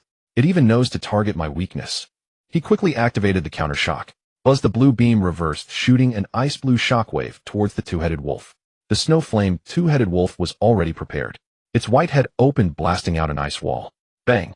The shockwave struck the ice wall, shattering it. The two-headed wolf, however, remained unharmed. "Sister, come help," Xiang Chanyu shouted. "This wolf has become intelligent. I can't handle it alone." Coming. A pale blue figure zipped past like lightning. Yuan, holding the ice flame spear, positioned herself in front of Xiang Chanyu. A rich blue halo illuminated her surroundings. The 9 nether mystic ice technique was fully activated. A mere ice element dares to show off in front of me. Yuan snorted coldly, pointing the ice flame spear forward. Ice dragon break. Roar. A dragon of ice, several dozen meters long, formed out of thin air. It clawed and pounced towards the white head of the two-headed wolf. The snow flame two-headed wolf's white head hastily spewed out a blue cold current. The ice dragon collided with the cold current. Crack! The cold current was instantly frozen into ice blocks that fell to the ground. The ice dragon unstoppable slammed hard against the white head. A woo! The two-headed wolf let out a miserable cry, a thick layer of ice forming instantly over its white fur. Well done, sister. Xiang Qin's eyes lit up. Without the white head's restraint, the pressure significantly decreased. Seizing the opportunity, he retracted the shield and stretched his limbs. Time to exit the stage. First style of killing fist. Killing intent. Xiang Shanyu clenched his right fist tightly. The blazing white goldred fist energy compressed violently. The surrounding air twisted and distorted from the heat. He exerted force with his feet and instantly dashed in front of the snow flame two-headed wolf, taking advantage of the white head being frozen and the red head still unresponsive. With a punch, he struck fiercely under the red head's jaw. Bang! A tremendous sound erupted. The red head exploded like a watermelon. Brain matter and blood splattered everywhere. The golden flames surged violently into the body of the two-headed wolf through the wound. A woo! The snow flame two-headed wolf let out a piercing scream. The remaining white head struggled madly, trying to run. Too late. Yuan snorted coldly, waving the ice flame spear forward. Ice ceiling for miles. Countless ice spikes shot up from the ground, pinning the four limbs and body of the two-headed wolf firmly to the ground. The golden flames inside it began to spread. In less than 3 seconds, the body of the snow flame two-headed wolf was reduced to ashes. Xiang Chunyu released the true body of the sun. Just now, I didn't shout any strange lines, right? Yuan approached, looking at him with a half-smile. What do you think? Xiang Chunyu. Cough cough, unexpected. I'll definitely control it next time. He cleared his throat, changing the subject. Quick, let's see what good things this wolf dropped. After saying that, he crouched down and began to search in the black ashes. Soon he pulled out 2 fist-sized crystal cores. One was ice blue and the other was fire red. Not bad, not bad. 2 4th-grade crystal cores. He handed the crystal cores to Yuan, saying, Here you go, my little housekeeper. Yuan received the crystal cores, giving him a glare. You brat, don't call me that, it makes me feel old. After the two finished collecting the spoils, they walked to the center of the ruins. The Halfus half-fire divine metal stood quietly there. Xiang Qingyu reached out, intending to collect it. The moment his hand touched the divine metal, buzz. The divine metal suddenly erupted with a dazzling. The colors of ice and fire spun wildly. An irresistible force of attraction emanated from the stone. Not good. He tried to retract his hand, but found it firmly stuck. Qingyu. Yuan's expression changed as she hurriedly reached out to pull him. As a result, she was also pulled in by the force. A flash of light occurred. The two disappeared simultaneously from their original spot, leaving only the empty ruins and a ground of black ash. In a vast gray square, the ground was etched with twisted blue runes exuding a faint scent of decay. In the center of the square, hundreds of demon clansmen with sharp horns and emitting black smoke surrounded a giant tortoise, mercilessly attacking it. The giant tortoise stood 4 to 5 meters tall, its shell half red and half blue, retracting its head, allowing the demon clansmen to hack at it without moving an inch. At the edge of the square, behind several enormous rocks, Chun Feng, along with a dozen human companions, hid behind a transparent barrier, peeking out to observe. Damn it, this group of lowly demon scum has been hacking for half an hour, and this tortoise shell is still fine. A young man in black muttered in a low voice. Don't rush. Chun Feng lowered his voice. The demon clansmen excel in mental attacks. Wait until they exhaust the tortoise before we strike to pick up the pieces. Remember, Article 73 of the Human Alliance Combat Manual: Hunters must have patience. What the hell is that? A slender young man suddenly pointed at the sky. Everyone looked up at once. A huge red and blue stone, half a person tall, was trailing a long tail of flame, hurtling down towards the center of the square like a meteor. Not good. Get out of the way. The demon clansmen surrounding the giant tortoise were shocked and scattered in all directions. Boom! A thunderous explosion echoed.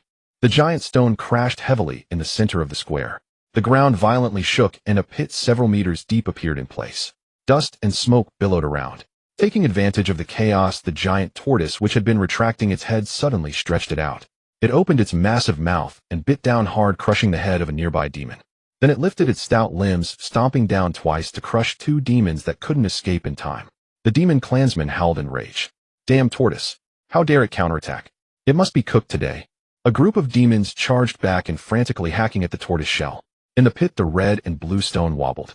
A soft sound echoed. The stone belched out a pair of hands. It was none other than Xiang Chengyu and Yuan. Xiang Chengyu got up, patted Yuan on the back with a concerned look. Are you all right? Sister, are you okay? No need to ask twice. Yuan rubbed her waist and shot him a glare. I don't eat Lulu plums.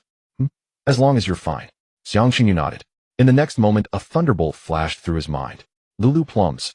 He suddenly turned his head, looking at Yuan with a complex expression. Silently suppressing his doubts, he turned and stuffed the Icefire Divine Gold into his storage bag. Let's go, sister, let's take a look up there. After saying that, he took Yuan's hand and leaped out of the pit. The two hovered in midair. Xiang Chunyu looked down and raised an eyebrow. Wow. A group of bull-headed demons bullying a little tortoise. The demon clansmen chopping at the tortoise froze at his words. They all looked up in unison. The leading demon clan leader trembled with rage, the black smoke around him billowing more fiercely. You are the bull-headed one. Your whole family are bull-headed ones. We are noble demons. Demons. Because the demons had sharp horns and were pitch black, resembling the bull-headed monster clan, they were often ridiculed by other clans, which was their greatest sore spot. Xiang Chunyu dug at his ears, feigning enlightenment. Oh, so you're coal ball spirits then. He cleared his throat and shouted sternly. All right, you bunch of coal ball spirits, stop right there. I now command you in the name of the Endless Continent Animal Protection Association to immediately cease the abuse of small animals. The demon clan leader froze. He turned to his aide beside him, looking bewildered. Animal Protection Association. When did this organization appear in the continent? The aide leaned in and whispered, Big brother, he's messing with you. Hey. The demon clan leader's dark face instantly shone with anger. Evil humans. Truly all treacherous and cunning. Despicable and shameless. How dare you deceive an old demon? Brothers, don't worry about the tortoise. Get rid of this human brat. With a command, hundreds of demons stopped at once. They brandished their bone knives, transforming into shadows, shooting up into the sky. In the blink of an eye, they surrounded Xiang Chunyu and Yuan. Sister, you flank me from the side. Xiang Chunyu flexed his wrists. Watch how I deal with this group of coal ball spirits. Great Sun True Body. Activate. Boom. A brilliant white gold flame surged forth in an instant. His hair stood up like flames, and his golden vertical pupils flickered with a bloodthirsty light. Triple combat power. Poison flames burning. Killing God. Xiang Chunyu let out a low roar, his right fist tightened. A vortex of white, gold-red energy formed out of thin air at the edge of his fist. Suck! A terrifying suction force erupted instantly. The surrounding demons, no matter how they struggled, were pulled madly toward the center of the vortex, as if grasped by an invisible hand. Help! What the hell is this? Big brother, save me. The demons screamed in terror. They were lifted into the air, frozen in place, unable to move. The golden green poison flames spread across their skin, instantly burning through their demonic armor. Die! Xiang Chinju's right fist slammed out fiercely. Boom! The force of the punch exploded. A terrifying wave of energy swept the area. Hundreds of demons, unable to even let out a scream, instantly turned into a mist of blood. Not even a bone fragment remained. Only the leading demon clan leader, with a flash of purple light on his body, transformed into a shadow, retreating hundreds of meters. He stood far away, looking at the empty sky, horrified. You? Who are you? Xiang Chunyu raised an eyebrow in surprise. Oh, black coal ball, not bad. You still have a life-saving artifact. Who exactly are you? The demon clan leader's voice trembled. In the younger generation of humans, I've never heard of someone like you. Me, eh? Xiang Chunyu grinned, revealing a set of white teeth. I am Han Feiyu of the Upside Down. Yuan beside him paused slightly, pursed her lips, and said nothing. Han Feiyu. The demon clan leader gritted his teeth. Good. Good. Good. I remember this name. Today ends here. We shall meet again. With that, he turned to leave. Stop. Xiang Chunyu instantly appeared in front of him, blocking his path. Coal ball spirit wanting to run halfway through the fight. There's no such good deal. Han Feiyu. Don't force me. The demon clan leader's face turned ashen. You should know the methods of our demon clan.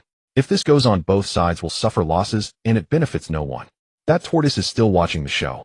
When we are both severely injured, it will reap the benefits. The 4 to 5 meter tall, two-colored giant tortoise raised its head at his words. It blinked its huge eyes, revealing an expression of innocence. It even shook its head as if saying, I didn't do anything, don't spout nonsense. Xiang Chunyu shook his head, his tone extremely sincere. I just want to see the methods of the demon clan, please let me witness it. The demon clan leader. He had lived for over 100 years and had never seen such an arrogant human. Enough is enough. I'll fight you to the end. The demon clan leader roared angrily, his demonic aura surging. Endless prison heaven finger. He pointed a finger. In almost an instant, it struck Xiang Chinju's chest. Zir, the black beam, emitted a wisp of black smoke from Xiang Chinju's chest, then vanished without a trace. The demon clan leader's pupils shrank sharply, disbelief filling his face. How is this possible? This is my clan's mental forbidden technique. How could you be unscathed? Hee. Xiang Chunyu proudly shook his head, patting the black smoke on his chest. Is that all? I thought a race that could stand alongside humans would be quite formidable. Turns out it's just this little bit of skill. Alright, Black Hole Ball, it's time to say goodbye. Xiang Chengyu clenched his right hand, the energy swirling. Wait. Han Xiaoxia. Wait. The demon clan leader shouted urgently. We can discuss this. Everything is negotiable. Oh. Xiang Chengyu raised an eyebrow. What do you want to negotiate about? I'll pay. I'll pay all the money. By my life. The demon clan leader said hurriedly. I have abundant resources in my storage bag. All of it is yours. Just spare me my life. Killing you it also. Stop. The demon clan leader was sweating profusely, quickly interrupting. The storage bag, I put it in the panel backpack. If you kill me, you won't get anything. Xiang Chengyu was about to refuse. Yuan beside him spoke up first. As long as you hand over everything, we will let you go. The demon clan leader looked at Xiang Chengyu, his eyes filled with expectation. Xiang Chengyu nodded. What my sister says is what I say. Good. I believe in the credit of humans. The demon clan leader was overjoyed, quickly taking out the storage bag from his panel backpack and throwing it to Xiang Chengyu. Xiang Chengyu caught it and casually handed it to Yuan. Yuan opened the storage bag and took a glance, her eyes lighting up as she nodded at Xiang Chengyu. Xiang Chengyu understood. He smiled at the demon clan leader and then threw a punch. Bang! The punch solidly struck his chest. The demon clan leader was instantly sent flying, crashing heavily to the ground. Blood sprayed from his mouth, his bones shattered, and he gasped for breath. You broke your promise. He lay on the ground, struggling to lift his head, his eyes filled with resentment. You promised to let me go. Yuan coldly snorted, floating in front of him. Let you go. I'm the one letting you go. With that, she raised her foot and stomped down hard on his head. Yuan lifted her foot and flicked the white brain matter off her shoe. That was too brutal, Xiang Chengyu said, covering his eyes, unable to bear the sight. Sis, you were way too harsh. Yuan raised an eyebrow at him, grinding the bone fragments under her toe. If you ever dare to flirt with girls, this will be your fate. The sun's radiance shall envelop all things. Xiang Chengyu suddenly clamped his hand over his mouth. His face flushed crimson. Sis. Side effects. It's really the side effects of the transformation. I can't control it. Or perhaps you're just speaking your true feelings. Yuan sneered, reaching out to grab his ear. I don't care if you're the sun god or its side effects, just try me. How dare you? The sun god's dignity must not be defiled. You're still saying that. Yuan tightened her grip. Ow ow. Xiang Chengyu quickly begged for mercy. Wrong. Sis, I was wrong. He rubbed his reddened ear and hastily changed the subject. Sis, let's deal with this turtle first. We were teleported here by the Icefire Divine Gold. It must be related to it. Humph. Yuan released him and shot him a glare. If you can't control the side effects, next time it'll control you. She turned her gaze to the giant turtle in the center of the plaza, her eyes turning cold. Let's go. That stinky turtle has a sly look on its face. It's just begging for a beating. The giant turtle. Xiang Chengyu leaned in and lowered his voice. Sis, is it that time of the month? You're so irritable. Get lost. Yuan kicked him in the backside. Xiang Chengyu stumbled, nearly falling flat on his face. He steadied himself, cleared his throat, and growled menacingly at the giant turtle. Little turtle. Hand over the treasure if you know what's good for you, or it'll break your shell and make soup. The giant turtle lifted its head and opened its mouth. Oh, it can talk. Xiang Chengju's eyes lit up. I didn't expect you to be an old turtle that has become a spirit. The giant turtle nodded and continued to. Stop your nonsense. Yuan interrupted impatiently. Just tell us where the treasure is. Don't dawdle. The giant turtle too. Shut up. Yuan was instantly furious. Too what? Too arrogant. You dare call us too arrogant? She turned to Xiang Chengyu. Chengyu, beat it. Beat it to death. Let's see if it still dares to be stubborn. Roger. Xiang Chengyu cracked his knuckles, producing a series of crisp pops. He grinned, flashing a row of white teeth. Little turtle, you're like the old man who hanged himself. Tired of living. Killing intent. His right fist clenched, and a blazing golden white fist aura instantly coalesced. Xiang Chengyu pushed off the ground, transforming into a streak of golden light as he charged at the Icefire turtle. Seeing this, a flicker of anger flashed in the giant turtle's eyes. It suddenly thrust out its head, meeting Xiang Chengju's fist heated. Boom. Fist and head collided with tremendous force. A terrifying shockwave spread outward. The ground instantly cracked with countless fissures.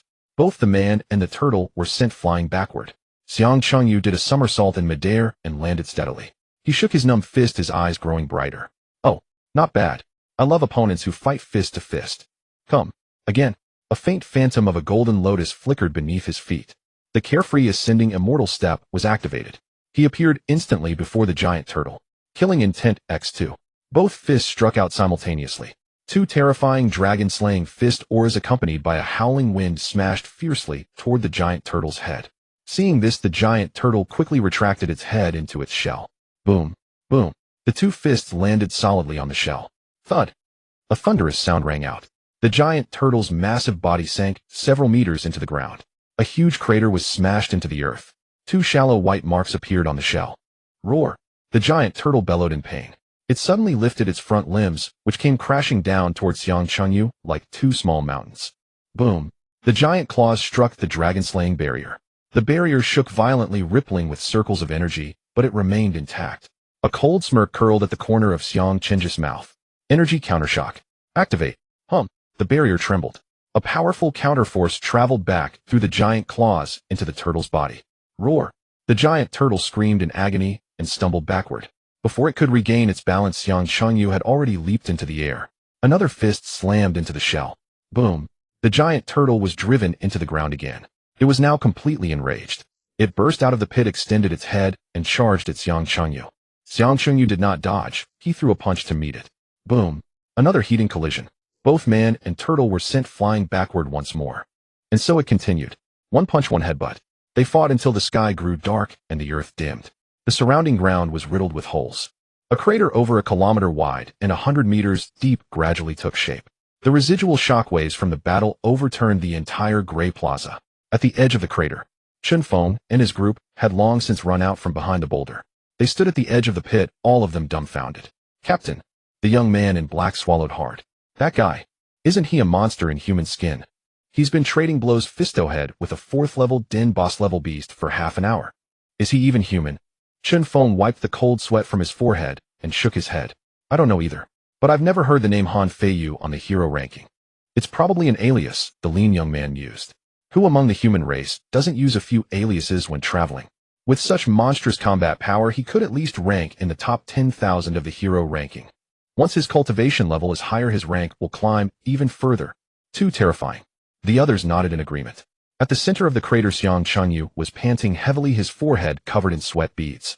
His true essence was nearly 70 to 80% depleted. The radiance of the great sun true body had also dimmed considerably. He punched the shell and shouted up toward the top of the pit, Sis. I'm running low on true essence. Come down and feed me some pills. The giant turtle, which had been thrashing wildly, froze mid-motion. It lifted its head, its eyes bulging. Can't win, so you call for someone to feed you pills. Have you no shame? It trembled with rage, its shell creaking. You shameless wretch.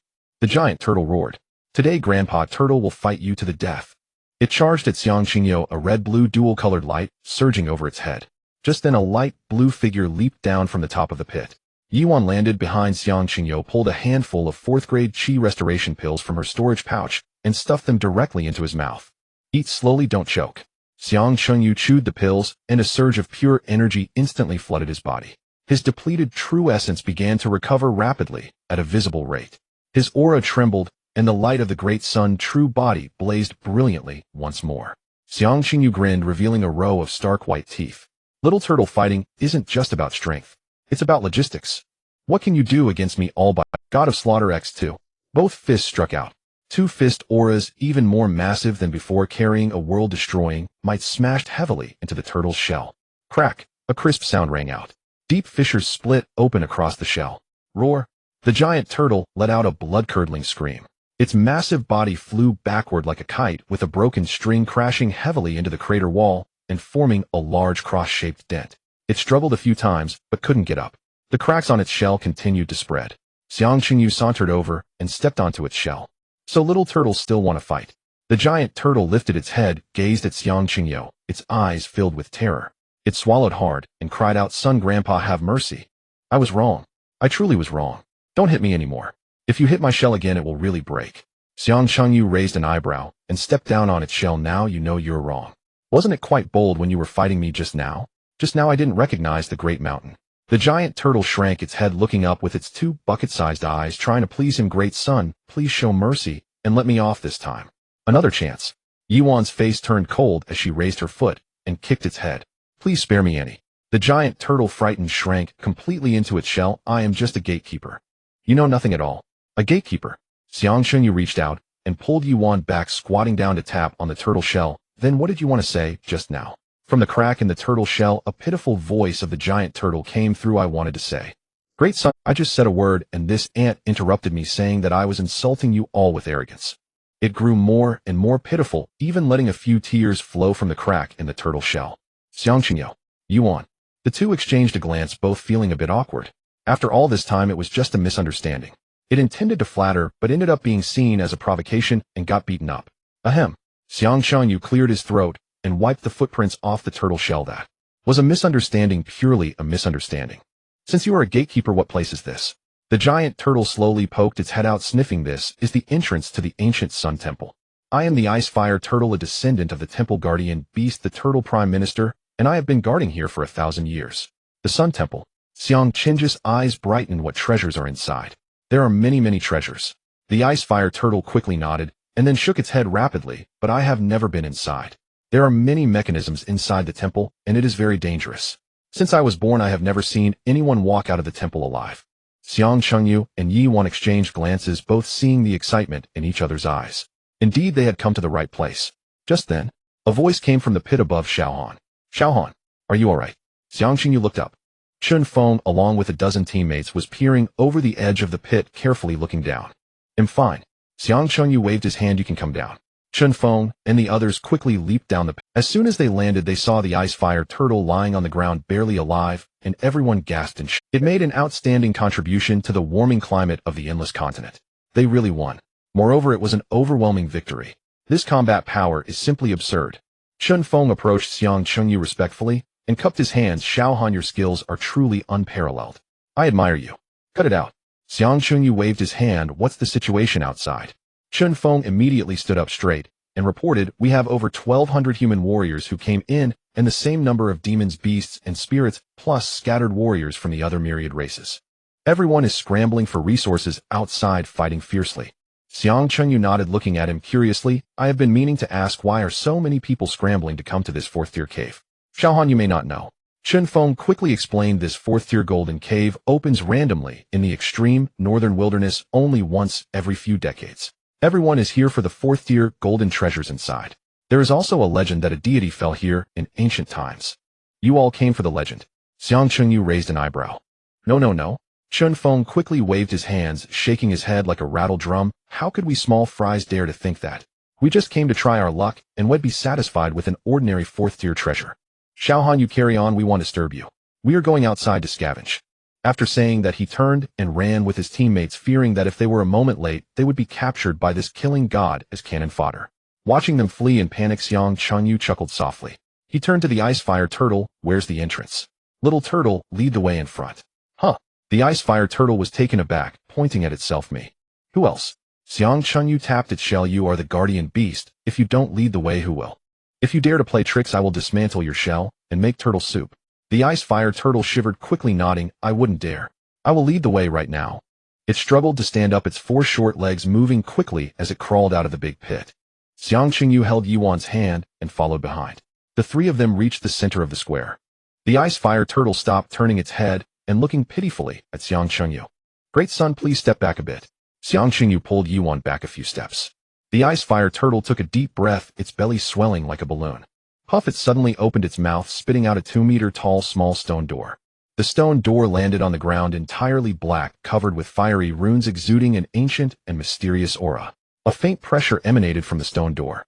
The 9-yang sacred fire within Xiang Chengyu stirred instantly. Great son, this is the place. The Ice Fire Turtle pointed at the stone door. Push this door open, and you will enter the first layer of the Sun Temple. Xiang Chengyu nodded and stepped forward. He reached out and pressed on the stone door. Buzz! The fiery runes on it lit up instantly. The stone door slowly opened to both sides. Xiang Chengyu turned to the Ice Fire Turtle and nodded. You go in first, and we will follow behind you. The Ice Fire Turtle looked at the 2-meter-tall stone door, then at its own massive body, looking troubled. Great son, I am too big to enter. Humph. Yuan stepped forward, her gaze icy as she looked at it. Stinky turtle, do you want to get beaten again? You said this is the Sun Temple, and you are a descendant of the Temple Guardian Beast. Logically speaking, shouldn't the Sun God's pet be purely of fire attribute? So this hybrid Ice Fire Turtle, is it that your mother cheated and put a green hat on your father, making you a bastard? Or is it that your father cheated and put a green hat on your mother, making you a love child? Damn, that's great. Sis. Xiang Chengyu was stunned by Yi Wan's imagination and gave her a thumbs. He cracked his knuckles, making a crisp sound, and walked towards the Ice Fire Turtle. Will you confess honestly? Or do I need to beat you up first before you confess?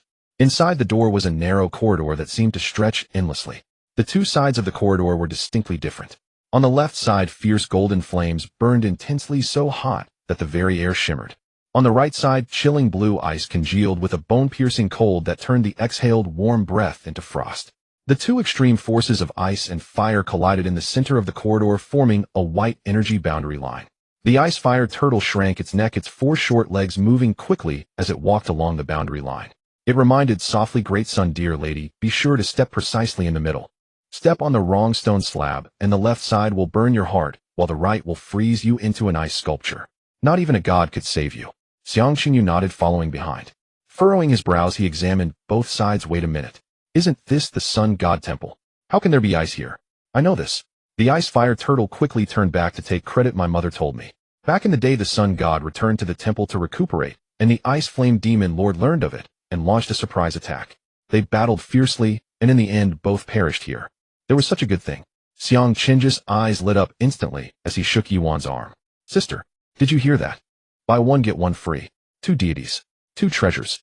A blood prophet." Yuan helplessly swatted away his hand. "Can you be a bit more serious?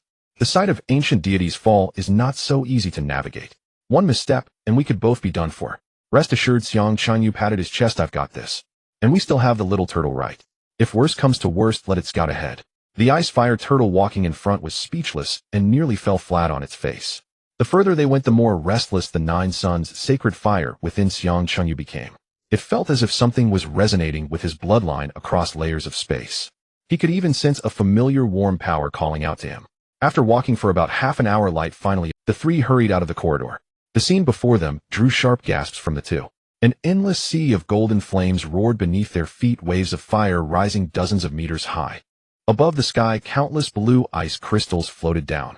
When the ice crystals fell and struck the sea of fire, they sizzled and evaporated into white mist. One half was a purgatory, the other half an icy prison. Strange yet magnificent. The ice-fire turtle let out a sigh, wiping the sweat from its forehead. It turned around and smiled obsequiously at the 2. "Great son, dear lady, we have arrived. This is the first level of the temple. The entrance to the second level is on that floating island in the center of the sea of fire. The little turtle's ability is limited, so I want to escort you 2 further. I'm heading back." After saying this, it turned and ran, its little legs moving so fast that they left after images. "Wait," Yuan called lightly. The ice-fire turtle froze in place. It slowly turned around, forcing a smile that was more painful than crying. Dear lady, is there anything else you need?" Yuan smiled slightly, stepping closer to it. "Little turtle, I need to borrow something from you." Hearing this, the ice-fire turtle trembled all over its teeth. Dear lady, can you not borrow it? What do you think?" Yuan squatted down, poking its shell. "You are a boss-level beast from the underworld. If I eliminate you, I'll drop a golden treasure." "No, please." The ice-fire turtle shouted, lunging forward and grabbing Xiang Qingju's leg. Tears and snot streamed down its face, smearing Xiang Qingju's pants. "Great son, save me. I don't want to die. I haven't even married a wife yet." Xiang Qingyu bent down and gently patted its head. "Don't worry, it won't hurt. It'll be quick, just a snap, and I'll be over." No, don't." The ice-fire turtle shook its head vigorously, crying even more fiercely. "We can negotiate." "Negotiate?" Xiang Qingyu raised an eyebrow. "Can your conditions be better than a golden treasure?" "They can." The ice-fire turtle gritted its teeth. It revealed a look of someone willing to risk it all. "Mother, I'm sorry. I have no choice. I want to live." It raised its head, looking at the 2, and said word by word, "The sun god and the ice flame demon lord, they are not dead." "What?" Xiang Qingyu and Yuan's expressions changed simultaneously. "It's true." The ice-fire turtle nodded vigorously. "Their residual souls are still alive. I know where they are." "Residual souls?" Xiang Qingyu and Yuan exchanged glances, both seeing the joy in each other's eyes. "I promise you, I will not kill you as long as the information is accurate." The ice-fire turtle looked at Yuan, its eyes filled with apprehension. Yuan nodded. "I promise to." The ice-fire turtle exhaled a sigh of relief. Just as it was about to relax, it suddenly realized something. It hesitated, looking at the 2, and softly said, "It's not that I don't trust you. It's just—" "Say it, how can we reassure you?" Yuan interrupted. The ice-fire turtle smiled obsequiously at her, cautiously suggesting, "How about I become your pet? That way I can be at ease." "Okay." Yuan immediately nodded. "I agree." The ice-fire turtle, it stood there dumbfounded. "Agreed so quickly? It can't be another trick, right?" Yuan's expression turned cold. "Less nonsense. Hurry up and speak." The ice-fire turtle shrank its neck, not daring to stall any longer, pointing its front paw towards the depths of the sea of fire. "In the first level of the temple, both residual souls are sleeping in the main hall." Xiang Qingyu looked up. In the depths of the sea of fire, he could vaguely see the outline of a palace. Half of the palace burned with golden flames while the other half was covered in ice. It stood amidst the sea of fire faintly visible. Let's go. We need to check it out. As Xiang Qingyu said this, he prepared to deploy the dragon-slaying shield. Smack. Yuan slapped the back of his head. Are you stupid? Why use a ready-made mount when you can carry it yourself? She pointed at the ice-fire turtle. It has dual attributes of ice and fire, so it won't be harmed by the flames or ice here. Make it grow big to carry us over. All right. Xiang Qingyu slapped his forehead, suddenly enlightened. He turned to the ice-fire turtle, grinning. Little turtle, grow bigger. The ice-fire turtle thought it couldn't go on like this, but it dared not resist and had to obediently close its eyes, its body glowing with red and blue light. The half-meter-tall little turtle instantly transformed into a massive creature over 4 or 5 meters tall. Xiang Qingyu pulled Yuan up and jumped onto its back. Let's go. The target is the ice-fire temple. All right. The ice-fire turtle responded, striding forward with its 4 sturdy legs, stepping into the sea of fire and swimming deeper. Indeed, as Yuan said, the flames and ice fell upon it, leaving not a single mark. Xiang Qingyu sat on the turtle's back, enjoying the warm breeze, feeling quite comfortable. Having a mount is so much more comfortable. If I had known earlier, I wouldn't have wasted time talking with it. I would have just captured it as a mount. Yuan rolled her eyes at him. Do you think everyone is like you, strong in body, but simple in mind? The ice-fire turtle listened quietly in front, not daring to speak. It felt a stream of tears flowing inside, thinking that its turtle life was all dark. As they ventured deeper into the sea of fire, the surrounding temperature dropped even lower. The ice-fire temple in the distance became increasingly clear. Just a few hundred meters away from the temple, the ice-fire turtle suddenly stopped its steps. It turned its head to look at the two, its face serious. Masters, the temple is just ahead, but I must remind you. Although 1,000,000 years have passed, the divine souls are very weak, but even a dead camel is bigger than a horse. I'm afraid the 3 of us together might not be a match. Don't worry. Xiang Qingyu confidently patted his chest. You don't need to make a move. I alone can handle it. A fully powered deity I would run upon seeing, but a residual soul. I will strike with full force. A heavy strike. A vast and authoritative voice exploded, shaking the entire sea of fire. Yuan's expression changed slightly as she stomped her foot on the turtle's shell, lowering her voice. Little turtle, didn't you say they were in deep slumber? I don't know. The ice-fire turtle was almost crying, shaking its head desperately. My mother said they have been asleep for 1,000,000 years. Never woke up. Sister, don't panic. Xiang Qingyu patted her hand and smiled broadly. It's just a remnant soul. How much trouble can it cause? If it really comes to blows, it would still fall beneath my genes. Yuan took a deep breath, nodding calmly. Qingyu, if things go awry, you push me and the little turtle away with a palm and use teleportation to follow. Don't try to withstand it. Wow, sister, you truly possess both wisdom and beauty. Xiang Qingju's eyes lit up as he gave a thumbs up. This idea is brilliant. How did I not think of that? Have you finished discussing? The voice rang out again, carrying an undeniable authority. Once you finish discussing, come in. I wish to see how heavy your fists are. The 2 of them and the turtle exchanged glances. Gritting their teeth, they pushed open the grand doors of the temple. Inside was eerily spacious. In the center, 2 orbs of light floated in midair. One orb was blazing like the golden sun, the other cold as ice.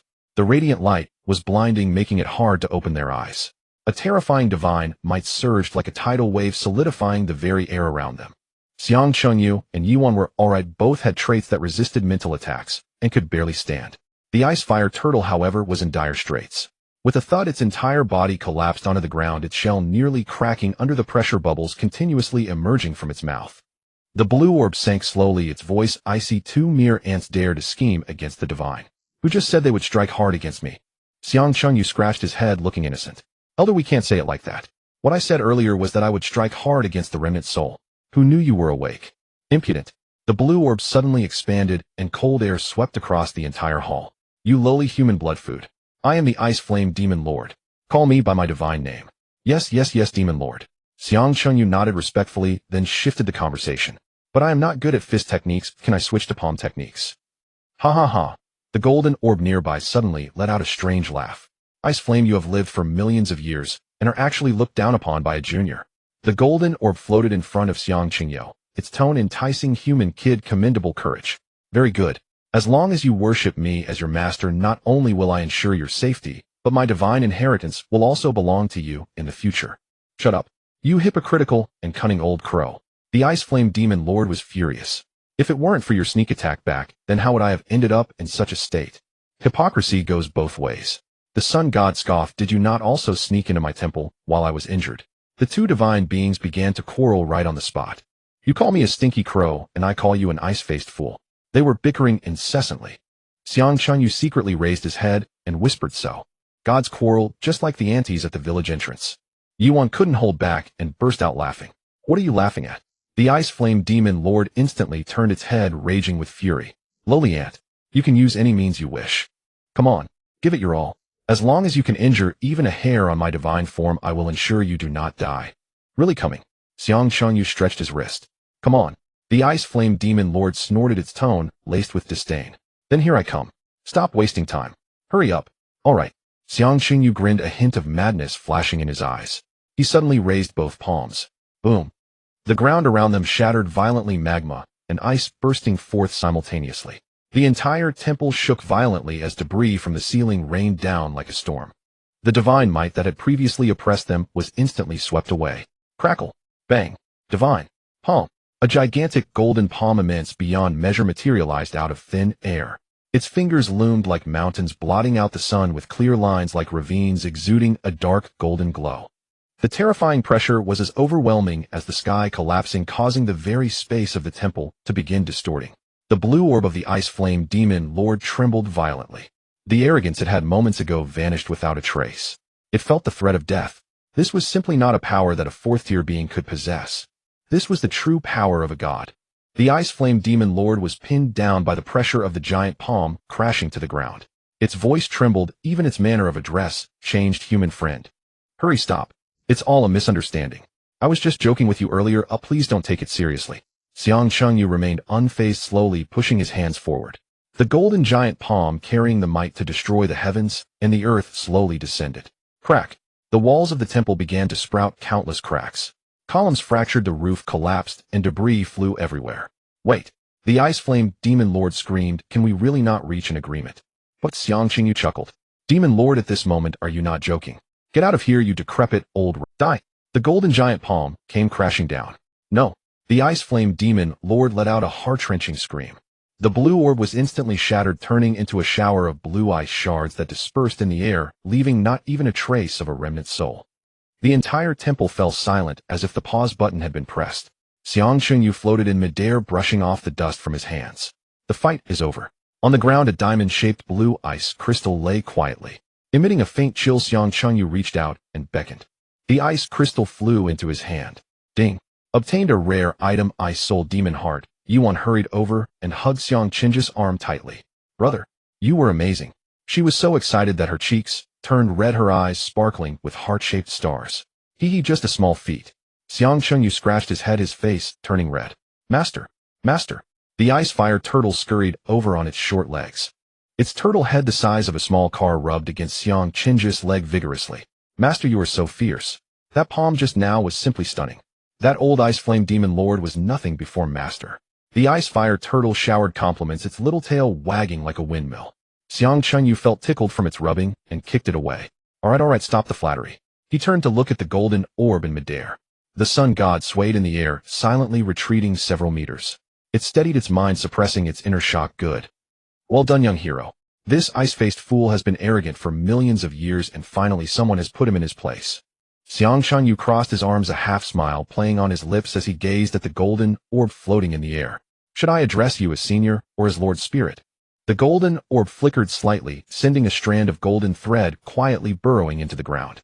Then it spoke with a deliberately friendly tone. "You needn't address me so respectfully. Let's consider ourselves peers in conversation." "Very well." Xiang Chunyu nodded, his smile growing brighter. "So, Brother Crow, if I remember correctly, I just helped you avenge a deep-seated blood feud. How do you plan to repay me, Brother Crow?" The sun god said nothing. The golden orb flickered wildly, almost extinguishing on the spot. It had lived for countless years, never having encountered a creature so shameless. Helping someone with revenge. Clearly you were coveting their treasures. Its mouth twitched in anger, and after a long pause it finally squeezed out a sentence through clenched teeth. "Feel free to speak your mind. As long as what I have is within my means, I shall grant it." Simple enough. Xiang Chunyu lifted the ice essence demon heart in his hand and shook it. "Just something similar to this will do." The sun god, upon hearing this, instantly retreated over 100 meters. It spoke with grave seriousness. "Brother, this is a primordial rare item concerning life and death. I have but a remnant of my soul left, and if I give it to you it may vanish completely. This puts me in a difficult position. Difficult? Yuan stepped forward, her eyes icy. Then let's not bother with it. She turned to Xiang Qingyo, her voice crisp. Qingyo, why waste words on it? Just kill it. The outcome will be the same. Wait. The sun god exclaimed in terror. I will give you my legacy. I will give you all the legacies of the sun god temple. And my insights on advancing to the 9th tier, all for you. No need. Xiang Qingyu slowly raised both hands, exuding a killing intent that brooked no argument. The first rule of the Human Alliance Combat Manual: those outside our kin must harbor enmity. The second rule: the hearts of alien races wishing for our demise will never die. The 97th rule: if you offend the enemy, you must eradicate them to the root. Brother Crow, you've crossed 3 red lines. I'm sorry, Thunder God Palm. The golden giant palm quickly coalesced. No. The sun god let out a desperate roar. You fell victim to my soul possession technique. How could you possibly be fine? The golden giant palm slowly descended. The sun god's remnant soul shattered under the oppressive force of the palm. It uttered its final curse: wretched human vermin. The divine will never perish. You wait. I shall tear you apart with my own hands. Reduce you to ashes. Boom. A tremendous explosion sounded. The golden orb was blasted into countless golden specks, utterly annihilated. Not even a trace of its remnant soul was left behind. A piece of golden shard the size of a fingertip slowly drifted down from the sky. Xiang Qingyu walked over to pick up the rare item, shaking his head. Foolish bird, there is no such thing as true immortality in this world. Every living being must face the cycle of reincarnation after death. He silently added in his heart, Brother Crow, this time you are truly finished. You dared to threaten me before you died. Once you reach the underworld, you will surely be dealt with harshly. If I remember correctly, old Lu seems to be the vice leader of the 3rd sub-team of the 1st Execution Bureau of the Reincarnation Hall, Reincarnation Division. He is specifically responsible for overseeing the reincarnation entrance. Quite a lowly position, yet with great power, countless spirits dream of currying favor with him. You brat. What are you dazed about? Yuan hurried over, grabbing his arm. She scrutinized him from head to toe. Are you alright? That crow spirit just said you fell victim to his possession technique. I'm fine. Xiang Qingyu came to his senses, grinning widely. Rest assured, sis. In the vast multiverse, I've never heard of anyone capable of possessing someone like me. Always boasting. Yuan scolded, playfully pinching his cheek. Then why are you standing here in a daze? Just lamenting for Brother Crow, Xiang Qingyu said seriously. Lamenting, you say? Yuan slapped the back of his head. Her expression turned serious and her tone firm. Remember, from now on, if you encounter alien races, regardless of right or wrong, just kill them first and talk later. Justice or evil, that's something to discuss only among our own kind.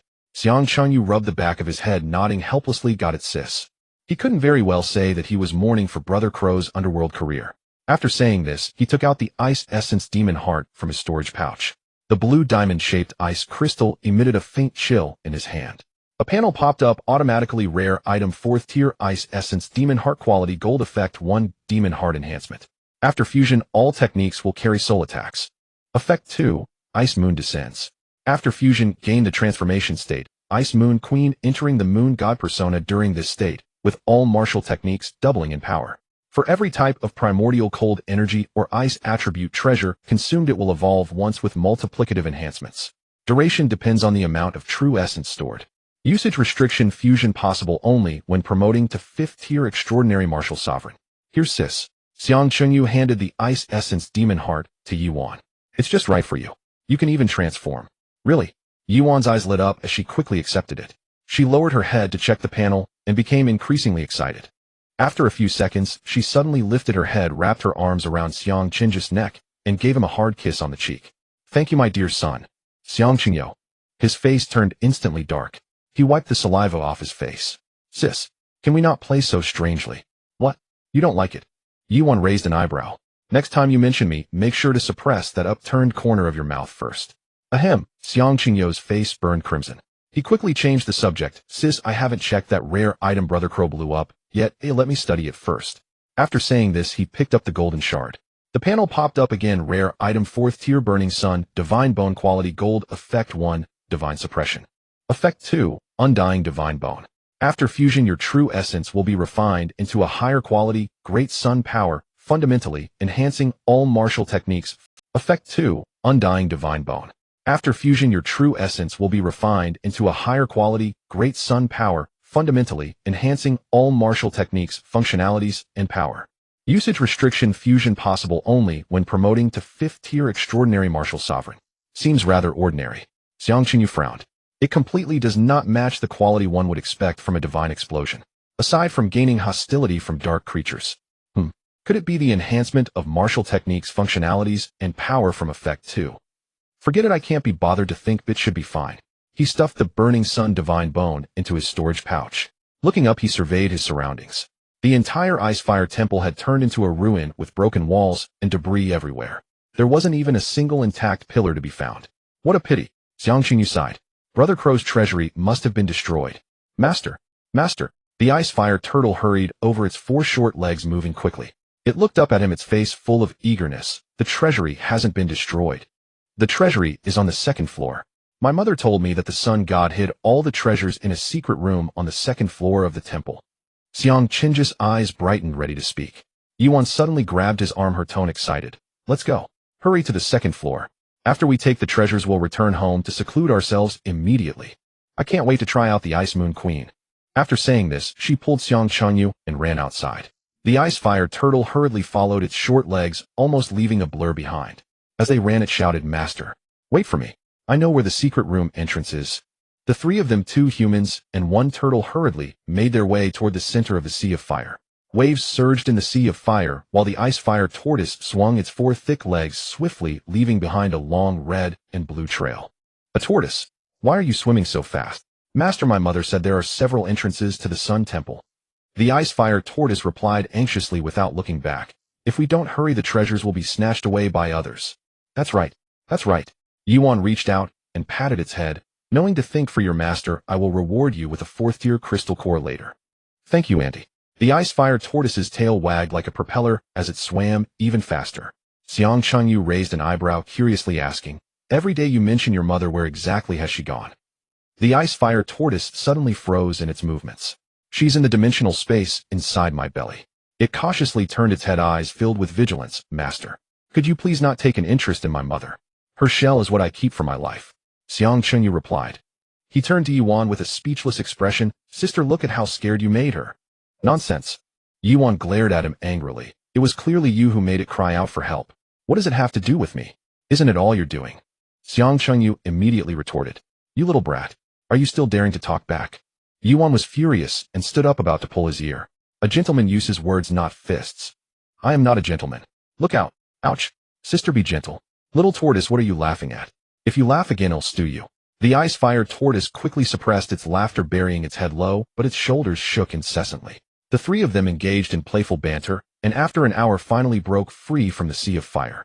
A black floating island about 100 miles wide suddenly appeared before them. The island was teeming with people from various races rushing towards the center of the floating island in a hurry. Xiang Qinyu observed this scene, a wicked smile spreading across his face. He raised his hand and pointed towards the crowd. Icefire tortoise. Attack. Crush them. Yes. The Icefire tortoise roared, retracting its limbs and head into its shell. Rocket headbutt activated. It glowed with red and blue lights, spinning at high speed, transforming into a red and blue swirling tornado that charged fiercely into the crowd. What the hell is that? Which bastard is racing on the sidewalk? So uncivilized. Ouch, my waist. Wasn't it agreed to fight only after entering? This is against the rules. The crowd immediately turned chaotic, with screams and curses rising in unison. The Icefire tortoise carrying the 2 charged through indiscriminately, unstoppable. In the blink of an eye, they reached the suspended stairs at the center of the floating island. At the top of the stairs, an ancient stone door radiated a faint golden light. Hold on tight. My masters. The Icefire tortoise roared, using all 4 limbs to climb the stairs rapidly. The speed was astonishing, leaving behind trails of afterimages. Several foreign beings attempting to block their path hadn't even reacted before they were swept away by its tail. Boom. The Icefire tortoise crashed through the stone door, charging into the 2nd layer of the temple with the 2. Just as they landed, they exclaimed, Hot! Hot! Hot! I'm going to be cooked alive. The Icefire tortoise leaped up, its 4 short legs flailing as it jumped in place. The 2nd layer was still an endless golden sea of fire. But the temperature here was more than 10 times higher than that of the 1st layer. Qingyo, it's so hot. Yuan wiped the sweat from her forehead, her cheeks flushed from the heat. Xiang Qinyu quickly activated the Dragon Sha shield, enveloping her within. However, just 3 seconds later she exclaimed, Qingyo, it's still so hot. Yuan's hair was drenched in sweat, sticking to her cheeks, and her lips felt a bit dry. Xiang Shengyu looked at her drenched in sweat, her white combat suit soaked her exquisite figure faintly visible, and couldn't help but swallow hard. Slap. He raised his hand and slapped himself. What am I thinking? How beastly. He looked at Yi Wan with concern, feeling an urgent anxiety in his heart. Suddenly, a flash of inspiration struck him. Got it. Xiang Xingyu took out the divine sunbone from his storage bag, holding it high above his head. He took a deep breath and shouted, "Listen to my command." The sea of fire fell silent. Not a single ripple disturbed its surface. Yi Wan and the ice-fire tortoise looked at him in confusion. Wait a minute. Xiang Shengyu scratched his head, looking perplexed. Wasn't it said that there is divine suppression able to command the flames? Could it be that the command is wrong? He thought for a moment and activated the great sun true form. A blazing white flame burst forth, his hair standing upright like flames. He lifted the divine bone again and shouted with a voice that echoed, "Long live the sun." Boom. The entire sea of fire in the second layer instantly boiled. Countless golden flames shot up into the sky, forming dozens of thick fire pillars that slowly revolved around him.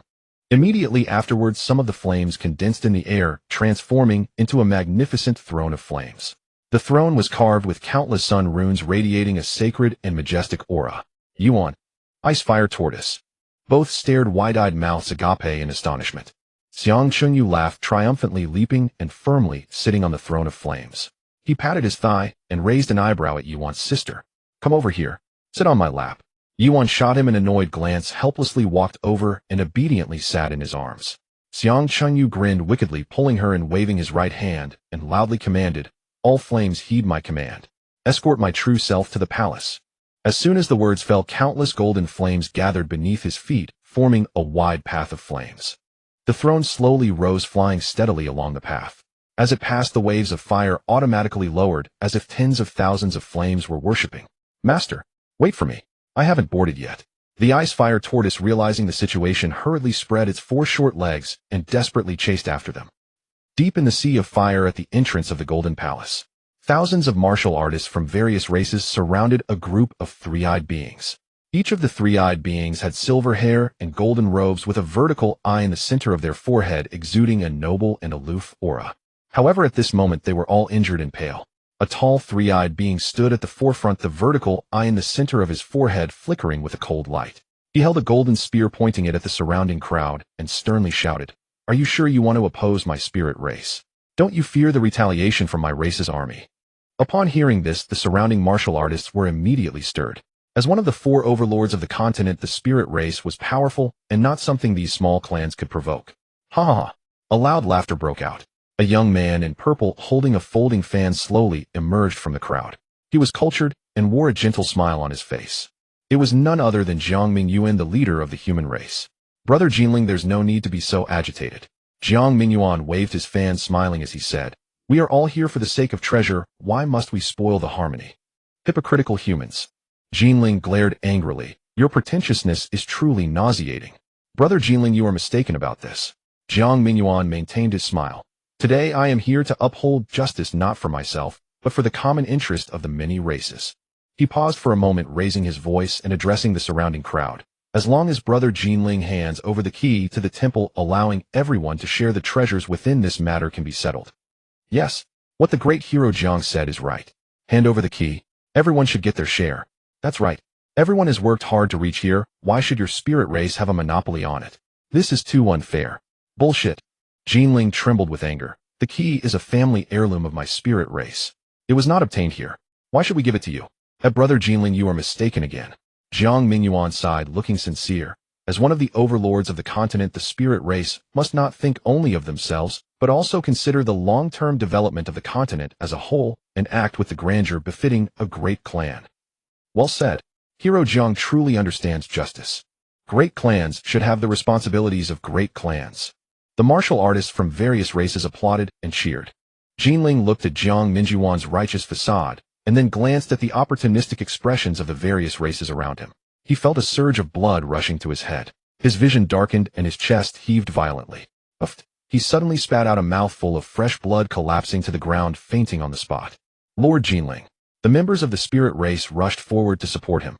Jiang Mingyuan, seeing this, flashed a hint of joy in his eyes. He abruptly closed his folding fan and shouted sternly, "Fellow compatriots of the continent, Since the spirit race is so obstinate and refuses to hand over the key, do not blame us for being impolite. Everyone, let's go together. Grab the key. Let's enter the temple and share the treasures. Kill. Charge. The martial artists from various races instantly turned red, with fury roaring as they rushed towards the members of the spirit race. At the very moment when the crowd in the Golden Palace was engaged in fierce combat, a deafening roar erupted.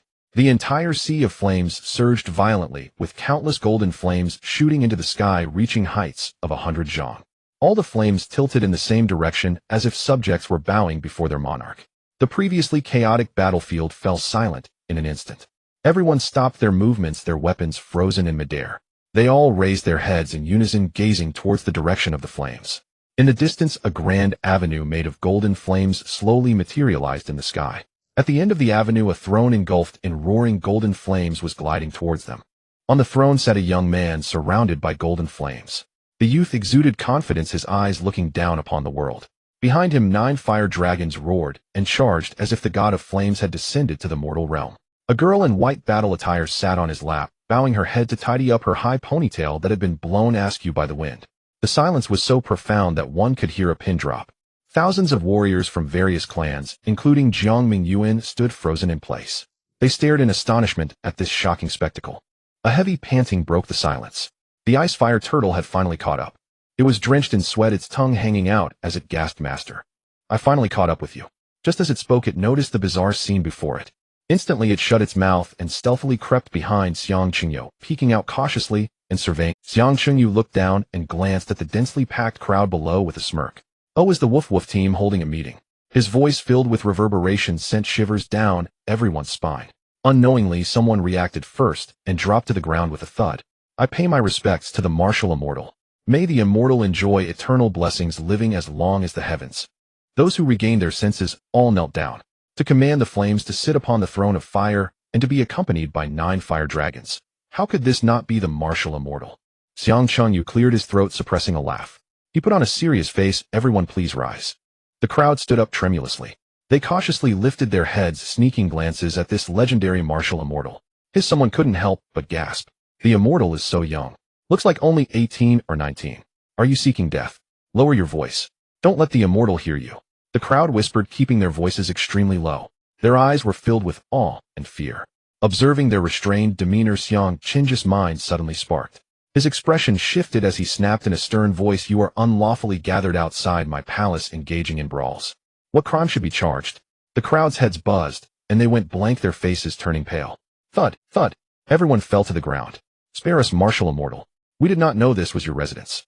Yuan, sitting on Xiang Qingju's lap, quietly turned her head, giving him a thumbs up, her lips twitching as she tried to suppress her laughter. Xiang Qingju's lips curled slightly.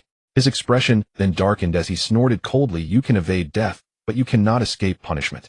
You must compensate for the damages. You all understand that, right?" "We understand. We understand." The crowd hurriedly nodded, exhaling in relief. "We are willing to compensate for all losses." "That's good." Xiang Chengyu nodded, his tone flat. "Hand over all the resources and treasures on you. Any hiding will be severely punished." As soon as he finished speaking, the crowd, who had been filled with joy, instantly froze. They exchanged glances, gathering their courage to begin discussing. What would a martial immortal want with our low-tier resources? That's right, how could a martial immortal rob the belongings of juniors? The crowd began to stir restlessly. The gazes directed at Xiang Chengyu now held a hint of suspicion. Yuan's heart sank. Thousands of 4th-grade martial sovereigns, a single spit from each could drown the two of us. She subtly tugged at Xiang Qingju's sleeve, giving him a meaningful look. Xiang Chengyu remained calm, patting her hand reassuringly, his face still adorned with a carefree smile. At that moment, Jiang Mingyuan in the crowd suddenly trembled. He fixed his gaze on Xiang Qingju's face, his complexion turning ashen, his lips quivering. "It's him. It really is him." His voice trembled, tinged with a sob. "This senior is known as the Blood Butcher Demon Lord. He is the newly risen martial immortal of the human race. It is said that he is bloodthirsty and mentally unstable." Boom. This statement exploded like thunder in the crowd, causing everyone to freeze instantly. Jiang Mingyuan suddenly burst from the crowd, kneeling on the ground with a thud. He crawled forward a few steps, crying out heart-wrenchingly, "Lord Blood Butcher, I was blind and did not recognize the great mountain. I am willing to offer all my possessions. Please spare my life." After saying this, he took out his storage bag, raised it above his head with both hands, and prostrated on the ground, trembling. The expressions of the human race's warriors changed dramatically. The blood-butchered demon lord. I remember now. That's right. It's him. He looks young, almost like an 18-year-old boy. I heard he particularly enjoys young maidens, and after indulging, he would rip out their hearts and lungs to refine them into blood pills. And there's more. He kills without blinking. Last time a small clan offended him, and he exterminated their entire clan. Even the eggs at home were scrambled, and the earthworms in the fields were cut in half. Oh my God! Someone shouted. The crowd completely collapsed. Lord, spare us. Please spare us. I will give you everything I have. Please don't kill me. I have an 80-year-old mother and a 3-year-old child. I beg the Lord for mercy. Everyone crazily took out their storage bags, laying them before him. Kneeling on the ground, they cried out for their parents, their foreheads bleeding from hitting the ground. The earlier doubts had long vanished. Xiang Qingyo. His lips twitched, nearly unable to contain his laughter. Blood-butcher demon lord. This name is so casually made up that sounds like it was improvised on the spot. He suppressed his laughter, raised a hand to pinch Yuan's chin, his tone lazy, yet carrying a hint of mischief. Humph, I am in a good mood today, so I will spare you all for now. Drop your valuables and get lost. Don't disturb me while I enjoy my beauty. Yuan shot him a fierce glare, but cooperatively began to sob with just the right amount of terror on her face.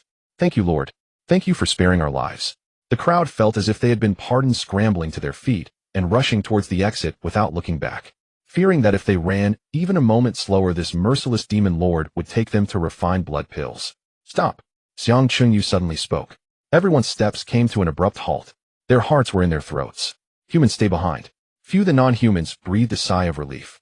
They cast sympathetic glances at the human warriors beside them, then dared not linger and fled as fast as they could, leaving no trace behind. Only a few hundred human warriors remained on the spot, along with the unconscious Jin Ling lying on the ground, and a few trembling Ling clansmen. Xiang Qingyu waved his hand, and the sky full of golden flames instantly dissipated the fiery throne, turning into sparks that mingled with the air. He held Yuan's hand and landed steadily on the square.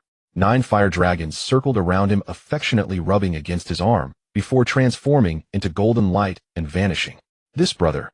Zhang Mingyuan dusted off his clothes, shaking his folding fan, and approached quickly. Was my performance just now not bad? That crying tone, the speed of my kowtowing. The Martial Arts Association should award me a little golden trophy. The surrounding human crowd quickly gathered, clamoring. My performance was not bad either. When I shouted I have an 80-year-old mother, I actually shed real tears. My line, the egg shakes and the yellow spreads, the earthworm splits in half, was simply brilliant. That scared those alien races so much their legs turned to jelly. I kowtowed the loudest. My forehead is still swollen. Xiang Chengyu clasped his fists, smiling sincerely. You brothers are top-notch performers. The cooperation was seamless. Without everyone here, today's show wouldn't have been possible. A few spirit race members nearby trembled in anger, pointing at the crowd and cursing. You all. You dare to team up and fool everyone. Once we get out, we will definitely inform the myriad races and let you all off. A purple sword aura sliced through the air. Several heads rolled to the ground. Blood sprayed and was instantly evaporated by the ground's high temperature. Shut up. Zhang Mingyuan slowly sheathed his sword, the scabbard making a soft click sound. He turned to Xiang Qingyu, a smile returning to his face. May I ask how to address you, brother? Xiang Qingyu chuckled. I am Han Feiyu. Nonsense. A disharmonious voice suddenly resounded. A young man with black-framed glasses stepped out from the crowd, his face full of indignation. Pretending in front of your compatriots. Your name is Xiang Qingyu, and that beside you is you, won the champions of the Xiangqing Cup martial arts competition. I will never forget. Upon hearing this, everyone turned to look at him, their faces filled with confusion. The man with the black glasses grew increasingly agitated, trembling with anger. I bet all my fortune on Yuan to win, but those two were fooling around on stage, openly faking the competition. Now I have to sleep on the sofa every day, and my wife is threatening to divorce me. Yuan couldn't help but laugh out loud. She quickly turned her head to cover her mouth, her shoulders shaking uncontrollably. Xiang Qingju's face turned red with embarrassment, and he coughed awkwardly. I'm used to it. Glasses brother is right, my name is indeed Xiang Chengyu. All right, then brother Xiang. Zhang Mingyuan rubbed his fingers together, beaming with a bright smile. So how about we calculate the appearance fee? Appearance fee? Xiang Chengyu looked confused. What appearance fee? Shouldn't humans help each other out? As soon as these words were spoken, the expressions of all the humans present changed. Hundreds of eyes fixated on him, revealing unfriendly expressions. Xiang Qingju's face was as thick as a city wall, completely unfazed. He looked up at a 45-degree angle towards the sky, pretending to admire the scenery while whistling. Yuan stood beside him, keeping her head down, her toes digging into the ground in embarrassment. The man she had personally raised turned out to be so thick-skinned. Her face flushed bright red, wishing she could find a crack in the ground to hide in. Model human. Jiang Mingyuan looked at Xiang Qingyo, who had the face of a dead pig unafraid of boiling water, secretly astonished. This is a formidable rival. His moral standards are actually on par with mine. He put away his smile and tapped his folding fan in his palm. Brother Xiang, if you are unkind, don't blame us for being unjust. Article 387 of the Human Alliance Constitution clearly states that warriors shall not fabricate identities to deceive others for property. Violators will be placed on the dishonesty blacklist. After we go out in such large numbers, we will complain to the Martial Arts Association about you. He leaned close to Xiang Qing's ear, his tone ominous. You wouldn't want to end up on the dishonesty list, would you? Future civil service exams, awards, and martial professions could become. Xiang Qing's body stiffened as a shadow flickered in his eyes. Beside him, Yiwan became anxious and grabbed his arm. Chengyu, quickly agree to them. If you make it onto the blacklist, our future child's school admissions will be ruined. Child, Xiang Qing's eyes widened. Where did a child come from? There will be one in the future. Yiwan glared at him. Do you want our child to be unable to go to school in the future? Xiang Qingyu fell silent for a moment, biting his teeth with a pained expression. How much do you want? Jiang Mingyuan extended 2 fingers. 20%. Fine. Xiang Qingyu sighed in relief. No, Jiang Mingyuan shook his head. It's your 20%. What? Xiang Qing's eyes nearly popped out. Doesn't that mean he'll be begging on the streets? The crowd burst into laughter. Otherwise, Brother Xiang, human wealth is to be returned in full while alien treasures are split 2 to 8. This is the industry rule. We cried and kneeled, our foreheads bled to divide 8%. You both enjoy the benefits while taking 2%. That's more than enough. Moreover, once we divide it, we will leave. All the treasures in the shrine will belong to you. Jiang Mingyuan tilted his chin, pointing at the corpses of the spirit race on the ground. The key is also there. Xiang Qingyu looked at the crowd's hawk-like gazes and then at Yiwan's anxious face. Ultimately, he could only nod helplessly, gritting his teeth and saying, fine, you all win. Haha, Brother Xiang is magnanimous. Everyone applauded, their faces beaming with joy. They immediately surrounded him, beginning to count the storage bags. Take out the human ones and return them respectively. Don't mix them up. Count the alien ones. 1, 2, 3. For 1,000. That's right. Give us 3,000 too and leave 800 for Brother Xiang. The crowd moved quickly, finishing the division in no time. Each person embraced 4 storage bags, laughing uncontrollably. Brother Xiang, until next time, the treasures in the shrine will be left to you. Take more. The crowd waved their hands excitedly, running towards the exit and disappearing in the blink of an eye. Xiang Qingyu watched their retreating figures, his mouth pouting high enough to hang an oil bottle. Don't be upset. Yuan patted his shoulder and comforted. We didn't lose. 800 storage bags is not a small amount. But that's 80%.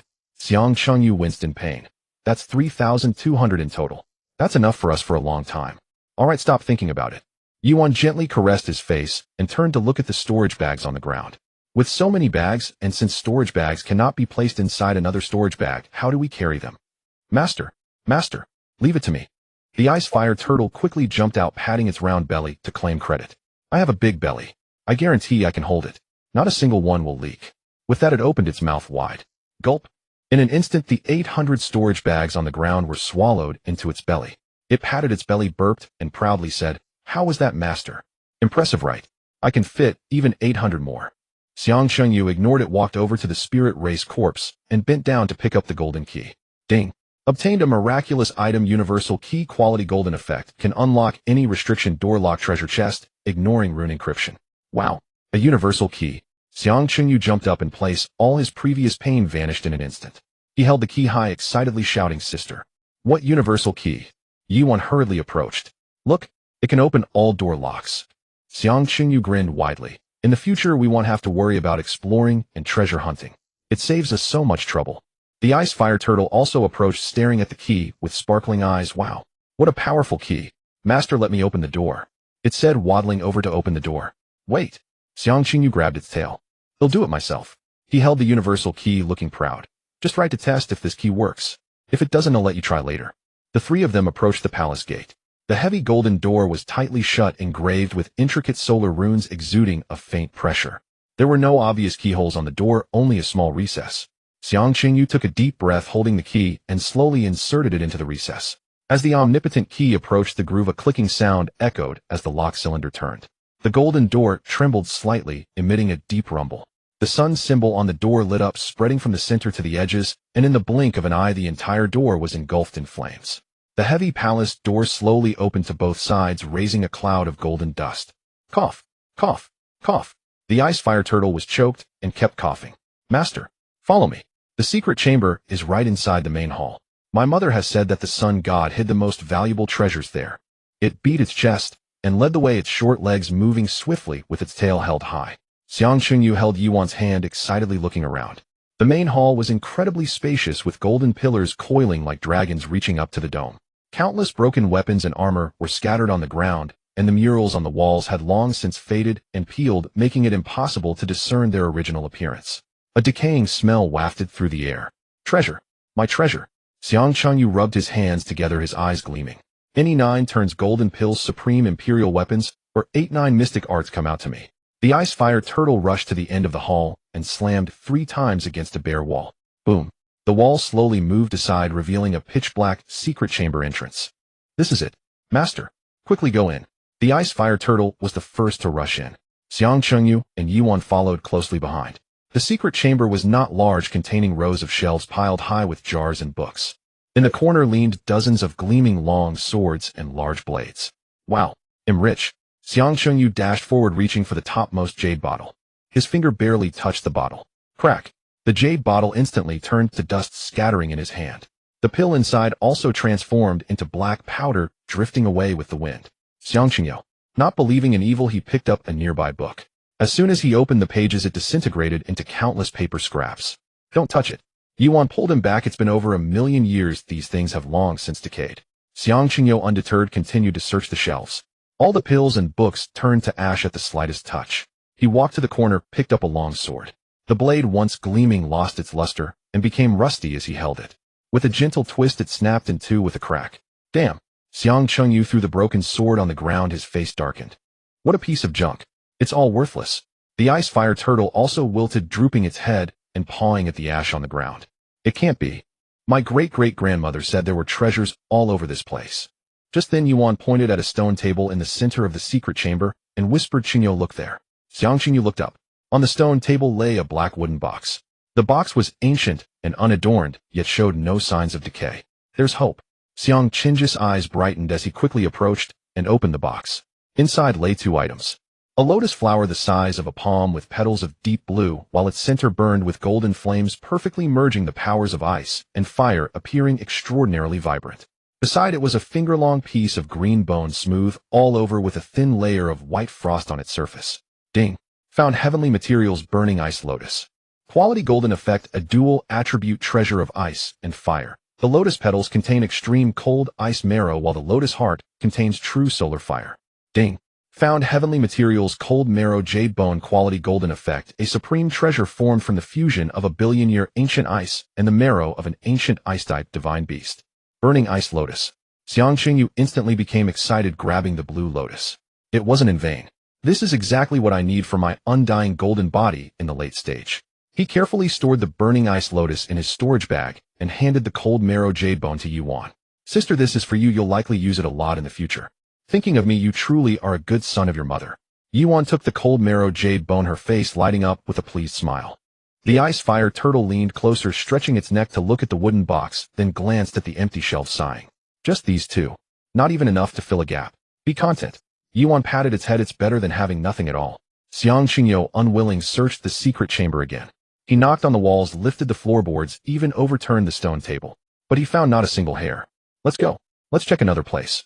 He led the 2, a person and a turtle, and turned the entire temple up. Covered in dust, they looked as if they had crawled out from a coal pile, yet still found nothing. Damn it. Xiang Qingyu sat down on the ground, panting heavily. The mighty sun god. A broke fool. Apart from those 2 heavenly treasures, there's nothing else. I thought I could get rich. What a waste of excitement. Yuan wiped the dust off her face, unable to hold back a laugh. Alright, having 2 treasures is already quite good. We came for the inheritance, and we ended up slaying 2 gods. What more can we ask for? That's true. Xiang Qingyu thought for a moment and nodded. Forget it, let's head home. We'll return to break through to the 5th level in seclusion, then start roaming the entire continent. The 2 and the turtle exited the temple, retracing their steps.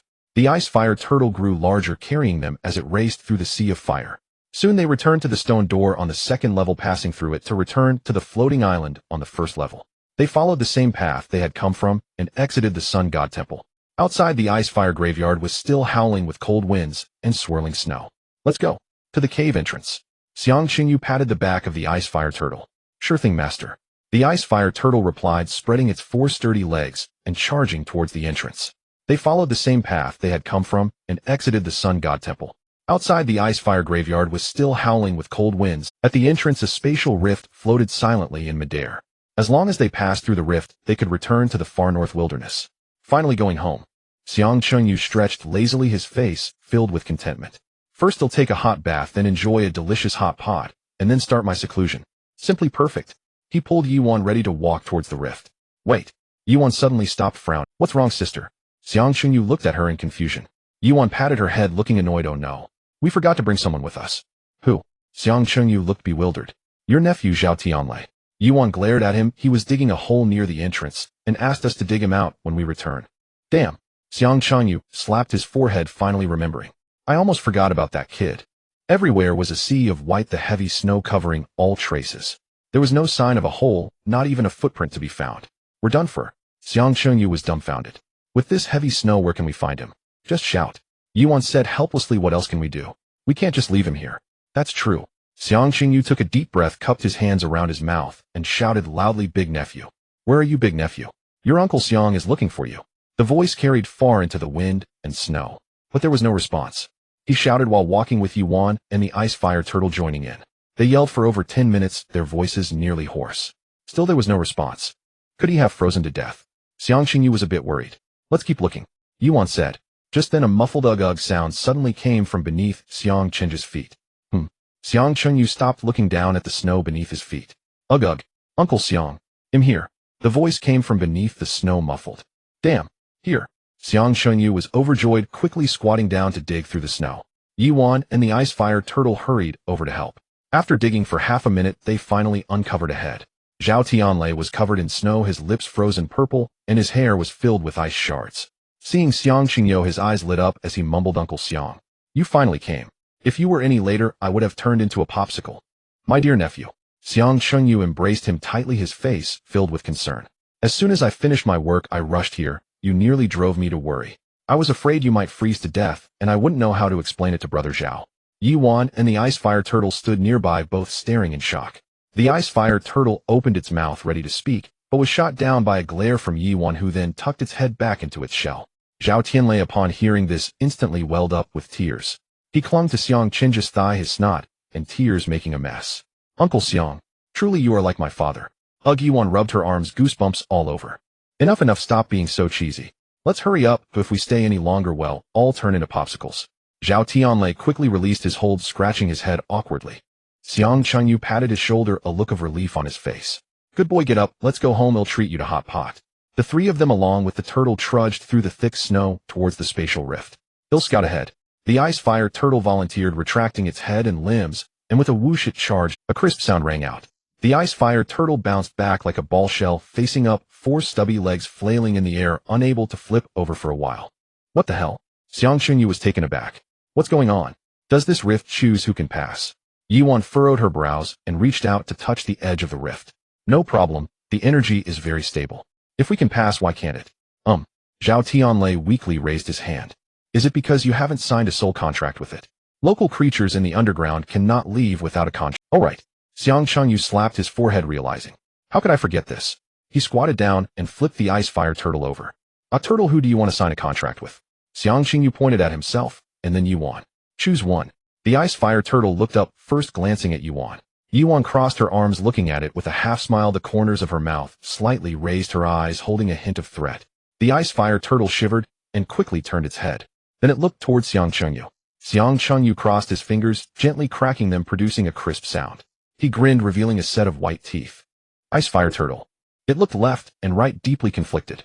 On the left was a beautiful woman hiding a knife in her smile, and on the right was a violent man who would attack turtles at the slightest disagreement. How to choose? Isn't this a life and death question? Hurry up and choose. Yuan urged impatiently. If you delay, it'll leave you here. The ice fire turtle trembled all over. Gritting its teeth, it closed its eyes and dove into Xiang Qingju's arms. I choose my master. Ha ha. Xiang Qingyu laughed triumphantly, picking it up and turning to Yuan. Sister, did you see that? This is charisma. Yuan's face darkened as she raised her foot to kick the ice fire turtle. You stupid turtle. After getting beaten by him, you still choose him? Do you have a masochistic tendency? The ice fire turtle was so scared that it quickly hid behind Xiang Qingyu, poking its head out halfway and whispering, "My mother said that the prettier the woman, the less trustworthy they are." Yuan. Her lips twitched, unsure whether to be angry or to laugh. Xiang Qingyu was even more pleased, patting the ice fire turtle's head. Good turtle. You have good taste. Follow me from now on, and I guarantee you'll have 4-tier crystal cores for every meal. After saying that, he cut his fingertip and squeezed out a drop of blood essence. The ice fire turtle obediently opened its mouth and spat out a drop of blue primal blood. The 2 drops of blood fused in midair, transforming into a contract rune that entered the foreheads of both parties. Done. Xiang Qingyu snapped his fingers. Let's go home. He took the lead and stepped into the spatial rift. Yuan and Zhao Tianlei followed closely behind. The ice fire turtle shook its head and jumped in after them. A dizzying swirl ensued. When they opened their eyes again, they had returned to the white peaks of the northern wilderness. The biting cold wind howled through, stirring up a flurry of snow. Finally out. Xiang Qingyu stretched lazily, taking a deep breath of fresh air. The air outside is much more pleasant. A turtle grow bigger. Sure thing, master. The ice fire turtle responded and swiftly grew in size. In the blink of an eye, it became as large as a bus. Its back was big enough to accommodate 3 people. Xiang Qingyu jumped onto the turtle's back. Tianlei, you know the way, you lead. No problem, Uncle Xiang. The ice fire turtle took off with its 4 sturdy legs toward the direction of Dan City. A few hours later, the outline of the city appeared in the distance. The city walls were grand and majestic, etched with numerous defensive runes. The ice fire turtle slowed down and gently landed at the city gate. Halt. A few guards approached and blocked their way. The leader took out a phone and snapped a picture of the ice fire turtle. Whose pet is this turtle? It's mine, Xiang Qingyu replied as he jumped down. The guard nodded and operated his phone for a moment. He'll temporarily register it for you first. What breed is this turtle? Chinese garden turtle. The guard's mouth twitched, but still recorded it. Within 7 working days, remember to go to the Martial Association to get it a pet certificate and a vaccine for demonic beasts. Without a certificate, you won't be able to use public teleportation arrays or enter any city in the future. Pet certificate. Demonic beast vaccine. What does this even mean? Got it. Xiang Qingyu nodded helplessly. I'll take care of it when I get back. The guard waved his hand, allowing them to enter the city. The 3 of them and the turtle walked into Dan City, heading straight for the teleportation hall. The hall was bustling with people, and the teleportation arrays in every direction continuously flashed with light. Uncle Xiang. Zhao Tianlei came to a halt. I won't be going to Magic City with you. I'll head directly back to Xiang City. All right, Xiang Qingyu nodded. Be careful on the road, and call me if anything comes up. Don't worry, Uncle Xiang. Zhao Tianlei smiled, turned, and ran to the ticket window. Before long, he returned with 3 blue coins in his hand. Uncle Xiang, I bought you 2 tickets back to Magic City and 1 pet ticket. You can go directly to teleportation array number 3. Oh, quite considerate. Xiang Qingyu took the tickets, patted his shoulder. You weren't a waste of my efforts. Next time I have time, I'll go to Xiang City to see you and take you to tackle tougher underground creatures. Sure thing, Uncle Xiang. Zhao Tianlei's eyes lit up, then him off, saying that he waved his hand and ran towards the teleportation array, heading to Xiang City. Xiang Qingyu looked at the 3 tickets in his hand and grinned. Let's go, sister. Time to go home and eat hot pot. He took Yuan's hand and led the ice fire turtle towards teleportation array number 3. With a flash of light, the figures of the 2 people and the turtle vanished into the teleportation array. The 2 of them and the turtle stepped out of the teleportation hall. The hustle and bustle of Magic City instantly hit them. The neon lights pierced through the night sky, illuminating the entire city as if it were daytime. Xiang Qingyu gazed at the familiar steel city, his expression one of bewilderment. Wait a minute. He suddenly stopped in his tracks and grabbed Yuan. What are we going home for? To stay at home and not demolish the entire neighborhood. Yuan hesitated. Both of them were now 4th stage martial sex. A casual move could shatter a load-bearing wall. If they really went into seclusion at home, within 3 days the entire building would collapse. By then they wouldn't just be worried about breaking through their cultivation, but rather paying for the damages. That makes sense. Yuan furrowed her brows. Then let's find a hotel and book a high-end training room. The Peace Hotel will do. Their training rooms are the best in Magic City. Let's go. Xiang Qingju's eyes lit up. I've heard that the abalone and lobster at the Peace Hotel are exquisite. It's just in time for a feast. He held Yuan's hand, and with the ice fire turtle headed straight for the Peace Hotel. The ice fire turtle shrank to the size of a palm, resting on Xiang Qingju's shoulder. Its little head looked around curiously, its small green eyes filled with wonder. It gazed at the tall buildings by the street and the cars racing by its mouth. Agape. After a few minutes, the Peace Hotel appeared before them. At the entrance stood 2 rows of uniformed bellhops, smiling politely. Welcome to the Peace Hotel. Upon seeing the two enter, the staff immediately greeted them warmly.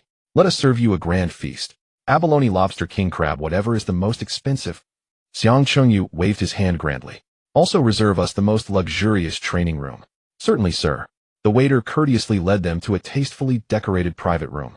Please wait a moment. The kitchen will prepare your meal shortly. Would you like a pot of hot water to stave off hunger in the meantime? What? Xiang Chengyu jumped up, his eyes wide with disbelief. Hot water to stave off hunger. Isn't that going to burn your throat? The waiter stood there stunned and confused. Yuan quickly reacted, raising her hand to slap Xiang Chengyu on the back of his head. I'm so sorry about that. Yuan turned to the waiter, forcing a smile. My brother has never been quite right in the head since he was a child. Uffed. The waiter covered her mouth, laughing uncontrollably, her shoulders shaking. It's all right. Please wait a moment. I will hurry the kitchen. With that, she turned and hurried away, laughing as she nearly bumped into the doorframe. Yuan glared at Xiang Chengyu, grinding her teeth. If you dare to speak recklessly again, watch out for me breaking your legs. I just misheard. Xiang Chengyu rubbed the back of his head, forcing a sheepish smile. He quickly changed the subject, poking the ice fire turtle on his shoulder. Agwe, why have you been so quiet all the way? The ice fire turtle shrank its neck and said softly, the human world is so peculiar. Agwe is a bit unaccustomed. Don't be afraid. Xiang Chengyu patted its little head. After we finish eating, I'll take you to the Martial Association to handle your paperwork. From now on, you'll officially be a part of the human race, and no one will bully you. MHM. The ice fire turtle nodded vigorously, its eyes sparkling. Just a few minutes later, the waiter pushed in a cart. A table full of dishes filled the air with fragrant aromas. Braised abalone, steamed lobster king, crab Buddha jumps over the wall. All presented beautifully. It's been so long since I had this, that smells amazing. Xiang Chengyu picked up his chopsticks and began to feast. Yuan also grabbed her chopsticks and ate slowly. The ice fire turtle lay on the table staring at the spread, drooling. Eat. Xiang Chengyu picked up a large lobster and placed it in front of it. The ice fire turtle took a tentative bite. Instantly, its eyes widened in surprise. Delicious. So delicious. It could no longer hold back and dove into the plate, gobbling it down. It didn't even spit out the shells, crunching them to bits. It had never tasted anything so good before. Back at the Sun God Temple, it could only gnaw on rocks and drink magma. Compared to these, its previous life was hardly worth mentioning. Not long after, the entire table of dishes was devoured by the two humans and one turtle. Especially the ice fire turtle, which ate more than half by itself, its belly swollen like a ball lying on the table. Burp. The ice fire turtle let out a satisfied burp, gently rubbing its belly. Master, the food of the human race is too delicious. I want to eat it every day from now on. No problem. Xiang Chengyu patted his chest. As long as you follow me, there will always be good food at every meal. Just then, the door to the private room was pushed open. A middle-aged man in a suit walked in, wearing a badge that read exclusive butler, with a warm smile on his face. Dear guests, I am your exclusive butler, Wang Fu. The top suite is ready. I will take you there. Xiang Chengyu nodded, leading Yuan and the ice fire turtle as they followed Wang Fu out of the private room. They took the exclusive elevator straight to the top floor. The elevator door opened. Before them was an enormous living room, luxuriously decorated with floor-to-ceiling windows showcasing the night view of Magic City. This way, please. Wang Fu led them to either side of the living room. The suite is equipped with two independent training rooms utilizing the most advanced soundproofing and shock-absorbing materials. It supports training for 6-stage martial lords and below, ensuring no impact on the outside. Inside, it is also equipped with true essence recovery devices and gravity adjustment systems. Xiang Chengyu entered the training room to take a look. The space was large and the facilities were complete. The floors and walls were lined with special alloys, ensuring no traces would be left even with full force attacks. Not bad. Xiang Chengyu nodded in satisfaction. Suddenly, he slapped his forehead. Oh no, I haven't taken Agwe to get its pet certificate and vaccinations yet. Leave that to me. Wang Fu smiled. Our hotel has a partnership with the Martial Association. As long as you provide the pet's information, we can handle it for you. That's great. Xiang Chengyu was thrilled. He placed the ice fire turtle on the ground. Agwe, follow Butler Wang to handle the paperwork. Be good and don't cause any trouble. Okay, master. The ice fire turtle nodded, waddling along with Wang Fu. Before leaving, it looked back at the fruit platter on the table. The two of them saw off Wang Fu and the ice fire turtle. I'll go take a shower first. Yuan stretched lazily and turned to walk into the bathroom. The sound of running water soon followed. A mischievous grin crossed Xiang Chenju's face as he quietly approached the bathroom door. Gripping the doorknob, he gently pushed the bathroom door open. A slipper flew through the air, hitting him squarely in the face. Ouch! Xiang Chengyu covered his nose, stumbling back, looking aggrieved as he shouted, What are you doing, sis? That's quite harsh. A voice filled with anger came from the bathroom. You little rascal, your courage is growing. You dare to peek at me while I'm taking a shower. Xiang Chengyu quickly waved his hands looking innocent. Sis, you misunderstood. I just came in to ask if you need help scrubbing your back. Yuan was left both angry and helpless by this shameless explanation. Scrub your head. Hurry up and go take a shower. After you're done, get back to seclusion quickly. Xiang Chengyu felt defeated and didn't dare to speak back, reluctantly turning to run to another bathroom to start washing up. In the steamy bathroom, Xiang Chengyu hummed a off-key tune, his body covered in bubbles. As he was in the midst of scrubbing, a sudden soft touch on his back startled him. What the hell? Xiang Chengyu shivered, his body hair standing on end. He turned around ready to throw a punch. Don't move. A familiar voice came from behind, tinged with a hint of unease. You little rascal, I'm just here to help you scrub your back. Xiang Chengyu froze, his body stiffening. He slowly turned his head to see Yuan standing behind him, her hair styled in a bun revealing her fair neck amidst the steam. Holding a bath towel, her cheeks flushed softly. Sis, how? Is it you? Xiang Chenji's voice trembled, his face instantaneously turning red to the roots of his ears. He instinctively covered his lower body and shrank back. Shut up. Yuan shot him an annoyed glare, her face full of indignation. Don't call me sis. Xiang Chengyu looked bewildered, scratching his head. Then what should I call you? Yuan reached out and pinched the soft flesh at his waist. She twisted it hard. Ouch. It hurts. It hurts. Xiang Chengyu grimaced in pain, repeatedly begging for mercy. Sis, I was wrong. Be gentle, be gentle. I told you not to call me sis. Yuan released him, glaring at him angrily. You really are a big, stupid pig. She pulled over a chair from the side and pressed down on Xiang Chenji's shoulder. Sit down. I'm going to wash your hair. Xiang Chengyu dared not resist and obediently sat down. His body was taut like a drawn bow, afraid to move. Yuan squeezed out some shampoo, creating bubbles in her palm. She gently rubbed it into his hair, her fingertips gliding over his scalp with a tender touch. A tingling sensation spread throughout his body. Xiang Chenji's tense body gradually relaxed. He tilted his head and couldn't help but ask, Sis, why did you suddenly think of helping me wash my hair? Smack. Yuan slapped him on the back of the head. Don't move. Sit still. Xiang Chengyu touched the back of his head, not daring to say another word. He sat obediently, enjoying the rare treatment. Yuan's fingers gently pressed on his temples. The pressure was just right, making him almost hum in comfort. After a few minutes, Xiang Chengyu couldn't help but speak again. Sis, it feels so good. You used to wash my hair like this too back then. Don't talk. Yuan interrupted him, her voice muffled. Yet her hands did not stop. After a while, Xiang Chengyu could no longer hold back and whispered, Sis. Shut up. No talking. Yuan snapped angrily. If you keep talking, I'll sew your mouth shut. Xiang Chengyu immediately shut his mouth, not daring to utter another sound. In the bathroom, only the sound of running water remained. Yuan lowered her head, earnestly washing his hair. Her long eyelashes hung down, obscuring the emotions in her eyes. The flush on her cheeks deepened. Half an hour later, the two finally finished their bath. Yuan, wrapped in a towel, was the first to exit the bathroom. She lowered her head, covering her face, and hurried her steps. I'm going into seclusion. Before she finished speaking, she had dashed into the training room. With a bang, she closed the door. Xiang Qingyo, wearing a bathrobe, strolled out leisurely. He sat on the sofa, touching his hair, still damp and faintly fragrant. Recalling the earlier scene in the bathroom, Yuan's soft fingertips, warm breath, and her blushing cheeks made him grin widely. He foolishly laughed, rolling around on the sofa. After a good while, he finally snapped back to reality, shaking the water droplets off his head. All right, stop grinning like an idiot. It's time to focus on serious matters. Xiang Qingyu stood up and walked into his own training room. He shut the door and locked it, sitting cross-legged on the floor. He took a deep breath, calming his mind. The whimsical thoughts from earlier gradually settled down. He patted his storage bag. Clatter. A heap of jade bottles spilled out, piling up like a small mountain.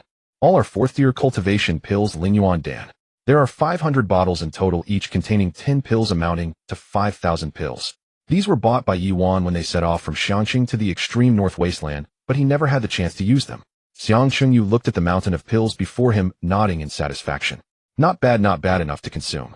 His current cultivation level was 4th-tier 6th stage. He had also mastered the 4th layer of the Indestructible Golden Body technique. As long as his true energy was sufficient, breaking through to the 9th stage of the 4th tier would be a natural progression. First, I need to raise my cultivation to the peak of martial sect. Xiang Qingyu picked up a bottle of Lingyuan Dan and popped the cork. With my golden bone and dragon essence refined meridians, the absorption efficiency far exceeds that of the same tier. 5,000 pills in half a month will be enough. He tilted his head back and poured the entire bottle of pills into his mouth. The Lingyuan Dan dissolved instantly. A pure warm current surged into his dantian. Xiang Chengyu operated the fourth layer of the Indestructible Golden Body technique. The true energy within him began to circulate frantically. The warm current flowed through his meridians, spreading throughout his body. He consumed one bottle after another. The pure medicinal power continuously accumulated within him. The true energy in his dantian grew thicker and thicker. His cultivation was steadily improving. Mid-stage 4th tier 6th stage. Latest stage 4th tier 6th stage. Peak 4th tier 6th stage. A night passed.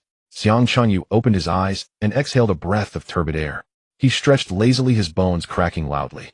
Not bad, I reached the 7th stage of the 4th tier in just one night.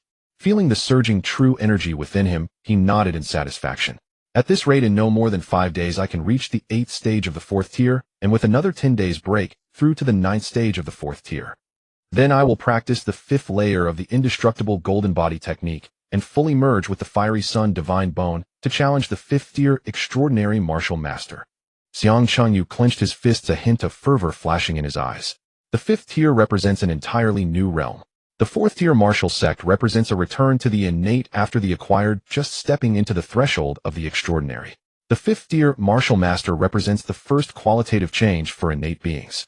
True energy further compresses, refining from liquid to crystalline state, the purity being 10 times that of the 4th tier. A drop of crystalline true energy contains the energy equivalent to a bowl of liquid true energy from the martial sect period. Moreover, once he breaks through, his lifespan increases by 300 years, flight speed multiplies several times, and spiritual power condenses into substance, allowing him to actively release mental shock waves, causing temporary dizziness for those below his tier, or even knocking out lower tier warriors directly. More importantly, the new characteristics of the 5th layer of the Indestructible Golden Body technique, along with the mysterious effect of the Fiery Sun Divine Bone. The more he thought about it, the more excited he became. He rubbed his hands and picked up a bottle of Lingyuan Dan. Continue consuming. Strive for an early breakthrough. Xiang Chengyu once again sat cross-legged. He operated his technique and continued to madly consume pills for cultivation. In another training room, the cold air was biting. Yuan was also in seclusion.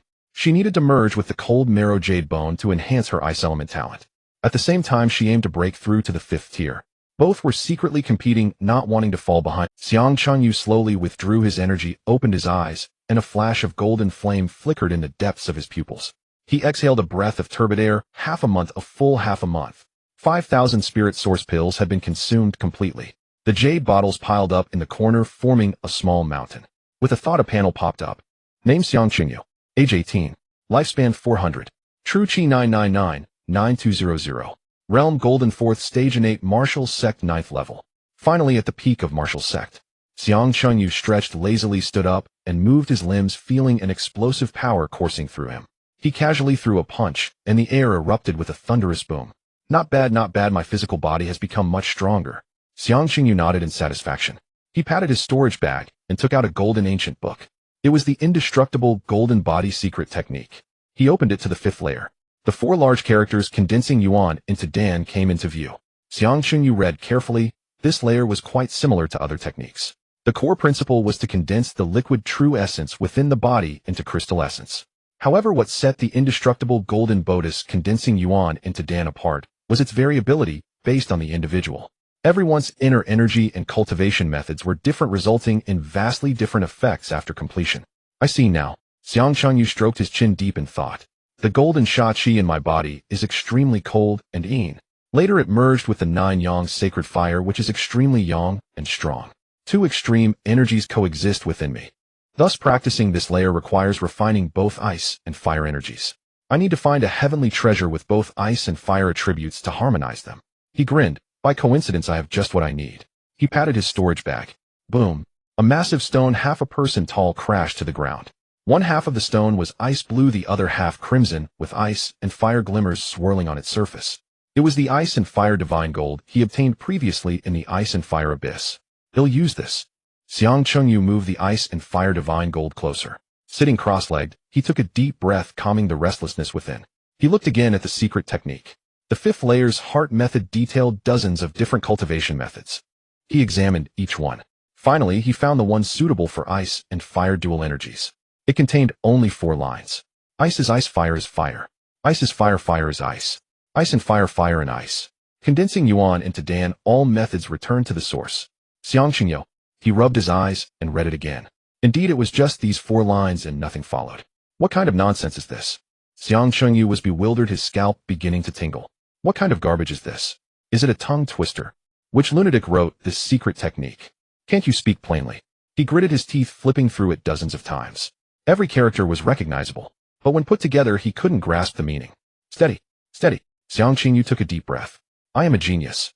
These mere 4 lines cannot stump me. He closed his eyes and began to comprehend. An hour later. Damn. Xiang Chengyu fell back, lying on the ground, arms and legs spread out in a large character. What a waste of time. I can't understand it at all. The author of this secret technique is definitely doing it on purpose, deliberately writing ambiguous phrases to show off. He stared at the ceiling, beginning to doubt life. His eyes blinked, slowly, drowsiness gradually overtaking him. For the past half-month, he had been either consuming pills or cultivating his mind, always on high alert. Now that he relaxed, fatigue swept over him in an instant. His thoughts began to drift away. In a daze, a phrase suddenly surfaced in his mind. All things share the same origin, mutually generate and restrain, achieving yin and yang balance. Xiang Chengyu abruptly opened his eyes. Wait a minute. I think I understand. He slapped his thigh. These 4 lines speak of 3 realms. The first line, ice is ice, fire is fire. It speaks of the clear distinctions in all things. Ice and fire are incompatible, and yin and yang are separated. This is the way of mutual restraint. This is the first realm, seeing the mountain as a mountain, seeing the water as water. The second line, ice is fire, fire is ice. It speaks of yin giving rise to yang, and yang giving rise to yin. All things have 2 sides. This is the way of mutual generation, the balance of yin and yang. Therefore, this is the second realm, seeing the mountain is not a mountain, seeing the water is not water. The third line, ice and fire, fire and ice. It speaks of the unity of ice and fire, indistinguishable and inseparable. This is the way of all things sharing the same origin, the unity of heaven and humanity. This is the final realm, seeing the mountain is still a mountain, seeing the water is still water. I see now. I see now. Xiang Chengyu suddenly jumped up. I've comprehended. I finally comprehended. He trembled with excitement. Suddenly a flash of inspiration struck him, and he blurted out, wife is wife, sister is sister. Wife is sister, sister is wife. Wife, sister. Sister, wife. Let's go. As the words fell, the true essence within him surged violently. Within his dantian, the golden sha qi and 9 yang sacred fire collided furiously. The 2 energies which had previously repelled each other began to faintly merge. The ice and fire divine gold nearby also began to tremble slightly. The ice and fire radiance on its surface grew stronger. Crack! A fissure opened in the stone. Immediately more fissures appeared, and the entire block of ice and fire divine gold began to melt. It transformed into 2 pure energies, one red and one blue, swirling like 2 little dragons rushing into Xiang Chenji's body. It's here. Xiang Chenji's heart tightened, and he immediately sat cross-legged. He operated the 5th layer of the Indestructible Golden Body heart method, using the ice and fire divine gold as a furnace. At the same time, he infused it with golden sha true qi and 9 yang sacred fire. The ice and fire divine gold truly was miraculous. The 2 extreme energies which would explode upon contact were perfectly harmonized by it. Transformed into a gentle, yet immensely powerful force, it slowly condensed at the center of his dantian. A golden crystal seed the size of a thumb began to take shape. As soon as the crystal seed appeared, it began to spin wildly. It generated tremendous suction. All the liquid true essence within his body was drawn towards it. Continuously compressing and refining, it transformed into tiny crystal essence particles revolving around the crystal seed. Soon, all the liquid true essence within his body was completely refined. However, the rotation of the crystal seed showed no signs of stopping. In fact, it accelerated. The suction became increasingly strong. A gigantic golden vortex formed around Xiang Chenji's body. The remaining large portion of ice and fire divine gold was directly drawn into the vortex. Instantly ground into pieces, it transformed into a torrent of energy surging into his body. Damn! Stop! Stop! Xiang Chenyu panicked. If I keep absorbing, my dantian will burst. But the crystal seed completely disregarded him. It continued to spin wildly, endlessly absorbing the energy from the ice and fire divine gold. More crystal essence was continuously formed. His dantian was already filled to capacity. It was about to overflow. What to do? What to do? Xiang Chengyu was in a cold sweat. Suddenly he remembered endless vitality. The first layer of the Indestructible Golden Body says that all body apertures can form their own dantian. He quickly guided the excess crystal essence to surge towards the apertures in his body. As the first aperture was filled, a golden light point lit up. Then the second, the third, until the moment the 365th aperture was filled.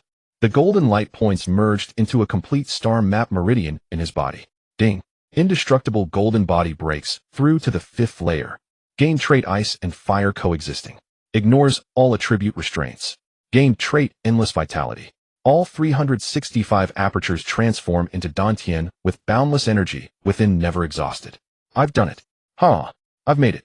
Xiang Qingyu suddenly jumped up, bouncing 3 feet high. He settled his mind as the crystalline true essence rapidly traversed through the 365 dantians along the star map's meridians. Each acupoint serves as both an energy reservoir and an engine. The 365 dantians began to rotate simultaneously, crazily absorbing the spiritual energy of heaven and earth. The speed of converting into crystalline true essence was tens of thousands of times faster than before. Not to mention engaging in a prolonged battle. Even after 10 days and nights of relentless attacks, not a hint of true essence would be depleted. Invincible. Absolutely invincible. Xiang Qing's smile was so wide it seemed to distort his face. Not only was his true essence inexhaustible, but its output power was also astonishing. Others only have one engine chugging along. But I, your good friend Xiang Qingyu, have a full 365 engines. V1, V12. In front of my V365, they are merely tractors burning diesel. He spun around joyfully, his tail almost wagging to the sky. Strike while the iron is hot. Let's go straight to the 5th stage. Xiang Qingyu sat down cross-legged once again. With his eyes closed, he sank his consciousness deep into his dantian. The invisible shackles between the 4th and 5th stages were clearly visible. It resembled an iron gate blocking the path of countless warriors. So many have spent their entire lives unable to cross this barrier. Xiang Qingyu scoffed softly. A mere broken bottleneck dares to block me. In front of my 365 super turbocharged engines, it's simply no match.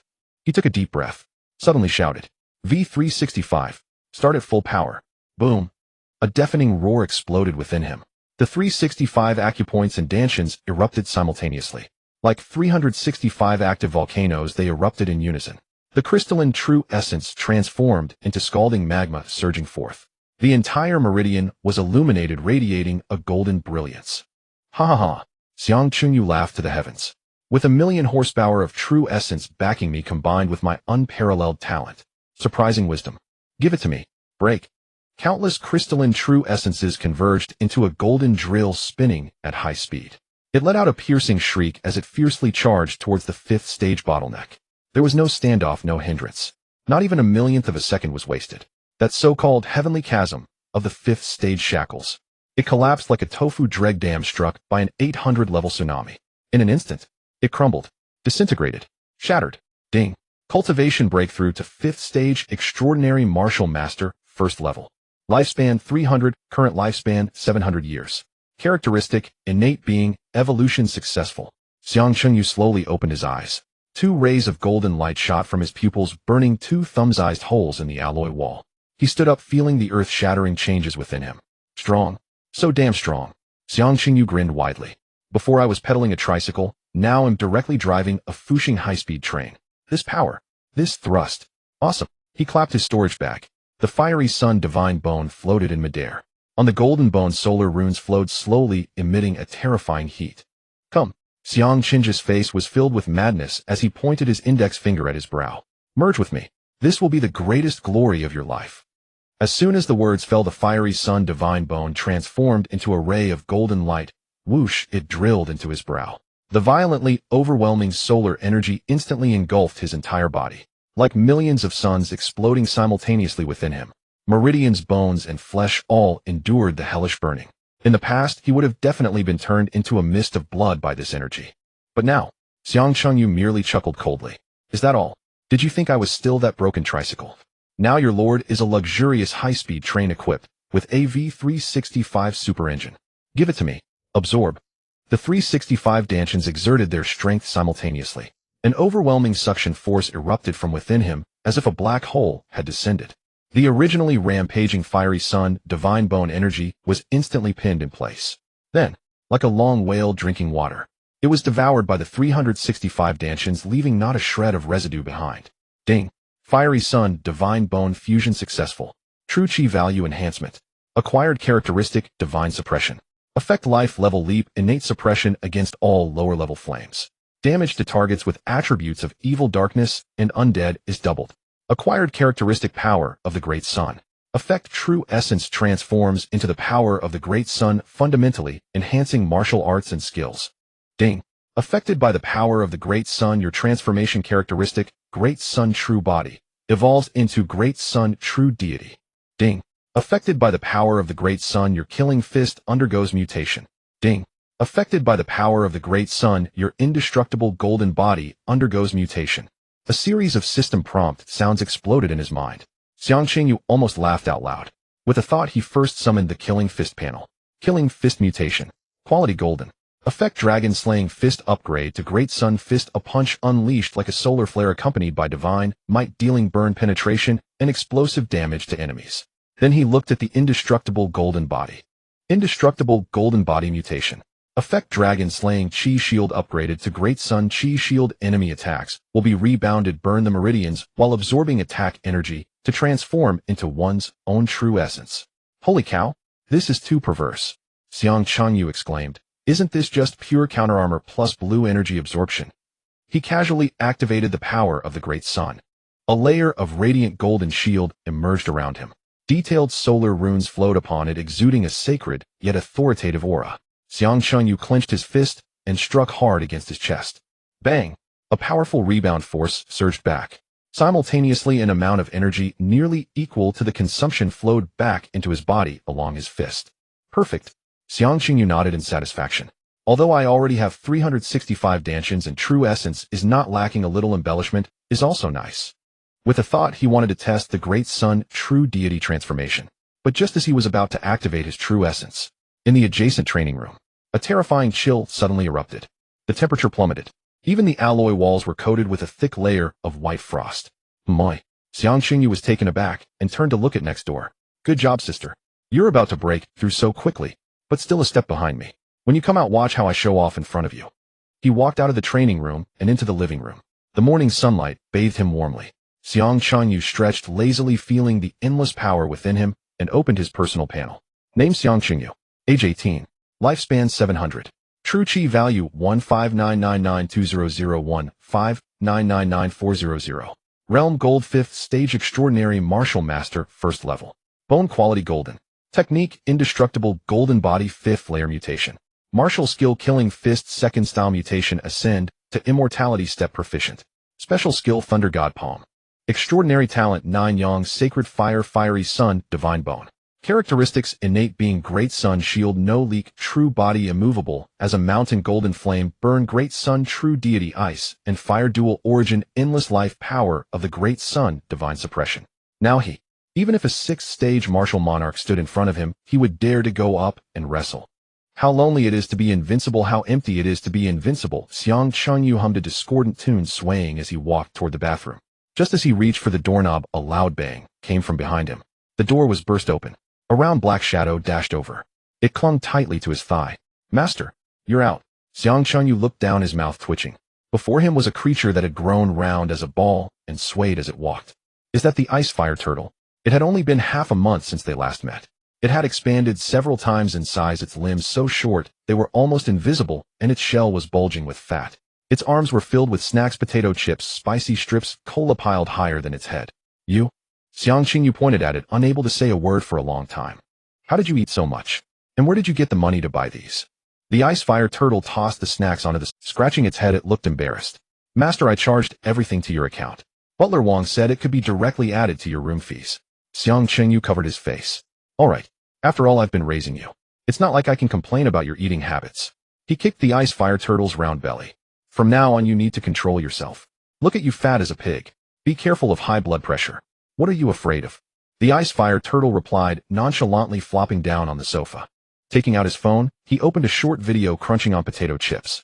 According to Article 778 of the Human Federation Constitution, masters have the obligation to raise pets and must not abandon or abuse them. Violators face 3 years of imprisonment. What the heck? Xiang Qing's face darkened. So I'm supposed to serve you like a lord? Of course. The ice fire turtle lifted its chin proudly.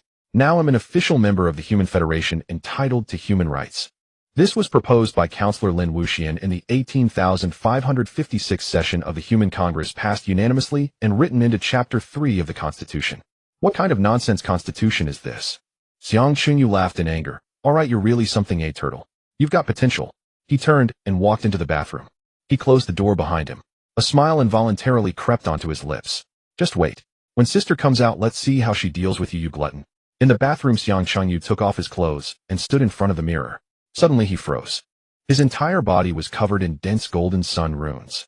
The runes flowed slowly, shimmering brilliantly. He seemed to be enveloped in a layer of sacred aura exuding gravity and solemnity, as if a celestial being had descended. Wow! Xiang Chengyu leaned closer to the mirror, looking from side to side. Handsome. Too handsome. The most handsome in the multiverse. Sister is really lucky to have me. He posed a few times for effect, then turned on the shower. After a quick 5-minute rinse, he changed into a clean bathrobe and pulled open the bathroom door. Spare me, dear aunt. A turtle was wrong. He'll never do it again.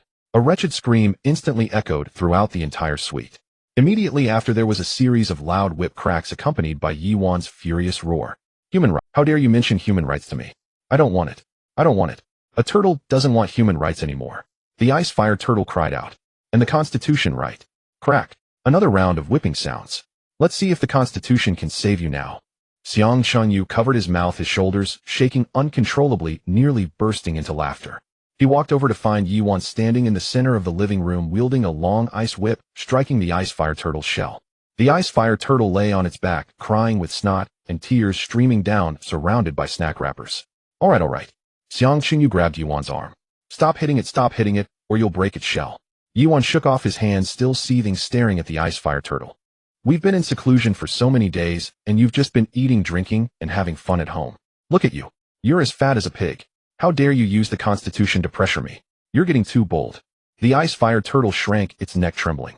A turtle has been working too. It muttered, I've organized all the storage bags in my belly by categories. Oh. Yi Wan raised an eyebrow. Really?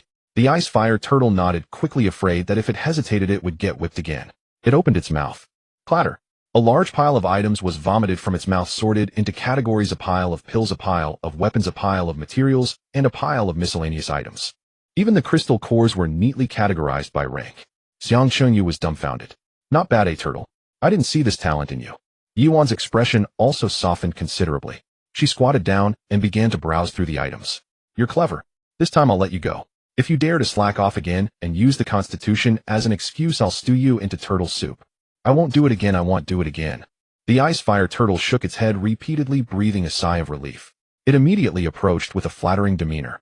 A turtle calculated based on the market price from my phone. These pills and weapons are worth a total of 3.7 billion Human Federation coins. There are also some unknown miscellaneous items for which I couldn't find a price, so I couldn't tally them.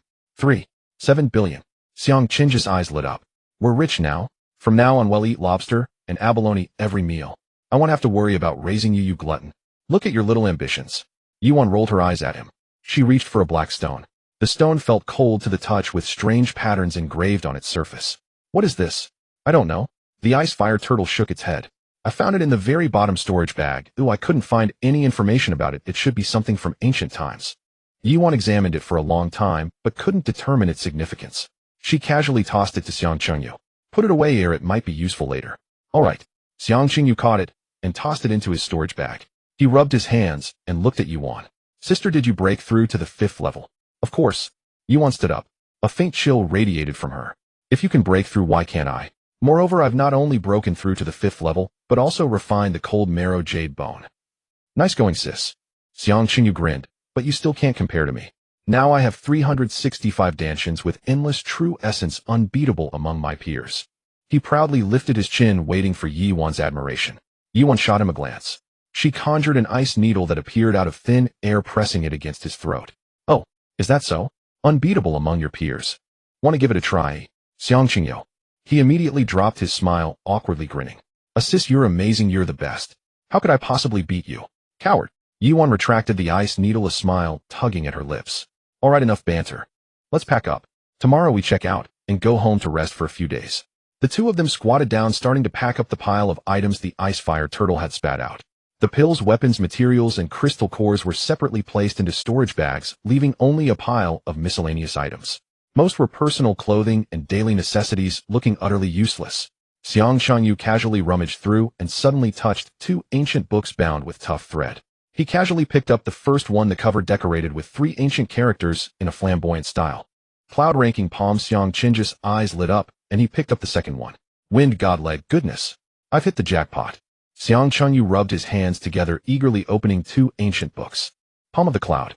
Grey gold. First move, flowing water and clouds. Second move, wearing clouds and embracing the moon. Third move, turning clouds and rain. Seventh move, ripping the sky and parting the clouds. 11th move, cloud and fairyland. 12th move, gloomy clouds. He then turned to the wind god leg. Wind god leg. Grey gold. First move, catching wind and seizing shadows. Second move, strong grass in the wind. Third move, violent storm. Fourth move, wind, sweeping the broken tower. Fifth move, divine wind movement. Sixth move, thunder and wind action. Wow, these 2 martial arts are incredible. Xiang Chunyu couldn't help but exclaim, his face filled with joy. Previously, he had only scavenged for pills and weapons from the alien storage bags, and had never seen such authentic martial arts manuals. He never expected that among a pile of junk, there were 2 top-tier martial arts. What a fuss. Yuan glanced over, still holding a crystal core. Sister, look quickly. Xiang Chunyu excitedly leaned over, holding the 2 ancient books up to her eyes. Palm of the Cloud. Wind god leg. 2 golden martial arts. Yuan glanced at the covers, took them, and opened the yellowed pages, raising an eyebrow. They're just ordinary gold-level martial arts, nothing top-notch. They're acceptable for early use. Though I say this, a hint of surprise still crossed her eyes. She took out her phone, opened the Martial Arts Association Mall, and entered Palm of the Cloud and Wind god leg. The search result was completely blank. Strange. Yuan frowned. The Martial Arts Association Mall has gathered more than 90% of the martial arts on the continent. Even fragmented techniques from the myriad races can be found with scattered records. Yet these 2 have no information at all. Xiang Chunyu leaned over to take a look. That means these 2 martial arts are impressive. They must be exclusive, true transmissions from some alien race. Don't get too proud. Yuan tossed the manuals back to him. It seems the original owner of this storage bag must have an extraordinary identity. Xiang Chunyu chuckled, tucking the 2 manuals into his pocket. Who cares who the original owner is? In my hands, they are my possessions. With my 365 dantians enhanced, my true essence is boundless. Having an additional martial art means an extra combat strategy. While others exhaust their true essence fighting with moves, I can freely squander it switching martial arts to suppress my opponents. I'll master them overnight. Xiang Chunyu clenched his fists, his face filled with excitement. In the future, when I go out, I'll use the Palm of the Cloud with my left hand, the killing fist with my right, and the wind god leg. They'll definitely dazzle the crowd. TCH. Yuan rolled her eyes and turned to tidy up her things. On the sofa, the ice fire turtle stealthily pulled out some spicy strips hidden in the seams of its shell. Tearing open the packaging, it crunched on the strips, savoring them. Hearing Xiang Chinji's words, it muttered quietly, the master is getting narcissistic again. Just a moment ago, he was threatened by the lady with an ice needle to his throat. Xiang Chinji's ears perked up, and he suddenly turned around, his eyes fierce, glaring at the ice fire turtle. What did you say? The ice fire turtle froze, the spicy strip paused at its mouth. It slowly turned its head, forcing out a flattering smile. Nothing. I said the master is the most handsome. The #1 handsome man among humans. At least you know what's good for you. Xiang Chinyu huffed. You better reflect on your human rights issues. If you dare speak carelessly again, I'll cut off your rations for 3 days when we get back. The ice fire turtle immediately shut up, curling into a small ball, lying on the sofa, pretending to be dead. Just as Xiang Chunyu was about to turn around, a sudden spark of inspiration flashed in his mind. A name popped up. 3 parts returning to origin chi. Right? Having the Palm of the Cloud and the Wind god leg, shouldn't there also be the Heavenly Frost fist? The 3 martial arts combined make up the 3 parts returning to origin chi. Wow. Almost forgot. Xiang Chunyu slapped his thigh and suddenly squatted back down. He rummaged through the remaining pile of junk, his arms swinging rapidly, tossing broken clothes and worn-out shoes everywhere. Are you crazy? Yuan was startled, looking at the mess on the floor, her brows furrowed. What are you looking for? It's all a mess. Looking for the manuals. Xiang Chunyu didn't look up, digging even harder. He was sweating profusely from the effort. He turned the entire pile of junk upside down, leaving no scrap of paper untouched. In the end, he found not a single hair. Sigh. Xiang Chunyu sat down on the ground, his face filled with disappointment. There's actually no Heavenly Frost fist, what a pity. He sighed and picked up the Wind god leg from the ground, walking to Yuan and handing her the manual. Sister, this is for you. Yuan received the manual, looking puzzled. Why give it to me? Can't you practice it yourself? Just practice it. Trust me. Xiang Chunyu chuckled, winking. The Wind god leg has unparalleled speed and movement, perfectly complementing your ice-based techniques. And, who knows, there might be surprises. He deliberately kept it mysterious, not mentioning the Mo Huoyang, because he wasn't sure if such a thing existed in this world. Yuan shot him a glance, not asking further, and put away the Wind god leg. All right, enough messing around, get some sleep. We need to check out and head home early tomorrow. Xiang Chunyu nodded and happily ran into his room to start studying the palm of the cloud. A night passed without incident. The next morning the two packed their things and went downstairs to check out. Butler Wang had been waiting at the door. When Xiang Chunyu took the bill, he nearly fainted on the spot.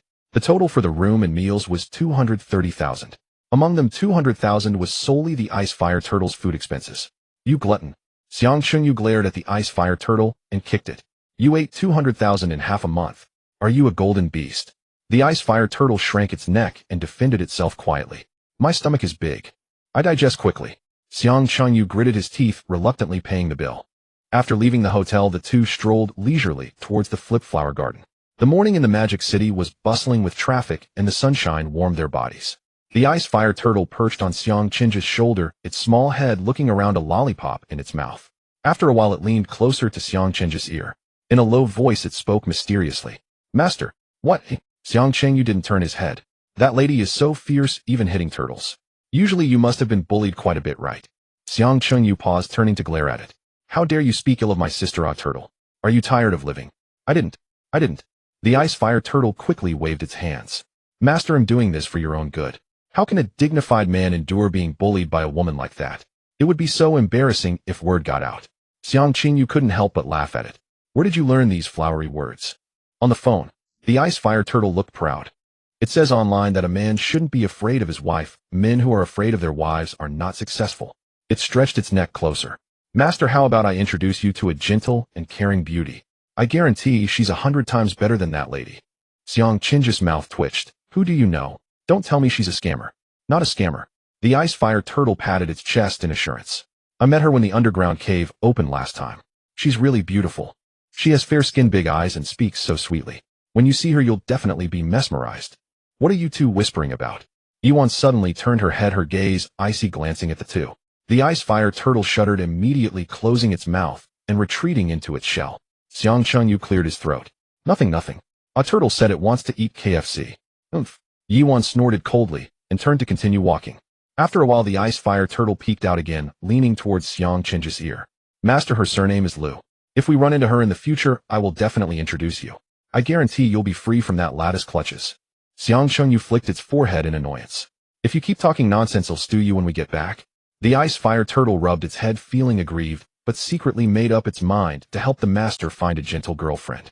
It cannot allow the master to be bullied by bad women any longer. The entrance of the flipped garden came into view. The familiar red brick wall, the peeling iron gate, and a vegetable stall at the door.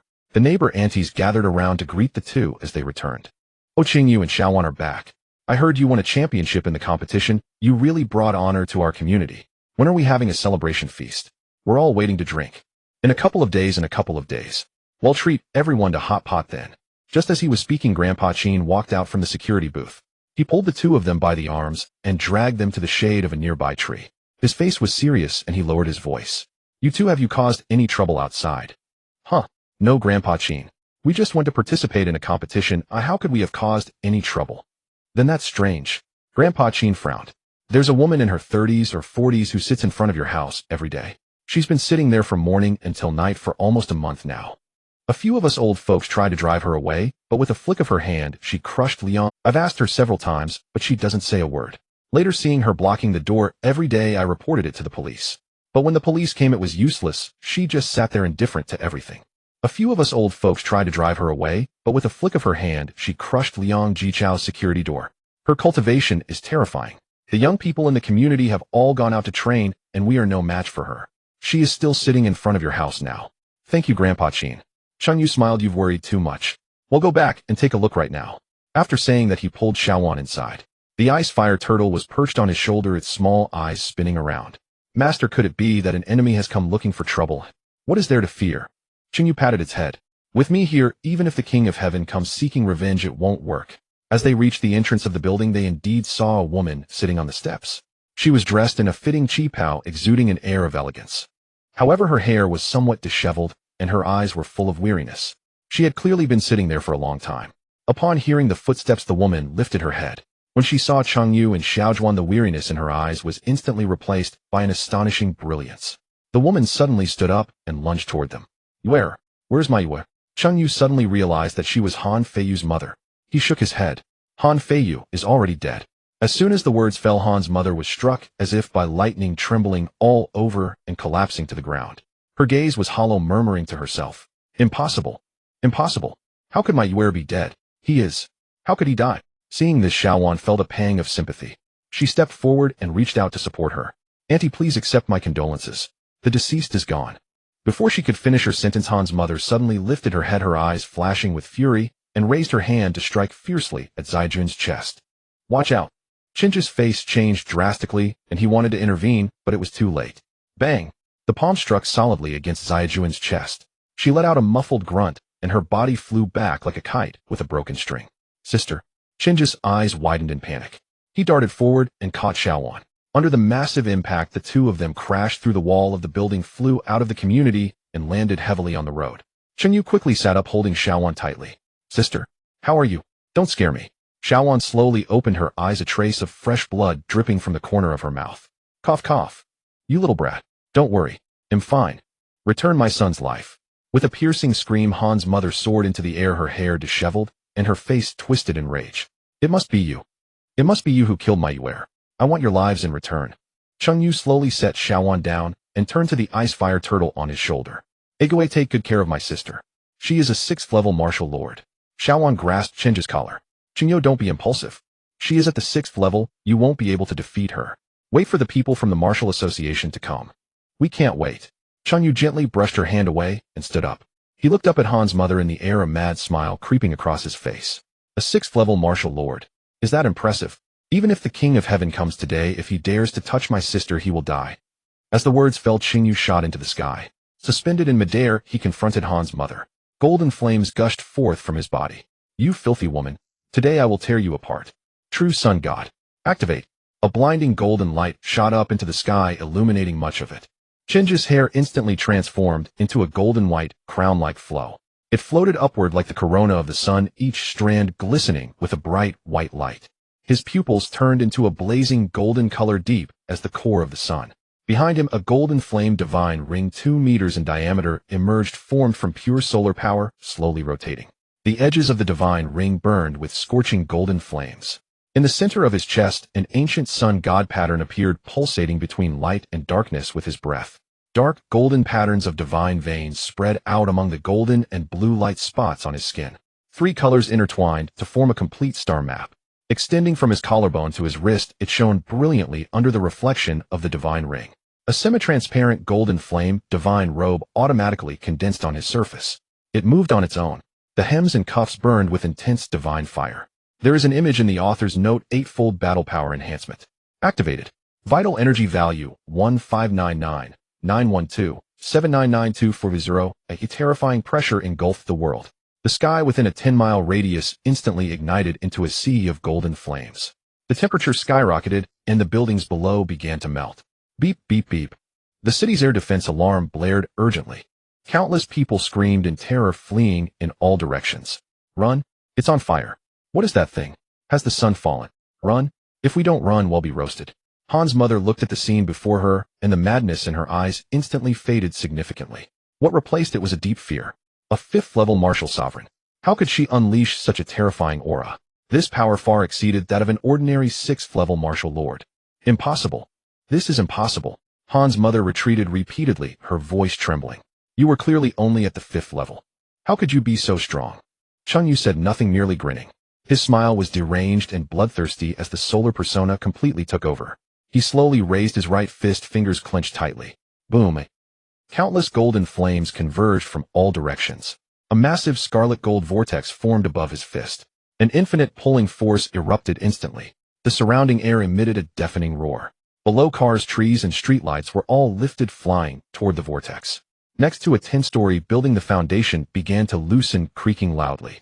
The entire building slowly lifted off the ground. "No, don't." Han's mother was terrified and turned to flee. "Want to escape? Ha! Under the sun, shadows have nowhere to hide. Your escape will only delay the moment you turn to ashes." Chinja's eyes shone with golden light as he raised his fist high. "Stop!" A voice filled with age and anger came from afar.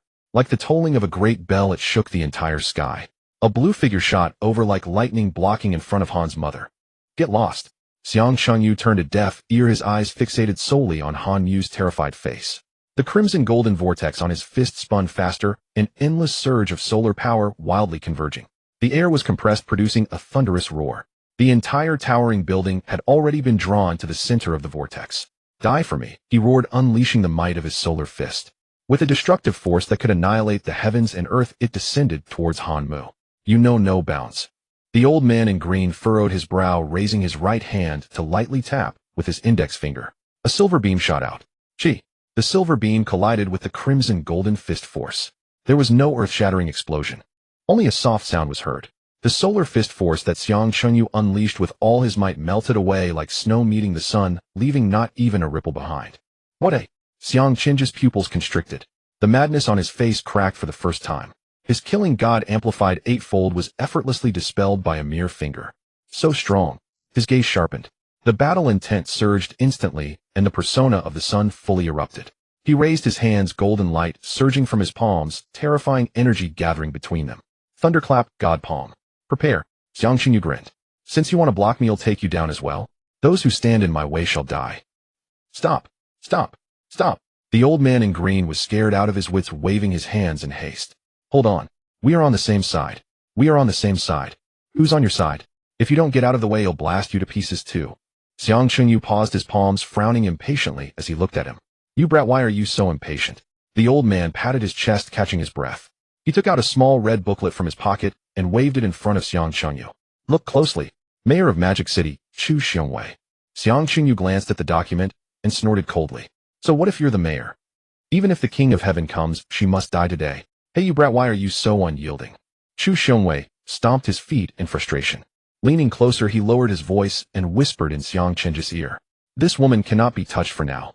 Her family belongs to the Han clan, and although the old man of the Han family has retreated from the front lines, he still holds a seat in the United Nations Council.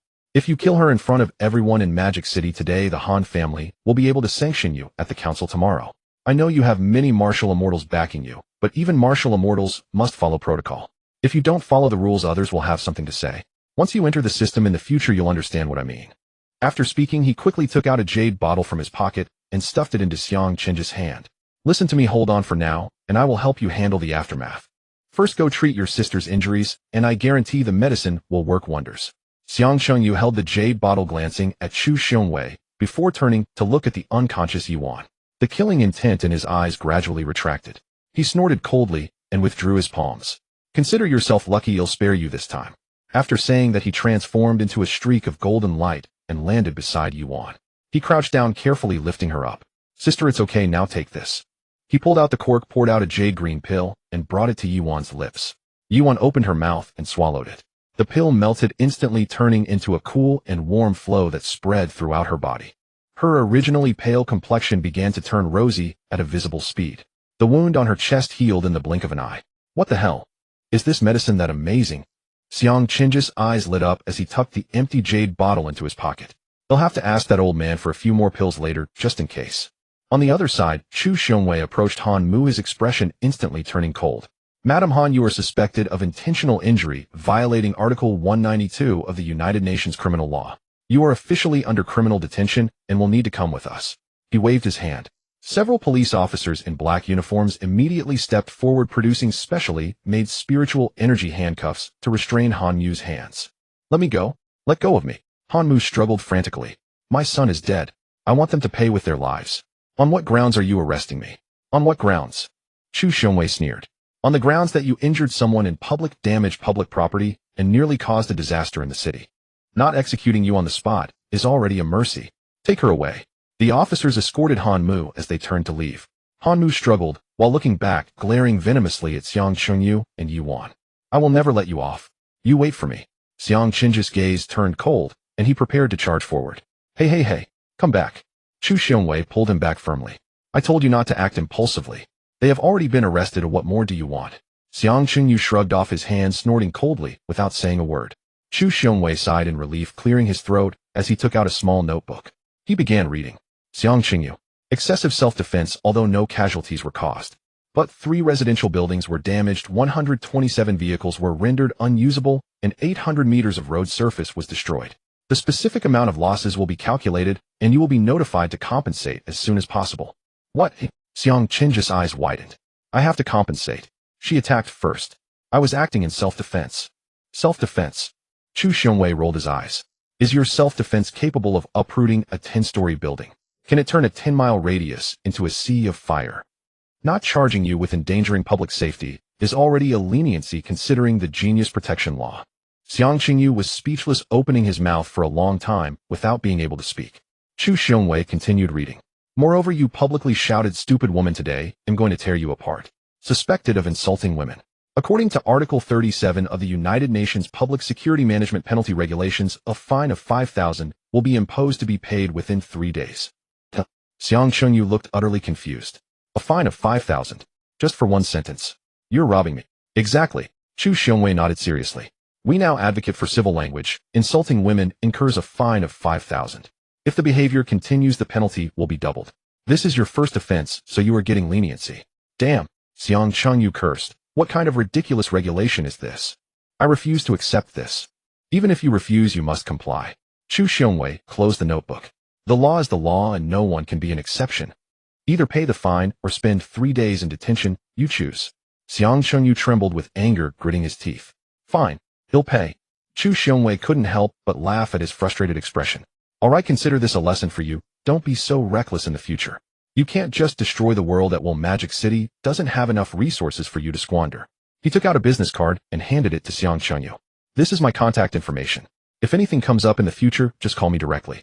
He'll keep an eye on the Han family. If they dare to trouble you, he'll inform you at the first opportunity. Xiang Qingyu took the business card and casually stuffed it into his pocket. Got it. All right, I should take my leave now. Chu Xiongwei waved his hand. Remember to pay the fine on time. Also transfer the compensation money as soon as possible, otherwise the court summons will be sent to your home. After saying that, he transformed into a streak of green light and disappeared into the sky. Watching Chu Xiongwei's departing figure, Xiang Qinji's face darkened, a glint of cold light flashing in his eyes. Sister, we must kill that crazy woman, otherwise this matter will never end. Yuan's face was cold as she nodded in agreement. Han Feiyu brought this upon herself, but she deserves to die. No amount of explanation will change that. We must find an opportunity to eliminate her and prevent future troubles. Moi. Xiang Qingyu raised an eyebrow, rubbing his hands together. Sister, leave this to me. I remember the faces of those police officers from just now. Tonight, I will use my special ability to teleport directly into the prison and quickly deal with her. Unnoticed by anyone who would know. Bang! A crisp smack landed on his forehead. Yuan stood with her hands on her hips, glaring at him, both angry and amused. Mischievous little brat, have you lost your mind? Breaking into a prison is a serious crime.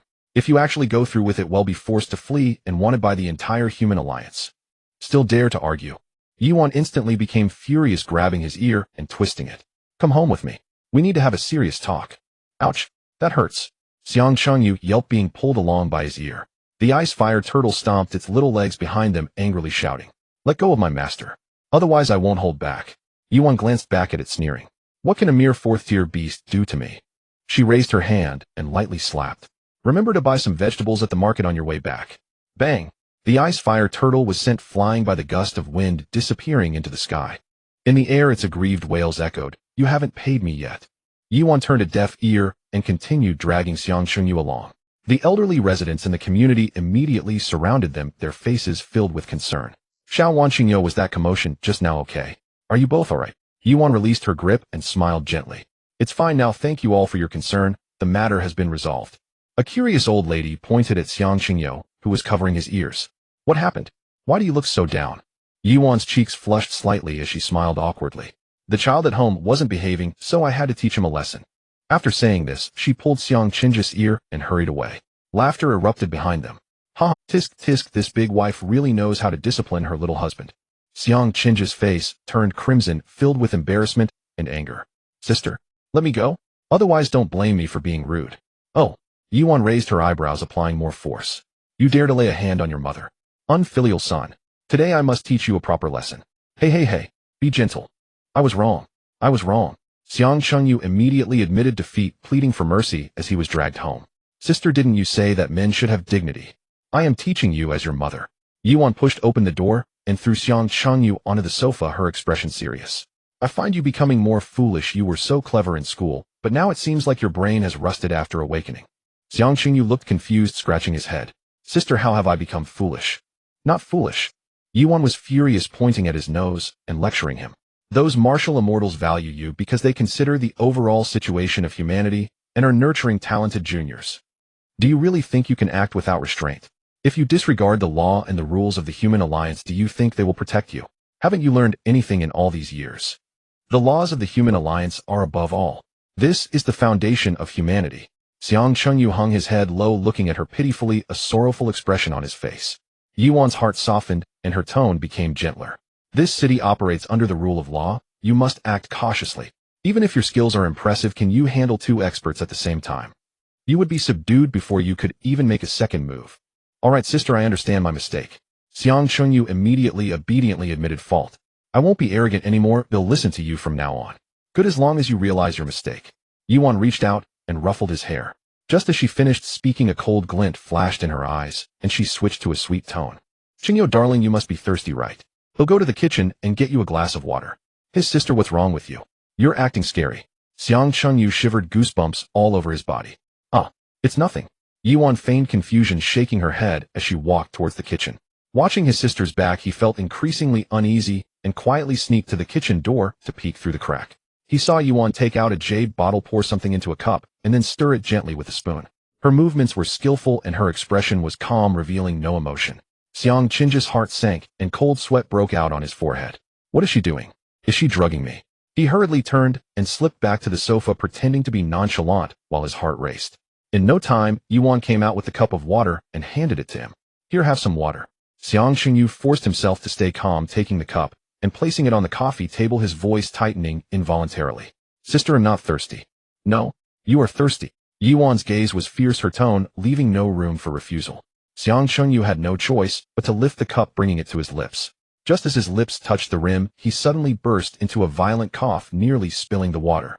Taking advantage of this opportunity, he set the cup back down on the table, patting his chest. Sister, my throat is uncomfortable. I'll drink later. Yuan frowned, staring at him intently. Did you see anything? Xiang Chengyu hurriedly waved his hands, shaking his head like a rattle. No, I didn't see anything. Yuan nodded in satisfaction, the corners of her mouth curling into a meaningful smile. That's good, be good, listen to me, and drink up. Xiang Chengyu hesitated for a few seconds, trembling as he lifted the cup. Looking at the unclear, transparent liquid in the cup, countless thoughts flashed through his mind. What kind of drug is this? What will happen if I drink it? Will I become an idiot? Will I lose my memory? Will I die? My sister would never harm me. He took a deep breath, closed his eyes, and threw his head back, drinking it all in one go. As soon as the water went down, a wave of intense dizziness hit him and darkness started to creep in. His consciousness grew hazy, his body went limp, and he collapsed onto the sofa, completely losing awareness. Yuan's lips curled into a wicked smile as she walked over slowly. She reached out and poked Xiang Cheng's cheek. Mischievous little brat, you think you can compete with me? You're still too inexperienced. She bent down, intending to pick him up. However, she nearly pulled her back out with the effort. So heavy. No wonder you eat so much every day, you've put on weight. Yuan gritted her teeth, using all her strength to drag Xiang Chengyu to the bed. Breathless and panting, she stood with her hands on her hips. When you wake up, you must lose weight. If you keep eating like this, I won't be able to carry you anymore.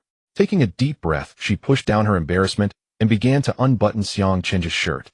When her fingers touched his warm skin, her cheeks flushed instantly. Mischievous little brat, if it weren't for fearing that you might be possessed by evil beings, I wouldn't bother with you.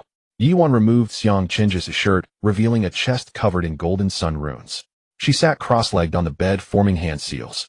A bright silver moon slowly appeared above her head.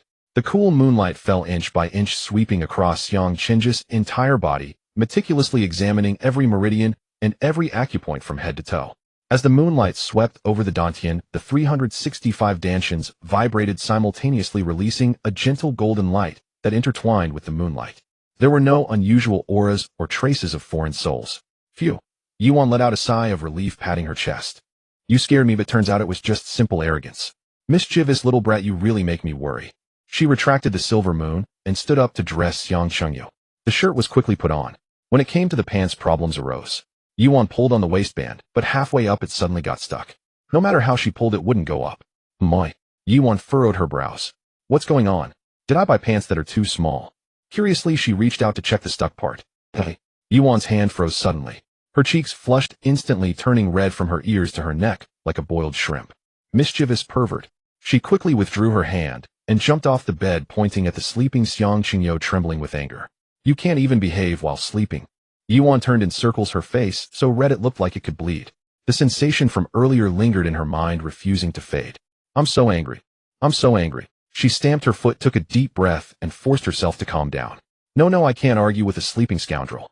I have to dress him quickly and act like nothing happened. She closed her eyes tightly, fumbling to pull up Xiang Qingyo's pants. In her fluster, she struggled for a long time without success. The more anxious she became, the more chaotic it got, and her face turned even redder. Click. The door was pushed open. Icefire Tortoise poked its head in, carrying 2 large bags of groceries. Master, mistress, I'm back. The market vendor said I didn't pay and wouldn't let me leave, so I. It looked up at the scene in the bedroom, and its voice trailed off. The groceries in its hands fell to the floor with a thud, potatoes and tomatoes rolling everywhere. Yuan stood by the bed, her face flushed crimson. Xiang Qingyu lay on the bed, his pants pulled down to his knees. The air froze for 3 seconds. Icefire Tortoise swallowed hard. Its claws instinctively covered its eyes, but the gaps between its fingers were wide. Did I come back too early? Please continue. I saw nothing. He'll just go downstairs and wander around for a bit. With that, it turned to slip away. Stop. Yuan's voice was sharp, her gaze murderous. Icefire Tortoise stiffened and slowly turned around. A smile more hideous than a grimace spread across its face. Mistress, your wish is my command. Through fire and water, Ayague would go to the death. Yuan took a deep breath, suppressing her shame and irritation, and pointed at the scattered groceries. Clean this mess up, then use your phone to search for tutorials and learn how to cook. And tonight you're not allowed to eat any meat.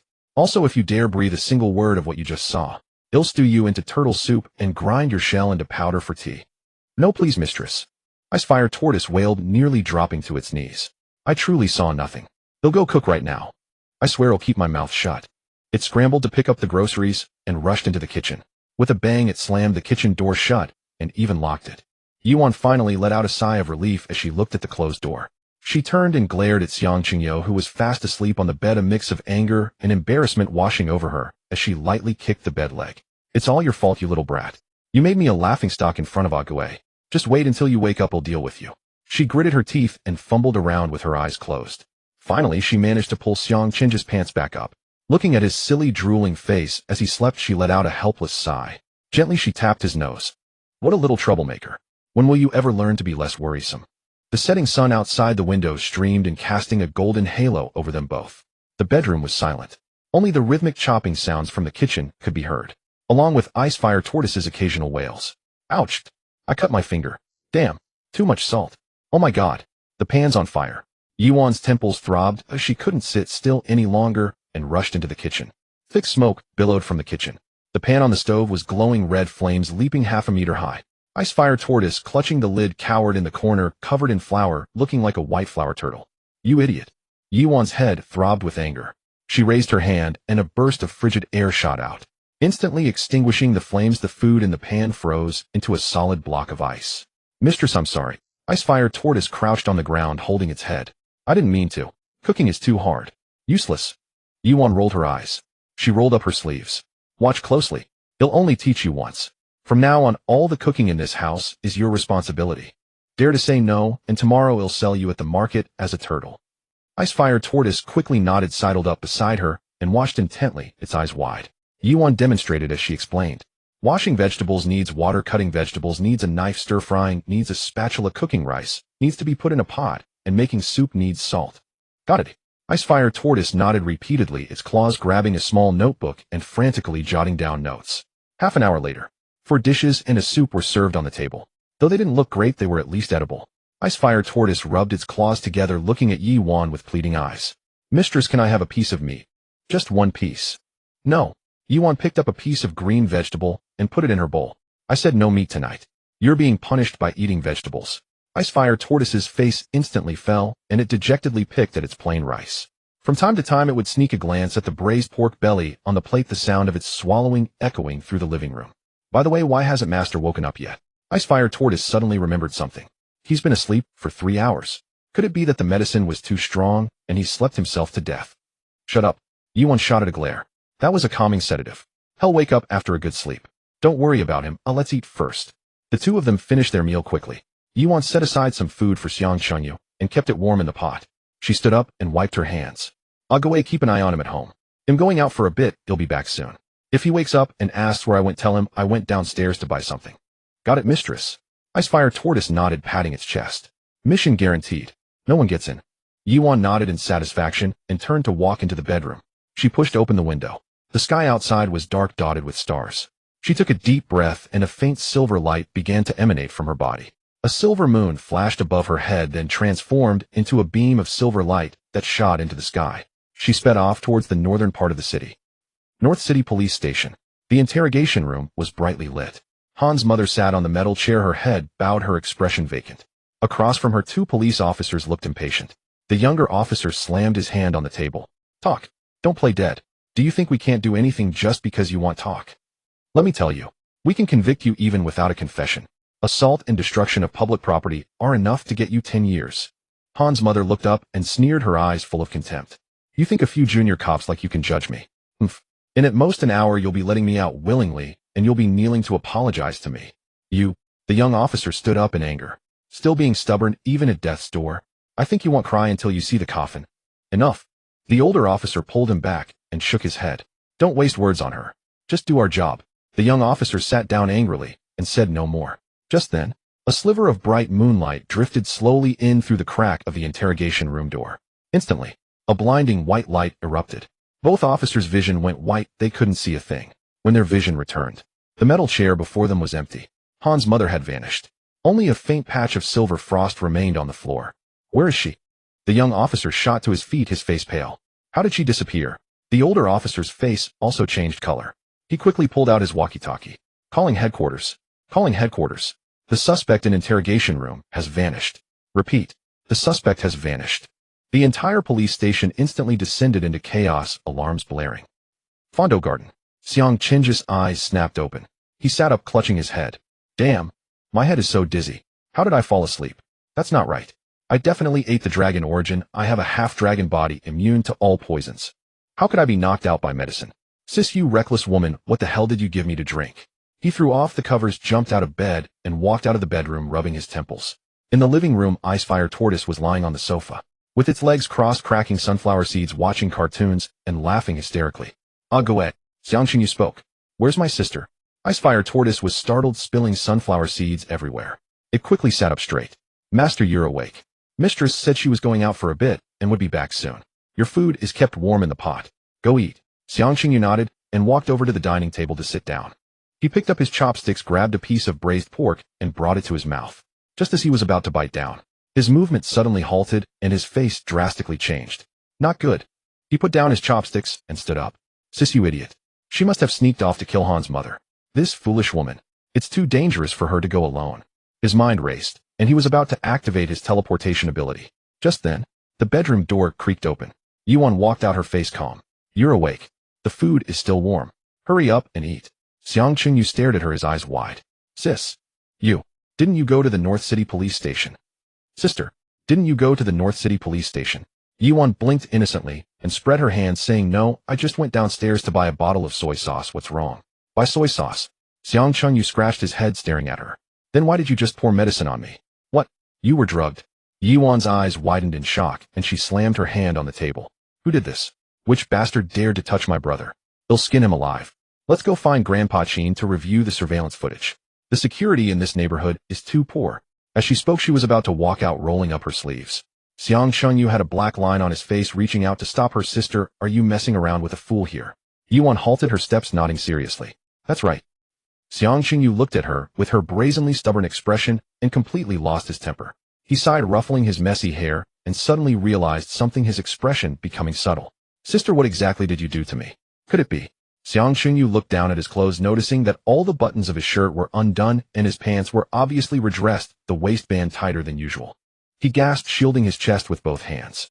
You didn't take my virginity while I was unconscious, did you? Yuan slapped his forehead with a resounding smack. Hurry up and eat. The food is getting cold. Xiangqing Yu covered his head and reluctantly sat down at the dining table. He picked up his chopsticks, shoveled a few mouthfuls of rice, feeling something was off. He checked his body, even feeling his back all over. Something's not right. Why can't I feel anything? Could it be that I slept too deeply? Master. The ice fire turtle suddenly jumped down from the sofa, baring its teeth with a look of determination. Earlier the old lady stripped you of your clothes. She. She molested you. She even touched your... Swish. A bone-chilling cold wind suddenly swept in. Crack.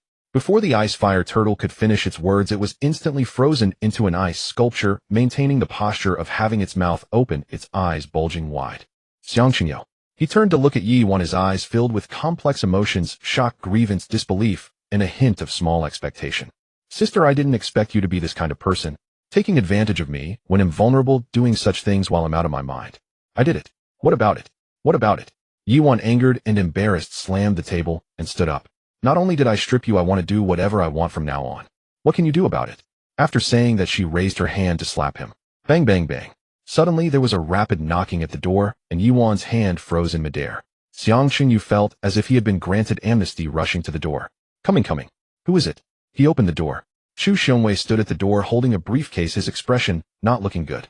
Mayor Chu, why are you here? Xiangqingyu asked in confusion.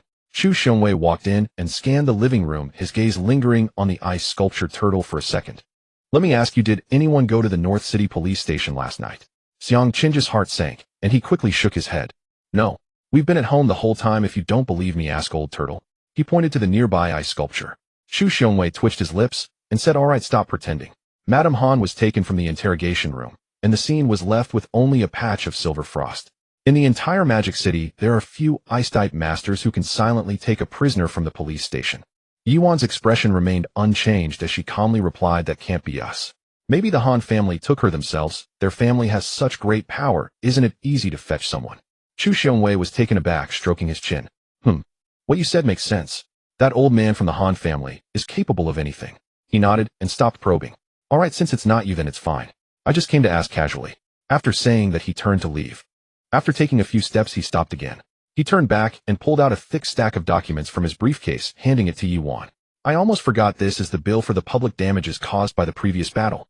It has been calculated. The total is 550 million Union coins. How much? The bill in Yi Wan's hand dropped to the ground with a thud. Xiangqingyu also leaned over, his eyes wide. 550 million. Old Chu, are you robbing us? Didn't we just burn a few buildings and smash a few cars? How could it be so expensive? Why not? Chu Xiongwei said seriously. The demolition compensation for 3 residential buildings, full compensation for 127 vehicles, the repair cost for 800 meters of road, plus the depreciation cost of the city's air defense, alarms, fire response costs, and public mental distress compensation. Adds up to exactly 550 million, not a penny more or less. Xiangqingyu had a bitter face. Old Chu, is there no discount for newcomers? There is. Chu Xiongwei nodded seriously. They'll give you a bone fracture discount. Do you want it? No. Xiangqingyu slammed the door shut with a bang. Outside the door, Chu Xiongwei's voice came through. You two have both broken through to the 5th stage. Remember to go to the Martial Association tomorrow to register your personal career plans. Xiangqingyu leaned against the door, wanting to cry, but having no tears. 550 million. That's equivalent to 550 5th stage crystal cores.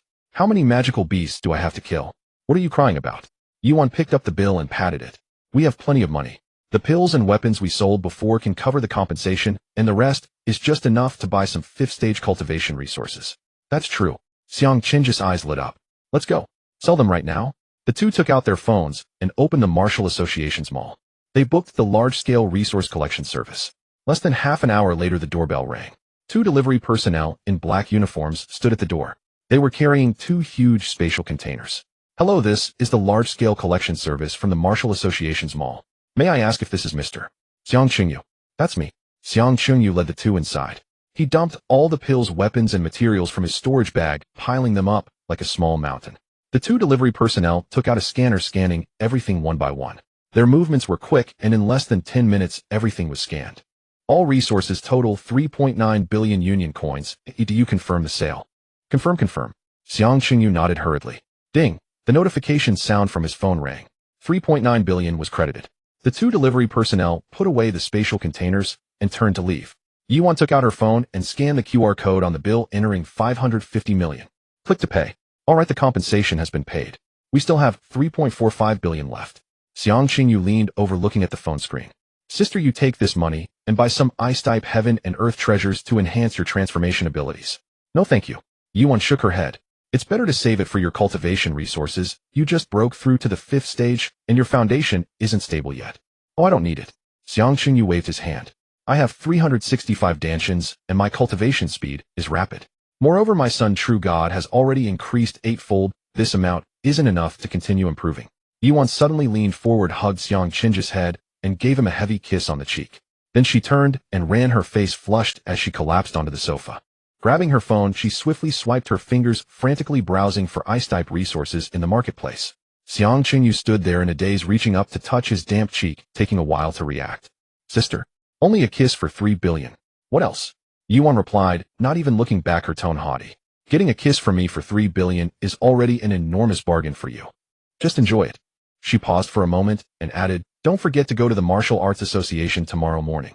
Xiang Qinyu shook his head helplessly and turned to walk into the bedroom. Shutting the door, he sat cross-legged on the bed and took out a yellowed manual of the cloud-dispelling palm. The last move of the killing fist, the killing absolute, requires the comprehension of the true meaning of martial arts to cultivate a realm accessible only at the 6th level. For now, he could only practice the cloud-dispelling palm. 365 dantians operated simultaneously. Golden crystal-like true essence surged like a river, flowing rapidly through his meridians as guided by the palm technique's incantation. Flowing water and flowing clouds. Wearing clouds and moonlight. Turning clouds and bringing rain. One move after another of the palm technique began to unfold in his sea of consciousness. The next morning, Xiang Qinyu slowly finished his practice, a flash of golden light flickering in his eyes. Not bad. I practiced to the 7th move of the Tier Sky Cloud Dispelling in one night. 365 dantians, that's impressive. Xiang Qinyu slowly finished his practice, a flash of golden light flickering in his eyes. Not bad. I practiced to the 7th move of the Tier Sky Cloud Dispelling in one night. 365, muttering to itself, frozen turtle. Bad master. Heartless. Xiang Qinyu pretended not to see. He pulled out a chair, sat down, and took a bite of the fried dough stick. Yiwan came out of the kitchen holding 2 bowls of plain porridge, pushing 1 bowl in front of him. Hurry up and eat. After we finish, we're heading to the Martial Arts Association. She glanced at the ice fire turtle and threw a piece of braised pork at it. Stop mumbling, it'll give you a piece of meat, but if you keep nagging today, you'll continue eating vegetarian. The ice fire turtle's eyes lit up as it grabbed the piece of braised pork and instantly fell silent. After finishing breakfast, Xiang Qinyu and Yiwan headed out, leaving the ice fire turtle to guard the house. The two walked all the way to the headquarters of the Martial Arts Association in Magic City. The building towered into the clouds, grand and imposing, with a steady flow of martial artists at the entrance. Upon entering, they began to take a number. You can both register together, a 1 number will suffice. The staff member spoke without looking up. The number machine spit out a small ticket. Number 91. The two found an empty seat and waited for about half an hour. The announcement rang out. Please call number 91 to window 3 for processing. Xiang Qinyu stood up and pulled Yiwan to the window. The staff was a bespectacled young girl who glanced up at them. What business do you want to handle? Registration for 5th level martial artists, Yiwan stated. The girl nodded and handed over 2 forms. Fill this out: age, cultivation time, occupation level, and specialization. In the last column, indicate if you are willing to join the Martial Arts Association's direct combat unit. The two took the forms and quickly filled them out. Xiang Qinyu, age 18, cultivation time 5 months, occupation level golden, specialization strength defense fire type, willing to join, no. Yiwan, age 23, cultivation time 5 years and 5 months, occupation level golden, specializations agility speed ice type, willing to join, no. After completing the forms, they handed them back to the young girl. She took the forms, gave them a quick glance, and her pen fell with a loud thud on the table, her eyes widening in shock. She suddenly looked up and examined the two of them up and down. 5 months. Golden origin. Her voice suddenly rose, drawing the attention of everyone around. The young girl quickly covered her mouth, her mind racing. My goodness. 5 months to reach the 5th level. And still with a golden origin. What kind of monster is this? The fastest record in the history of Magic City took a full 2 years. This young man is definitely a genius capable of breaking into the top ranks of the talent ranking. She took a deep breath, suppressing her shock. She pulled out 2 storage bags from beneath the counter and handed them over with both hands. These are the 5th level subsidies issued by the Martial Arts Association. Thank you. Xiang Qinyu took the storage bags, and he and Yiwan turned to leave the hall. I didn't expect there would be subsidies for the 5th level. Xiang Qinyu weighed the storage bags, smiling as he spoke. Yiwan nodded. We'll check it out at home. They had just walked a few steps when an old man with a white beard hurried past. With a swing of his arm, a black storage bag fell to the ground with a thud. The old man was oblivious and continued walking ahead. Xiang Qinyu bent down to pick it up. Upon opening it, he found more than a dozen ordinary pills inside. Old man, you dropped something, he shouted, quickly chasing after the old man and handing the storage bag back to him. The old man was taken aback, took the storage bag, and repeatedly thanked him. Thank you, young man. You are truly a good person. You're welcome. Xiang Chunyu waved his hand dismissively and turned back to Yuan. The two continued walking forward. Not far along, a 7 or 80-year-old boy ran and fell at their feet with a thud. Before they could reach out to help, the boy picked himself up, dusted off his pants, and scampered away without a trace. On the ground was a blue storage bag. Xiang Chunyu and Yuan exchanged glances, stepped forward to pick it up, and opened it. They were both stunned to find it filled with 5th-level crystal cores and 5th-level pills. Roughly estimating it was worth at least 100 million. So much! Xiang Chunyu exclaimed. That kid's family must run a magical beast breeding farm, right? He probably stole it from his parents to play with. Yuan said. Hurry, let's chase after him and return it, otherwise he'll get a beating when he gets home. The two took off running. After chasing down 2 streets, they finally caught up with the boy and returned the storage bag. The boy's face went pale with fright. He took the storage bag, said thank you, and dashed off. The two retraced their steps, continuing home. Less than 5 minutes later, a middle-aged woman hurried past holding a bunch of things. A purple storage bag slipped from her pocket and fell to the ground. She didn't notice at all and quickly walked away. Xiang Xingyu picked up the storage bag and opened it. He gasped in disbelief. Holy crap! 6th-level crystal cores and 6th-level pills, worth at least 20 or 30 billion. He looked at Yuan, his eyes shining. Sister, should we? Yuan hesitated, biting her lip. Let's just return it. So much money, it would drive someone crazy if they lost it. All right. Xiang Xingyu sighed. The two chased after the middle-aged woman and returned the storage bag to her. The woman thanked them profusely and insisted on giving them a stack of money. The two politely declined and turned to leave. Xiang Chunyu and Yuan exchanged a glance and couldn't help but laugh. What day is it today? Why is everyone dropping storage bags? Xiang Chunyu said, bemused. Who knows? Yuan shrugged. Let's hurry home, or we don't want to bump into anyone else dropping things. As soon as she finished speaking, a middle-aged man walked towards them, brushing past. Thud. A golden storage bag fell from the man's pocket and rolled to Xiang Chenji's feet. The two stared in disbelief. Xiang Chunyu helplessly bent down to pick it up. Great, the 4th one. Oh, what is going on today? A storage bag convention. He casually opened it, finding it empty inside. Only a bright red blood sphere lay alone within. The blood sphere was entirely crimson, covered with golden patterns, radiating a scorching yet noble aura. Xiang Chenji's pupils shrank. Sister, what is this thing? Yuan leaned over, pulled out the blood sphere, and examined it closely.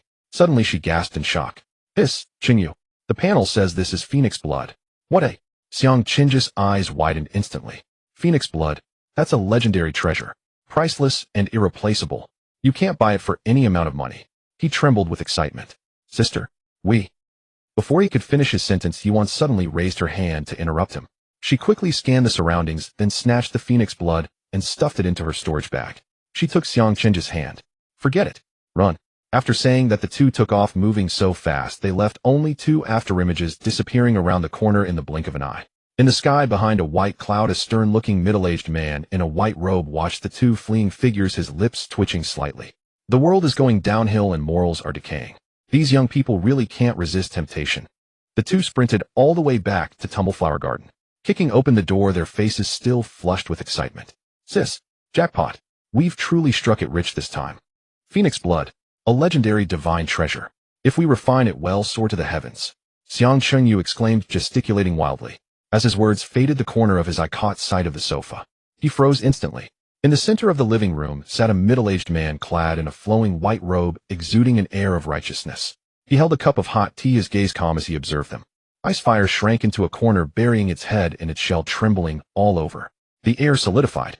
The smile on Xiang Chenji's face gradually vanished as he slowly withdrew his hands, feigning nonchalance. Oh, sir, who are you looking for?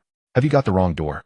Yuan swiftly composed her expression as well, standing aside with an innocent look. The middle-aged man set down his teacup and spoke coolly. Stop pretending. Hand over the phoenix blood. I dropped it by accident. Phoenix blood? What phoenix blood? Xiang Chenji's eyes widened in bewilderment. Never seen it. We just got back from the Martial Arts Association and didn't pick up anything on the way, right, sis? Yuan nodded in agreement. We came back the whole way without seeing a thing. Sir, you must be mistaken. The middle-aged man watched their coordinated act. His brow furrowed slightly, his tone turning stern. They'll say it once more, that was public funds. If I lose it, I can't account for it back home. Young man, trying to gain petty advantages will cost you dearly. Hand it over now, and you'll pretend this never happened. Public funds. Xiang Xingyu blinked. He leaned in close to Yuan's ear. Sis, doesn't he look like Yi Zhongxian, that martial arts grandmaster from the Human Federation Council? Yuan's pupils contracted. She scrutinized the middle-aged man closely, and the more she looked, the more he resembled him. A sharp gleam flashed in her eyes as she pulled Xiang Chengyu forward a step. They both bowed in unison. Junior Xiang Chengyu pays respects to Senior He. Junior Yiwan pays respects to Senior He. Yi Zhongshin nodded slightly. Since you recognize me, hand over the item. Yiwan straightened up, her expression solemn. Senior, you jest. We did find the phoenix blood on the road, but with your esteemed status, surely you wouldn't seize a junior's fortune by force. If word gets out, it might tarnish your reputation. Exactly, Xiang Xingyu chimed in with a nod. Finders keepers, that's the rule of the Jianghu. Senior wouldn't stoop to snatching things from us juniors, would you? Yi Zhongshin. His mouth twitched. In his centuries of life, this was the first time he had been rendered speechless by moral blackmail. He took a deep breath, suppressing his exasperation. Fine, you have a point. He'll gift you the phoenix blood. He looked up at them. You've received the 5th-tier subsidy, right? Inside it is a pass that grants entry to the Lingxiao Tower once. Clear it, and the phoenix blood is yours. Xiang Chengyu rolled his eyes dramatically. Senior, what nonsense are you spouting? The phoenix blood was ours to begin with. Using my own thing to do your bidding. Where's the logic in that? Huh? Yi Zhongshin laughed in spite of himself, shaking his head as he pointed at them. Fine. Truly birds of a feather flock together. You siblings are a perfect match of thick-skinned audacity. He slapped the table. All right. If you clear the Lingxiao Tower, I'll throw in an extra vial of phoenix blood. Is that acceptable now? Xiang Chenji's eyes darted, and he rubbed his hands together with a sly grin. Senior, just one vial. Lingxiao Tower. The name alone sounds tough to conquer. How about adding one more? One for me, one for my sis, and one for our future child. Shut up. Yi Zhongshin could no longer maintain his lofty demeanor. His beard bristled as he glared. If you keep babbling, you won't get half a vial. Take it or leave it. Xiang Chengyu and Yiwan exchanged a glance, knowing when to quit. Deal, they said in unison. Yi Zhongshin snorted in annoyance. He took a sip from his teacup. My main purpose in coming is to take you to Zhongjing. He looked at Xiang Chengyu. Xiang Chengyu immediately interrupted. He'll go, but only if my sister comes along. Otherwise, I'm not going. Yi Zhongshan's mouth twitched. Don't worry, I know you two are inseparable. Your sister will naturally accompany you. Then what are we waiting for? Xiang Chengyu perked up instantly. Let's go. Let's head out now. He dashed into the bedroom, packed his things in a flash, and grabbed Icefire from the corner. To Zhongjing. Icefire poked its head out, utterly bewildered. Huh, so soon. I haven't packed my snacks yet. Pack nothing. Well, buy more in Zhongjing. Xiang Chengyu hoisted it onto his shoulder. Senior, let's go.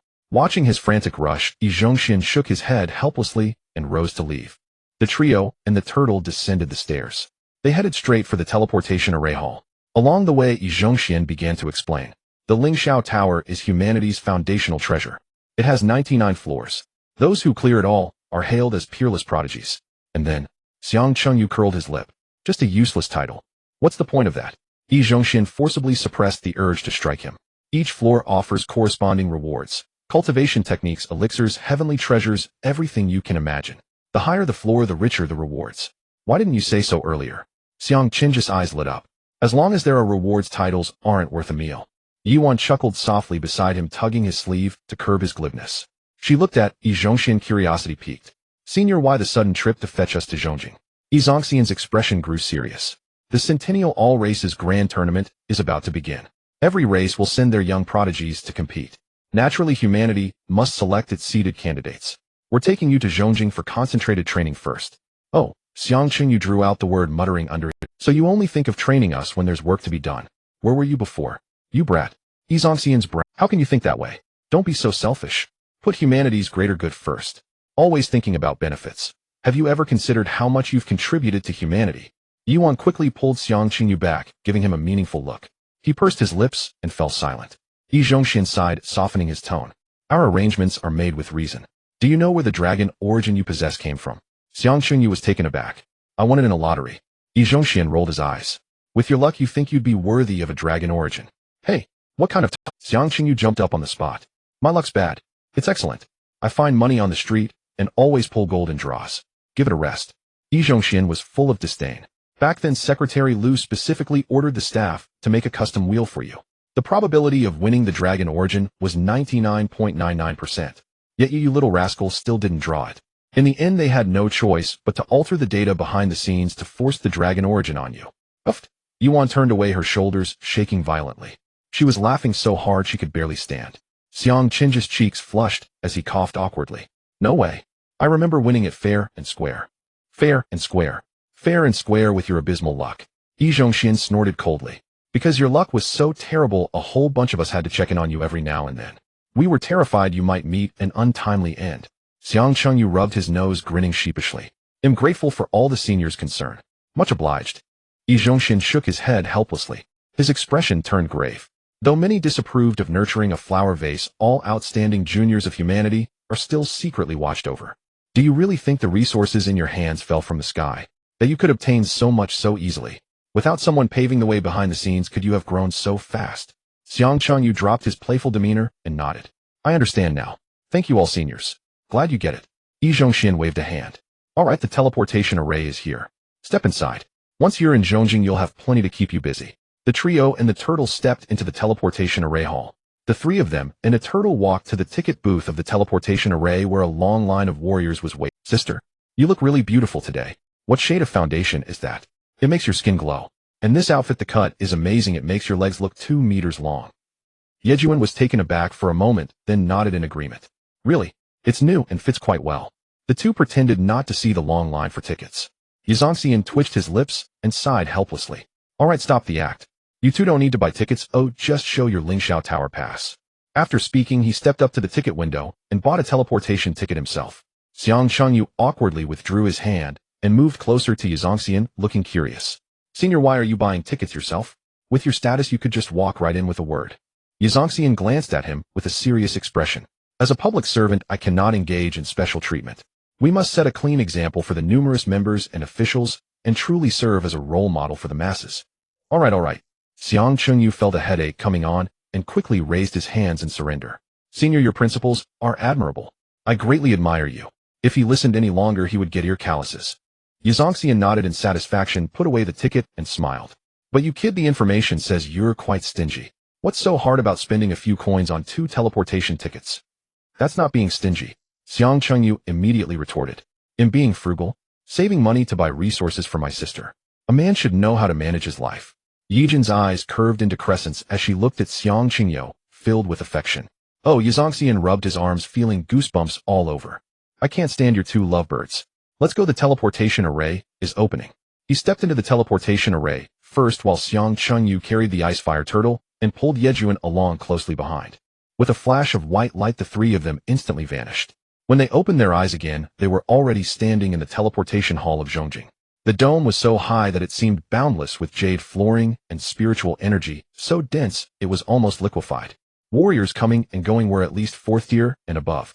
5th, 6th, and 7th tier powerhouses were common sights. Xiang Chengyu widened his eyes, looking around like a bumpkin who had just entered the city. Wow, Zhongjing is so impressive. The floor is made of spirit jade. What a waste. Yejuan also looked around in curiosity, unable to suppress her amazement. No wonder it's the capital. It's much more prosperous than Magic City. All right, there will be plenty of time to look around later. Yizongxian interrupted the two. Let's go, I'll take you to the genius training camp. We'll settle in first, and then talk. The 3 of them walked out. Xiang Chengyu leaned closer, curious, and asked, Senior, have all the geniuses from the United Nations arrived? Pretty much, Yizongxian nodded. Outstanding talents under 50 are basically all here. Once you're inside, don't cause trouble, practice more, and keep a low profile. He glanced at Xiang Chengju's careless demeanor, feeling a sense of urgency, and decided to scare him deliberately. There are many geniuses inside, each with eccentric personalities. Many come from extraordinary backgrounds with deep connections. If you offend someone, it might be hard to stand your ground. Yejuan quickly spoke up. Senior, don't worry, we won't act recklessly. My brother is usually obedient and will never cause trouble. Xiang Chengyu raised an eyebrow, thinking, when have I ever been obedient and well-behaved? He rolled his eyes and leaned closer to Yizongxian. Senior, do you have any disciples? Yizongxian shook his head. I haven't taken in any disciples. Then it's perfect. Xiang Chengyu slapped his thigh. How about the 2 of us become your disciples? Really? Yizongxian suddenly stopped in his tracks, his face filled with excitement, his breathing quickening. He had lived for hundreds of years without ever taking a disciple. If he could take in this kid with such monstrous talent, it would be a huge gain. Of course. Xiang Chengyu nodded vigorously. Then he grinned and said, it's just. Speak. Yizongxian waved his hand. What kind of man hesitates like this? Whatever requirements you have, just say it. Xiang Chengyu cleared his throat, pointed at himself, and then at Yejuan. It's just the apprenticeship gift. What do you think? Yizongxian was taken aback for a moment, then quickly reacted. He glared, this is completely upside down. How can a disciple ask for a gift from the master for becoming a disciple? Oh master, you have such a high status. Xiang Chengyu rubbed his hands together, smiling ingratiatingly. You can't just accept a disciple empty-handed, right? If word gets out, people will say you are stingy. Yizongxin's chest heaved with anger. But then he thought twice and suppressed his anger. He couldn't miss out on this opportunity. If the council's old bastards found out that this kid wanted to become a disciple, they would fight to recruit him. He took a deep breath and gritted his teeth. All right, whatever gift you want, just say it. I will definitely satisfy you. Xiang Qingyu immediately. Yejuan leaned in close and whispered to him, Qingyu, we need a dragon essence. Last time we only had. Xiang Qingyu nodded eagerly and looked up at Yizongxian. Master, I want a dragon essence. It doesn't have to be too good, a 10th of sand-year-old one will do. Good. Yizongxian agreed at once. It's settled then. I will definitely find you a 10th of sand-year-old dragon essence. It's just a dragon essence. Oh, changing it for an extraordinary disciple is a great deal. The more he thought about it, the more satisfied he became. He took out his phone and dialed a number. Xiao Lu, come to the teleportation hall in the south of the city. Bring 2 people to the training camp. After hanging up, he looked at the 2. Wait here, someone will come to pick you up. I will go out for a while to find you a dragon. As soon as he finished speaking, he vanished into thin air, leaving no trace behind. Wow, is the martial immortal this powerful? He just disappeared without a word. Xiang Qing's eyes widened as he looked around. The ice fire turtle peeked out from his shoulder. Master, did you really become his disciple? Does that mean someone will protect us from now on? Of course. Xiang Qingyu said proudly. Now we have a master, a martial immortal master. Let's see who dares to bully us. Yejuan chuckled softly. You just know how to take advantage. You even dare to take advantage of Senior Yizongxian. What do you mean by taking advantage?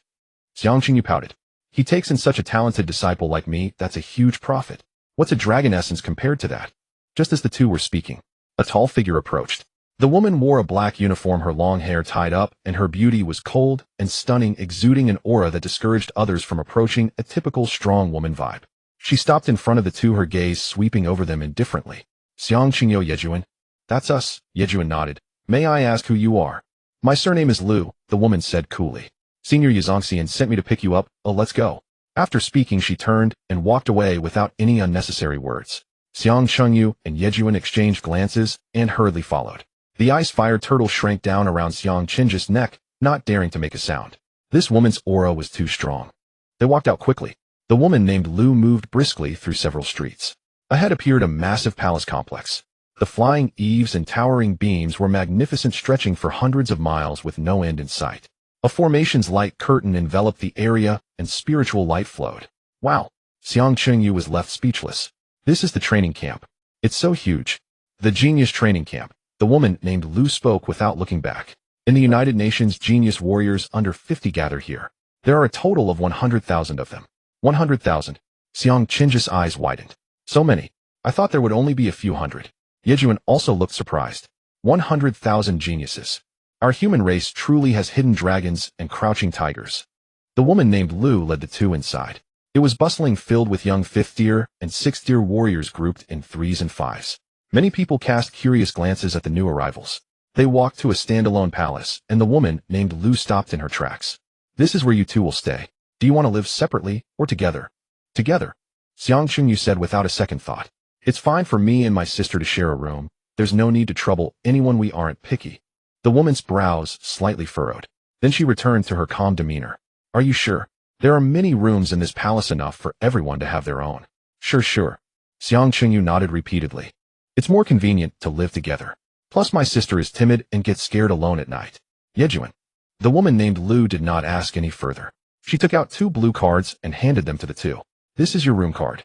Tap it on the green bubble. To open it, contains the training camp rules and map. Don't wander around unnecessarily. She took out 2 blue cards and handed them to the 2. This is your room card. Tap it on the green bubble. To open it, contains the training camp rules and map. Don't wander around unnecessarily. The interior of the palace was spacious and bright, with a living room, bedroom, training room, and kitchen all included. The concentration of spiritual energy was 30% higher than outside. Not bad, not bad. Xiang Qingyu wandered around. This is 10 times more luxurious than a 5-star hotel's presidential suite.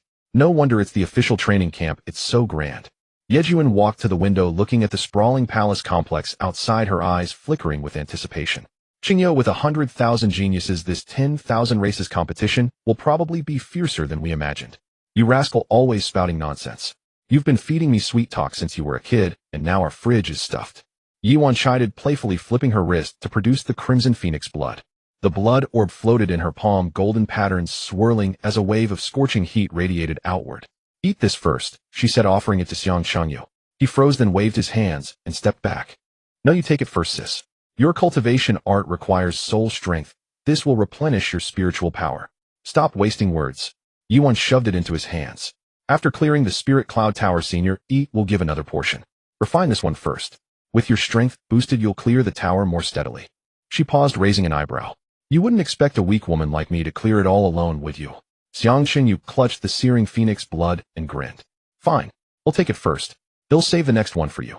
The instant his fingers touched the blood orb, a panel flashed before him. Curio, 7th grade millennial phoenix blood grade gold effect. Upon ingestion and refinement, the soul metamorphoses into the indestructible phoenix soul with a surge in spiritual power. Comes with nirvana rebirth. Upon death, the soul remains indestructible. The body transforms into a flame cocoon, reviving at full health after 10 breaths with a 1-year cooldown. Inherits the true phoenix's extreme speed, doubling flight velocity. Phoenix fire tempers the visage, granting eternal youth and extending lifespan by 500 years. Xiang Qinju's eyes widened. Holy crap. Nirvana rebirth. That's like an extra life. And eternal youth too. Sis, this stuff is perfect for you. Less of your nonsense. Yuan pushed him. Go refine it now. Don't get distracted, or I won't let you off if something goes wrong. Got it. Xiang Chunyu gripped the phoenix blood and plunged into the cultivation chamber. He sat cross-legged on the floating cushion, opened his mouth, and swallowed the blood orb whole. Boom. A torrent of searing heat surged down his throat into his abdomen. The violent energy exploded instantly, as if he had swallowed a ball of volcanic magma. Is that it, eh? Xiang Chunyu sneered dismissively. V365 super engine activate. All 365 Danshians roared in unison, like 365 engines running at full throttle. The rampaging phoenix blood energy had barely dispersed before it was instantly devoured, not even a ripple remaining. His meridians, flesh, and acupoints felt not a hint of swelling or pain. Xiang Chunyu smacked his lips. What the hell? This has less impact than driving over a speed bump. A 7th grade curio, and this is all it's got. Before he finished speaking, a crisp phoenix cry echoed from the depths of his sea of consciousness. A blood-red true phoenix phantom carrying a blazing heat wave charged straight for his soul origin. Xiang Chunyu screamed as his head felt like it had been struck by a heavy hammer. His vision went black and he toppled backward. Thud. The back of his head hit the floor. Trait immovable as a mountain, triggered. Immune to mental attacks. Xiang Qinju's eyes snapped open. Holy crap. That hurts like hell. He curled up on the ground, clutching his head. His temples throbbed wildly as if a blender was churning inside his skull. His soul was shattered by the true phoenix phantom. No. He gritted his teeth and pushed himself up. Why did I faint in the first place? Immovable as a mountain grants immunity to mental attacks. I took the phoenix blood myself. Does that count as internal modification? He winced, then a flash of insight struck him. Immovable as a mountain activates only when both feet are on the ground. As soon as my feet leave the ground, the trait fails. When it fails, I can faint. And when I faint, the pain stops. Genius. Xiang Chunyu gritted his teeth and channeled his true essence. His body slowly floated upward. The moment his feet left the ground by half an inch, his vision went black. He instantly fell into a deep sleep. Thud. His body slammed back onto the floor. His feet touched the ground. Immovable as a mountain, triggered. Xiang Qinju's eyes snapped open as the headache struck again. He froze. Refusing to accept it, he tried again, channeling his true essence to float up once more. He closed his eyes and fell asleep. Thud. He fell again, then woke again. The headache doubled. After 3 rounds, Xiang Chunyu lay flat on the ground. Numb. Completely numb. Off the ground, he faints, he falls, he hits the ground, he wakes, he hurts. A perfect loop. Are you messing with me? Xiang Chunyu was on the verge of tears. What kind of nonsense was this? The invincible defensive trait everyone envied had ended up backfiring on him. He forced himself up, clutching his head, and staggered to the door. Pulling it open, he called weakly into the living room. Help me. Come quick. In the living room, Yuan was studying the training camp rules on her phone with the ice fire turtle. Startled by her brother's cry, her heart skipped a beat. She spun around to see Xiang Chunyu leaning against the doorframe, his face drenched in cold sweat, his features twisted in pain. Chunyu. Yuan shot up and rushed over. What's wrong? Did something go wrong with the refinement? Quick. Help me. Xiang Chunyu forced out the words through gritted teeth. Sis, pick me up and hold me in the air. Don't let my feet touch the ground. Hurry. Though puzzled, Yuan didn't question him. She reached under his knees and back, lifted him with a slight effort, and cradled him in her arms. Using true essence to support his body, she floated him gently in the middle of the cultivation chamber. Is this enough? Ah. The instant his feet left the ground, Xiang Qinji's eyelids drooped, his head lolled to the side, and he fell into a deep sleep against her shoulder. His brow was still furrowed, cold sweat trickling down his cheeks. Yiwan hovered in midair, letting him rest peacefully in her arms. She raised a hand and gently wiped the sweat from his face with her sleeve. Her fingers traced over his knitted brow. Gazing at his sleeping profile, she couldn't help but lean down and plant a soft kiss on his forehead. A strong masculine scent washed over her, mingled with a faint trace of burning flame and the smell of sweat. It was nothing like the soft, milky fragrance of his childhood, nor the mischievous, ruffled chick scent from when he was 5 or 6, always causing trouble, and definitely not the sweaty, rank odor from his wild days at 13 or 14. Now it was deep, warm, carrying the unique pheromones of an adult male. Yiwan's heart inexplicably skipped a beat. She turned her face away, then couldn't resist looking back. She looked at him and let out a soft laugh like a whisper. Now that you've grown up, even your sweat smells different. She poked his cheek with her finger, then quickly withdrew her hand. The tips of her ears flushed slightly. Hurry up and finish refining, you little brat. Otherwise, my arms are getting sore. The cultivation chamber was silent, filled only with their steady breathing. The ice fire turtle poked its head in from the doorway, peering inside. After a couple of glances, it quickly pulled back. It covered its eyes with its claws. Can't see a thing. The turtle saw nothing. It tiptoed back to the living room. It crouched on the sofa, dutifully guarding the door, not daring to breathe too loudly. In Xiang Qinji's slumber, his sea of consciousness was already in turmoil.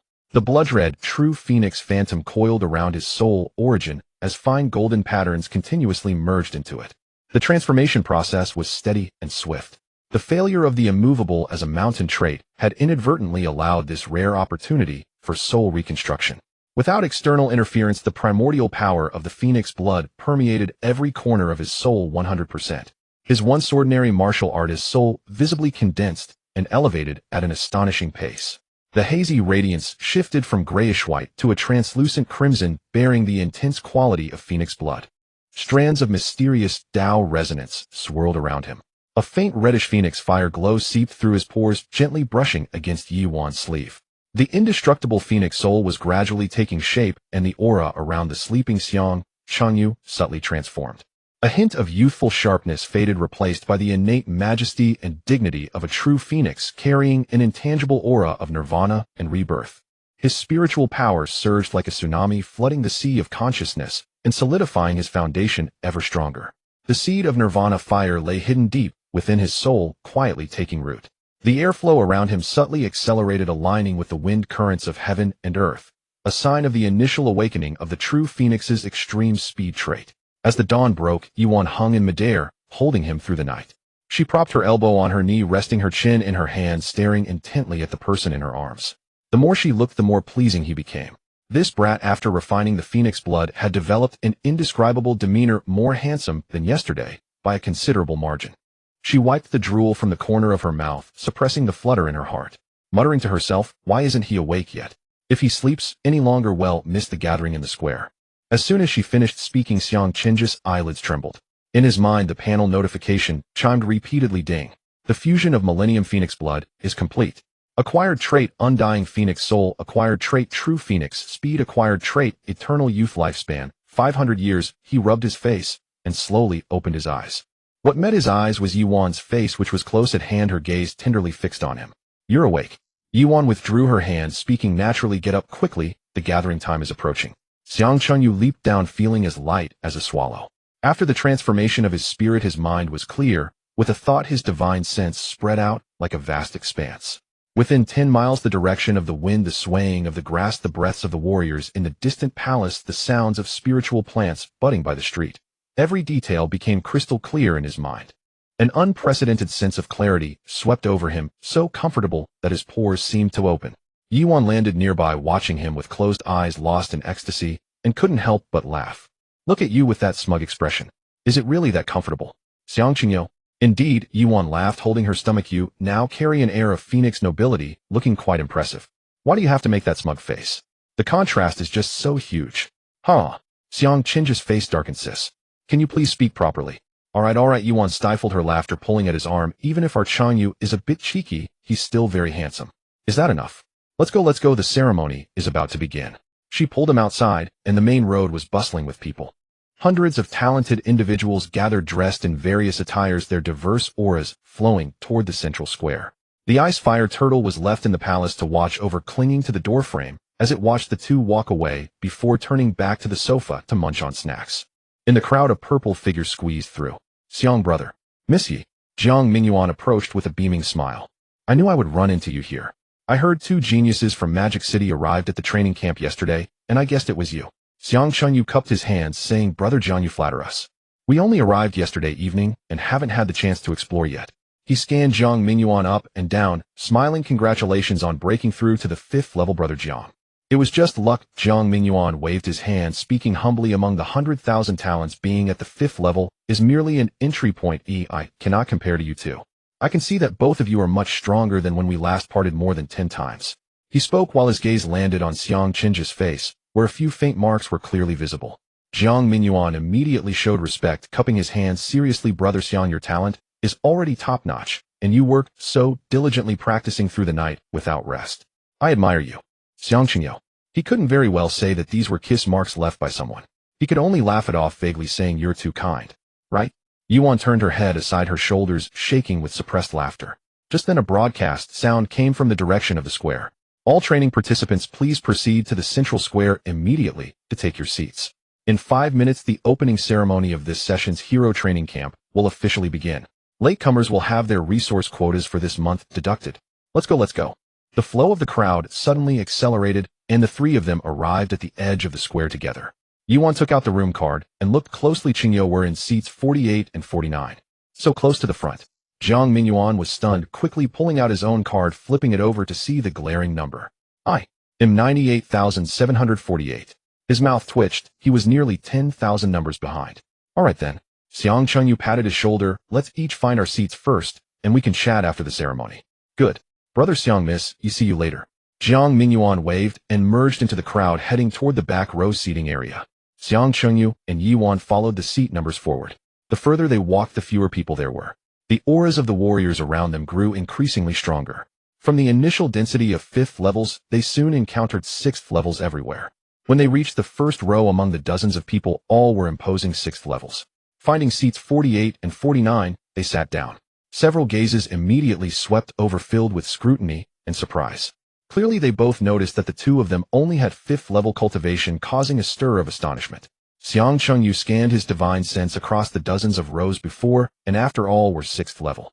Only he and Yuan were 5th levels, standing right in the middle of the first row like a chicken among cranes.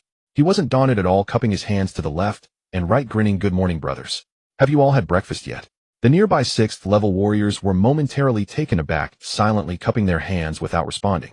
The atmosphere fell silent for 3 seconds, awkward enough to be cut with a knife. Xiang Changyu awkwardly withdrew his hands, leaning close to Yuan's ear and lowering his voice. "Sis, do you think it's too eye-catching for us to sit here, surrounded by 6th levels, and we're only 5th levels?" Yuan rolled her eyes at him, reaching out to push his head back down. "You know it's eye-catching, yet you keep talking. Just sit quietly and say less." She had long since gotten used to her brother's social butterfly nature, being able to strike up conversations wherever they went. Xiang Qingyo, feeling bored, opened the panel for a glance. Name: Xiang Chengyu, age 18, lifespan 1,200 years, true chi value 15999,400, realm gold, 5th level, extraordinary martial sovereign, 1st stage, bone quality, golden cultivation, method undying golden body, 5th layer, mutated martial skills, killing fist 2nd style, mutated ascending immortal step, proficient, cloud pushing palm 7th style, special skill thunderbolt divine palm. Special talent 9 yang, sacred fire, blazing sun, divine bone, traits, innate spirit, great sun shield, leak free, true body, motionless as a mountain, golden flame, scorching great sun, true god, ice and fire, coexisting life without end, power of the great sun, divine suppression, half dragon body, undying phoenix, soul, true phoenix, speed, eternal youth. Previously acquired trait, half dragon body from consuming dragon essence, was forgotten to be added. A long string of traits dazzled the eyes. Xiang Changyu inwardly clicked his tongue, thinking that if this panel were shown to others, it would scare them to death. Just as he was engrossed, Yuan nudged his arm. "Qingyo, stop daydreaming. There's a beautiful lady looking at you." As soon as Xiang Chengyu shut off the panel, a cold female voice came from his left side. "At such a young age, gifted as you are, you fail to strive for the human race, indulging in beauty all day, lacking ambition. A rotten wood is hard to carve." Turning his head, he saw a woman in black sitting in seat 47. Her long hair was tied up high, her features stunningly cold with an air of detachment in her eyes. It was the same Lu surname woman who had greeted them earlier. He looked utterly bewildered, wondering who he had offended so early in the morning. Miss Lu, what's with the attitude so early in the morning? After a pause he blinked and tentatively asked, is it a relative visiting? Why the anger? The expression of the Lu surname woman instantly turned 3 degrees colder as she turned her head, her icy gaze piercing right through him. Several glances from around also quietly fell on him, filled with the intent of watching a show. Xiang Chengyu maintained a calm demeanor, locking eyes with her. Why should he bear an unprovoked scolding without retorting? Did she really think he was a soft persimmon? Lu Qinghan cast a cold glance at him, her tone indifferent. If one does not cultivate their private morals, they will struggle to achieve greatness. Xiang Chengyu was genuinely amused by this. He reached up to touch the faint traces on his face and raised an eyebrow with pride. Miss Lu, you manage the heavens and the earth, but why do you also manage our little couple's intimacy? What are you, envious? Then go find someone for yourself. The nearby 6th-stage martial lords who were eavesdropping almost couldn't hold it together. Some cleared their throats to cover up, while others silently turned their heads, their shoulders shaking as if they were sifting through grain. Lu Qinghan's expression turned completely cold. She stared at Xiang Chengyu for a moment, slowly turned her head back, and tossed out a bland remark. You speak nonsense. Yuan beside him tugged at his sleeve, lowering her voice. Say less, the ceremony is about to start. Xiang Chengyu wanted to retort again. Suddenly, a white beam of light illuminated the high platform at the front of the square. The noise of the crowd receded like a tide, instantly falling silent. A figure in blue descended from the sky, landing at the center of the high platform. The figure in blue, hands clasped behind his back, exuded a calm demeanor. It was Lu Chongqing, the Secretary General of the Martial Association. Lu Chongqing scanned the 10,000 young talents in attendance, giving a slight nod. His voice was like thunder, echoing throughout every corner of the square. Ladies and gentlemen, welcome to the Young Talents Training Camp. Since the ancient times, the leader Chu Qingtian has implemented the Young Talents program, and now we are at the 5,000th session. You are the most outstanding 10,000 martial artists of the human race's younger generation. Just being here is proof of your strength. He paused, his tone relaxing a bit. The training camp lasts for 6 months. During this time, all basic cultivation resources will be provided for free. The Lingxiao Tower will be open to you without limitation on the number of times you can enter. Next year's 10,000 Races Grand Tournament will rely on you to secure positions for the human race. I hope you will not disappoint us and avoid making us old fellows lose face, lest we resort to drastic measures. After all, the human race's reputation is already quite stinky. The crowd below was first taken aback, then erupted into hearty laughter. There was no help for it. The human race always acted this way. If the rules favor me, then that is the law of the land, and not a single bit can be changed. If the rules are against me, sorry, take that up with my strategy of overwhelming forces. The laughter gradually subsided. Lu Chongqing shifted his tone subtly. The seating in this training camp is arranged such that the closer your number is to the front, the higher the Martial Association's initial comprehensive potential assessment of you is. To those in the front row, he lowered his head, scanning the center of the front row below. His gaze lingered for a moment on the traces on Xiang Chengju's face. The corner of his mouth twitched slightly. Then he casually withdrew his gaze. A month from now, the seating numbers will be reordered based on the levels cleared in the Lingxiao Tower and the time taken. I hope that by then you can still sit in your original positions. Xiang Chengyu followed his gaze and touched his face. He slowly turned to look at Yuan. Yuan maintained her composure, staring ahead, but her ears quietly flushed red. The nearby 6th-stage martial lords, upon hearing this, suddenly understood why these 2 5th-stage individuals could sit in the center of the front row. It turned out that the potential ratings given by the Martial Association far exceeded those of these 6 stages. The expressions of those earlier who were merely watching the fun suddenly became more serious. Lu Chongqing went on to explain a few more rules and regulations. Essentially, there would be prohibitions on private duels, special resources distributed according to seating numbers, and the daily opening hours of the Lingxiao Tower. Finally, with a grand gesture, he declared, the opening ceremony is hereby concluded. Everyone, we shall see the results in a month. With a flash of white light, he vanished from the high platform. The crowd below erupted in excitement. Let's go. Charge the tower. Charge the tower. Let's go together. The top 10 internet-famous holy sites that every human must visit in their lifetime. I heard that even before we arrived, hundreds from our training camp had already cleared the Lingxiao Tower. You're talking about those freaks in the front row, right? Chill. Lower your voice. Be careful not to get beaten up. Xiang Chengju's eyes lit up as he looked at Yuan. Sister, let's go. We should also give it a try. Yuan nodded. Yeah, let's see how many levels we can clear. It's good to earn some rewards first. Once we break through to 6th stage, we can come back to clear it. Xiang Chengyu raised an eyebrow at her words, patting his chest with confidence. Sister, what nonsense are you talking about? Today I'll show you how to clear it. You brat, boasting again. Yuan shook her head helplessly. I've seen the rules. The last 9 levels are all 7th-stage bosses. Only the top geniuses who are not at 6th stage can possibly clear it. For millions of years there has never been an exception. 7th stage? Xiang Qinji's bravado instantly deflated. He recalled how Chu Xiongwei had effortlessly dissolved his strongest punch with a single finger. That old man was the 7th stage Qinqing martial king.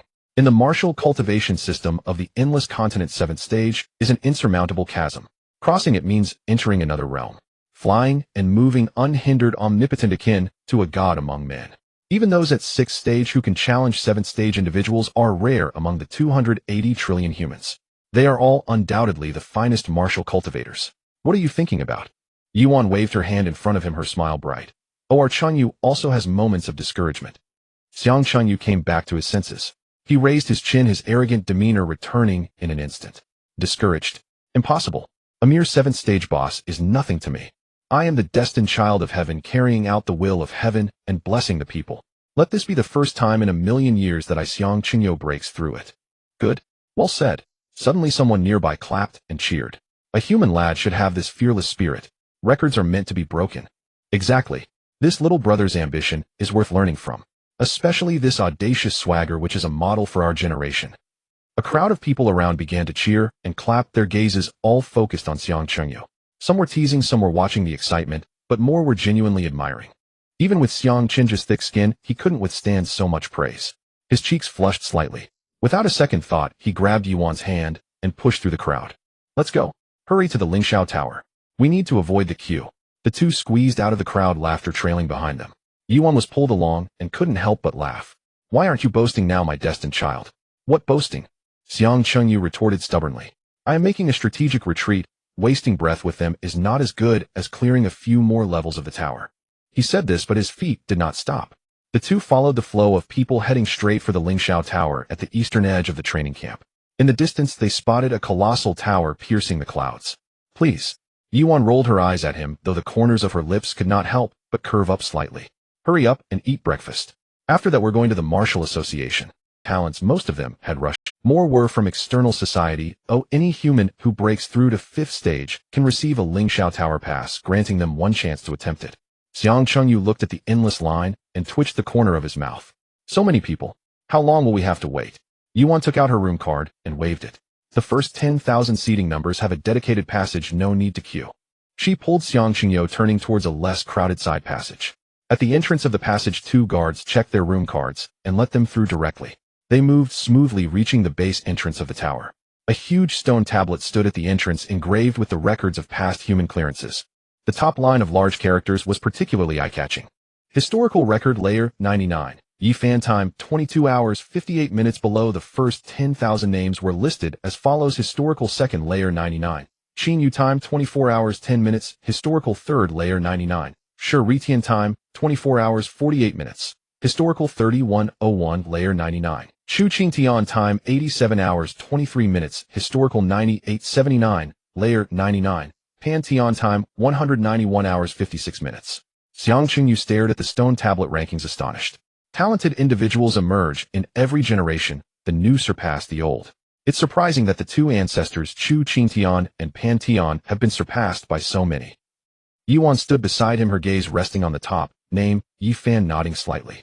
Those who have cleared 99 levels are all top-notch prodigies of the human race. Senior Yi Fan took less than 23 hours, which is indeed terrifying.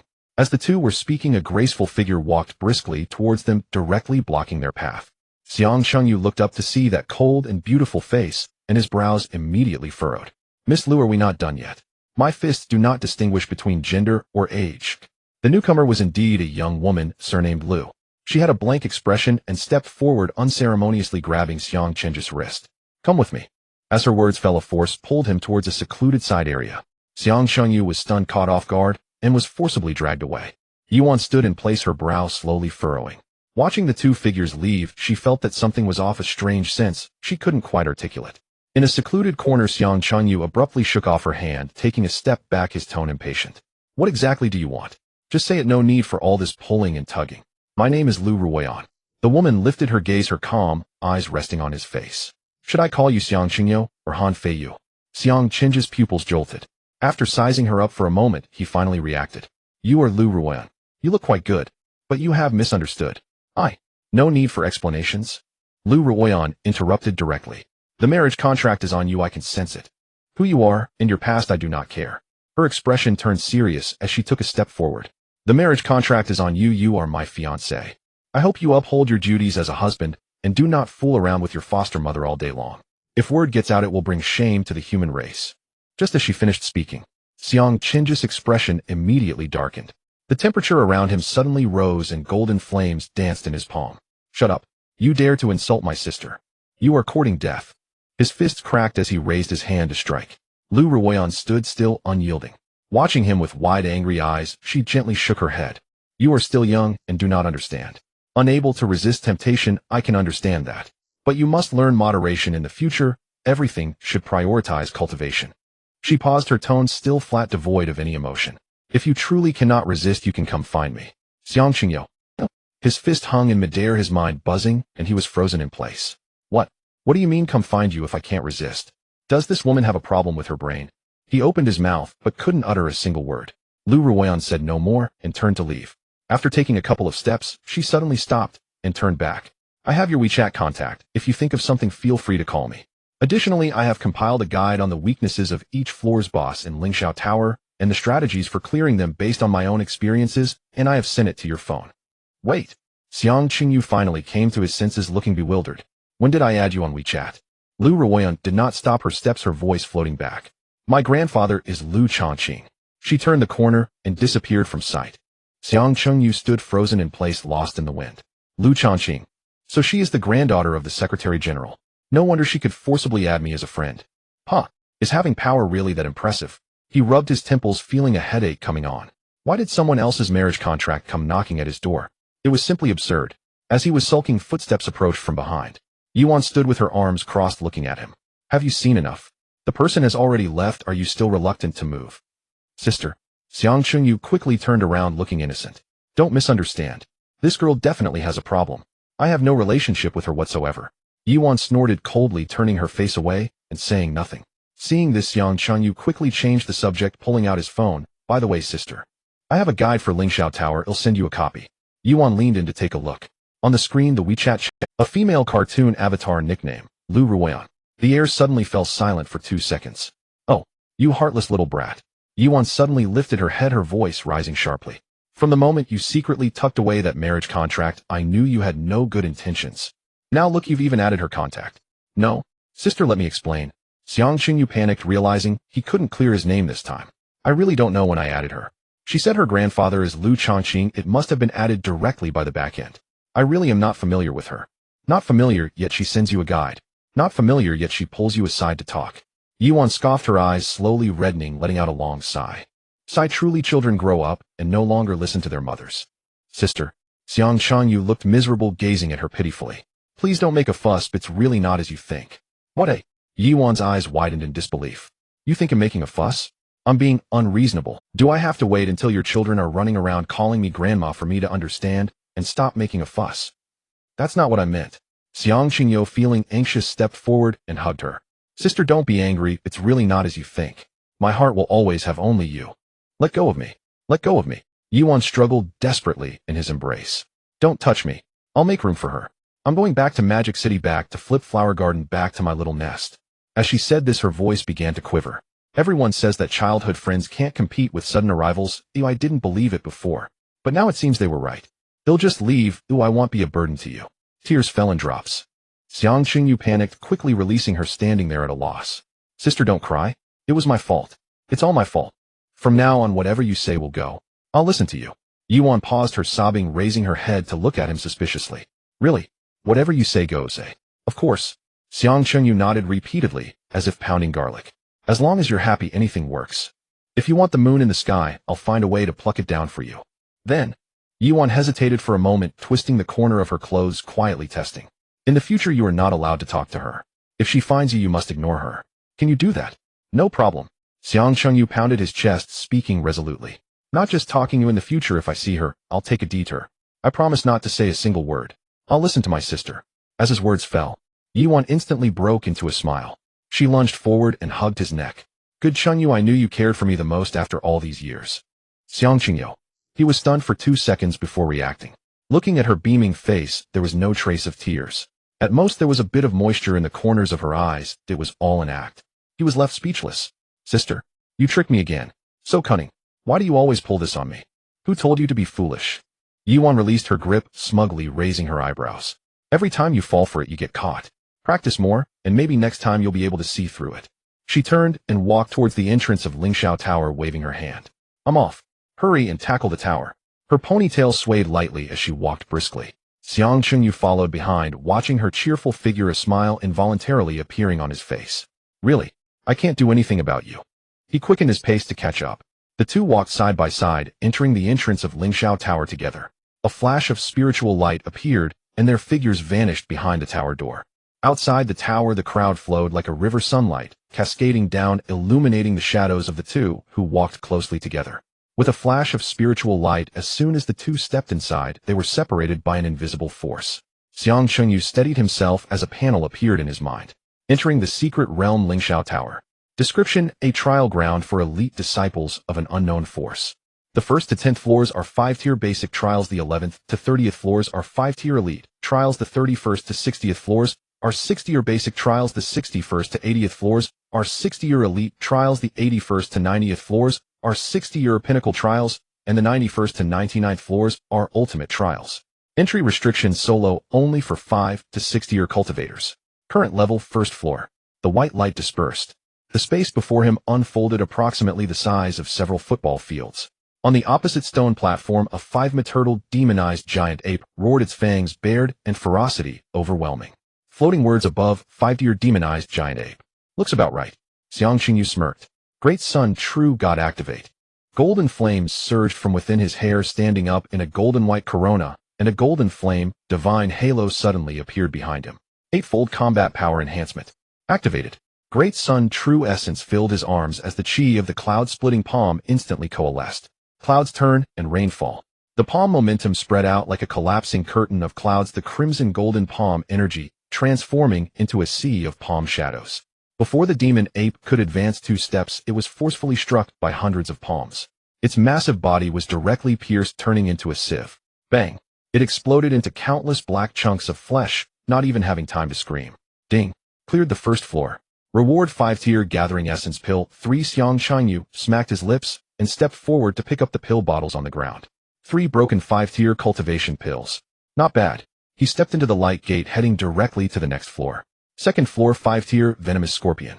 Xiang Qing's figure flickered, and he unleashed his ascending to immortality step, leaving afterimages in his wake. In an instant, he closed the distance and unleashed the first fist technique of the killing fist. The fist power condensed like a needle, piercing through the scorpion's shell. The venomous scorpion froze in place, crashing to the ground. Reward: 5-tier monster crystal core. 5. 3rd floor, 5-tier shadow leopard. It was extremely fast, leaving afterimages as it moved. Xiang Qingyu stood still. As the foe pounced closer, he sidestepped to avoid the claw winds and countered with a palm strike. The chi of the cloud-splitting palm, wrapped in golden flames, struck the shadow leopard's waist. Leg shadows rained down like a storm, striking the shadow leopard. With a bang, the shadow leopard flew sideways, crashing against the stone wall, its bones shattered. Reward: 5-tier gathering essence pill. 5. He continued to push through. 4th floor, 5th floor, 6th floor. Each was an instant kill with a single punch or palm. 365 dantians, all worked at full capacity, the true essence thick as an ocean. The 5-tier basic trials weren't even a warm-up for him. Entrance to the 10th floor. A heavily armored rhinoceros guarded the entrance. At 5-tier pinnacle, its entire body was covered with heavy armor plates, maximizing its defense. Upon seeing Xiang Qingyu, it lowered its head and charged at him. The ground trembled slightly. 6th style of the cloud-splitting palm. Deep cloud lock. Xiang Qingyu leaped into the air, gathering Great Sun true essence in the palm of his hand. The mighty palm momentum rolled out like a surging sea, a mountainside, collapsing instantly, locking the entire space in a domineering energy. 4th style of the cloud-splitting palm. Mountain overturns the sea. With both palms thrusting horizontally, they carried the force of 10,000 June. Bang! The armored rhinoceros, along with the stone platform beneath it, was smashed into the ground. The armor shattered piece by piece, and it died on the spot. Ding! Cleared the 10th floor. Stage reward: 5-tier resource. Chest 1, a bronze chest, descended from midair. Xiang Chunyu stepped forward to open it, and the chest glimmered. Inside was a pile of 5-tier pills, and over 100 5-tier crystal cores neatly arranged. He glanced over it. Not bad, worth over 100 million, finally reflecting the value of the human race's treasure land. He lifted his foot and stepped into the light gate, entering District 10. From the 11th floor onwards, the difficulty of the trials sharply increased. The space expanded, and the number of monsters doubled. A dozen 5-tier demon wolves surrounded him in a fan shape, their fangs glowing with a ghostly green poison. A multi-target melee battle. Just the chance to test my skills in group combat. Xiang Chunyu advanced, instead of retreating, unleashing his ascending to immortality step as he weaved through the wolf pack. With alternating fists and palms, he executed a killing punch against the leading wolf, while the cloud-splitting palms swept through the surrounding wolves. Bang, bang, bang. The muffled sounds continued. One by one, the demon wolves flew backward, landing lifelessly on the ground. In just 3 breaths, the area was cleared. Reward 5-tier detoxification pill, 15th floor. 2 bosses guarded. On the left, a fire-scaled serpent spat flames. On the right, a frost toad released cold air. 1 ice, 1 fire. They attacked in tandem. For an ordinary 5-tier warrior, a slight mistake could lead to being crushed by the ice and fire. Xiang Chunyu stood in the middle, completely still. The innate properties of ice and fire operated automatically. The flames warmed him as they hit. The cold swept over him, cool and refreshing. The 2 boss skills became a massage. Is that it? He shrugged, raised a hand, and delivered a palm strike. Second style of the cloud-splitting palm, clouds and moon. The palm power split into 2, each heading toward the left and right. The fire-scaled serpent and frost toad exploded simultaneously. Reward ice spirit grass. 2 Xiang Chunyu picked up the spirit grass, his eyes brightening. Good stuff, just what I need to refine my body. Ecstatic, he collected it and continued to rush upwards. 20th floor. A sea of gray mist enveloped visibility under 3 meters. The environment imposed mental interference, suppressing divine senses. Hidden in the mist was a 5-tier pinnacle phantom demon specialized in ambushes. Ordinary warriors entering would likely be disoriented and eventually die from exhaustion. Sorry, I, your humble servant, do not succumb to mental attacks. Xiang Chunyu stood still, closing his eyes in concentration. The immortal phoenix soul gently trembled. His divine sense spread like a tide, instantly penetrating the fog. The phantom demon was hiding 10 zhang behind him, quietly approaching. Found you. He suddenly turned around and struck out with his hand. 7th style, tearing the sky and splitting the clouds. The chi of the cloud-splitting palm transformed into a golden rainbow, shooting straight out. A scream echoed from the mist. The gray fog slowly dissipated, revealing the phantom demon collapsed on the ground, a charred hole in its forehead. Ding. Cleared the 20th floor. Stage reward 5-tier resource. Chest 1. The chest opened, revealing another pile of 5-tier resources, slightly higher quality than those on the 10th floor. Xiang Chunyu smirked. Stingy, still a 5-tier chest on the 20th floor, can't they upgrade it a bit? He complained, but accepted everything without hesitation. From the 21st floor onwards, negative effects became even harsher. Toxic marsh terrain beneath him laid dark green poison. If touched, it would continuously corrode true essence. From the 21st floor onwards, negative effects became even harsher. Toxic marsh terrain beneath him laid dark green poison. If touched, it would continuously corrode. The half-dragon body characteristic of dragon essence was activated. The sensation of poison corrosion felt like soaking his feet in warm water. He locked onto the lizard's position with his divine sense, leaping down and punching into the marsh. Bang! Mud and water exploded. The venomous lizard was dragged out by its tail, crashing onto the ground, blood flowing from its 7 orifices. Reward 5-tier detoxification pill, 10. He continued upwards. 25th floor, a gravitational field environment with pressure on his body multiplied several times. Again, sorry. I don't succumb to control. Xiang Chunyu, immovable like a mountain, characteristic activated, steady as a rock. The gravity pressed down on him like a technician stepping on his back. He pursued and pummeled the BOSS, which couldn't even escape. On the 28th floor, the boss was a stealthy assassin. Before Xiang Chunju's abnormal divine sense, stealth was no different from dancing naked. He struck with a frontal cloud-splitting palm, killing it. At the 30th floor checkpoint, a golden-winged rock circled high above. 5-tier elite, unmatched speed among its rank, its wing beats creating powerful sonic booms. Ordinary warriors couldn't even catch a glimpse of its shadow. Upon seeing Xiang Chunyu, it screeched and swooped down. Its sharp claws gleamed with cold light, aiming for his head. Speed match. Xiang Chunyu chuckled. Clouds and moon. The palm energy solidified like a blade, striking the rock's neck. Crack. The neck bone snapped. Its massive body plummeted straight down, shaking the ground on him. Clouds and moon. The palm energy solidified like a blade, striking the rock's neck. Crack. The neck bone snapped. Its massive body plummeted straight down, shaking the ground on impact. Ding. Cleared the 30th floor. Stage rewards 60-year resource. Chest 1 notice floors beyond 30 are in the 60-year trial area with significantly enhanced challenge difficulty. Please proceed with caution. The chest opened. 30 60-year pills plus a piece of 60-year beast hide material. Valued at over 600 million. Finally, some 60-year goods appeared. Xiang Xunyu waited, feeling quite satisfied. He stood before the light gate of the 31st floor, stretching his wrists. The first 30 floors warm-up is over. Next it's the 60-year trials. Finally something interesting is coming. Just in time to test the thunderclap divine palm and verify my inner conjecture. He took a step forward and vanished into the light gate. The 31st level of space is several times larger than the lower levels. A 10-meter-tall abyssal puppet stands in the center of the arena, forged from dark iron and covered in intricate runes, exuding a 6th-tier aura that envelopes the entire area. Xiang Chengyu squinted his eyes.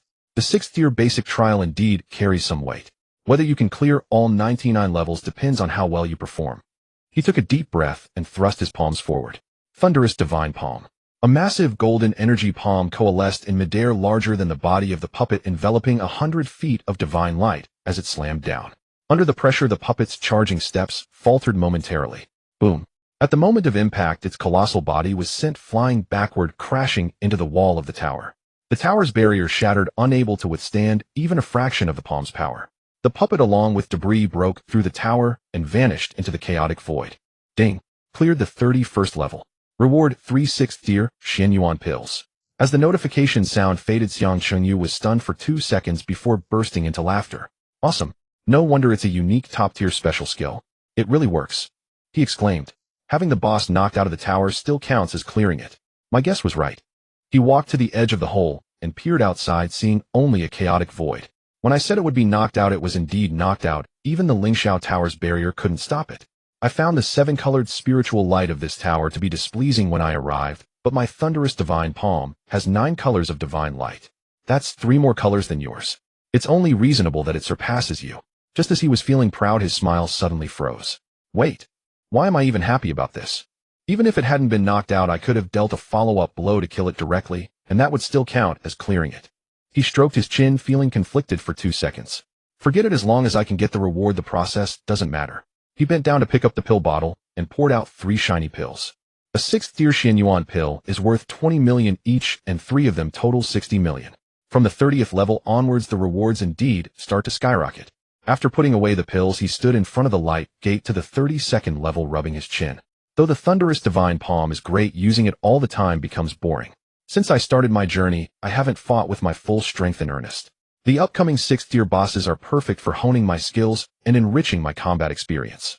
When I reach the 7th-tier bosses at level 91, I'll use exploits to play dirty then. Having made up his mind, he stepped into the 32nd level.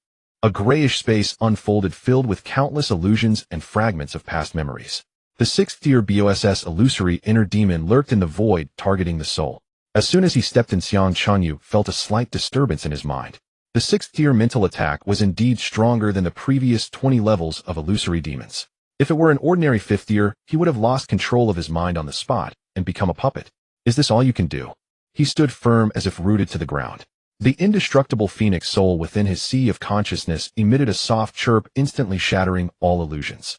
The illusory inner demon let out a sharp cry and unleashed a full-force psychic attack. Before he could even feel the piercing sensation in his soul, it was crushed directly by the phoenix soul. Found you. Xiang Xunyu leaped forward, executing the cloud-piercing palm.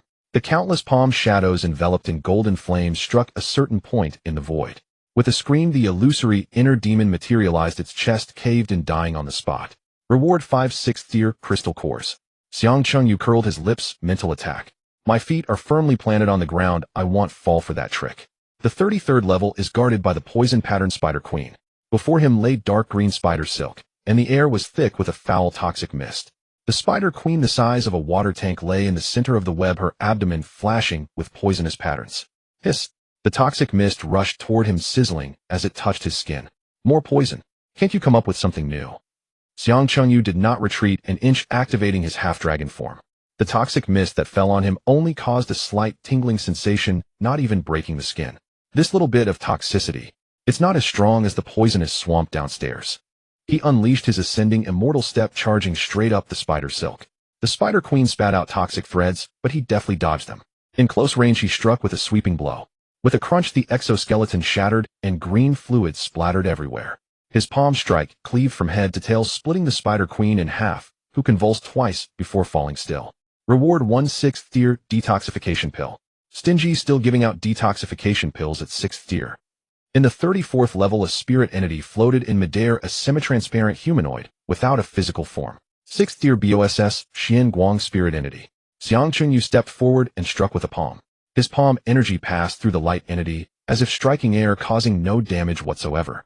The light entity let out a strange laugh, and shot out beams of light blades. So you want to play dirty? Immune to true essence attacks. Xiang Chunyu sidestepped the light blades, raising an eyebrow. Could it be that setting you on fire would also render you immune? With that, golden flames erupted from his palm, pushing the fiery energy to its limit. Tear the sky and part the clouds. A golden rainbow enveloped in blazing flames surged forward.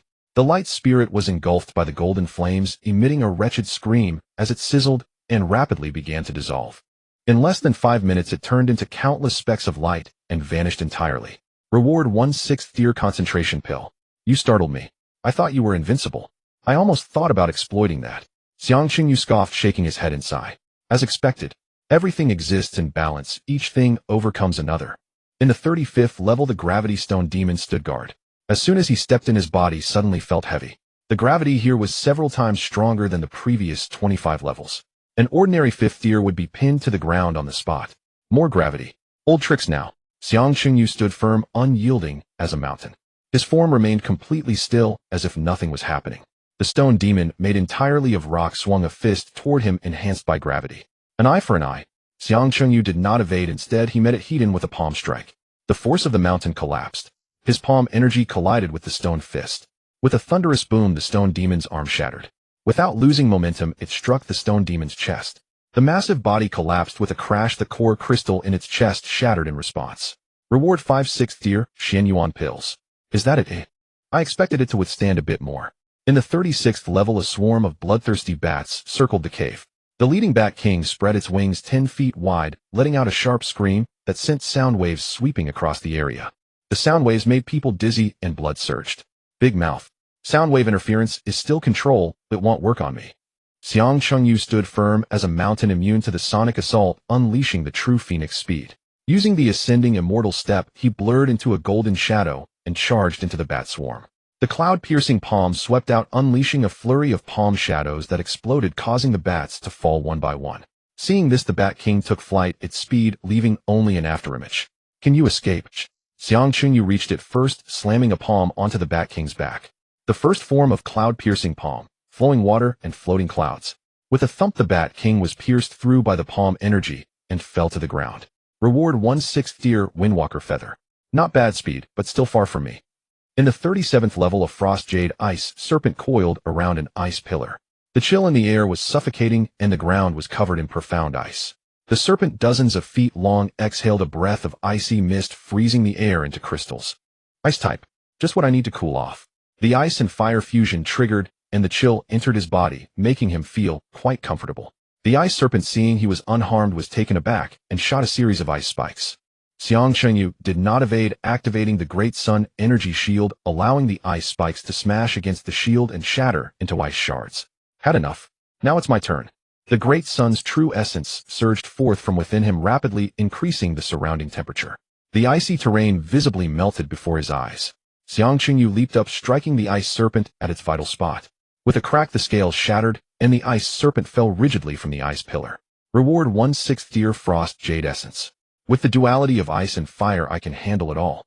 In the 38th level, a rifting gold armored beetle swiftly passed through. Reward 1/6 tier gold armored beetle piece. In the 39th level, swiftly passed through. Reward 10/6 tier crystal cores. In the 40th level, lava surged, and a scorching wave rushed toward him. A 10-foot flame demon stood in the center of the lava, engulfed in black flames, exuding mid-6th tier pressure that swept the area. 6th tier BOSS, Flame Demon Lord. This was the strongest opponent he had encountered so far. Interesting. Xiang Chenju's gaze sharpened. Great Sun True God activate. Golden flames soared to the sky, a divine halo appeared, and an 8-fold increase in combat power was activated. The flame demon roared, hurling a massive column of lava. Xiang Chunyu dodged with a leap as the lava crashed to the ground, exploding in a shower of sparks. The two fought fiercely in the lava field. The flame demon controlled the lava, attacking with a wide range and extremely high temperatures. Relying on the true phoenix speed, Xiang Chunyu darted around occasionally, closing in to deliver a palm strike. That's enough, let's end this.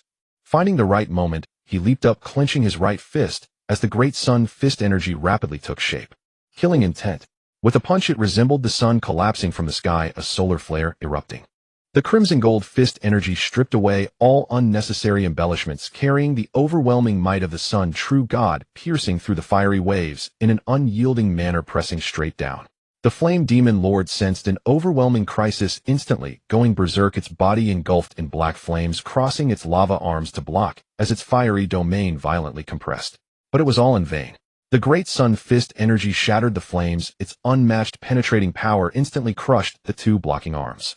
The fist energy continued unabated, brutally penetrating the core magic crystal in the flame demon's chest. A muted explosion echoed as the magic crystal shattered instantly. The flame demon lord's scream abruptly stopped, its violent lava power dissipating completely. Its massive body collapsed into the lava, slowly melting away. Ding! Cleared the 40th level. Phase reward 1 rare object treasure chest. As the light faded, a gray crystal lay inside the box. Xiang Chunyu stepped forward to pick up the crystal, and information flooded into his mind. Rare object, martial skill, elevation stone. Effect: can select one mastered martial skill to elevate it to the utmost within the current tier. Xiang Chunyu stared at the gray crystal stone in his hand, his eyes brightening. Is this the true value of the top 10 popular spots for the human race? I need to enhance my killing fist first. This is a must-kill technique. Wait, what about the Thunder Palm? Of course, that's definitely a super killer move. Xiang Chunyu shook his head violently, a twitch at the corner of his mouth. What's wrong with me? Why am I talking to myself? This must be the side effect of the sun persona. He shivered and quickly stowed the enhancement stone into his panel backpack. He stepped through the light gate of the 41st level. As the white light faded, he was met with swirling purple smoke twisting in the air, occasionally morphing into distorted faces that whispered in fragmented tones, sending chills down his spine. Mid-level 6 boss Abyss Nightmare. Xiang Chunyu stood with his arms crossed, a look of disdain on his face. It's obviously a mental-type monster. There's no substance in fighting it. He curled his lip and slowly raised his hands. This uninspired creature won't provide any practical combat experience. Let's just speedrun this. Super Killer, Thunder Palm. Both palms pushed forward and a brilliant golden light erupted, revealing a colossal golden palm that appeared out of nowhere, pressing down towards the purple mist with overwhelming force. The Abyss Nightmare didn't even have time to scream, as the entire cloud of smoke was knocked back by the giant palm, crashing through the pagoda's barrier and vanishing into the void. Ding! Cleared level 41. Rewards 6 level soul capture pill 1. Xiang Chunyu bent down to pick up the pill bottle, pouring out the pill for a closer inspection, a puzzled look on his face. Soul capture pill. Sounds like an unreliable drug. Luckily, I can check the forum database offline. He pulled out his phone and opened the Martial Alliance forum, entering the database for item retrieval. A line of text popped up: soul capture pill, a colorless and tasteless hallucinogenic drug, neither toxic nor medicinal. After consumption, one loses all consciousness and becomes a puppet, only awakening after the effect wears off with no side effects. After reading, a glint flashed in Xiang Chunju's eyes. This could be useful. He quickly stored it in his panel backpack, afraid of losing it. Having secured the pill, Xiang Chunyu stepped into the light gate of the 42nd level. Still just an ordinary boss without much value, he raised his hand and struck. Thunder Palm. Ding. Cleared level 42. Reward 6 level crystal core 10. Level 43 is still just fodder. Thunder Palm. Ding. Cleared level 43. Reward 6 level crystal core 10. Level 44 Thunder Palm. 6 level crystal core 10. Level 45 Thunder Palm. 6 level crystal core 10. Level 46 Thunder. 6 level crystal core 10. In the later levels, as soon as Xiang Chunyu steadied himself, he yelled Thunder Palm, swinging his hand to unleash a golden giant palm, causing the opposing boss to be flung into the void before it could even approach. He pushed through effortlessly, as if strolling through his own backyard. He sighed, feeling helpless. The design of the Lingxiao Tower was too lazy. The bosses for 8 consecutive levels were just repackaged, and the rewards were identical. Were they mass-produced and shipped out? Not even a surprise egg to be found. When the light gate of the 50th level illuminated, Xiang Chunyu glanced at his backpack, which held a total of 86 level crystal cores piled up in his storage bag. It was better than nothing, but merely 800 million was just a trivial amount to him. Complaints aside, money is always welcome. He weighed the storage bag and stepped through the light gate. The 50th level as usual was a staged checkpoint. There should be some fresh content. As the white light dissipated, a fierce and sinister aura rushed towards him. Xiang Qingyu focused his gaze. In the center of the square squatted a strange-looking beast slightly larger than a full-grown tiger, with jet black fur and 3 vertical pupils on its head. Its mouth split to the roots of its ears, revealing sharp fangs, giving off an exceptionally eerie vibe. Mid-level 6 boss Devouring Beast. The Devouring Beast. Xiang Qingju's eyes brightened as he rubbed his hands together. Finally, a new toy I've never seen before. For a stage boss like this, the cloud-splitting palms wouldn't suffice. He had to get serious. Killing God. He murmured, his right fist glowing with golden light, the great sun fist's aura gathering, explosively crashing towards the devouring beast's face. Bang! The fist's aura struck the devouring beast's chest, sending it flying and crashing heavily to the ground, leaving a deep trench behind.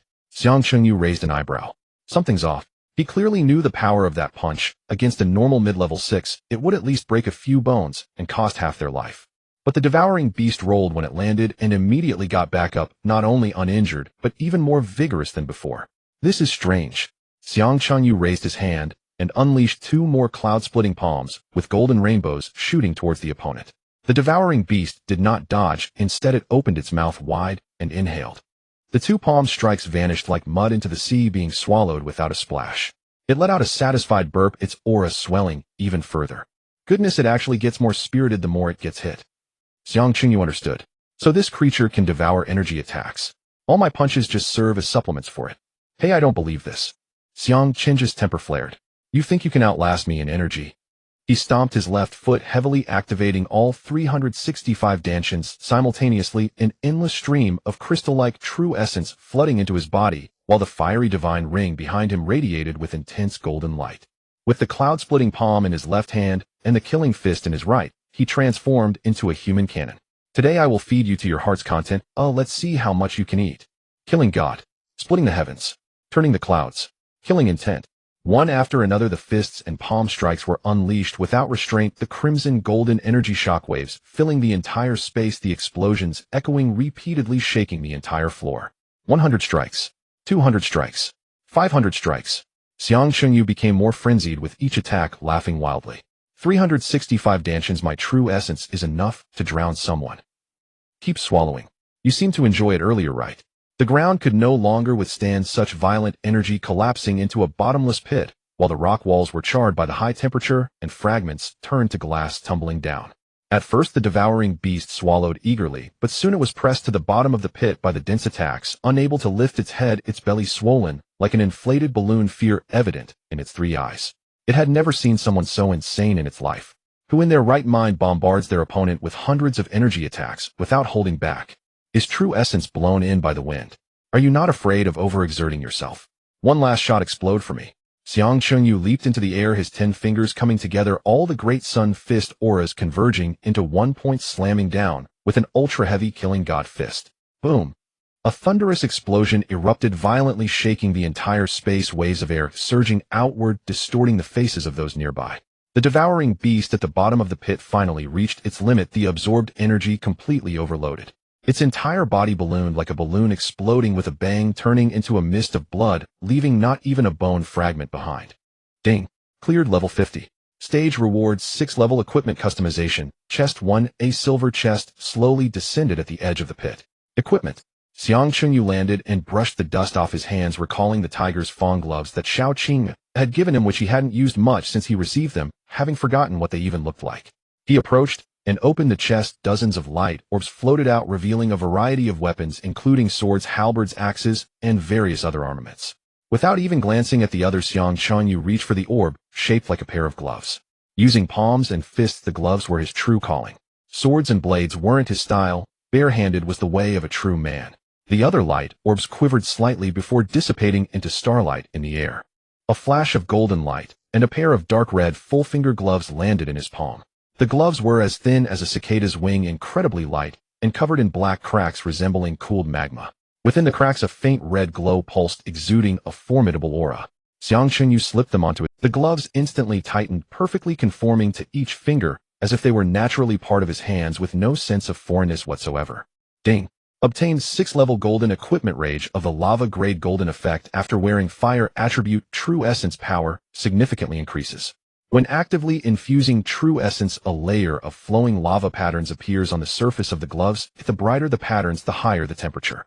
Requirements: cultivation above 5 levels, physique sufficient to withstand the high temperature of the gloves. If a non-fire attribute cultivator wears them, they will suffer from high temperature backlash. Note: during ancient times, a peak 6-level martial lord killed a 7-level lava dragon with bare hands at a volcano, and used its claw tendons to forge these gloves, thus named Rage of the Lava. Xiang Chengyu raised an eyebrow after reading the introduction, handily striking a 7th-level giant dragon. This old senior is quite reckless, just to my liking. He infused a trace of Great Sun true essence into the gauntlets.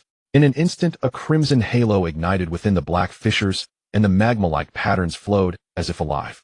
The scorching temperature surged from his fingertips, spreading throughout his entire arm, causing the surrounding air to sizzle. He casually threw a punch at the ground.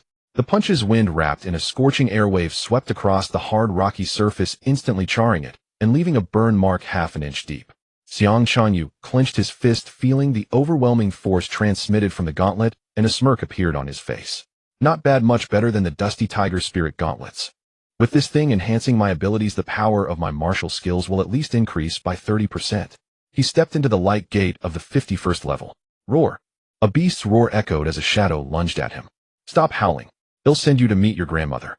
Xiang Chengyu raised his hand for a thunder god palm strike, a golden giant palm smashing down from thin air. The shadow didn't even have time to scream before crashing through the barrier and flying into the void. Ding! Cleared level 51. Reward 6th level Xian Yuan pill 5. He frowned disdainfully, picking up the pill bottle. Boring, speed it up. As the phase boss moved again, I won't waste my time on these weaklings. He stepped into the next light gate. 52nd level seconds. 53rd level seconds. He swept through to the front of the 60th level light gate. Xiang Chengyu glanced at his storage bag, which contained a total of 45 Xian Yuan pills. A 6th level crystal core is 10 million each. The price of cultivation pills doubles, and the Xian Yuan pill is 20 million each. 45 pills, 900 million. He clicked his tongue, his expression flat. Not much use. Bring on the real stuff. As he sighed, his thoughts suddenly drifted far away.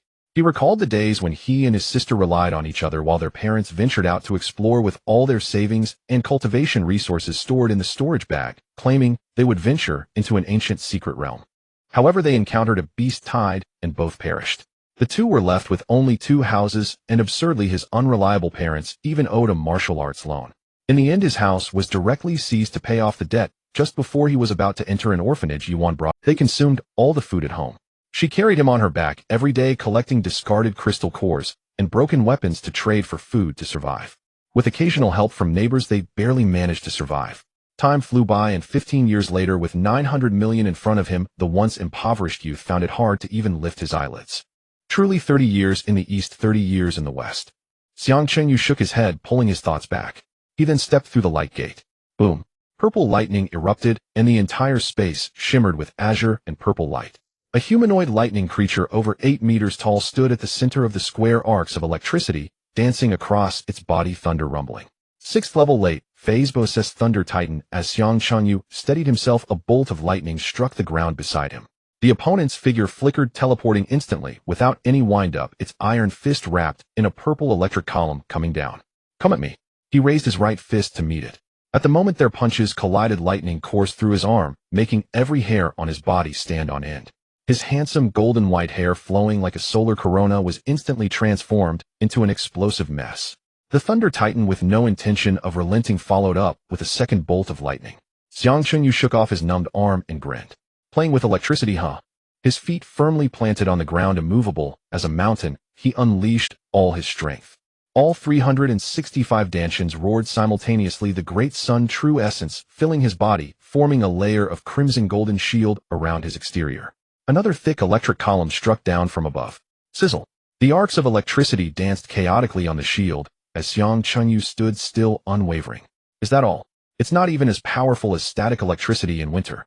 The Thunder Titan roared in anger, its surrounding lightning surging, about to teleport again. Coming again. Xiang Chengyu clenched his right fist, an invisible force erupting to firmly lock onto the opponent's figure. The Thunder Titan, halfway through its teleportation, was forcibly yanked back, firmly held before his fist. Explode for me. The Great Sun fist chi struck directly at the Titan's chest at close range. The purple lightning and the crimson golden fist chi collided violently, a flash of light bursting forth, illuminating the entire space like daylight. The violent air wave sent debris flying everywhere. As the light faded, a transparent hole appeared in the Thunder Titan's chest, its lightning form disintegrating piece by piece, turning into fine arcs that dissipated into the air. Ding. Cleared level 60. Stage reward selectable treasure chest of heavenly materials and earthly treasures. 1. The treasure chest landed radiating light and hundreds of different attributes of heavenly materials and earthly treasures floated in midair. Xiang Qingyu ignored the others and reached out to grab a pulsating golden light sphere. Ding. Obtained heavenly material and earthly treasure golden crow flame essence. He sat down cross-legged, took the light sphere, and inhaled. The golden crow flame essence transformed into a fire line drilling into his body. The V365 super engine activated, and all 365 Danshians began to operate at high speed. The violent fire attribute energy was instantly split, refined, and absorbed, merging into his body. In just 3 breaths, the flame essence was completely digested. Xiang Qingyu opened his eyes and checked his panel. The Great Sun True God's characteristic combat power increased 9 times. Awesome. It increased again. He smashed his fist into his palm, overwhelmed with joy. He stood up, brushed off the dust, and stepped into the 61st level light gate. 6th level late, phase BOSS, an ugly pig demon. Xiang Qingyu glanced at it, uninterested in a drawn-out fight. Same old routine. Thunder God Palm. The golden giant palm came down, sending the boss flying out of the tower. Reward 6th level crystal core, 20. The following levels were all 6th level ordinary foes. Xiang Qingyu pushed through without even pausing his steps. Enter, raise hand, slap away, collect rewards next level. The process was as smooth as an assembly line screwing bolts. Arriving at the 70th level light gate, he counted his gains. After 9 levels, 186th level crystal cores lay in the storage bag. Not bad, 1800 million easily made. He stepped into the next level light gate. As soon as he stepped in, a strange force surged from all directions. Like countless invisible hands, they tightly gripped his meridians. The surging Great Sun True Essence in his dantian instantly solidified. The burning golden flame divine ring behind him like an extinguished oil lamp puffed out. Magic suppression. Xiang Qingyu moved his shoulders, the joints cracking. The corners of his mouth instead lifted. Interesting. Since awakening, I've relied entirely on true essence to fight, and haven't tried purely using my body to beat someone up. Just right to practice on you. From the shadows, a muscular man walked out slowly. Over 2 meters tall, with silver hair cascading to his shoulders, bare-chested, his muscle lines chiseled like a sculptor's work, bronze skin gleaming with a metallic sheen. The most eye-catching feature was his arms, covered from forearms to knuckles in a layer of natural bone armor shimmering with silver light. Each step of the muscular man caused the ground to tremble slightly. 6th level late, phase BOSS silver, arm warrior. Hiss. The pressure is intense. My blood is boiling. Xiang Qingyu's face lit up with excitement as he curled his index finger in a beckoning motion. His opponent stomped the ground and lunged forward, transforming into a silver blur. A right fist accompanied by a piercing sonic boom hurtled toward his face. The speed was so great that even the air seemed torn apart. Xiang Qingyu instinctively tried to summon a protective barrier, but his inner energy remained utterly still. Only then did he recall, magic was sealed. He hastily sidestepped the fist, grazing his ear. Boom. The fist wind slammed into the wall behind him, blasting a several meter-wide crater. So fast. Before he could finish, a left hook arrived. The punch landed solidly on his abdomen. Even with his body tempered by the indestructible golden body, the sheer physical impact forced him back 3 steps. The stone slabs beneath his feet cracked like a spiderweb. Xiang Qingyu lowered his head, touched his stomach, and grinned. Not bad, doesn't hurt. Your fists might be heavy, but compared to my sister's ear pooling, it's nothing. The silver armor martial lord ignored his taunts and launched a flurry of alternating punches. The strikes grew faster and faster until only afterimages remained. Xiang Qingyu was forced back step by step until his back slammed against the wall. He took 2 more punches, one to the chest, another to the shoulder. The dull thuds echoed like 2 pieces of refined iron colliding. The indestructible golden body art granted Xiang Qingyu a bone density far surpassing his peers, yet the silver armor martial lord's bone-armored fists were no pushover either. Each blow delivered pure physical devastation. My turn. Xiang Qingyu sprang off the wall, charging forward, instead of retreating, diving straight into the storm of fists. He swung his right arm in a wide arc and slammed it into his opponent's chest. No fist aura, no true essence, just raw brute physical force. The silver armor martial lord staggered half a step back, a faint fist imprint left on his bronze skin. Xiang Qingyu gave him no respite. His left fist followed, striking the same spot. A third punch, a fourth. Fist against flesh, bone against bone, knuckles grinding against sternum. Muffled thuds reverberated through the empty tower floor. The two engaged in the most primal combat within the magic-sealed domain. No explosive true energy, no martial skill effects. Just straightforward, hard-hitting exchanges, each waiting to see who would falter first. The silver armor martial lord punched Xiang Chengyu in the face. He turned his head, spat out bloodied saliva, and retaliated with a blow to his opponent's jaw. The silver armor martial lord shook his head, a glint of near approval flashing in his eyes, then drove a fist into Xiang Chenju's eye socket. Bang! Xiang Chengyu was sent flying, crashing through a stone pillar behind him and burying himself in rubble. He crawled out, his left eye socket visibly swelling into a bruised purple lump. He touched his eye socket, wincing in pain, yet the light in his eyes burned ever brighter. So you're tough, huh? Xiang Chengyu tore off his tattered shirt and tossed it aside.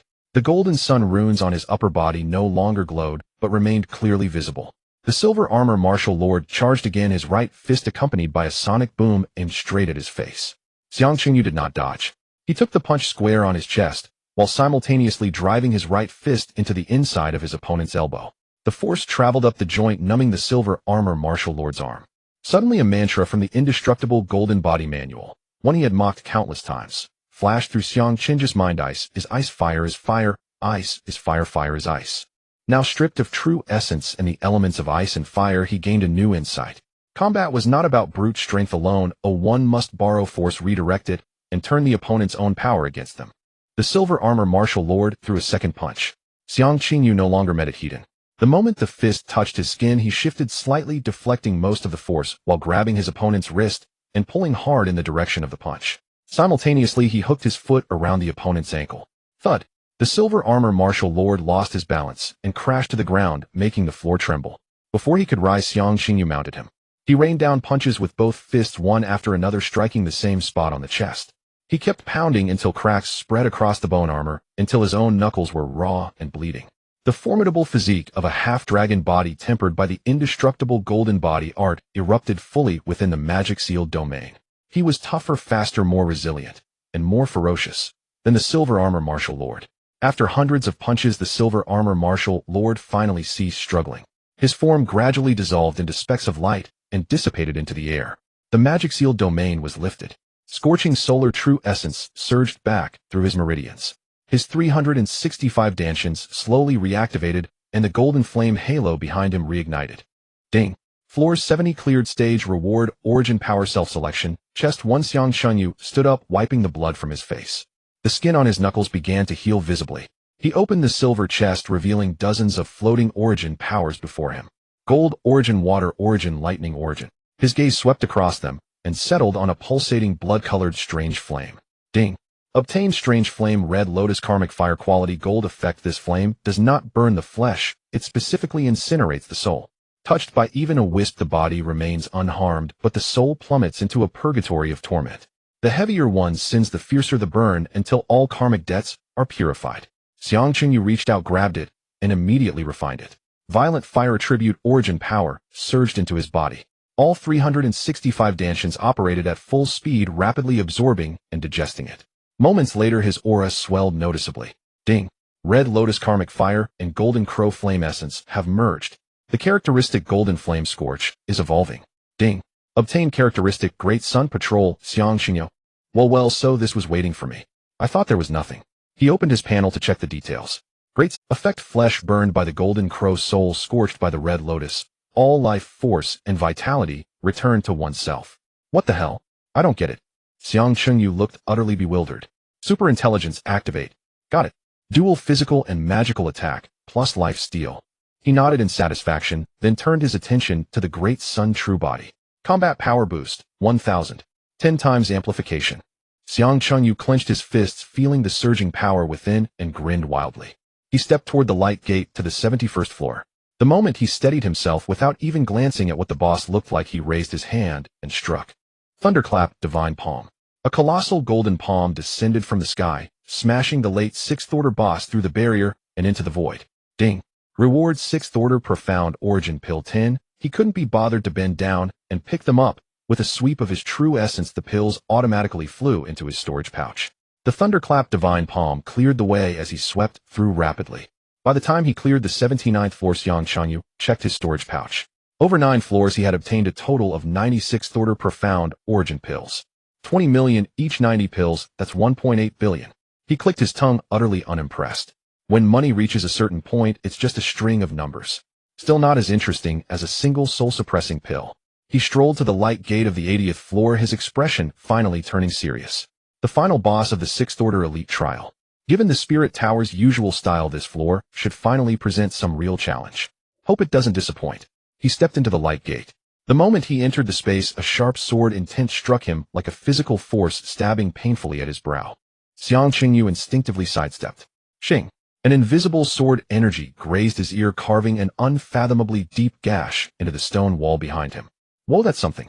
He rubbed his tingling ear and surveyed his surroundings. The entire floor was a desolate sword graveyard. Broken swords and shattered blades jutted from the earth, stretching densely as far as the eye could see.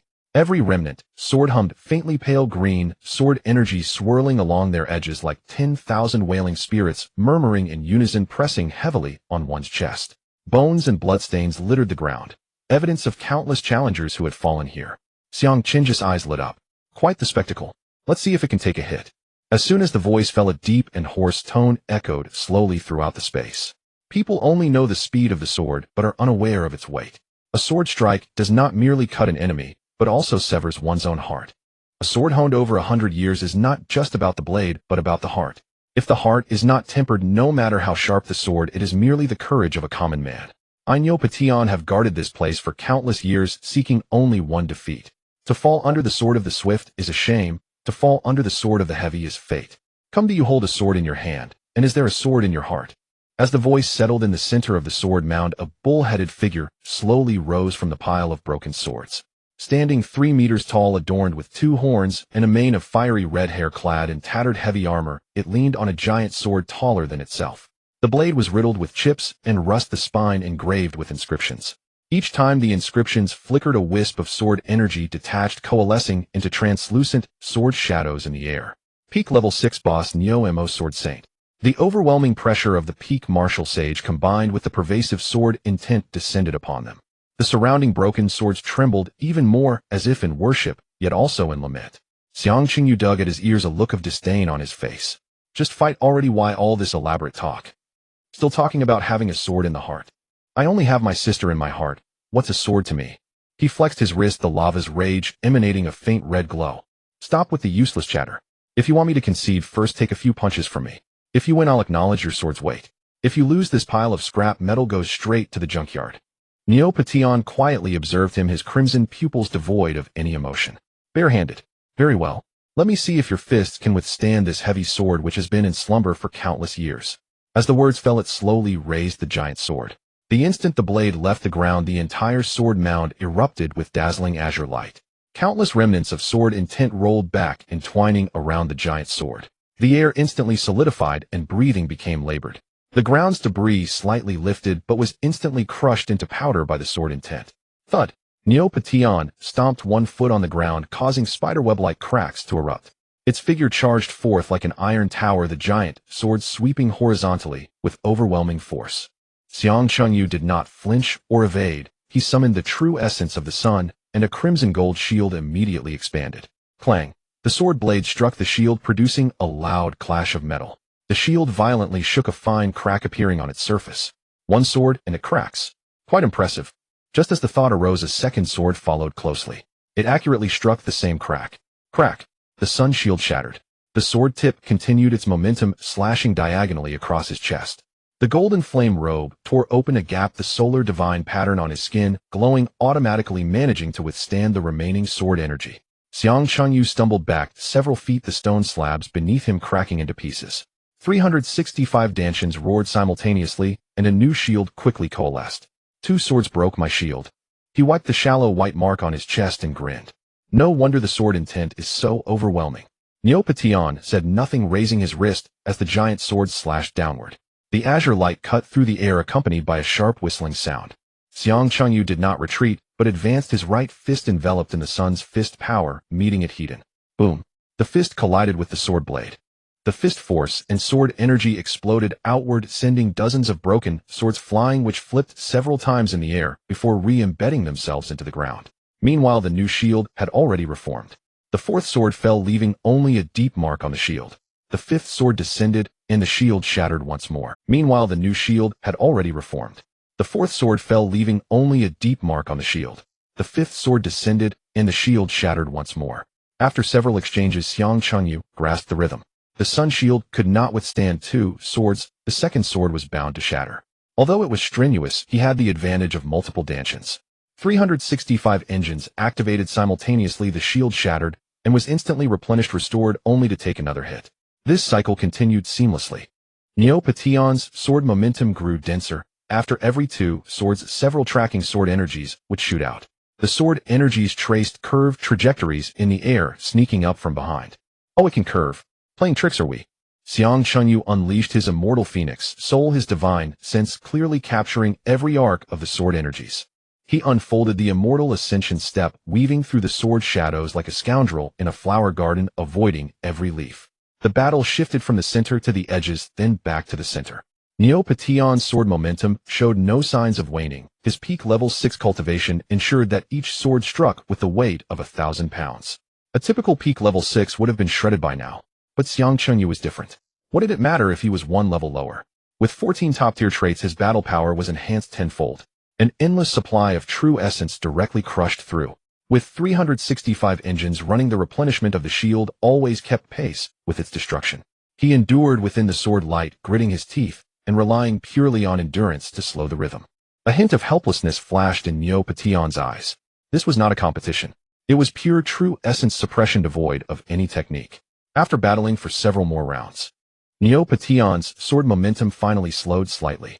The sword energy was no longer dense. There was a visible lag in the swing of the giant sword. The true essence began to run low. Finally tired, Xiang Chunju's eyes brightened. This was the moment he had been waiting for. Seizing on this moment of delay, he braced himself against two swords while charging his right fist, smashing down on the sword's spine. Clang! The giant sword was forced high into the air.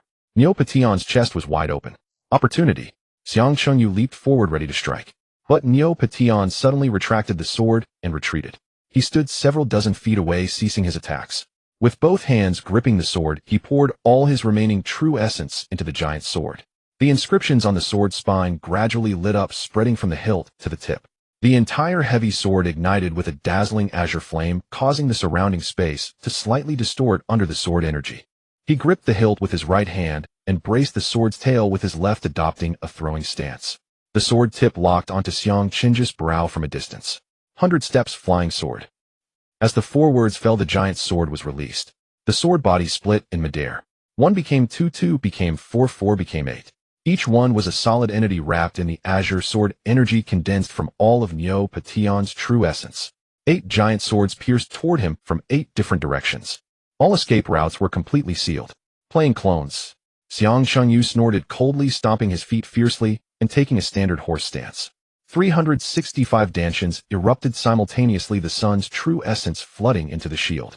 The crimson gold shield suddenly expanded, reaching its limit. I want to see if your sword is sharp or my shield is thick. Clang, clang, clang, clang. 8 flying swords simultaneously struck the shield.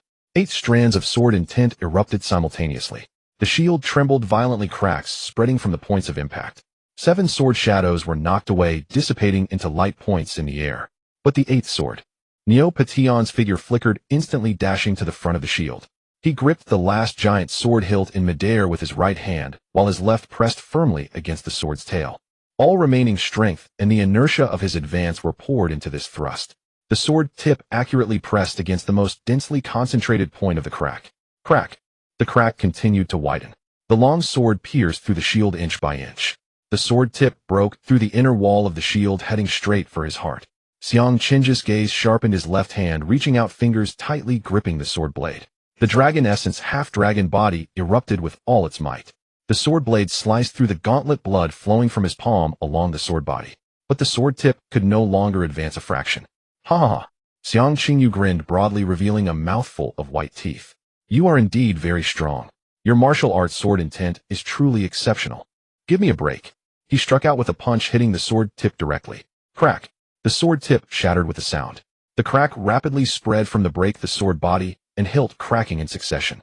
Neopation's hand holding the sword burst open, blood splattering everywhere, half the sword hilt flying out of his grasp. Now it's my turn. Xiang Chunyu raised his left fist, the fist tip still stained with his own blood. Killer. The crimson gold vortex of true essence gathered, unleashing a powerful pull. The severely weakened Neo-Pation was violently drawn toward the fist tip. At close range, the sun's fist force struck out fiercely. Boom. The fist force slammed into his chest. Neo-Pation's massive body was sent flying, crashing through hundreds of broken swords and crashing heavily to the ground. He looked down at the gaping hole in his chest, then looked back at Xiang Chunyu. In Neo-Pation's eyes there was no resentment, only relief. He let out a long, resonant moo. His form slowly shattered, transforming into countless azure light points that dissipated within the sword mound. Ding. Cleared level 80 stage reward, golden martial arts choice treasure, chest 1, a silver treasure chest slowly descended before him. Xiang Chunyu stared at the direction where the light points vanished, suddenly slapping his forehead. Damn, I forgot something. I got too carried away and actually forgot to activate the sun's heavenly patrol to test its effects. I'll forget it, I'll try it next time. It's not like it can run away. The silver treasure chest opened and hundreds of light orbs slowly floated in the air. The martial arts techniques were diverse, each radiating colorful lights that dazzled the eyes. Xiang Chunyu looked around, his brow furrowing tighter. Is this it? Just this? He scooped up a fist technique light orb, glanced at the information. Ancient version. How many years ago was that? He frowned, thinking, we're now in the era of high martial arts techniques have evolved countless times, and you are still using the original version. After practicing this, it probably wouldn't even surpass a basic exercise right. He picked through the offerings, finding nothing to his liking. The immortal body was protective with attacking techniques like the thunder palm and the cloud-pushing palm, plus the ability to make a swift escape with the ascending immortal step, not to mention the thunderous divine palm as a backup. No need to change techniques, the existing ones were sufficient. Having more would only lead to confusion rather than mastery. After all, didn't the old man Lu rely on just the thunderous divine palm to conquer all deities and Buddhas?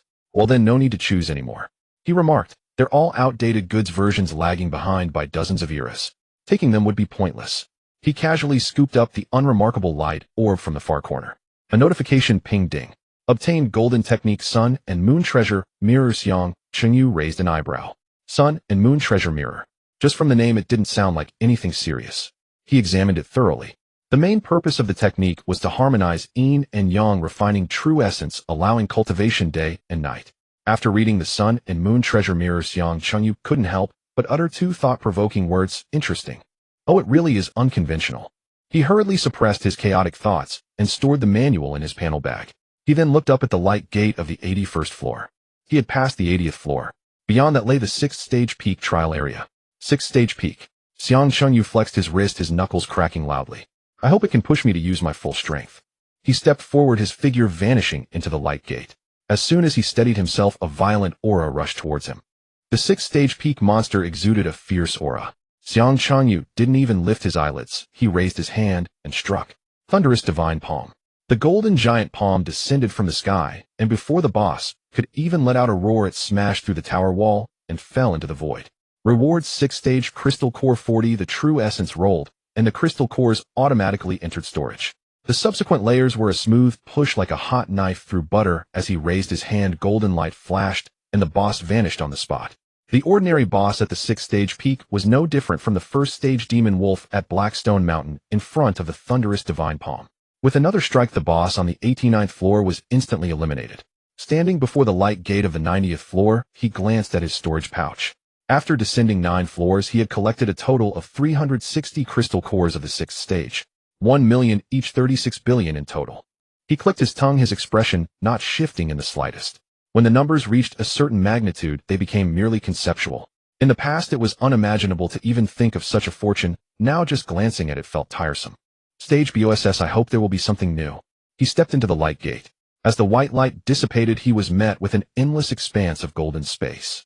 The floor beneath him was mirror-like, and the ceiling above was also reflective, with his reflections surrounding him on all sides. In the center of the space stood a figure quietly. With golden and white hair flowing like a corona, golden eyes, and a golden flame divine, rings slowly rotating behind him, the figure wore a familiar, yet infuriatingly smug smile. 6th stage peak BOSS, Xiang Chunyu, you're here. The clone tilted its head to look at him, its tone identical to how he spoke to himself in the mirror. I've been waiting for you for ages. Who do you think is more handsome?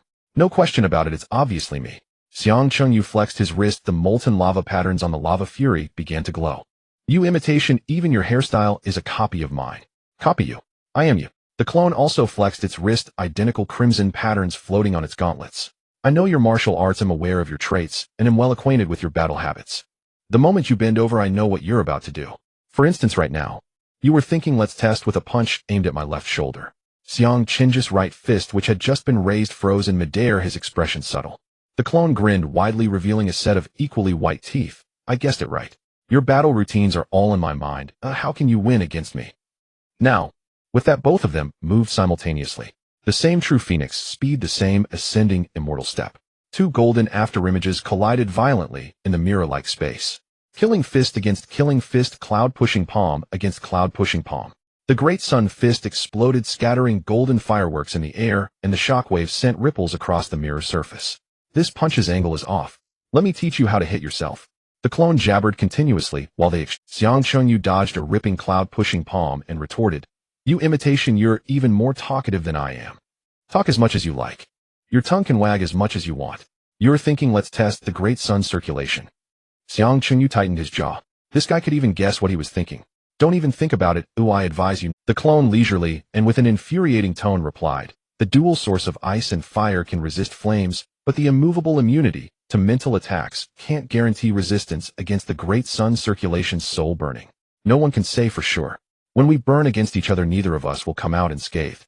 Why seek out hardship?" He added, "Besides, I know you're actually very afraid of pain." Xiang Chunyu forced a smile, suppressing his thoughts. He had been seen through. If they really burned against each other, and he couldn't withstand it, the pain to his soul would be unbearable. Our true essence reserves are exactly the same, 365 dantians. Neither of us can exhaust the other. The clone stepped back 2 paces and raised its hands. "Even if we fight until tomorrow, it will still be a draw. If you don't believe me, try it out." As soon as he finished speaking, they clashed again. Fist against fist, palm against palm, great sun true god against great sun true god. Even their verbal sparring was indistinguishable. Xiang Chunyu scolded it for being a counterfeit, and the clone retorted, "You are me. Insulting me is the same as insulting yourself." Xiang Chunyu called it imitation, and it countered, "I have everything you have. Who is the imitation is still uncertain." They fought for an unknown length of time, both of them sustaining injuries. Identical wounds, identical bloodstains, even their breathing rhythms were perfectly matched. The clone suddenly grinned, ominously retreating several feet. With arms crossed, it leisurely watched him. "Let me give you a surprise." As it spoke, its aura suddenly changed drastically. The temperature of the golden flames around it surged, and the brightness of the divine ring behind it multiplied. A terrifying pressure far exceeding before erupted. 6th stage peak. Xiang Qinji's pupils shrank slightly. The clone threw back its head and laughed, the sound echoing in the mirror space, resonating ominously. "Huh. Surprised, right? You always thought my cultivation was the same as yours, didn't you?" Looking at its smug expression, Xiang Qinji's lips gradually curled upwards. "You counterfeit." He shook his head, a hint of regret in his tone. "You've copied my cunning. No, my noble and righteous virtues, but unfortunately, you failed to replicate the core advantage." The clone raised an eyebrow. "What do you mean?" Xiang Qinji's expression turned serious as he revealed a menacing smile, his grin almost manic. "There's one move you absolutely won't know. Otherwise, I would have to flee at lightning speed right now." The clone paused for a moment, instinctively asking, "Which move?" Xiang Chunyu slowly pushed both palms forward. His voice thundered, shaking the entire space. "Thunderous divine palm." A massive golden energy palm materialized out of thin air. The dazzling gold light surged and swirled within the palm, illuminating the entire mirror space as bright as day. The immense palm's pressure sealed off the surroundings, and the space was completely frozen. The mirror-like floor beneath him shattered inch by inch, and the mirror-like ceiling above collapsed in chunks. "This isn't martial arts. This is a special technique." The clone's eyes widened. For the first time, an expression not belonging to Xiang Chunyu appeared on its face, shock and disbelief. It possessed all of Xiang Qinji's martial arts traits and battle memories. Yet this enormous palm before it was not on its replication list. "You, a puppet generated from trifling 3-color energy, dare to replicate my 9-color divine technique?" Xiang Chunyu scoffed, forcefully pushing both palms. "Time to exit." The clone looked up, gazing at the sky-covering golden palm descending upon it. It suddenly chuckled, laughing with a sense of relief. The curve of its lips mirrored Xiang Qinji's exactly. "All right, your mechanism is above mine. For this palm, I concede." Boom. The golden giant palm crashed down. There was no scream, no struggle. The clone transformed into countless golden light particles, slowly dissipating. The entire mirror space shattered along with it. Ding. Cleared level 90 stage reward, golden origin artifact selection, chest 1. A pure gold treasure chest slowly descended. A treasure chest of the original extraordinary item. Xiang Qinji's eyes instantly brightened. Truly what is lacking will arrive. The Lingxiao Tower's planning has finally done something right. He stepped forward to open the treasure chest, and dozens of glowing orbs flew into the air, each showcasing various extraordinary items. His gaze did not wander. He reached straight for the central orb of crimson flame. Ding! Obtained extraordinary item Sun God Pearl. It felt scorching in his hand, a burning sensation radiating from his palm. Xiang Chengyu quickly opened the details.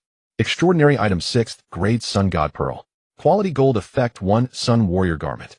Upon fusion, the power of the sun automatically condenses into a translucent garment on the body surface. This mitigates some damage, with the remaining damage evenly dispersed across the body, no longer concentrated at the point of attack. Effect 2 Child of the Sun. The garment doubles the combat power under direct sunlight, increasing further with stronger sunlight. On cloudy days at night or indoors, the combat power reverts to normal levels. Usage limit: fusion only permitted when promoting to 7th grade Qinxing Martial King. Upon seeing the last line, Xiang Qinji's face darkened. Damn it! Why is it a 6th grade item? He nearly dropped the extraordinary item. This is utterly useless. What I need is a 5th grade extraordinary item. You give me a 6th grade item that can only be used later. What a joke. Gripping the Sun God Pearl, he felt a pang of regret. It was something he could see, but not use. The most tormenting. Wait. Pearl. He looked down and examined it closely. Why does this thing look like a mini garment? Is it called a pearl, but in reality, it's a vest? Well, the reason extraordinary items are called extraordinary is that they are strange items. Complaints aside, one cannot simply discard good items. He stowed it away in the deepest part of his panel bag, deciding to revisit it when he broke through to the 7th grade. He raised his eyes to the light gate of the 91st level. For others, attempting the 7th grade with the 5th grade was pure suicide. But he had a cheat. Xiang Chengyu rubbed his hands. What if it was 7th grade? The young master's lightning palm specialized in overcoming level disparities. My god, that luck is outrageous. I'm dying of envy. I only have a blue root bone, and they gave me a white grade fist technique called broadcast gymnastics. Passage of time slight. He had been in the tower for about 10 hours now. Not bad, much faster than expected.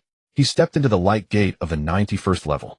As the space opened, a violent 7th grade pressure slammed towards him. Xiang Chengyu did not dare to hesitate, fearing a misstep. He quickly raised his hand to strike.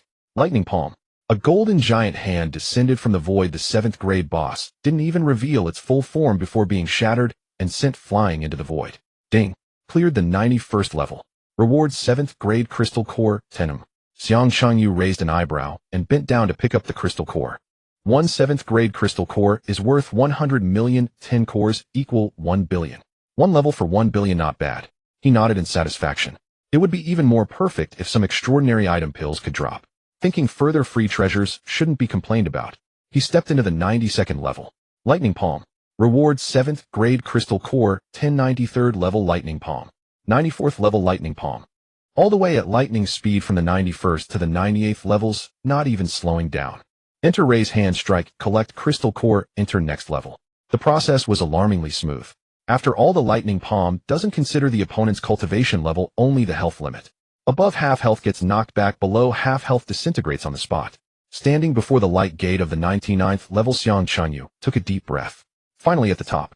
The 99 levels of the Lingxiao Tower have always been a symbol of glory for the human race, with generations of talents surpassing their predecessors.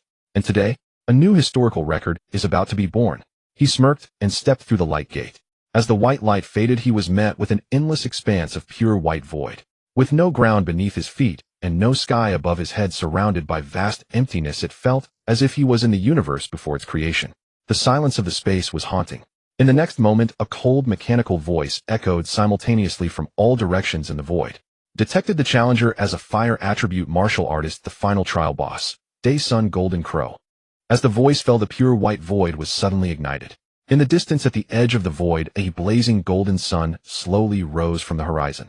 The edges of the sun roiled with liquid golden flames, each undulation splashing out hundreds of feet-long solar prominences, golden light spreading throughout the void. At the center of the sun, a bird's silhouette gradually became clear. It was a three-legged crow, entirely black, over a foot tall, surrounded by golden divine flames. The feathers were not purely black, each edge shimmering with a dark golden luster, as if the sun had personally gilded them. Its 3 sharp claws firmly gripped the divine tree branch, their tips glimmering with dark golden cold light akin to that of the blazing sun's divine bone. The bird's eyes resembled two miniature suns devoid of whites or pupils, only endless solar corona brilliance surged from deep within. Its tail feathers trailed behind the tips, dispersing into countless golden light strands, each a miniature solar prominence slowly fluttering in the golden flames. Ancient Beast Remnant, Soul 7th Grade Day Sun Golden Crow. The golden crow slowly raised its head. Its three legs, slightly bent wings lightly extended. The sun behind it surged with more violent solar prominence waves as it moved. A terrifying heat wave pressed down, distorting even the void. Xiang Qingyu looked down at his chest. The golden sun runes on his skin were frantically pulsating. It was not fear, but resonance. Like finding a long-lost source, like a spark returning to the sun. He lifted his head to meet the gaze of the three-legged crow. The golden crow with golden pupils devoid of malice held only an ancient scrutiny. It seemed to question, to challenge me with all that I grant you, do you have the worth? The atmosphere suddenly turned heavy. Xiang Qingyu fell silent for 3 seconds before asking, "You ugly creature, tell me, who is stronger, you or the sun god?" The golden crow remained silent, coldly staring at him, as if looking at a fool. Xiang Qingyu slapped his forehead. "I truly am getting dumber by the day." Its name was written above Ancient Beast Remnant Soul. Before ancient times was primordial, before primordial times was ancient. The sun god he had slain before seemed to have lived for 10 million years. The entire ancient era was ridiculously long. 10 million years ago, it just happened to be at the tail end of the era. Suppose one day the sun god went out for a stroll to find food and happened to encounter the owner of Lingxiao Tower. Then, was injured by the tower master forcibly having a strand of its soul taken and thrown into the tower to become the trial boss. As Xiang Qingyu spoke, his eyes became brighter. "So, in conclusion, you wouldn't be that unfortunate remnant soul, would you?" "Call." The three-legged golden crow let out a sharp and mournful cry, its golden flames surging violently in an instant. The sun behind it roiled intensely, solar prominences darting wildly. "Oh, are you getting anxious?" Xiang Qingyu laughed heartily, pointing at it in amusement. "Looks like I hit the nail on the head. The dignified sun god slain by a mere rookie like me, how embarrassing is that?" The three-legged golden crow could no longer maintain its dignity, transforming into a terrifying inferno that surged towards Xiang Qingyu. "Say a couple of words, and you break down, huh? Today I shall make you shatter." With the laughter fading, he thrust his palms forward. Lightning palm. Virum. A golden giant hand overshadowing the sun formed out of thin air in the pure white void. The golden light suddenly shone, its pressure instantly surpassing the golden flames of the sun across from it. With the might to crush everything, the giant hand slammed towards the three-legged golden crow. Being merely a remnant soul, with less than half health, it couldn't even trigger a knockback. In the moment the giant hand descended, the three-legged golden crow didn't even have time to scream. Its body shattered into a mass of golden particles, slowly dissipating in the void. The blazing golden sun behind also dimmed and extinguished. The pure white void returned to silence. Ding.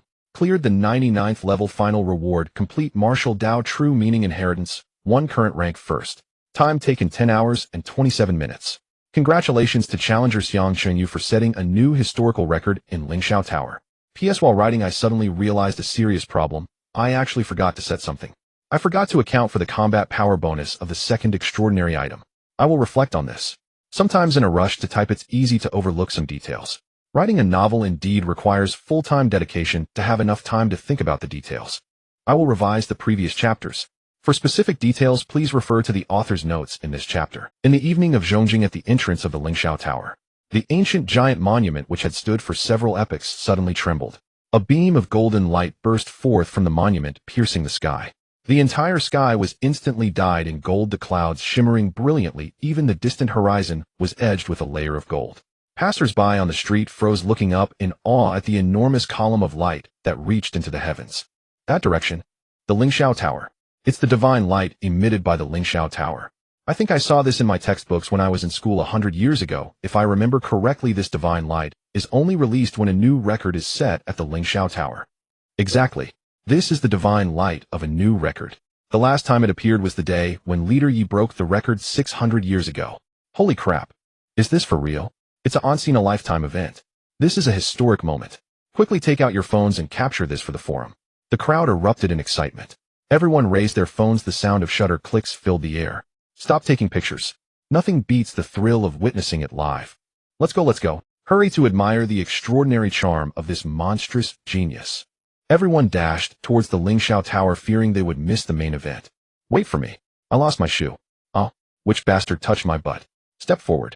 I'll cyberbully your entire family. The crowd surged towards the monument packed tightly like sardines. Those in front tiptoed to see while those behind jumped up to catch a glimpse, the noise resembling a bustling market. Some were pressed against the monument, their faces distorted, straining their necks to shout, "Let me see. Let me see the name. Otherwise I won't die in peace." Suddenly, over 100 figures flew in from the horizon, exuding an overwhelming aura. Before their arrival, their voices resonated. Who broke the record? Their voices thundered, causing the crowd's ears to ring. The crowd instantly fell silent, all eyes turned skyward. To fly within the city, they must be strong practitioners above the 7th rank. Are you blind? Those are members of the Federation. The leader at the forefront is President Qin. Don't you recognize him? Huh, President Qin. I'm nearsighted. I'm not wearing my glasses. Ha ha ha. You little rascal. You're not an alien spy, are you? No way. Even if you were an alien, you should know President Qin. So, are you an evil spirit from another realm? Quick, capture him for 50,000. Get lost. I'm really nearsighted. Hundreds of figures descended with President Qin Yu in a black robe, hands clasped behind him, his brow furrowed. He scanned the densely packed crowd and spoke in a deep voice. Which genius broke the record? The crowd fell silent for 2 seconds before a training camp student stepped forward, his face flushed. President, it's our training camp's Xiang Chengyu. What a... Qin Yu was taken aback. Impossible. Absolutely impossible. He waved his hands, repeatedly denying it. I remember this kid is only at the first stage of the 5th rank. Don't even mention breaking records. Just passing the 90 levels would be an extraordinary achievement for him. As soon as this was said, the crowd outside erupted. What? 5th rank?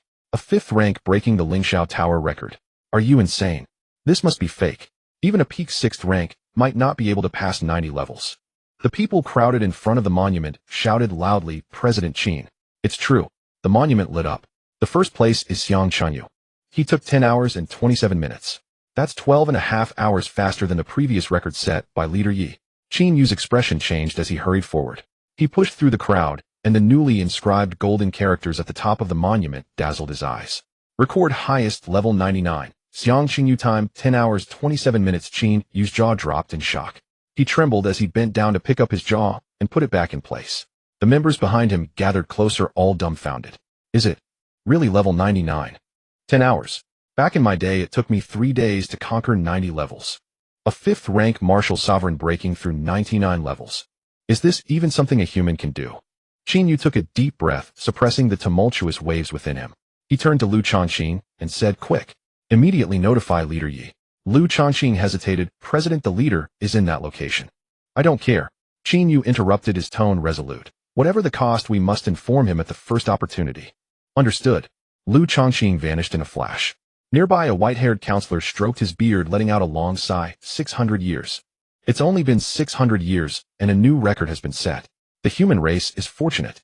The continent is fortunate. The surrounding counselors nodded in agreement. A 5th rank breaking through 99 levels. Who would have dared to imagine this in the past? Such an anomaly, you won't find a second one, even if you scour the continent's history books. Don't mention it. Oh, when I conquered the 99th level, I relied on deception and sneak attacks, taking a whole day to defeat the final boss. This kid took 10 hours, clearing the entire tower while battling monsters. The crowd chimed in, growing increasingly astonished. Qin Yu raised his hand to silence them, and the scene quieted down. Everyone pay attention. He scanned the crowd, his tone stern. No one is allowed to investigate this kid's background. Anyone who dares to secretly probe, interrogate, or spy will be hunted down across the continent. The counselors' expressions turned serious as they all nodded in unison. Someone hesitated.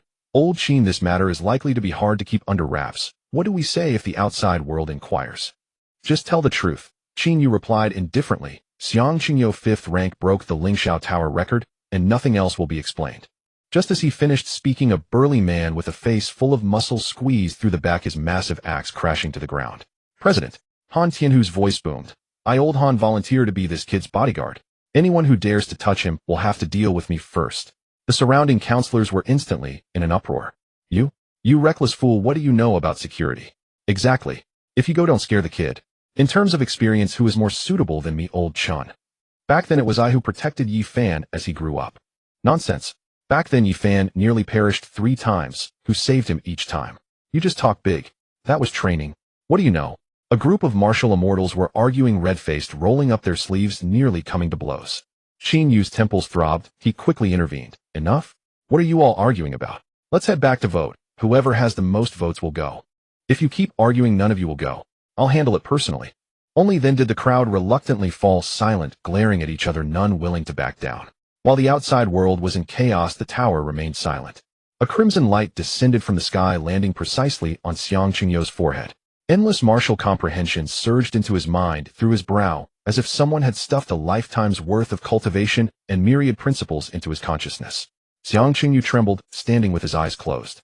Golden flames flickered around him, and the sun's symbol on his chest slowly rotated. After an unknown period, the light dissipated. He slowly opened his eyes, a fleeting glimmer of golden light in his gaze.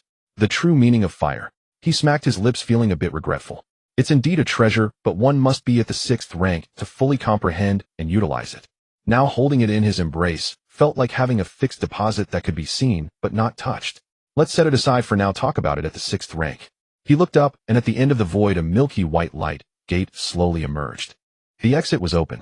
Xiang Qingyu stretched his muscles, his whole body crackling. He had cleared all 99 levels, broken the record, and received a bounty of rewards. Once he stepped out, who knows how lively it would be.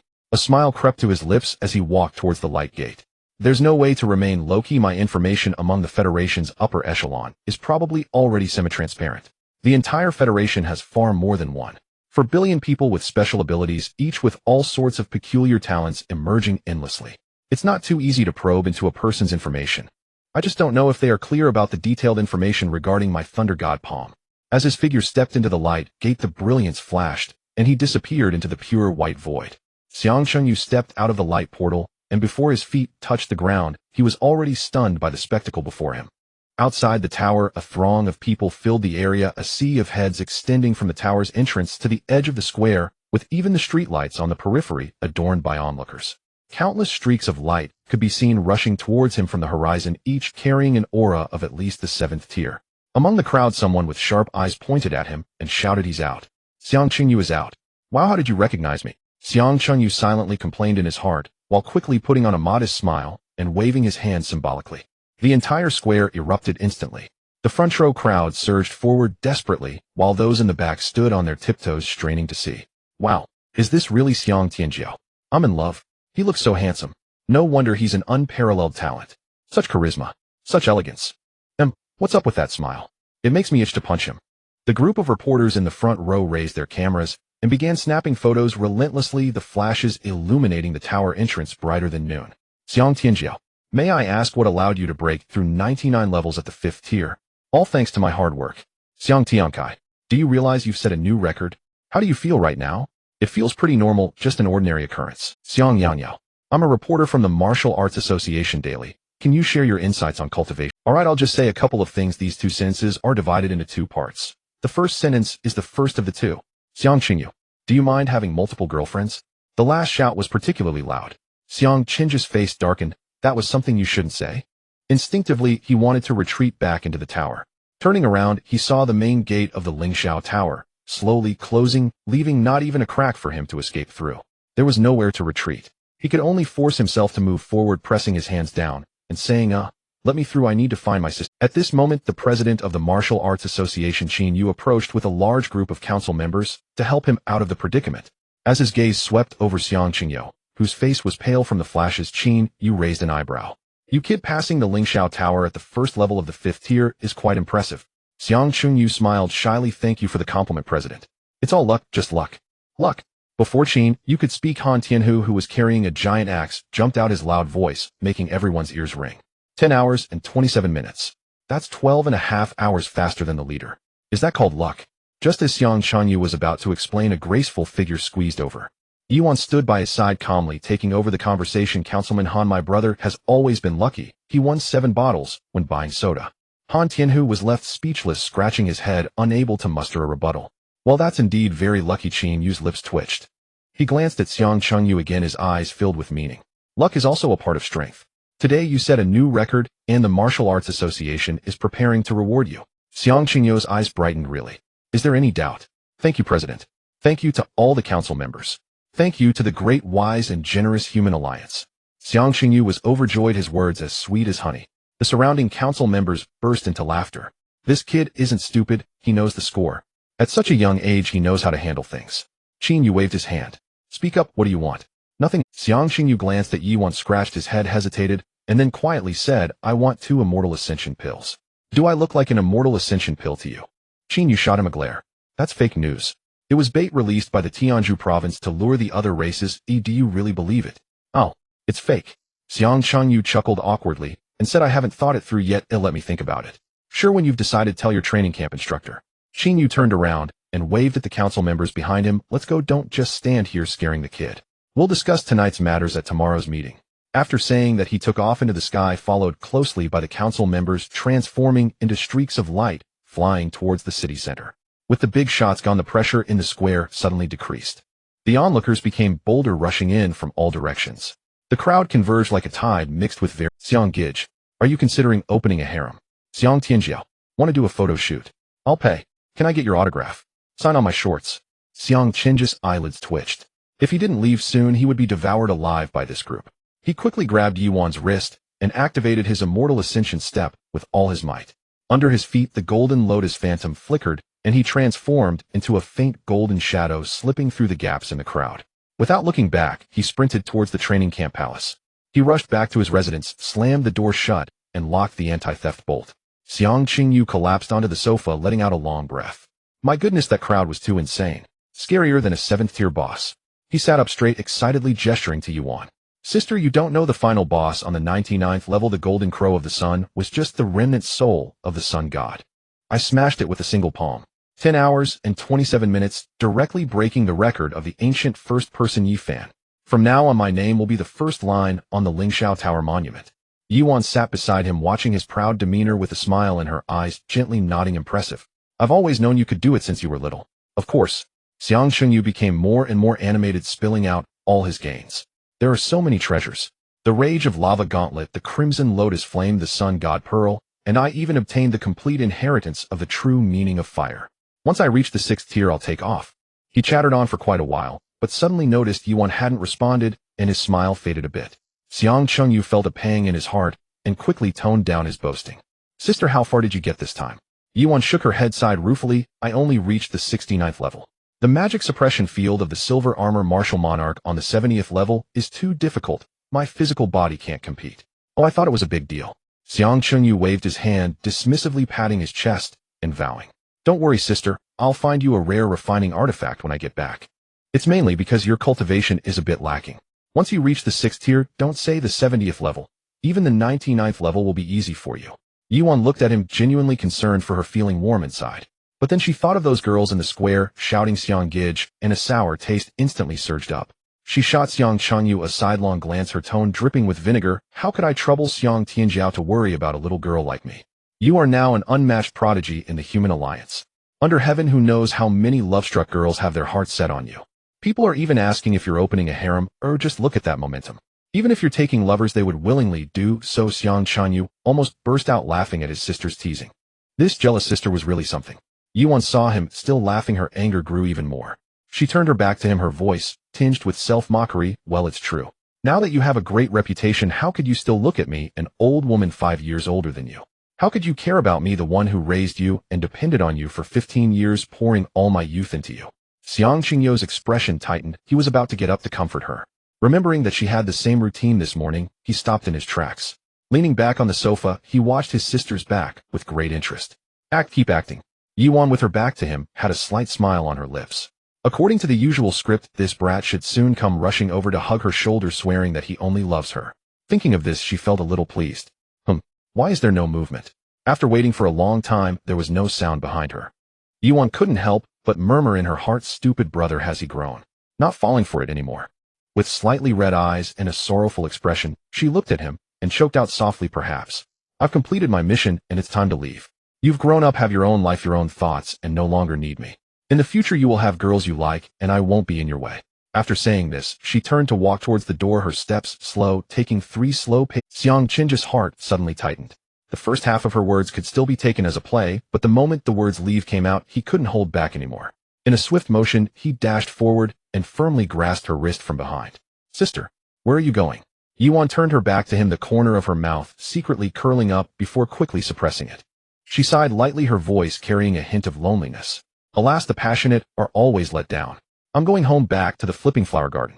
Going back. Where are you going? Xiang Chunyu moved in front of her, pressing his hands on her shoulders with an anxious expression. What do you mean by being in the way? What nonsense are you talking about? In my eyes, there's only you. Does anyone else have anything to do with me? Opening a harem. I can't even handle you. How could I bother with others? Are you asking for a death sentence? No matter how high the record or how great the fame, I'm still the stinky brat you raised since childhood. Without you, I would have starved to death on the streets. He rambled on, making promises and swearing. From now on, all my treasures will be given to you. All my money will be handed over. You say east, I won't go west. You say beat the dog, I won't chase the chicken. Really? I swear to heaven. If I tell one lie, may I never win another soda again. Yuan raised her eyes to look at him, seeing him so anxious that sweat was beading on his forehead. All her anger dissipated. She pressed her lips together, holding back her laughter, deliberately keeping a straight face. Really? Will you listen to me? I will. I'll obey everything. Xiang Qingyu nodded like a garlic grinder. Whatever you say goes. I won't say a word of dissent. Yuan finally couldn't hold back anymore and burst into laughter. She reached out and poked his forehead. You're being sensible. If you dare to flirt with other girls again, just see how I deal with you. How could I? Xiang Chunyu let out a sigh of relief and laughed along. I wouldn't dare if I had 10 times the courage. However, he secretly thought this acting skill is truly a waste if not used for acting. Next time I act, I'll still fall for it. After all, she is my sister. P.S. Super long chapter. Today's update exceeds 5,000 words. Please give 5-star reviews. Xiang Qingyo, it is said that those who give me 5-star reviews will be transported to another world as the destined child. At that moment, a round, turtle head suddenly peeked out from behind the sofa. The ice-fire turtle, having retracted its head for a long time, finally breathed a sigh of relief upon seeing the two reconcile. It immediately stretched its neck, saying, Master, dear lady, has your tragic drama finally concluded? Oh no. Xiang Chunyu shot a look of self-preservation. As expected, Yuan raised an eyebrow and swiftly struck with her palm. Cold air exploded forth. The ice-fire turtle let out no sound, instantly frozen into an ice sculpture, maintaining the posture of stretching its neck and opening its mouth. Sister, don't argue with the turtle. Xiang Chunyu suppressed a laugh, pulling Yuan back to the sofa. Its brain is the size of a walnut. It deserves to be frozen. Heh. He flipped open his storage pouch, shaking it upside down. Clatter. Bottles of pills and crystal materials tumbled out in a heap, creating a small mountain that clinked together. Xiang Chunyu squatted down, counting item by item. 238 fifth order gathering yuan pills, 435 fifth order spirit crystals, 15 fifth order detox pills, 2 ice spirit grasses. 1 sheet of 6th order beast hide, 178 6th order Xian yuan pills, 655 6th order spirit crystals, and 1 each of 6th order detox pills and spirit concentration pills. 1 piece each of 6th order wind, feather, cold jade essence, and golden beetle shell. 87th order spirit crystals. Yuan's eyes lit up, her gaze fixed on the pile of treasures. How much is this worth? Sister, when did you learn to use eye techniques? Why do your eyes have patterns? Xiang Chunyu could only sigh. Just the pills and spirit crystals alone are estimated to be over 20 billion. Not to mention the golden crow flame essence, red lotus abyss fire I consumed, as well as the martial technique enhancement stones, lava's fury, sun god pearl, and the true meaning of fire. Those are priceless. Yuan nodded vigorously, her voice slightly sticky. Yes. We're going to be rich. Qingyo, we're going to be rich. She hugged Xiang Qingji's arm tightly, almost clinging to him. I only made it to the 69th floor. I didn't collect the rewards afterward. I got 295 6th order spirit crystals, 88 Xian yuan pills, and other quantities that are similar to yours, just different types.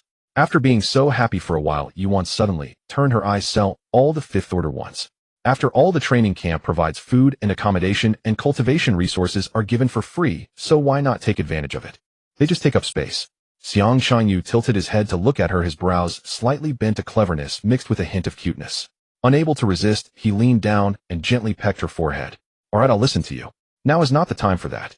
Yuan playfully chided, lifting a hand to wipe her forehead, her ears slightly reddening. Turning back to the pile of treasures, her tone instantly grew serious. We agreed. I will manage the money. I will take care of these items. Of course. Xiang Qingyu nodded, reaching to sift through the pile of materials. By the way, sister, ice spirit grass and cold jade essence will be useful for your body refining. You can try them during your seclusion. His gaze swept across the entire scene, but suddenly his movements halted. Huh, where's my soul capture pill? He rummaged a bit more, turning over every bottle and jar, but found nothing. He turned the storage pouch upside down and shook it. It was completely empty, not even a hair fell out. Stop right there. Yuan saw him searching frantically and immediately called out. What are you sneaking around for? Nothing. Xiang Chunyu awkwardly withdrew his hand, scratching his head. Nothing means something. When you bent over, I knew you were up to no good. Yuan shot him an annoyed glare, squatting down to inspect the pile of items one by one. Little brat, what secret items do you want to hide? How could that be, sister? You're overthinking it. Xiang Chunyu quickly changed the subject. By the way, about that reward from the Martial Association, what do you think I should choose? Yuan's attention was indeed diverted. She stood up, thinking seriously. After pondering for a while, she spoke. We currently don't lack pills or spirit crystals, and Senior, he has also promised to give us dragon essence and phoenix blood. If we really need something, it's rare items, 5th order, original rare items. This is urgent. Alright then, I'll talk to the instructor about it tomorrow. Xiang Qingyu nodded, seizing the opportunity to ask, Sister, I've asked you about your special techniques several times before, but you never told me. Can you finally share them with me now? You're just a kid and don't pry into these things. Yuan slapped the back of his head lightly, her tone carrying a hint of admonishment. Having acquired so many treasures, quickly go into seclusion to cultivate. By the way, we have a tactics class tomorrow morning, don't be late. After saying this, she waved her hand, and the pile of cultivation resources was all collected into her storage pouch. She turned and walked towards the cultivation room. Xiang Chunyu rubbed the back of his head, watching her retreating figure, and let out a long sigh. Once Yuan's figure vanished behind the door, he opened his panel backpack. The pitch-black soul capture pill was indeed lying in the first compartment. It's still here, but thankfully I stored it here, otherwise if she saw it, it would definitely be confiscated. Leaning against the sofa, he gently tapped the armrest with his fingers, a hint of confusion in his eyes.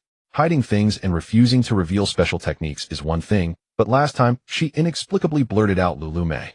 Wearing leather pants over cotton pants definitely has its reasons. This matter must be clarified. Oh my dear sister, you have quite a few secrets. Muttering to himself for a moment, he shook his head temporarily, setting this matter aside. For now it was more important to digest the gains from this excursion. Considering his own situation, there was no rush for cultivation. Once Yi Zhongxian returned, he would eat the dragon essence, and his cultivation would rise rapidly. First, he needed to figure out how to use the martial technique enhancement stone. He took out the gray stone from his backpack, examining it closely for a long time. How does one use this thing?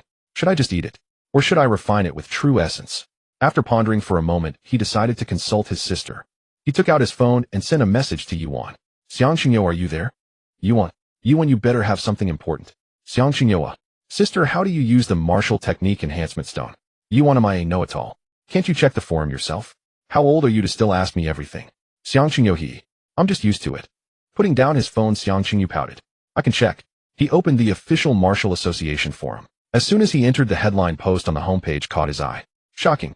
A peerless genius has emerged from our clan. 5th order swift passage through the Lingxiao Tower. Incredible. An 18-year-old youth has made such a move. The entire continent is in an uproar. Major announcement. In-depth analysis of Xiang Qingju's identity mystery. Identity mystery. Xiang Qingyu felt intrigued and clicked on the third post. The poster was Reasoning Master Old Wang. The content was well-written. 1. Official data shows that Xiang Qingyu, male from Modu, just turned 18, a newly awakened individual this year. 2. Previously, this post has proven that the lace hero is the 9-colored genius. 3. All 3 hail from Modu, all young prodigies. There is absolutely no coincidence. 4. In summary, Xiang Qingyu is that legendary lace 9-colored genius. Xiang Qingju's mouth twitched. Good kid, you were the one who exposed my lace hero identity last time. Wait, wasn't Old Wang caught by the security bureau? He scrolled down to read the comments. The top comment, full of women, in the most lewd. Old Wang, weren't you supposed to be busy with the sewing machine? How can you still post? Second comment, Reasoning Master Old Wang, thanks for the invitation, I'm in the security bureau now, already recruited. Third comment, full of women, in the most lewd. Nice Old Wang, you got directly recruited. By the way, aren't you afraid of repercussions for posting such sensitive content as a public servant? Fourth comment, Reasoning Master Old Wang, anyone with a bit of sense could guess this, and the official hasn't said we can't. Fifth comment, full of women, in the most lewd. Your tone sounds a bit strange. Xiang Qingyu finished reading, making a TSK sound. Great, I've been completely exposed. Xiang Qingyu collected his thoughts, opened the search bar, and entered martial skills enhancement stone usage. The first result was the official entry from the Martial Arts Association's database. He clicked in to examine it closely. The usage was simple: grip the stone in hand, infuse it with true essence, and silently recite the name of the martial skill. The enhancement took half an hour and could not be interrupted midway, otherwise the stone would be rendered useless. Is that all? I thought it would be more mystical. Xiang Qingyu put away his phone and slipped into the adjacent training room. He sat cross-legged, took out the gray stone, and clenched it in his palm. Closing his eyes, a trace of true essence slowly infused into the stone. The surface of the enhancement stone glowed faintly, and a prompt appeared in his mind. Please select the martial skill to enhance Killing Fist, Cloud Pushing Palm, Ascendant Step. The Ascendant Step was immediately crossed out. So far no one had forced him to run away. Enhancing it would simply be a waste. The Killing Fist was a standard output powerhouse. After the Thunderclap Divine Palm, it was the strongest attack he had. The cloud-pushing palm had a wide coverage capable of mass attacks restraining enemies escaping and creating illusions. Its functionalities were maximized. Which one to choose? After half a second of thought, he decisively clicked on the Killing Fist. Enhancing the big move first would never be a loss. Ding. This martial skill has reached the current level cap and cannot be enhanced. Xiang Chengyu opened his eyes, confusion written all over his face. Level cap? What the hell? After being stunned for 2 seconds, he quickly came to terms with it. It made sense. The Killing Fist had mutated before evolving into the Great Sun Fist. Its power was already outrageous. Enhancing it further would likely cause it to collapse. Fine, I'll let you off this time. He closed his eyes again and selected the cloud-pushing palm. Ding. The cloud-pushing palm began to enhance. The gray stone's temperature gradually rose, and a strange energy surged through his palm into his meridians, swirling together with the Great Sun true essence. In his mind, countless palm techniques and energy routes were continuously dissected, reassembled, and forged anew. The originally ethereal palm intent was gradually tainted by golden red flames. Cloud wrapped in fire, fire hidden within clouds. The might surged dramatically. Half an hour passed in an instant. Ding. Cloud-pushing palm enhancement successful. Please name the new martial skill. A flood of information surged into his mind. Xiang Chengyu closed his eyes to digest it. A qualitative change, a complete transformation. The palm technique perfectly aligned with the Great Sun attribute. When executed, it unleashed fiery clouds that obscured the heavens. Its power was at least 3 times greater than before. It certainly needed a new name. Calling it the cloud-pushing palm clearly didn't fit its grandeur. What should I call it? Fiery Cloud Palm, he muttered, shaking his head. Too ordinary. It didn't match the aura of an ultimate martial art. It had to be cool, domineering, and sound formidable. Fiery Cloud, Divine Palm. Xiang Chenji's eyes brightened as it sounded better and better. Great. With an aura of dominance, it shall be called the Fiery Cloud Divine Palm. Ding. Fiery Cloud Divine Palm, named successfully. The panel refreshed synchronously with 12 new techniques. First technique, flowing fire in the clouds. Second technique, wearing clouds and moon. Third technique, turning clouds and overturning fire. Fourth technique, overwhelming mountains and seas. Fifth technique, fiery clouds obscuring the sun. Sixth technique, heavy clouds deeply locked. Seventh technique, rending heaven and pushing clouds. Eighth technique, fiery ocean waves. Ninth technique, harmonizing clouds without fixed form. 10th technique, calamitous clouds descending from heaven. 11th technique, cloudlie, fairyland. 12th technique, frowning clouds and sorrowful hues. After reviewing the effects of all the techniques, Xiang Chengyu nodded in satisfaction. Powerful, very powerful. From now on in regular battles, you will be the main force. He casually rearranged the skills. Fiery Cloud Divine Palm, finishing move. Killing Fist, super finishing move. Thunderclap Divine Palm, ultimate finishing move. Clear, grating, honest for young and old alike. The enhancement of martial arts was equivalent to a rebirth. It required a complete restudy. Without delay, he immediately began to practice. He focused his mind and started comprehending the first technique, flowing fire in the clouds. The palm stance was rounded, continuous, like fire, wrapping clouds, flowing like water. After a night of intense practice, progress was rapid. Fortunately, he had already mastered the 7th technique of the original cloud-pushing palm, and many core principles were interconnected. At dawn, he had already reached the threshold of the 5th technique, fiery clouds obscuring the sun. He raised his hand and unleashed a palm strike, causing the air in the training room to explode. Crimson fire clouds spread out of thin air, overshadowing the sky and rolling with heat waves. Its power was even more ferocious than the original, overwhelming mountains and seas. Not bad. The new version of the mass attack technique is even more ferocious than the old version's single target burst technique. Haha. Xiang Chengyu withdrew his hand, his breath steady. At this speed, in 3 days at most, he could completely reclaim all 7 techniques from before. Bang, bang, bang. The door to the training room was knocked on. Chengyu, come out for breakfast. We have a tactics class soon. Yuan's voice came from outside the door. Got it. Coming right away. He tidied up briefly and got up to open the door. On the dining table in the living room, soy milk and fried dough sticks were already prepared, steaming hot. Xiang Chengyu pulled out a chair and sat down, scanning his surroundings. Where's Ague? In the kitchen, cleaning the stove. Yuan sat down, picking up a fried dough stick. Talking nonsense got him punished to clean for 3 days. Xiang Chengyu nodded silently. It served him right, letting him cause a ruckus. Lifting the soy milk, he took a sip and habitually took out his phone to check the forum. The homepage was still scrolling with news about his record-breaking achievement, various analysis posts flooding in. He casually clicked on a trending post, the title, making his eyelids twitch. Deep dive. The record creator Xiang Chengyu suspected to have a special kink. Clicking in the video was precisely the moment at the Xiang City Cup when he shouted mom to Yuan. The comments below were wildly off-topic. Going this far? A sibling romance is one thing, but role-playing too. What do you know upstairs? This is called intimacy. No wonder he could break through the spirit tower at the 5th level. Playing around like that shows he has plenty of energy. Special kink. Xiang Qinji's lips twitched as he quietly exited the post, secretly memorizing the poster's ID. Kid, you have already set yourself on a path to ruin. As soon as he finished complaining internally, an official announcement popped up on the top bar. Human Federation official announcement regarding the record-breaking event of Martial Arts Association trainee Xiang Qinyu. He raised an eyebrow and clicked in. The content was lengthy, filled with formal jargon, but the core was a single sentence. Xiang Qinyu, a trainee from Modu, 18 years old, 5th level martial sovereign, passed the Spirit Tower's 99 layers in 10 hours and 27 minutes, breaking the historical record. After deliberation by the council, he was awarded the title of Outstanding Youth of the Human Race. Outstanding Youth. Xiang Qinyu sneered. The title sounds nice, but what's the use? Now everyone just calls me the Lace Knight. Lace were God. Complaining aside, he continued scrolling down. The official media account of the Human Federation Daily had just updated its front page, headline bold and eye-catching, shocking. The Millennium Dragon essence of the Demon Clan was stolen. The perpetrator is suspected to be a high-ranking official of our clan. Huh. Xiang Qinyu paused, almost choking on his soy milk. He clicked in and quickly skimmed through. The report stated that yesterday the Western Demon Clan made a stern representation to the Human Federation, claiming that a treasured Millennium Dragon essence had been stolen by a martial immortal of the human race, demanding a thorough investigation and return. A spokesperson from the Human Federation's Ministry of Foreign Affairs responded, stating that they were verifying the relevant situation and would refrain from commenting. At the end, an expert analysis was attached. This dragon essence was likely intercepted by the Martial Arts Association for cultivating a certain core prodigy of this training camp. Cough. Cough, cough. Xiang Qinyu suddenly coughed hurriedly, putting down his soy milk cup. Experts. What do experts know? Just wild guesses, pure speculation. As for dragon essence, I don't know, I haven't heard of it. What my master did has nothing to do with me, Xiang Qinyu. After muttering in his heart, he couldn't help but chuckle. That's Millennium Dragon essence. Once old, he comes back and eats it, won't his cultivation soar? Isn't the 6th level just a matter of course? Yuan glanced at him, seeing the corners of his mouth twitching upwards, and raised an eyebrow. What are you grinning about? What gossip are you looking at on the forum? Nothing much, nothing much. Xiang Qinyu quickly straightened up and said seriously, just looking at the official praise for me as an outstanding youth, feeling a bit embarrassed.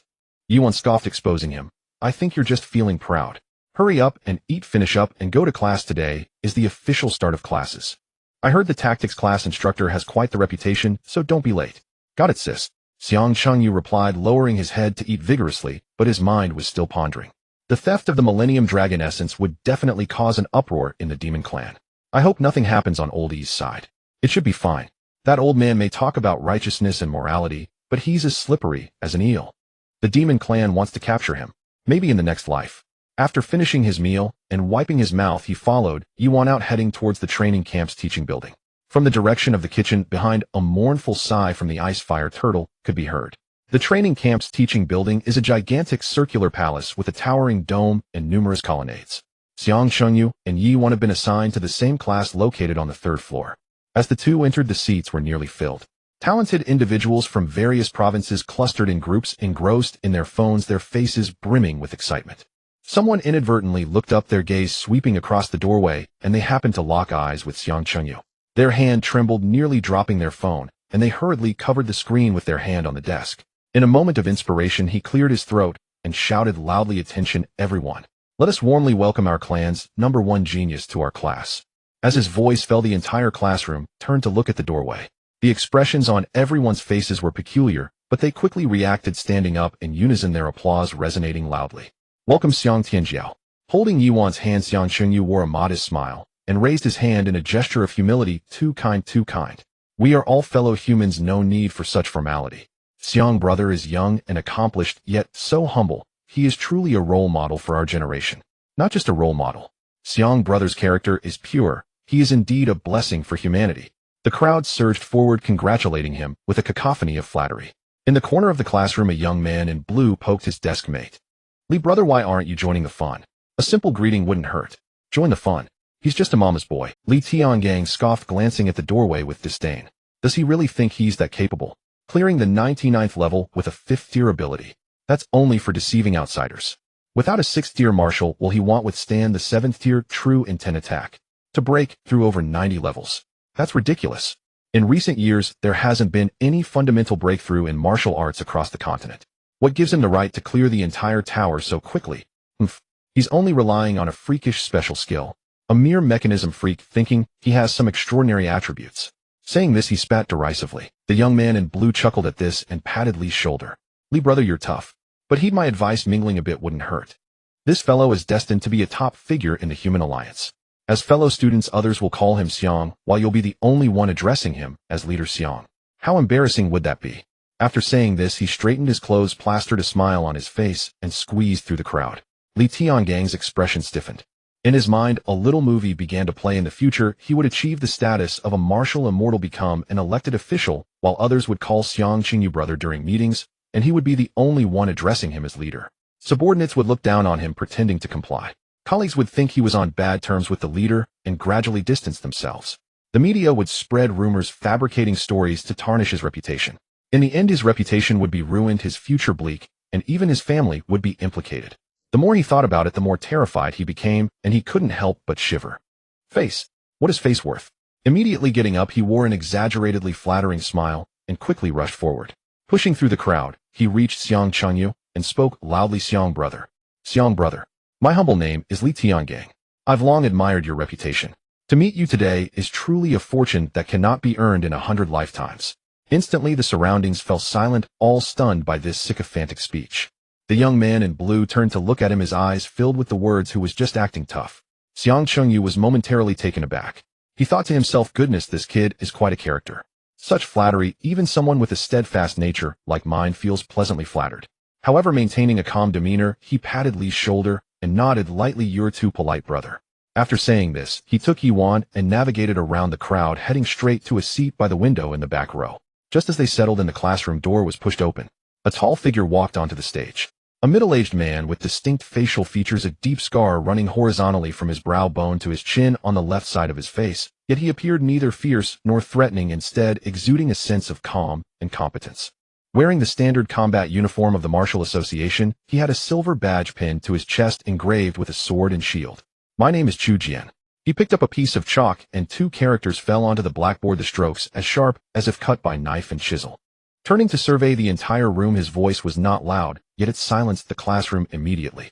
I am the deputy commander of the 7th Regiment, directly under the Martial Association. The tactical classes from now on will be my responsibility. The tactical class of the training camp is not about listening to theory, it is about transforming theory into instinct and instinct into the capital that allows you to survive on the battlefield. He pressed the projection button on the podium. A luminous screen lit up behind him, displaying a satellite image. An island isolated in the sea, at the heart of the island, a deep, bottomless pit, glowing with a dark red hue, as if something were burning beneath the earth. Today's topic is singular, the Demon Clan. Chu Jian pointed to the position of the pit marked on the screen. This is the boundary between our race and the Demon Clan, the Demon Abyss. 2 weeks ago, the Intelligence Department intercepted an encrypted communication revealing that the Demon Clan discovered an ancient ruin deep within the Demon Abyss with an unknown danger level. Currently, the elite of the Demon Clan has gathered in the Demon Abyss, expected to complete initial control within a few weeks. The screen switched to a blurry photograph. According to intelligence, the ruin is related to an ancient fallen demon god. The remnants of the demon god's treasures, lost techniques of the Demon Clan, and a large number of high-grade pills and equipment. According to intelligence, the ruin is related to an ancient fallen demon god. The remnants of the demon god's treasures, lost techniques of the Demon Clan, and a large number of high-grade pills and equipment. Any one of these items, should they fall into the hands of the Demon Clan, would become their weapon against humanity. Chu Jian knocked on the podium, his voice suddenly rising. The implication is clear, seize it. The ruin is in the Demon Clan's territory. A large force cannot go, or it would be tantamount to declaring war. However, we can send a small elite force to infiltrate before they gain full control, seize core resources, destroy the demon god's legacy, or directly destroy the ruin, preventing them from obtaining anything. The students below exchanged glances. Someone whispered, I thought it was a big deal. Ooh, does it really warrant such seriousness? Isn't this what our human race is good at? Exactly. Last time the Tianlong clan hesitated to hand over the Long Yuan, I heard the Martial Association directly sent 10 martial immortals over, and the Tianlong clan immediately caved. As Xiong Shanyu was raising the mineral water bottle to his lips upon hearing the words Long Yuan, he nearly choked, the water getting stuck in his throat. He calmly set the bottle down, stealing a glance at Yuan. Yuan sat up straight, her expression perfectly composed, as if the term Long Yuan had nothing to do with her. Yet beneath the table her fingers were tightly gripping her sleeve. This was a habit she had since childhood. When feeling guilty, she wouldn't blink and would just pinch her sleeve. Xiang Changyu suppressed his laughter, pretending to look at the podium, his shoulders slightly shaking. As Chu Jian waited for the murmurs to subside, he continued, "This operation is not mandatory. The danger level of the ruins is unknown, and it is within the demon clan's territory. Any unforeseen circumstances may arise. Each class can volunteer for participation, ultimately subject to the instructor's assessment. I will emphasize once more, the danger level far exceeds any practical combat you have experienced." As his voice fell, the classroom erupted into noise. Some were cracking their knuckles, others cautiously observing, while more began to call friends and discuss forming teams. "Let's go. We must go." Causing a stir in the demon clan's territory. How exhilarating. Exhilarating as it may be, we still need to proceed with caution. What are you afraid of? Xiang Tianjiao will definitely go. With him here, clearing the ruins will be a piece of cake. Makes sense. Let's cling to the big shot. Let's go ask if Xiang brother will lead the team. Chu Jian's gaze swept over to the back row, where Xiang Chunyu sat. Without lingering, he continued, "The deadline for registration is 6 o'clock this afternoon. Those interested, please register at the instructor's office after class."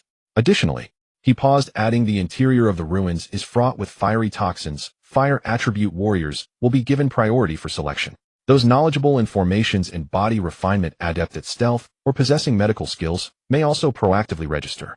As soon as this was said, the entire class turned their gaze towards Xiang Changyu. Fire attribute. Clearing the Lingxiao Tower with a 5th-tier fire attribute ability, isn't that just sitting in the back row and prioritized for selection? Xiang Shun must definitely go for this. The crowd's eyes grew even more eager, looking at Xiang Changyu as if he were a mobile clearance voucher. Xiang Changyu felt a bit uneasy under their gaze and rubbed his nose. The demon abyss, an ancient demon god's ruin, infiltrating to seize treasures. It sounds much more intriguing than the Lingxiao Tower. Moreover, with the fire attribute prioritized, isn't this clearly encouraging him to go? He leaned over to Yuan's ear and lowered his voice, "Sister, are you going?" Yuan shot him a glance and replied softly, "Wherever you go, I go. But I must remind you, the demon clan's territory is not like our own. If something goes wrong, no one will cover for you." Xiang Qingyu grinned, excitement flashing in his eyes. "What is there to fear? With me around, sister, you can rest assured 1,000 times." "Xiang Qingyu, you're quite pleased with yourself now, aren't you?" Yuan pinched his arm, exasperated. "Be more cautious and low-key. Stop being so carefree and oblivious. Your tail is about to fly up to the sky." Xiang Chunyu grimaced in pain and quickly sat up straight. He mumbled, "Low-key? I've already shrunk to the last row. What more do you want?